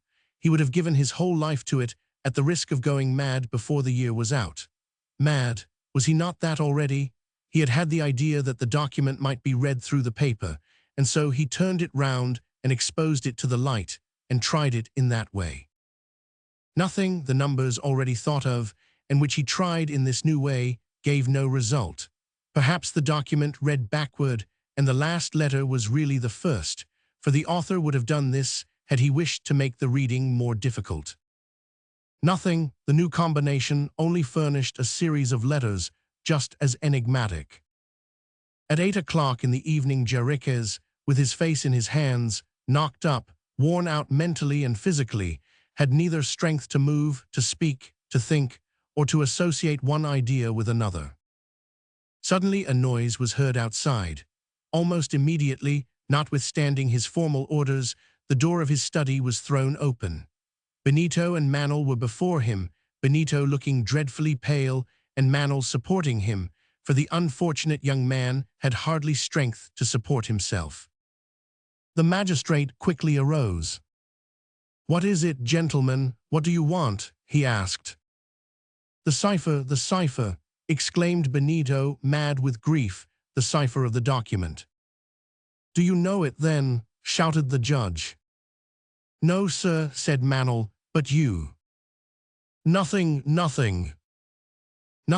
gasped Benito, and in a paroxysm of despair, he took a knife from his belt and would have plunged it into his breast, had not the judge and Manuel jumped forward and managed to disarm him. "Benito," said Jeriquez, in a voice which he tried to keep calm, "if you father cannot escape the expiation of a crime which is not his, you could do something better than kill yourself." "What?" said Benito. "Try and save his life." "How?" "That is for you to discover," answered the magistrate, "and not for me to say." Chapter 16. Preparations. On the following day, the 30th of August, Benito and Manuel talked matters over together. They had understood the thought to which the judge had not dared to give utterance in their presence, and were engaged in devising some means by which the condemned man could escape the penalty of the law. Nothing else was left for them to do. It was only too certain that for the authorities at Rio Janeiro, the undeciphered document would have no value whatever, that it would be a dead letter, that the first verdict which declared Joam da Costa the perpetrator of the crime at Tijuco would not be set aside, and that, as in such cases no commutation of the sentence was possible, the order for his execution would inevitably be received. Once more, then, Joam da Costa would have to escape by flight from an unjust imprisonment. It was at the outset agreed between the two young men that the secret should be carefully kept, and that neither Yaquita nor Minha should be informed of preparations, which would probably only give rise to hopes destined never to be realized. Who could tell if, owing to some unforeseen circumstance, the attempt at escape would not prove a miserable failure? The presence of Fragoso on such an occasion would have been most valuable. Discreet and devoted, his services would have been most welcome to the two young fellows, but Fragoso had not reappeared. Lena, when asked, could only say that she knew not what had become of him, nor why he had left the raft without telling her anything about it. And assuredly, had Fragoso foreseen that things would have turned out as they were doing, he would never have left the Dacosta family on an expedition which appeared to promise no serious result. Far better for him to have assisted in the escape of the doomed man than to have hurried off in search of the former comrades of Tours. But Fragoso was away, and his assistance had to be dispensed with. At daybreak, Benito and Manuel left the raft and proceeded to Manos. They soon reached the town and passed through its narrow streets, which at that early hour were quite deserted. In a few minutes they arrived in front of the prison. The waste ground, amid which the old convent which served for a house of detention was built, was traversed by them in all directions, for they had come to study it with the utmost care. 55 feet from the ground, in an angle of the building, they recognized the window of the cell in which Joam Dacosta was confined. The window was secured with iron bars in a miserable state of repair, which it would be easy to tear down or cut through if they could only get near enough. The badly jointed stones in the wall, which were crumbled away every here and there, offered many a ledge for the feet to rest on, if only a rope could be fixed to climb up by. One of the bars had slipped out of its socket and formed a hook over which it might be possible to throw a rope. That done, one or two of the bars could be removed so as to permit a man to get through. Benito and Manuel would then have to make their way into the prisoner's room, and without much difficulty, the escape could be managed by means of the rope fastened to the projecting iron. During the night, if the sky were very cloudy, none of these operations would be noticed before the day dawned. Joam Dacosta could get safely away. Manuel and Benito spent an hour about the spot, taking care not to attract attention, but examining the locality with great exactness, particularly as regarded the position of the window, the arrangement of the iron bars, and the place from which it would be best to throw the line. "That is agreed," said Manuel at length, "and now ought Joam Dacosta to be told about this?" "No, Manuel, neither to him, any more than to my mother, ought we to impart the secret of an attempt in which there is such a risk of failure." "We shall succeed, Benito," continued Manuel.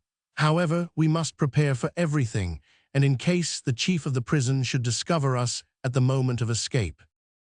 "We shall have money enough to purchase his silence," answered Benito. "Good," replied Manuel, "but once your father is out of prison, he cannot remain hidden in the town or on the jangada. Where is he to find refuge?"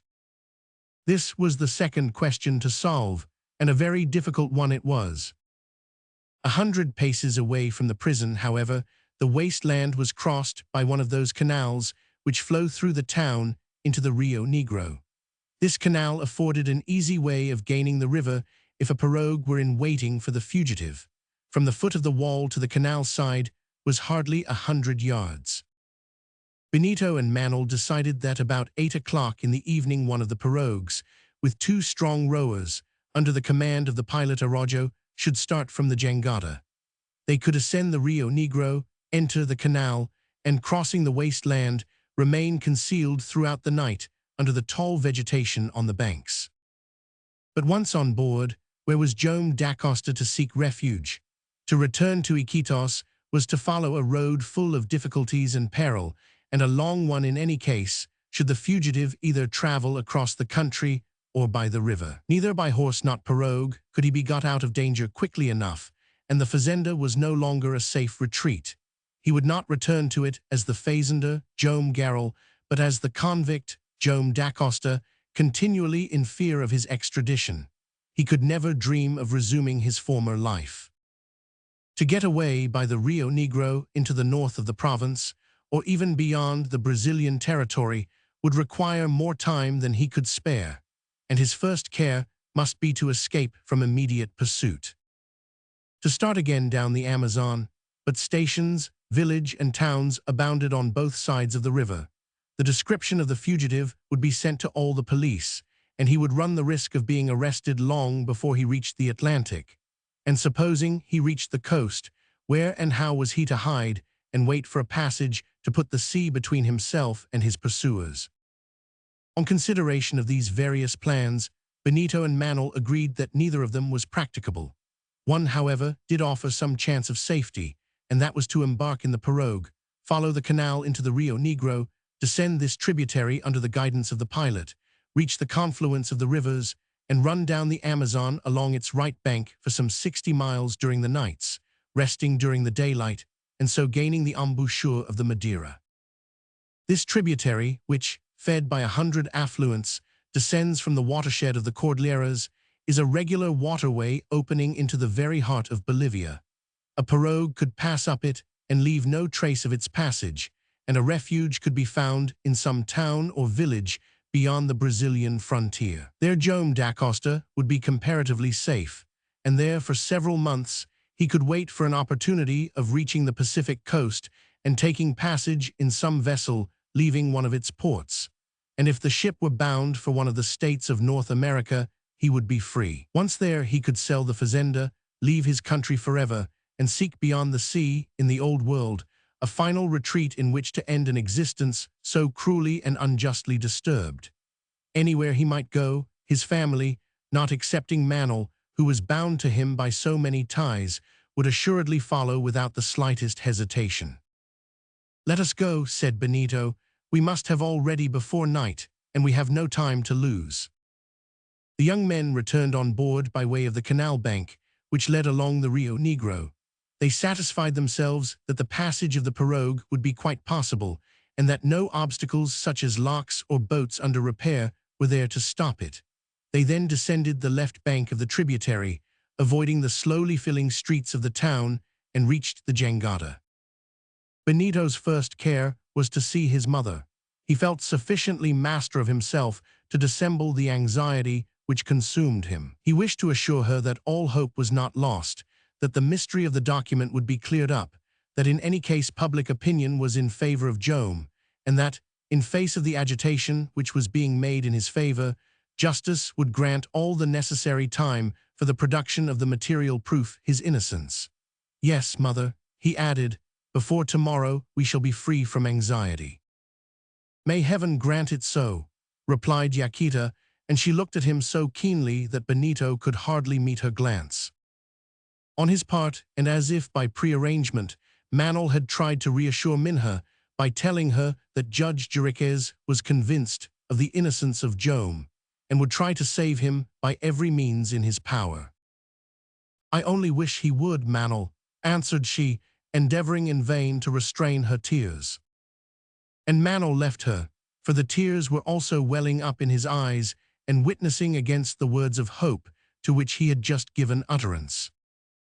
And now the time had arrived for them to make their daily visit to the prisoner, and Yaquita and her daughter set off to Manaos.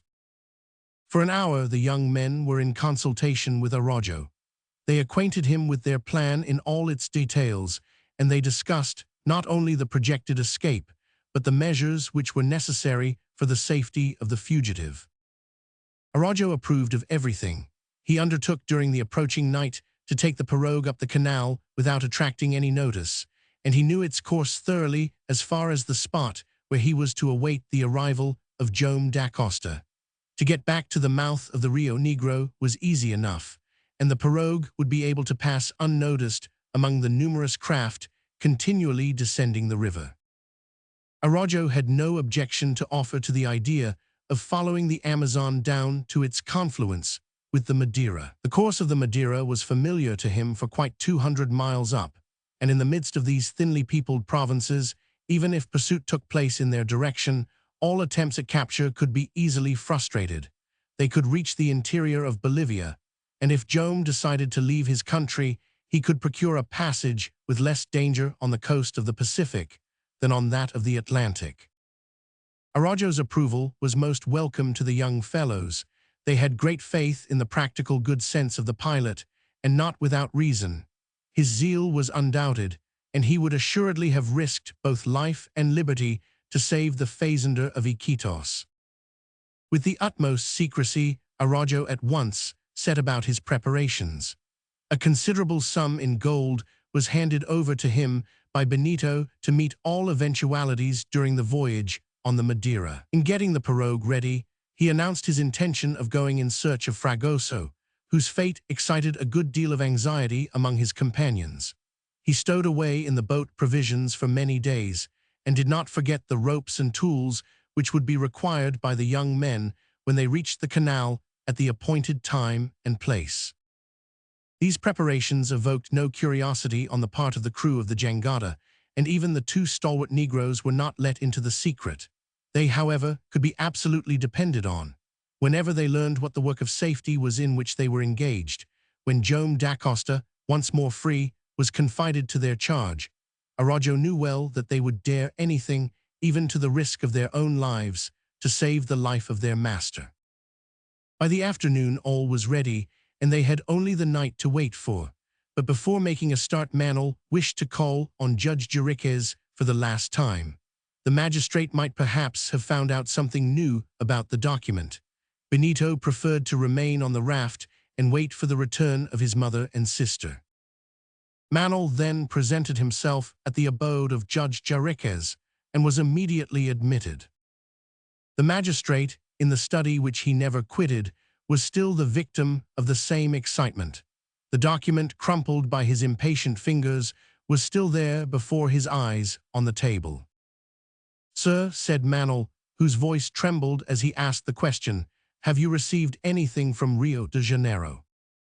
"No," answered the judge. "The order has not yet come to hand, but it may at any moment." "And the document?" "Nothing yet," exclaimed he. "Everything my imagination can suggest I have tried, and no result." "None."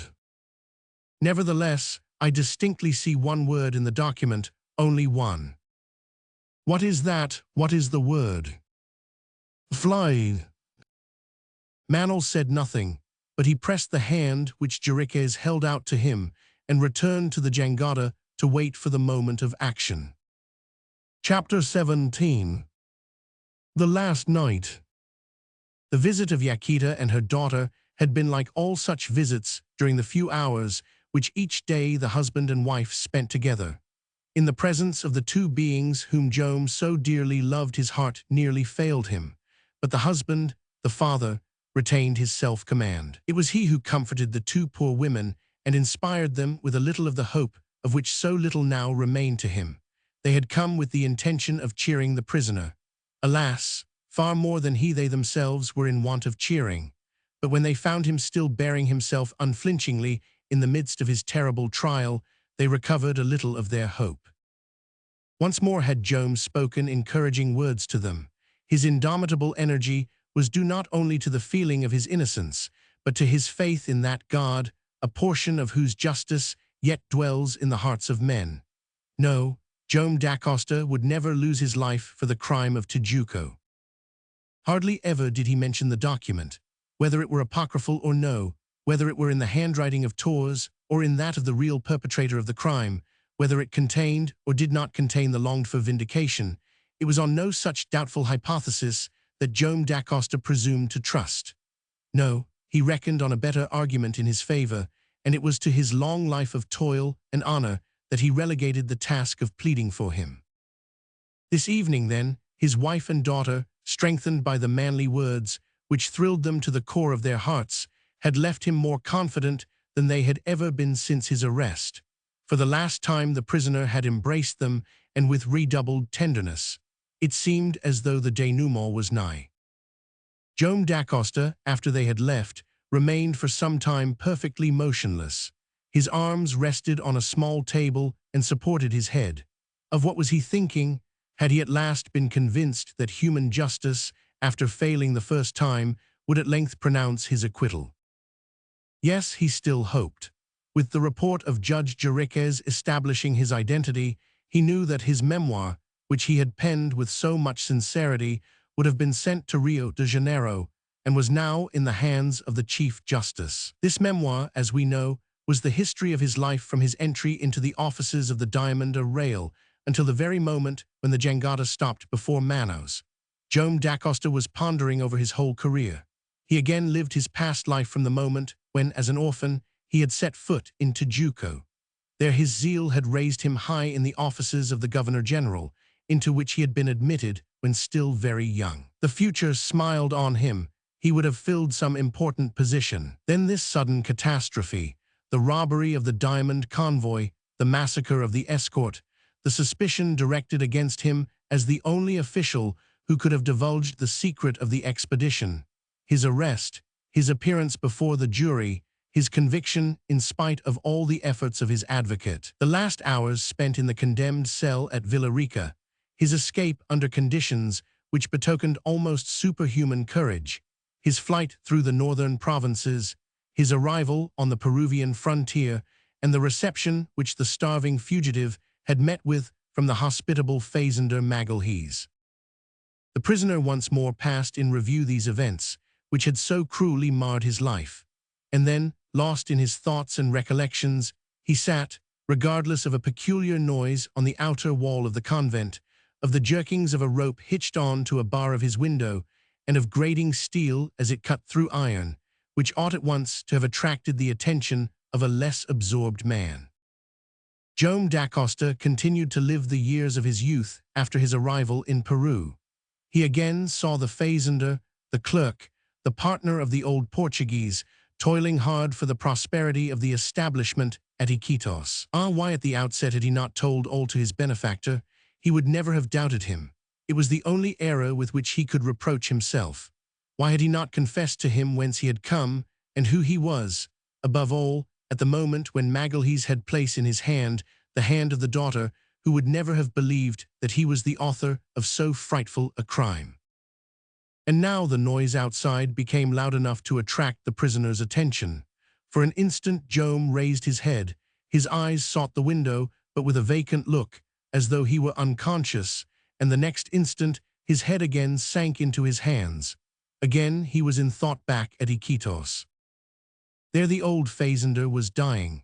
Before his end, he longed for the future of his daughter to be assured, for his partner to be the sole master of the settlement which had grown so prosperous under his management. Should da Costa have spoken then? Perhaps, but he dared not do it. He again lived the happy days he had spent with Yaquita, and again thought of the birth of his children, again felt the happiness which had its only trouble in the remembrances of Tijuco and the remorse that he had not confessed his terrible secret. The chain of events was reproduced in Joam's mind with a clearness and completeness quite remarkable. And now he was thinking of the day when his daughter's marriage with Manuel had been decided. Could he allow that union to take place under a false name without acquainting the lad with the mystery of his life? No. And so, at the advice of Judge Ribeiro, he resolved to come and claim the revision of his sentence, to demand the rehabilitation which was his due. He was starting with his people, and then came the intervention of Torres, the detestable bargain proposed by the scoundrel, the indignant refusal of the father to hand over his daughter to save his honor and his life, and then the denunciation and the arrest. Suddenly, the window flew open with a violent push from without. Joam started up. The souvenirs of the past vanished like a shadow. Benito leaped into the room. He was in the presence of his father, and the next moment Manuel, tearing down the remaining bars, appeared before him. Joam da Costa would have uttered a cry of surprise. Benito left him no time to do so. "Father," he said, "the window grating is down. A rope leads to the ground. A pirogue is waiting for you on the canal not 100 yards off. Araujo is there ready to take you far away from Manaus, on the other bank of the Amazon, where your track will never be discovered. Father, you must escape this very moment." It was the judge's own suggestion. "It must be done," added Manuel. "Fly a second time, escape again." And with crossed arms and head erect, Joam da Costa stepped forward. "Never," he said, in a voice so firm that Benito and Manuel stood bewildered. The young men had never thought of a difficulty like this. They had never reckoned on the hindrances to escape coming from the prisoner himself. Benito advanced to his father, and looking him straight in the face, and taking both his hands in his, not to force him, but to try and convince him, said, "Never did you say, father?" "Never." "Father," said Manuel, "for I also have the right to call you father, listen to us. If we tell you that you ought to fly without losing an instant, it is because, if you remain, you will be guilty toward others, toward yourself." "To remain," continued Benito, "is to remain to die. The order for execution may come at any moment. If you imagine that the justice of men will nullify a wrong decision, if you think it will rehabilitate you whom it condemned 20 years since, you are mistaken. There is hope no longer. You must escape. Come." By an irresistible impulse, Benito seized his father and drew him toward the window. Joam Dacosta struggled from his son's grasp and recoiled a second time. "To fly," he answered, in the tone of a man whose resolution was unalterable, "is to dishonor myself and you with me. It would be a confession of my guilt. Of my own free will I surrendered myself to my country's judges, and I will await their decision, whatever that decision may be." "But the presumptions on which you trusted are insufficient," replied Manuel, "and the material proof of your innocence is still wanting. If we tell you that you ought to fly, it is because Judge Jeriquez himself told us so. You have now only this one chance left to escape from death." "I will die then," said Joam in a calm voice. "I will die protesting against the decision which condemned me. The first time, a few hours before the execution, I fled. Yes, I was then young. I had all my life before me in which to struggle against man's injustice. But to save myself now, to begin again the miserable existence of a felon hiding under a false name, whose every effort is required to avoid the pursuit of the police, again to live the life of anxiety which I have led for 23 years, and oblige you to share it with me, to wait each day for a denunciation which sooner or later must come, to wait for the claim for extradition which would follow me to a foreign country. Am I to live for that? No, never." "Father," interrupted Benito, whose mind threatened to give way before such obstinacy, "you shall fly. I will have it so." And he caught hold of Joam Dacosta and tried by force to drag him toward the window. "No, no. You wish to drive me mad." "My son," exclaimed Joam Dacosta, "listen to me. Once already I escaped from the prison at Villarica, and people believed I fled from well-merited punishment. Yes, they had reason to think so. Well, for the honor of the name which you bear, I shall not do so again." Benito had fallen on his knees before his father. He held up his hands to him. He begged him. "But this order, father," he repeated, "this order which is due today, even now, it will contain your sentence of death. The order may come, but my determination will not change. No, my son, Joam Dacosta guilty might fly, Joam Dacosta innocent will not fly." The scene which followed these words was heartrending. Benito struggled with his father. Manuel, distracted, kept near the window ready to carry off the prisoner when the door of the room opened. On the threshold appeared the chief of the police, accompanied by the head warder of the prison and a few soldiers. The chief of the police understood at a glance that an attempt at escape was being made, but he also understood from the prisoner's attitude that he it was who had no wish to go. He said nothing. The sincerest pity was depicted on his face. Doubtless he also, like Judge Jeriquez, would have liked Dacosta to have escaped. It was too late. The chief of the police, who held a paper in his hand, advanced toward the prisoner. "Before all of you," said Joam Dacosta, "let me tell you, sir, that it only rested with me to get away, and that I would not do so." The chief of the police bowed his head, and then, in a voice which he vainly tried to control, "Joam Dacosta," he said, "the order has this moment arrived from the Chief Justice at Rio Janeiro." "Father," exclaimed Manuel and Benito. "This order," asked Joam Dacosta, who had crossed his arms, "this order requires the execution of my sentence." "Yes." And that will take place tomorrow. Benito threw himself on his father. Again would he have dragged him from his cell, but the soldiers came and drew away the prisoner from his grasp. At a sign from the chief of the police, Benito and Manuel were taken away. An end had to be put to this painful scene, which had already lasted too long. "Sir," said the doomed man, "before tomorrow, before the hour of my execution, may I pass a few moments with Padre Passanha, whom I ask you to tell?" "It will be forbidden." "May I see my family and embrace for a last time my wife and children?" "You shall see them." "Thank you, sir," answered Jome, "and now keep guard over that window. It will not do for them to take me out of here against my will." And then the chief of the police, after a respectful bow, retired with the warder and the soldiers. The doomed man, who had now but a few hours to live, was left alone. Chapter 18. Fragoso.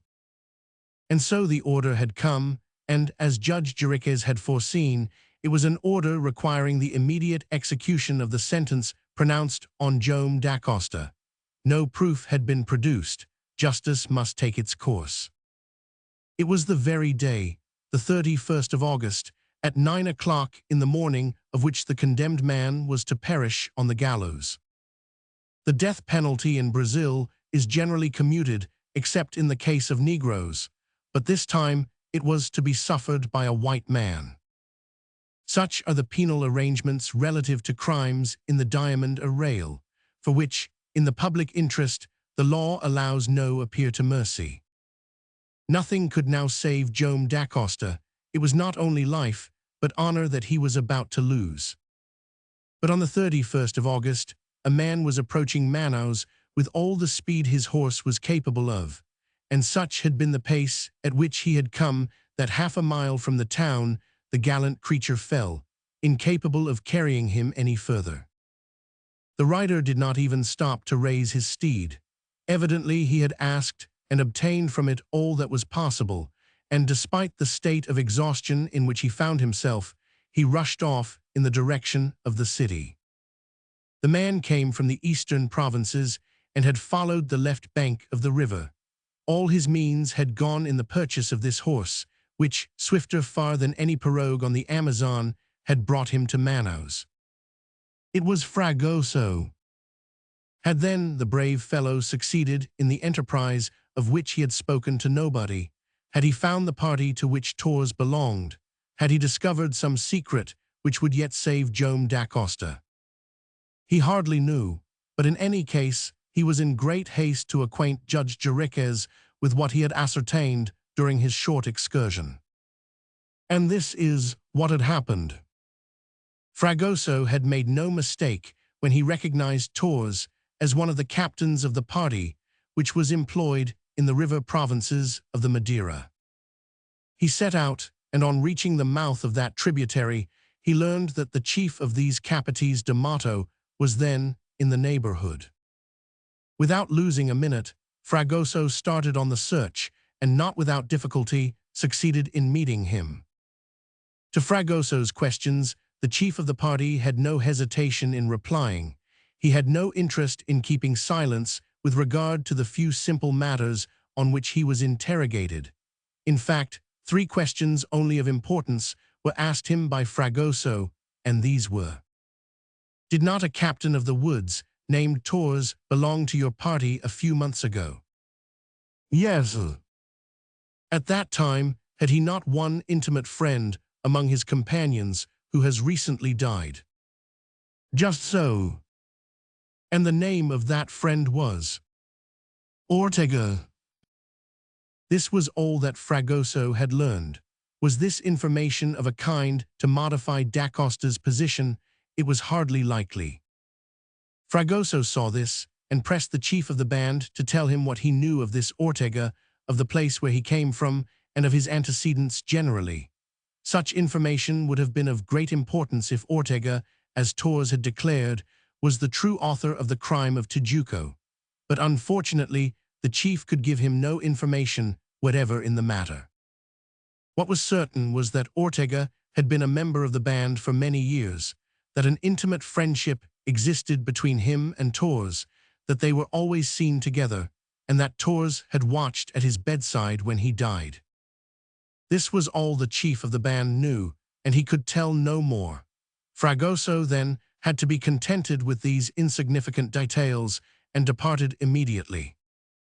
But if the devoted fellow had not brought back the proof that Ortega was the author of the crime of Tijuco, he had gained one thing, and that was the knowledge that Tors had told the truth when he affirmed that one of his comrades in the band had died, and that he had been present during his last moments. The hypothesis that Ortega had given him the document in question had now become admissible.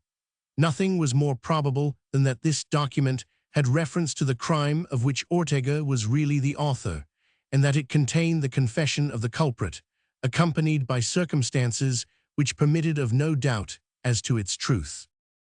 And so, if the document could be read, if the key had been found, if the cipher on which the system hung were known, no doubt of its truth could be entertained. But this cipher Fragoso did not know. A few more presumptions, a half-certainty that the adventurer had invented nothing, certain circumstances tending to prove that the secret of the matter was contained in the document, and that was all that the gallant fellow brought back from his visit to the chief of the gang of which Tors had been a member. Nevertheless, little as it was, he was in all haste to relate it to Judge Jeriquez. He knew that he had not an hour to lose, and that was why on this very morning, at about 8 o'clock, he arrived, exhausted with fatigue, within half a mile of Manos. The distance between there and the town he traversed in a few minutes. A kind of irresistible presentiment urged him on, and he had almost come to believe that Joam Dacosta's safety rested in his hands. Suddenly Fragoso stopped, as if his feet had become rooted in the ground. He had reached the entrance to a small square, on which opened one of the town gates. There, in the midst of a dense crowd, arose the gallows, towering up some 20 feet, and from it there hung the rope. Fragoso felt his consciousness abandon him. He fell, his eyes involuntarily closed. He did not wish to look, and these words escaped his lips. Too late, but by a superhuman effort he raised himself up. No, it was not too late. The corpse of Joam Dacosta was not hanging at the end of the rope. Judge Jeriquez, shouted Fragoso, and panting and bewildered he rushed toward the city gate, dashed up the principal street of Manos, and fell half dead on the threshold of the judge's house. The door was shut. Fragoso had still strength enough left to knock at it. One of the magistrate's servants came to open it. His master would see no one. In spite of this denial, Fragoso pushed back the man who guarded the entrance, and with a bound threw himself into the judge's study. "I come from the province where Tors pursued his calling as captain of the woods," he gasped. "Mr. Judge, Tors told the truth. Stop the execution." "You found the gang?" "Yes." "And you have brought me the cipher of the document?" Fragoso did not reply. "Come, leave me alone, shouted Jeriquez, and a prey to an outburst of rage, he grasped the document to tear it to atoms. Fragoso seized his hands and stopped him. "The truth is there," he said. "I know," answered Jeriquez, "but it is a truth which will never see the light. It will appear, it must. Once more, have you the cipher?" "No," replied Fragoso, "but I repeat, Tors has not lied. One of his companions, with whom he was very intimate, died a few months ago, and there can be no doubt but that this man gave him the document he came to sell to Joam Dacosta." "No," answered Jeriquez, "no, there is no doubt about it, as far as we are concerned, but that is not enough for those who dispose of the doomed man's life. Leave me." Fragoso, repulsed, would not quit the spot. Again he threw himself at the judge's feet. "Joam Dacosta is innocent," he cried. "You will not leave him to die. It was not he who committed the crime of Tijuco. It was the comrade of Tors, the author of that document. It was Ortega." As he uttered the name, the judge bounded backward. A kind of calm swiftly succeeded to the tempest which raged within him. He dropped the document from his clenched hand, smoothed it out on the table, sat down, and passing his hand over his eyes, "That name," he said, "Ortega, let us see." And then he proceeded with the new name brought back by Fragoso, as he had done with the other names so vainly tried by himself. After placing it above the first 6 letters of the paragraph, he obtained the following formula. Ortega,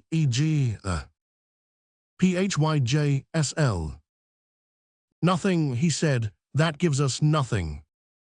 And in fact, the H placed under the R could not be expressed by a cipher, for, in alphabetical order, this letter occupies an earlier position to that of the R.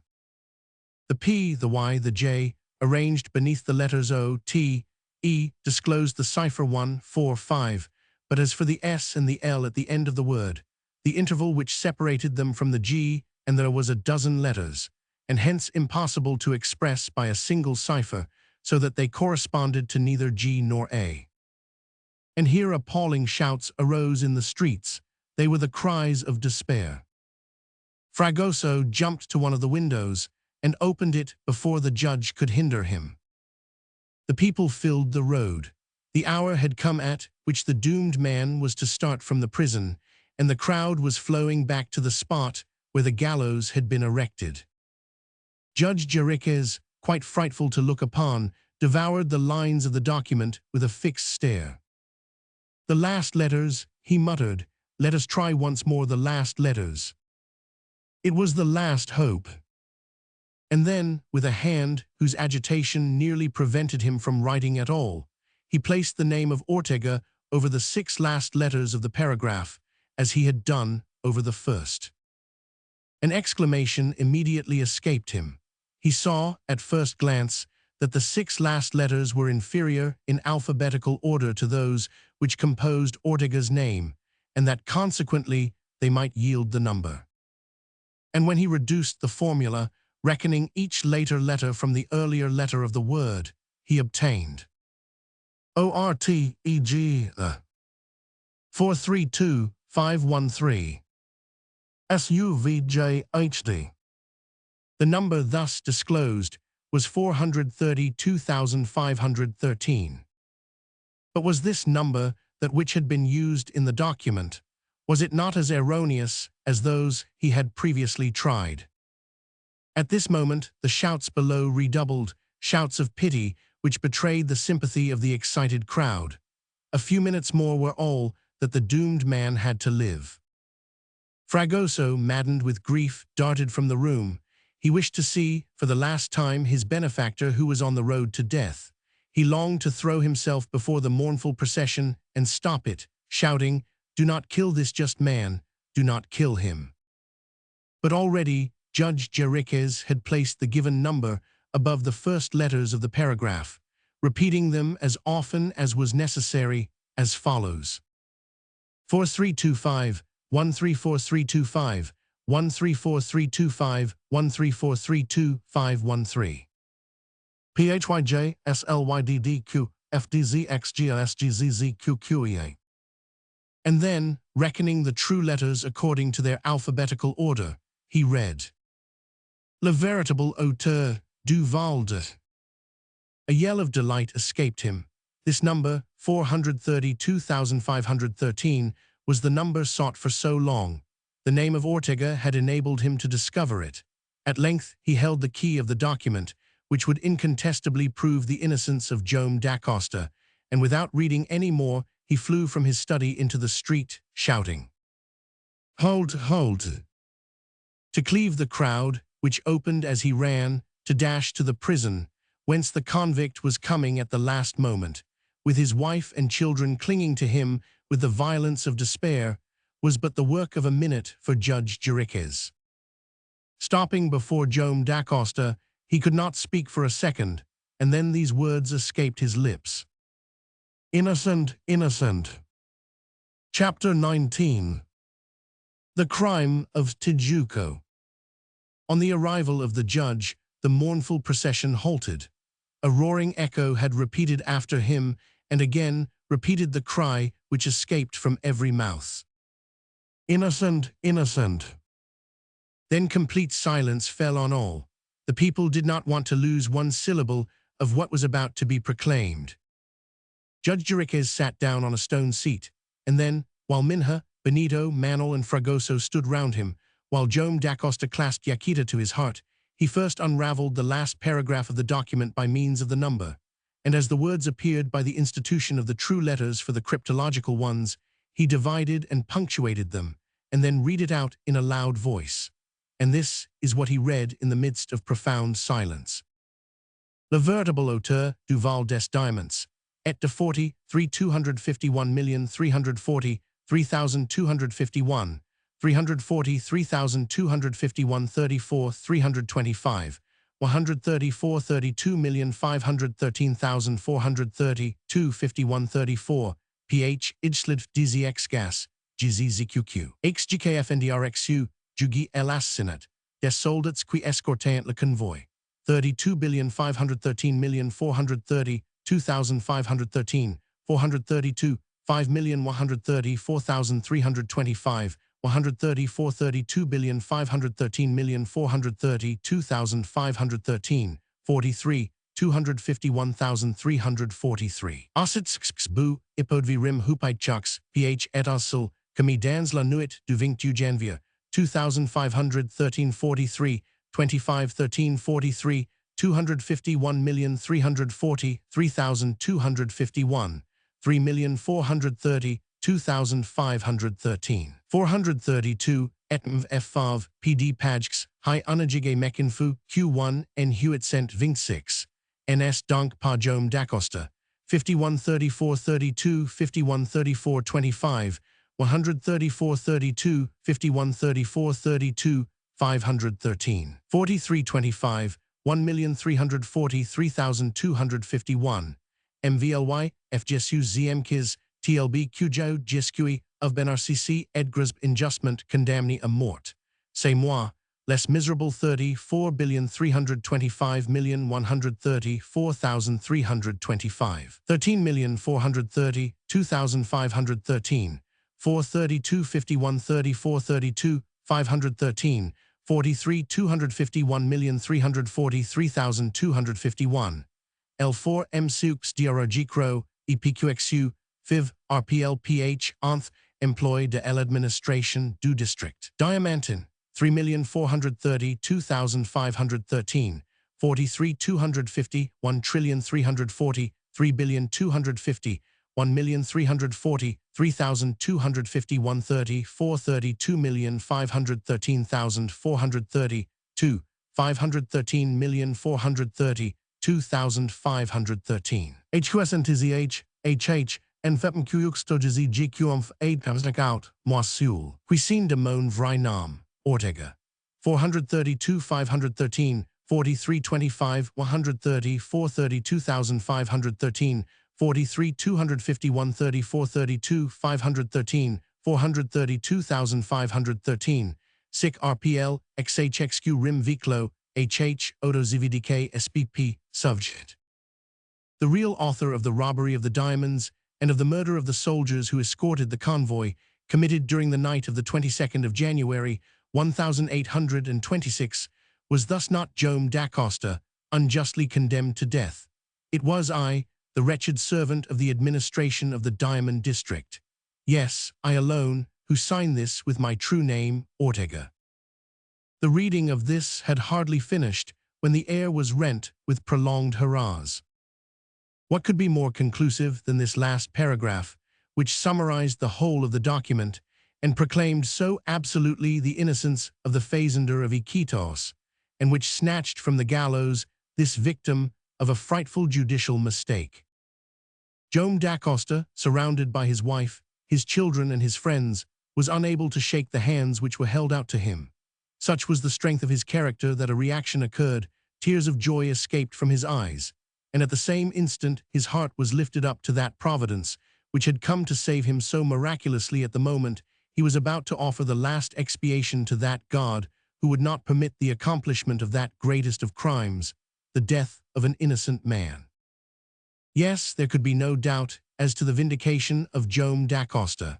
The true author of the crime of Tijuco confessed of his own free will and described the circumstances under which it had been perpetrated. By means of the number Judge Jeriquez interpreted the whole of the cryptogram. And this was what Ortega confessed. He had been the colleague of Jome da Costa, employed, like him, at Tijuco, in the offices of the governor of the Diamond Arrayal. He had been the official appointed to accompany the convoy to Rio de Janeiro, and far from recoiling at the horrible idea of enriching himself by means of murder and robbery, he had informed the smugglers of the very day the convoy was to leave Tijuco. During the attack of the scoundrels who awaited the convoy just beyond Villarica, he pretended to defend himself with the soldiers of the escort, and then, falling among the dead, he was carried away by his accomplices. Hence it was that the solitary soldier who survived the massacre had reported that Ortega had perished in the struggle.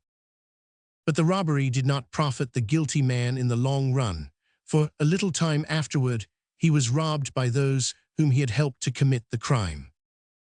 Penniless and unable to enter Tijuco again, Ortega fled away to the provinces in the north of Brazil, to those districts of the upper Amazon where the Capitis de Mato are to be found. He had to live somehow, and so he joined this not very honorable company. They neither asked him who he was nor whence he came, and so Ortega became a captain of the woods, and for many years he followed the trade of a chaser of men. During this time Torres, the adventurer himself in absolute want, became his companion. Ortega and he became most intimate, but as he had told Torres, remorse began gradually to trouble the scoundrel's life. The remembrance of his crime became horrible to him. He knew that another had been condemned in his place. He knew subsequently that the innocent man had escaped from the last penalty, but that he would never be free from the shadow of the capital sentence. And then, during an expedition of his party for several months beyond the Peruvian frontier, chance caused Ortega to visit the neighborhood of Iquitos, and there in Jome Garral, who did not recognize him, he recognized Jome da Costa. Henceforth he resolved to make all the reparation he could for the injustice of which his old comrade had been the victim. He committed to the document all the facts relative to the crime of Tijuco, writing it first in French, which had been his mother's native tongue, and then putting it into the mysterious form we know, his intention being to transmit it to the fazender of Iquitos, with the cipher by which it could be read. Death prevented his completing his work of reparation. Mortally wounded in a scuffle with some Negroes on the Madeira, Ortega felt he was doomed. His comrade Torres was then with him. He thought he could entrust to his friend the secret which had so grievously darkened his life. He gave him the document and made him swear to convey it to Jome da Costa, whose name and address he gave him, and with his last breath he whispered the number 432,513, without which the document would remain undecipherable. Ortega dead, we know how the unworthy Torres acquitted himself of his mission, how he resolved to turn to his own profit the secret of which he was the possessor, and how he tried to make it the subject of an odious bargain. Torres died without accomplishing his work and carried his secret with him, but the name of Ortega, brought back by Fragoso, and which was the signature of the document, had afforded the means of unraveling the cryptogram, thanks to the sagacity of Judge Jeriquez. Yes, the material proof sought after for so long was the incontestable witness of the innocence of Jome da Costa, returned to life, restored to honor. The cheers redoubled when the worthy magistrate, in a loud voice, and for the edification of all, read from the document this terrible history. And from that moment, Judge Jeriquez, who possessed this indubitable proof, arranged with the chief of the police and declined to allow Jome da Costa, while waiting new instructions from Rio Janeiro, to stay in any prison but his own house. There could be no difficulty about this, and in the center of the crowd of the entire population of Manaus, Jome da Costa, accompanied by all his family, beheld himself conducted like a conqueror to the magistrate's residence. And in that minute, the honest fazender of Iquitos was well repaid for all that he had suffered during the long years of exile, and if he was happy for his family's sake more than for his own, he was none the less proud for his country's sake that this supreme injustice had not been consummated. And in all this, What had become of Fragoso? Well, the good-hearted fellow was covered with caresses. Benito, Manel, and Minha had overwhelmed him, and Lena had by no means spared him. He did not know what to do. He defended himself as best he could. He did not deserve anything like it. Chance alone had done it. Were any thanks due to him for having recognized Torres as a captain of the woods? No, certainly not. As to his idea of hurrying off in search of the band to which Torres had belonged, he did not think it had been worth much, and as to the name of Ortega, he did not even know its value. Gallant Fragoso, whether he wished it or no, he had none the less saved Joam da Costa. And herein what a strange succession of different events, all tending to the same end.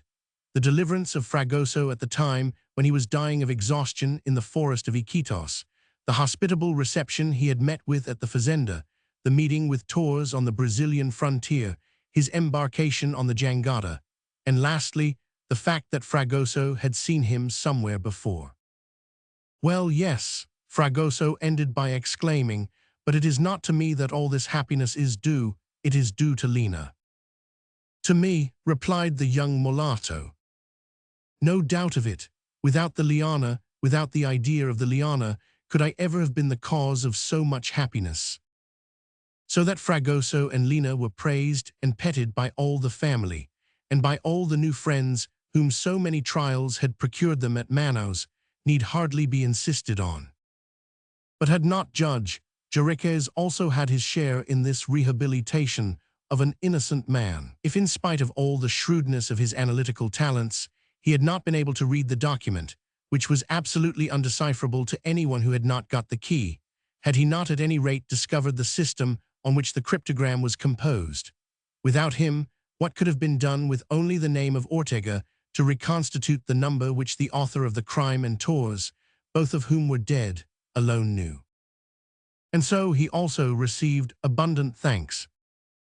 Needless to say that the same day there was sent to Rio de Janeiro a detailed report of the whole affair, and with it the original document and the cipher to enable it to be read.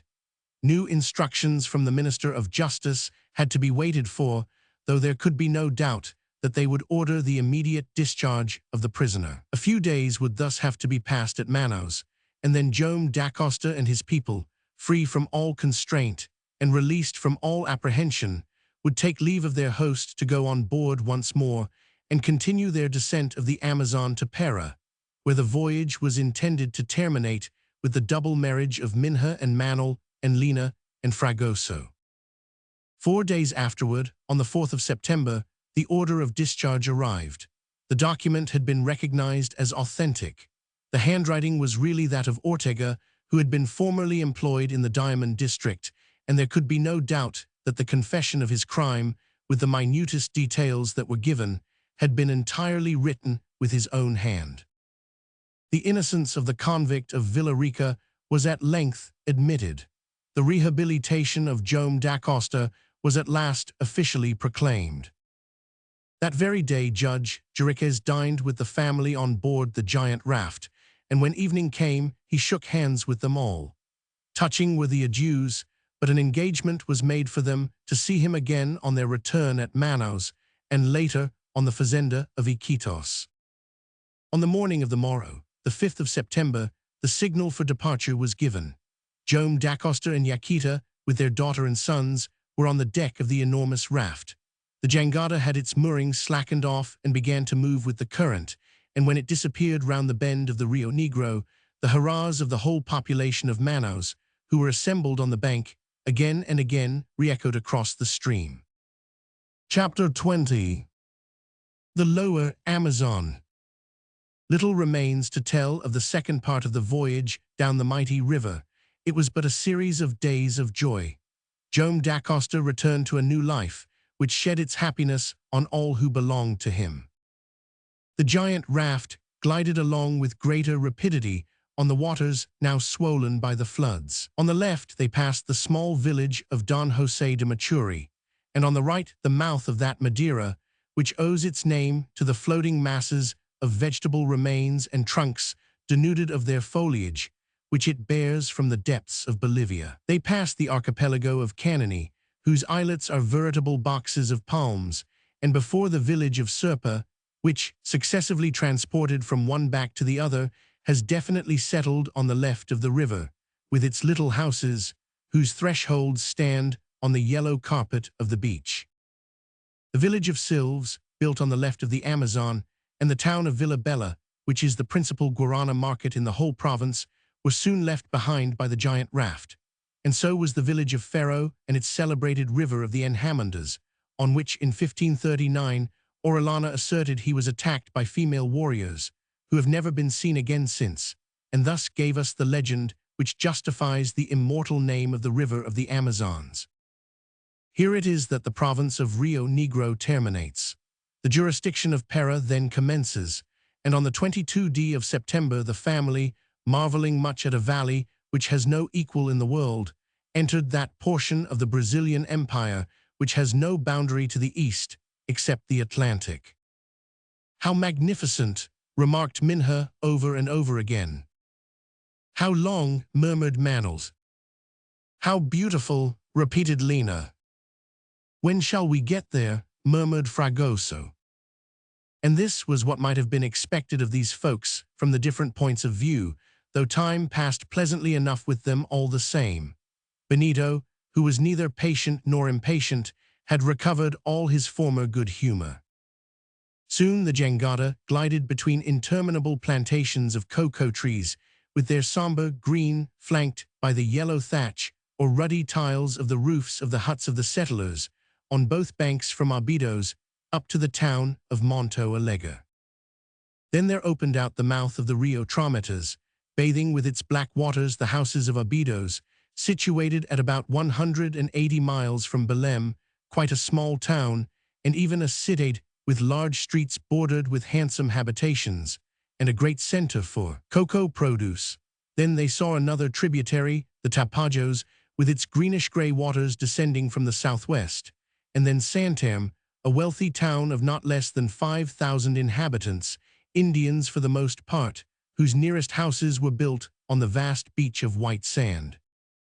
After its departure from Manaus, the jangada did not stop anywhere as it passed down the much less encumbered course of the Amazon. Day and night, it moved along under the vigilant care of its trusty pilot, no more stoppages either for the gratification of the passengers or for business purposes. Unceasingly it progressed, and the end rapidly grew nearer. On leaving Alemca, situated on the left bank, a new horizon appeared in view. In place of the curtain of forests which had shut them in up to then, our friends beheld a foreground of hills, whose undulations could be easily descried, and beyond them the faint summits of veritable mountains vandyked across the distant depth of sky. Neither Yaquita, nor her daughter, nor Lena, nor old Cybele had ever seen anything like this. But in this jurisdiction of Pera, Manuel was at home, and he could tell them the names of the double chain which gradually narrowed the valley of the huge river. "To the right," said he, "that is the Sierra de Paracuata, which curves in a half-circle to the south. To the left, that is the Sierra de Curuva, of which we have already passed the first outposts." "Then they close in?" asked Fragoso. "They close in," replied Manuel. And the two young men seemed to understand each other, for the same slight but significant nodding of the head accompanied the question and reply. At last, notwithstanding the tide, which since leaving Abidos had begun to be felt, and which somewhat checked the progress of the raft, the town of Monto Alegre was passed, then that of Pravenha do Antero, then the mouth of the Xingu, frequented by Yuruma's Indians, whose principal industry consists in preparing their enemies' heads for natural history cabinets. To what a superb size the Amazon had now developed, as already this monarch of rivers gave signs of opening out like a sea. Plants from 8 to 10 feet high clustered along the beach and bordered it with a forest of reeds. Porto de Mos, Boa Vista, and Gurupa, whose prosperity is on the decline, were soon among the places left in the rear. Then the river divided into two important branches, which flowed off toward the Atlantic, one going away northeastward, the other eastward, and between them appeared the beginning of the large island of Marajo. This island is quite a province in itself. It measures no less than 180 leagues in circumference. Cut up by marshes and rivers, all savanna to the east, all forest to the west, it offers most excellent advantages for the raising of cattle, which can here be seen in their thousands. This immense barricade of Marajo is the natural obstacle which has compelled the Amazon to divide before precipitating its torrents of water into the sea. Following the upper branch, the jangada, after passing the islands of Caviana and Mexiana, would have found an embouchure of some 50 leagues across, but it would also have met with the bar of the Pororoca, that terrible eddy which, for the 3 days preceding the new or full moon, takes but 2 minutes instead of 6 hours to raise the river from 12 to 15 feet above ordinary high water mark. This is by far the most formidable of tide races. Most fortunately, the lower branch, known as the Canal of Breves, which is the natural area of the Para, is not subject to the visitations of this terrible phenomenon, and its tides are of a more regular description. Araujo, the pilot, was quite aware of this. He steered, therefore, into the midst of magnificent forests, here and there gliding past island covered with muritis palms, and the weather was so favorable that they did not experience any of the storms which so frequently rage along this Breves Canal.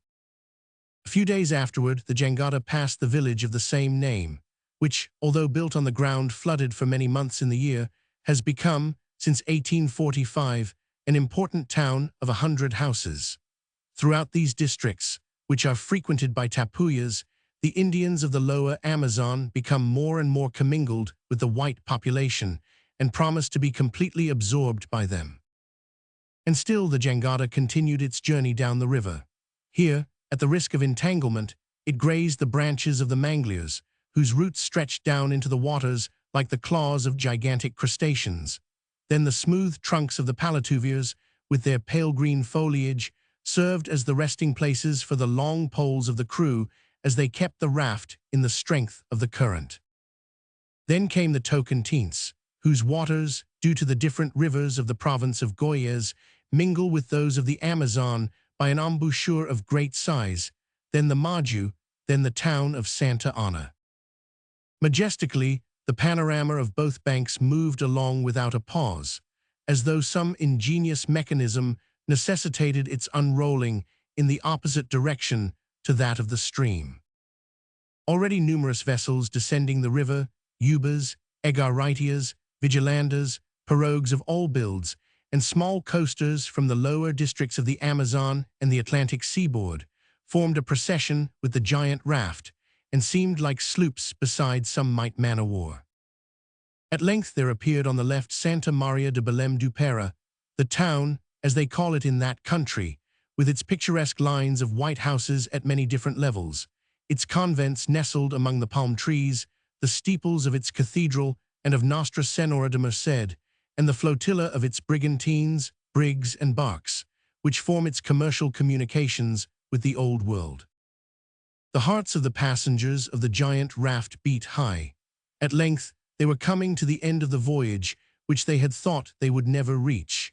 While the arrest of Jome detained them at Manaus, halfway on their journey, could they ever have hoped to see the capital of the province of Para? It was in the course of this day, the 15th of October, 4 months and a half after leaving the fazenda of Iquitos, that, as they rounded a sharp bend in the river, Belém came into sight. The arrival of the jangada had been signaled for some days. The whole town knew the story of Jome da Costa. They came forth to welcome him, and to him and his people accorded a most sympathetic reception. Hundreds of craft of all sorts conveyed them to the fazenda, and soon the jangada was invaded by all those who wished to welcome the return of their compatriot after his long exile. Thousands of sightseers, or more correctly speaking, thousands of friends crowded on to the floating village as soon as it came to its moorings, and it was vast and solid enough to support the entire population. Among those who hurried on board, one of the first pirogues had brought Madame Valdez.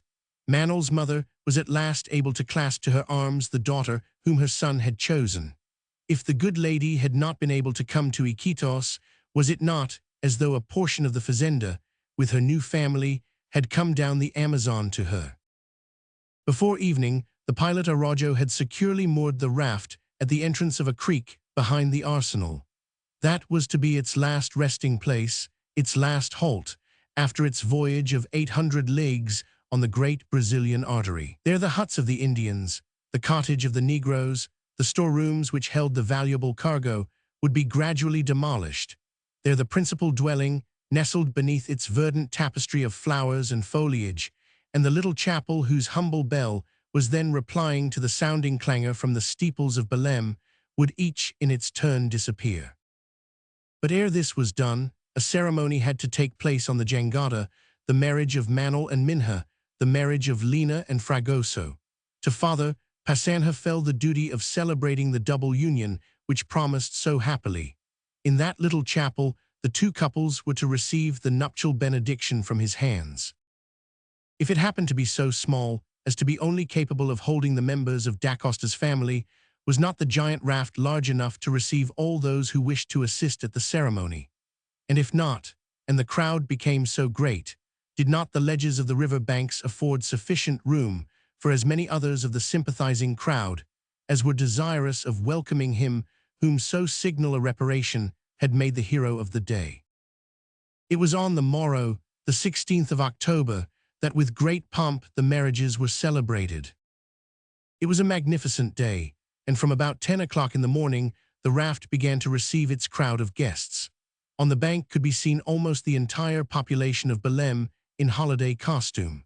On the river, vessels of all sorts crammed with visitors gathered round the enormous mass of timber, and the waters of the Amazon literally disappeared even up to the left bank beneath the vast flotilla. When the chapel bell rang out its opening note, it seemed like a signal of joy to ear and eye. In an instant, the churches of Belém replied to the bell of the jangada.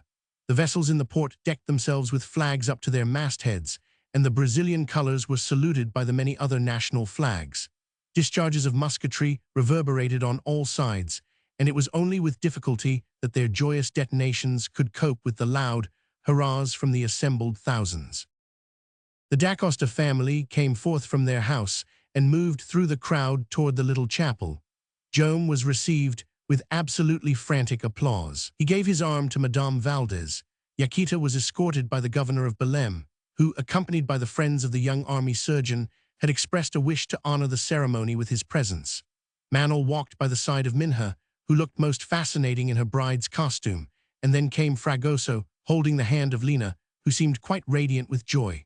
Then followed Benito, then old Cybele and the servants of the worthy family between the double ranks of the crew of the jangada.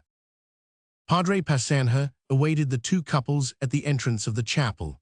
The ceremony was very simple, and the same bands which had formerly blessed Joam and Yaquita were again stretched forth to give the nuptial benediction to their child. So much happiness was not likely to be interrupted by the sorrow of long separation. In fact, Manuel Valdez almost immediately sent in his resignation so as to join the family at Iquitos, where he is still following the profession of a country doctor. Naturally, the Fragosos did not hesitate to go back with those who were to them friends rather than masters. Madame Valdez had no desire to separate so happy a group, but she insisted on one thing, and that was that they should often come and see her at Belém. Nothing could be easier. Was not the mighty river a bond of communication between Belém and Iquitos? In a few days, the first mail steamer was to begin a regular and rapid service, and it would then only take a week to ascend the Amazon, on which it had taken the giant raft so many months to drift. The important commercial negotiations, ably managed by Benito, were carried through under the best of conditions, and soon of what had formed this jangada, that is to say, the huge raft of timber constructed from an entire forest at Iquitos, there remained not a trace. A month afterward the fazender, his wife, his son, Manuel and Minha Valdez, Lina and Fragoso, departed by one of the Amazon steamers for the immense establishment at Iquitos of which Benito was to take the management. Joam da Costa re-entered his home with his head erect, and it was indeed a family of happy hearts which he brought back with him from beyond the Brazilian frontier. As for Fragoso, 20 times a day was he heard to repeat, "What, without the liana?" and he wound up by bestowing the name on the young mulatto who, by her affection for the gallant fellow, fully justified its appropriateness. If it were not for the one letter, he said, would not Lena and Liana be the same?